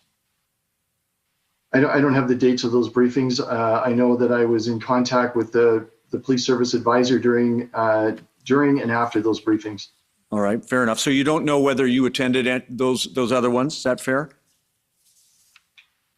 I can say that it would be unlikely that I would have attended the entire briefing or meetings because they were happening at a number of last-minute meetings that were being called, and they were happening really quick turnarounds at irregular hours. Sure. And understanding, you told the commissioner this was a critical incident, and briefings during critical incidents are the exception to a board, correct? It's not my experience, sir, no. Okay. Well, just real quick on the Morden report, the Ministry of the Solicitor General has never endorsed the Morden report. Is that correct? There's been no formal endorsement of the Morden report, but there was an all chiefs memo that was distributed to all chiefs of police and deputy and service boards. And the direction within that Morden report was that board policies were to be reviewed and updated to align with the recommendations of the Morden report. Well, yes, fair. But it hasn't. The ministry hasn't endorsed, nor the precise language that you've used is, or taken a position on the Morden report. That's correct. Okay. Last thing, please. Last area. Confidentiality is a significant value in police services boards, correct? Yes, sir. A chief would not be wrong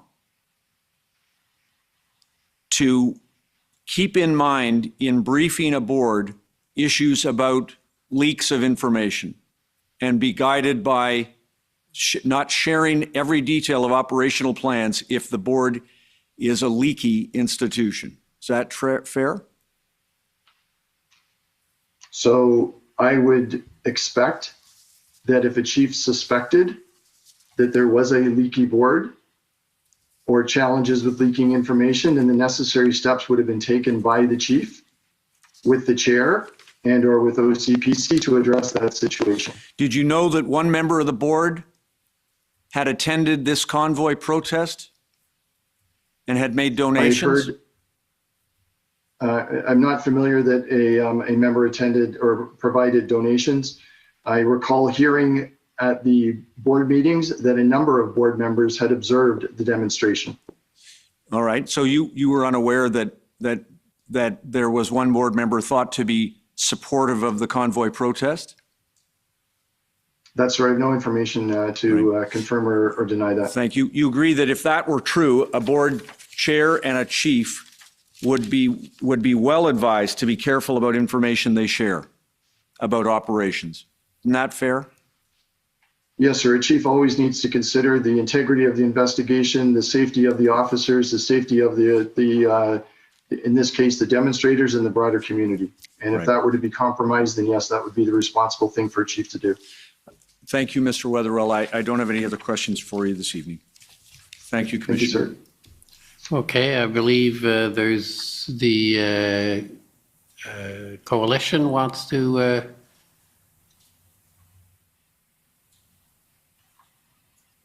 right, sorry, who you're okay, yes, coalition. With the mask, I didn't recognize you. Here I am. Good evening. My name is Emily Tamman. I'm one of the lawyers acting for the Ottawa Coalition of Residents and Businesses, and I just have a very short time with you this evening, so just a couple of quick questions. And thank you for being here this evening. I want to just pick up where my friend, counsel for former Chief Slowly, left off, and that is in relation to your understanding of what happened at the February 5th Police Services Board meeting. And as I understand it, and I think you've accepted that a key issue at that meeting was whether or not OPS was still providing adequate and effective policing, right? Yes, ma'am. And that's a pretty big question for a police services board to be asking in a crisis, isn't it? Yes, it is. Because it implies that they may be asking themselves whether they need to consider their options, maybe under Section 9 of the Police Services Act, right? That and the fact that I think it's a responsible thing to do for a board to regularly ask the chief and ask themselves, are we in fact delivering adequate and effective policing, and are we satisfying our legislative responsibility in the Police Services Act? Right. I mean, that's something that should be done regularly, but certainly if that question is being asked in a crisis, it's not a routine question. It's being asked because there are concerns as to whether adequate and effective police services are being delivered at that time. Wouldn't you agree with that? Yes, I would agree that throughout a major event that it would be appropriate for a board to ask those questions of itself and of their chief. And you've said that the chief didn't give a direct answer on that question, right? That's correct. But you've also said that the chief acknowledged his inability to address the demonstration in Ottawa while maintaining his ability to manage public safety in the city more broadly, his inability to do that, right? The chief set out that he did have the ability to provide, from my interpretation of what I heard in the board meeting and in review of the board summary from the advisor, that the chief did demonstrate verbally to the board how adequate and effective policing was being delivered throughout the city. He was asking for additional support with respect to the demonstrators in the demonstration area. Okay, so I just want to be clear, though, because in the summary of your evidence, and it may well be that it's an error, so this is an opportunity to correct that, but on the third page in the last paragraph, just after the footnote 4, it says his understanding was that Chief Slowly had acknowledged his inability to address the demonstration in Ottawa while maintaining his ability to manage public safety in the city more broadly. Is that your understanding, or is that a mistake? That's right. He's saying he needs help with the demonstration, but he is able to maintain public safety in the rest of the city. Right, sorry, but he can't do both. He can't deal with the demonstration and maintain public safety. So he's maintaining public safety. Sorry. Yes. Yeah. Okay. That's what he's informing the board of, that he needs support with the demonstration. So I guess what I'd like to understand is why it is that you didn't feel that this was information that the Deputy Solicitor General should be briefed on. That you have a crisis in Ottawa, you have a board asking questions about the efficacy and adequacy of policing on February 5th. You either don't have a direct question or you have an indication from the chief that there's a real problem in Ottawa. You didn't think that was something that the Deputy Solicitor General should be briefed on? So if we turn to Section 9, and you mentioned it just a little bit earlier, if we turn to Section 9 sub 6, the municipal chief of police who is in the opinion of an emergency exists in the municipality may request that the commissioner have the Ontario Provincial Police give assistance. That had taken place. So there was a direct line between the Ottawa Police Service and the chief to the commissioner. And I was very much aware that there was support on the ground by the Ontario Provincial Police to support the demonstration and the dismantling of that demonstration at that time.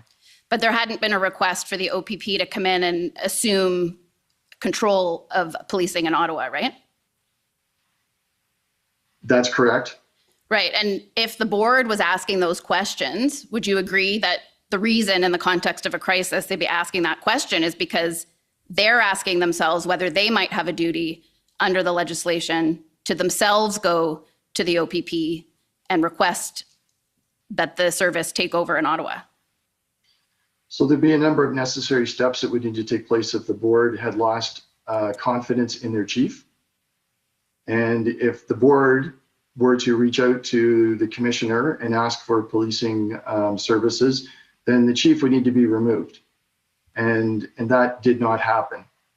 The chief had made the request. The board appeared to be satisfied with that request and was aware that the OPP were there and supporting the Ottawa Police Service in formulating plans along with 7 other municipal service, and on the 5th of December, up to 257 RCMP officers. December? I'm sorry, February. I apologize. No, that's okay.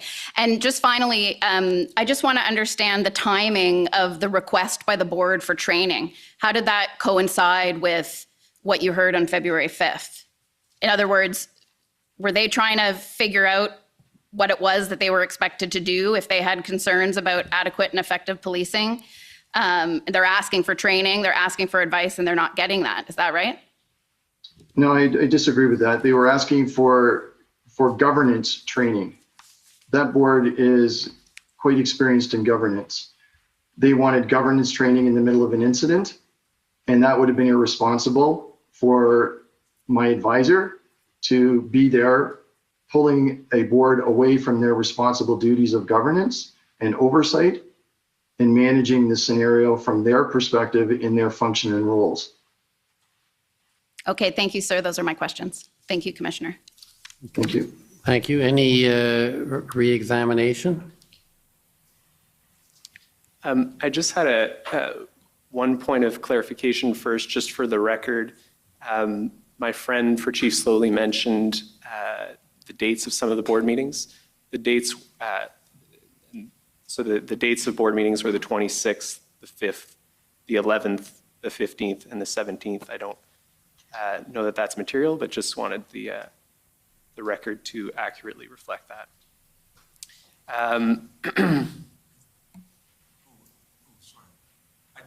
I think the difference, Commissioner, between, Tom Curry speaking, the difference between us is that I believe there's a briefing on February 1st. But we can perhaps sort that out later. Sure. I think that's the date I gave, and I believe I'm correct that there was a briefing on the 1st. I think it might have, it might have been an informal briefing, not an official board meeting. I just want to clarify it for the record. In terms of questions on confidentiality, would you agree that if information is not provided because there's a belief that a board is a leaky board, that would be an impediment to proper oversight function by the board? Yes, I would.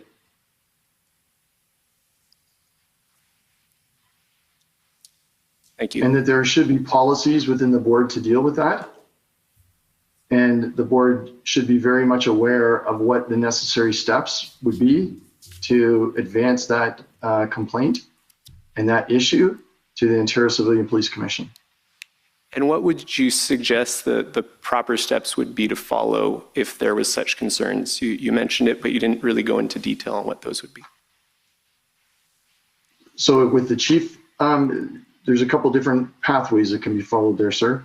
With the chief being aware of it, or the board itself being aware of it. And can you maybe just describe those for each? Of course.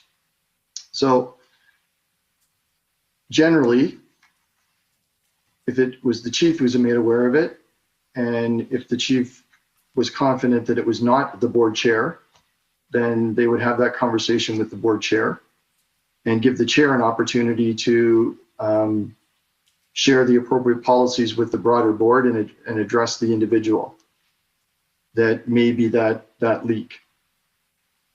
If that does not resolve it, or if it's of such significance, serious significance, then the board chair can go directly to the Ontario Civilian Police Commission and ask them to conduct a review and a subsequent investigation into it, the matter. If the board chair themselves are aware of it, then it's incumbent upon the board to address their own policies. And if that does not correct the matter, then the board, or if it's of significant severity that it would be inappropriate to do so, then the board chair would again then go directly to the Ontario Civilian Police Commission and request that they undertake a review and launch an investigation into potential misconduct of a board member.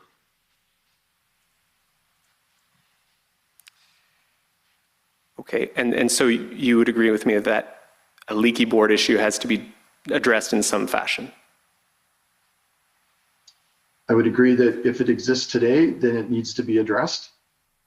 And that it's unfortunate if they were aware of it back in February or January, when others were first made aware of it, that it wasn't addressed then.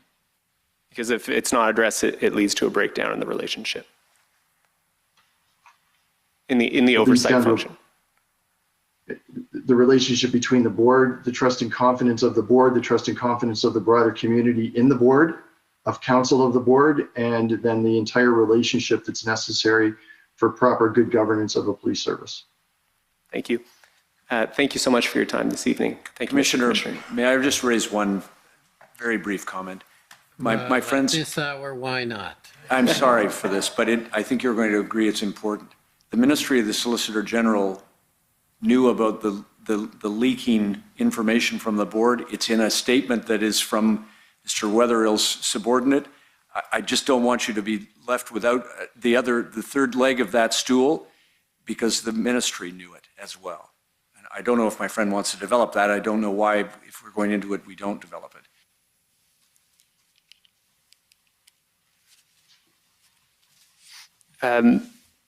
Thank you, and I am aware that that is in, certainly in the other witness statement that was entered. Do you maybe want to address that question then raised by my friend? What, if anything, should the Solicitor General's office be doing if they're aware of a leaky board? So I'll start by saying I was not aware that the advisor had that information. If the advisor did have that information, then the advisor, number one, should have reported that through the chain of command up to myself. And that would have been something I would have shared with the deputy. And then the advisor would speak with the chair, speak with the chief if necessary, and would follow the similar path of notifying reviewing the policies, and then reviewing if necessary, moving it to the Ontario Civilian Police Commission for review and subsequent necessary investigation. Thank you very much. Okay, thank you.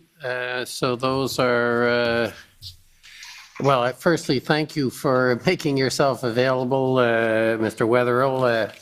Unusual as the hour is very appreciated by the Commission. So thank you. That terminates your evidence or ends your testimony. And we will adjourn, I think, until tomorrow morning at 9:30. The commission is adjourned. La commission est adjournée.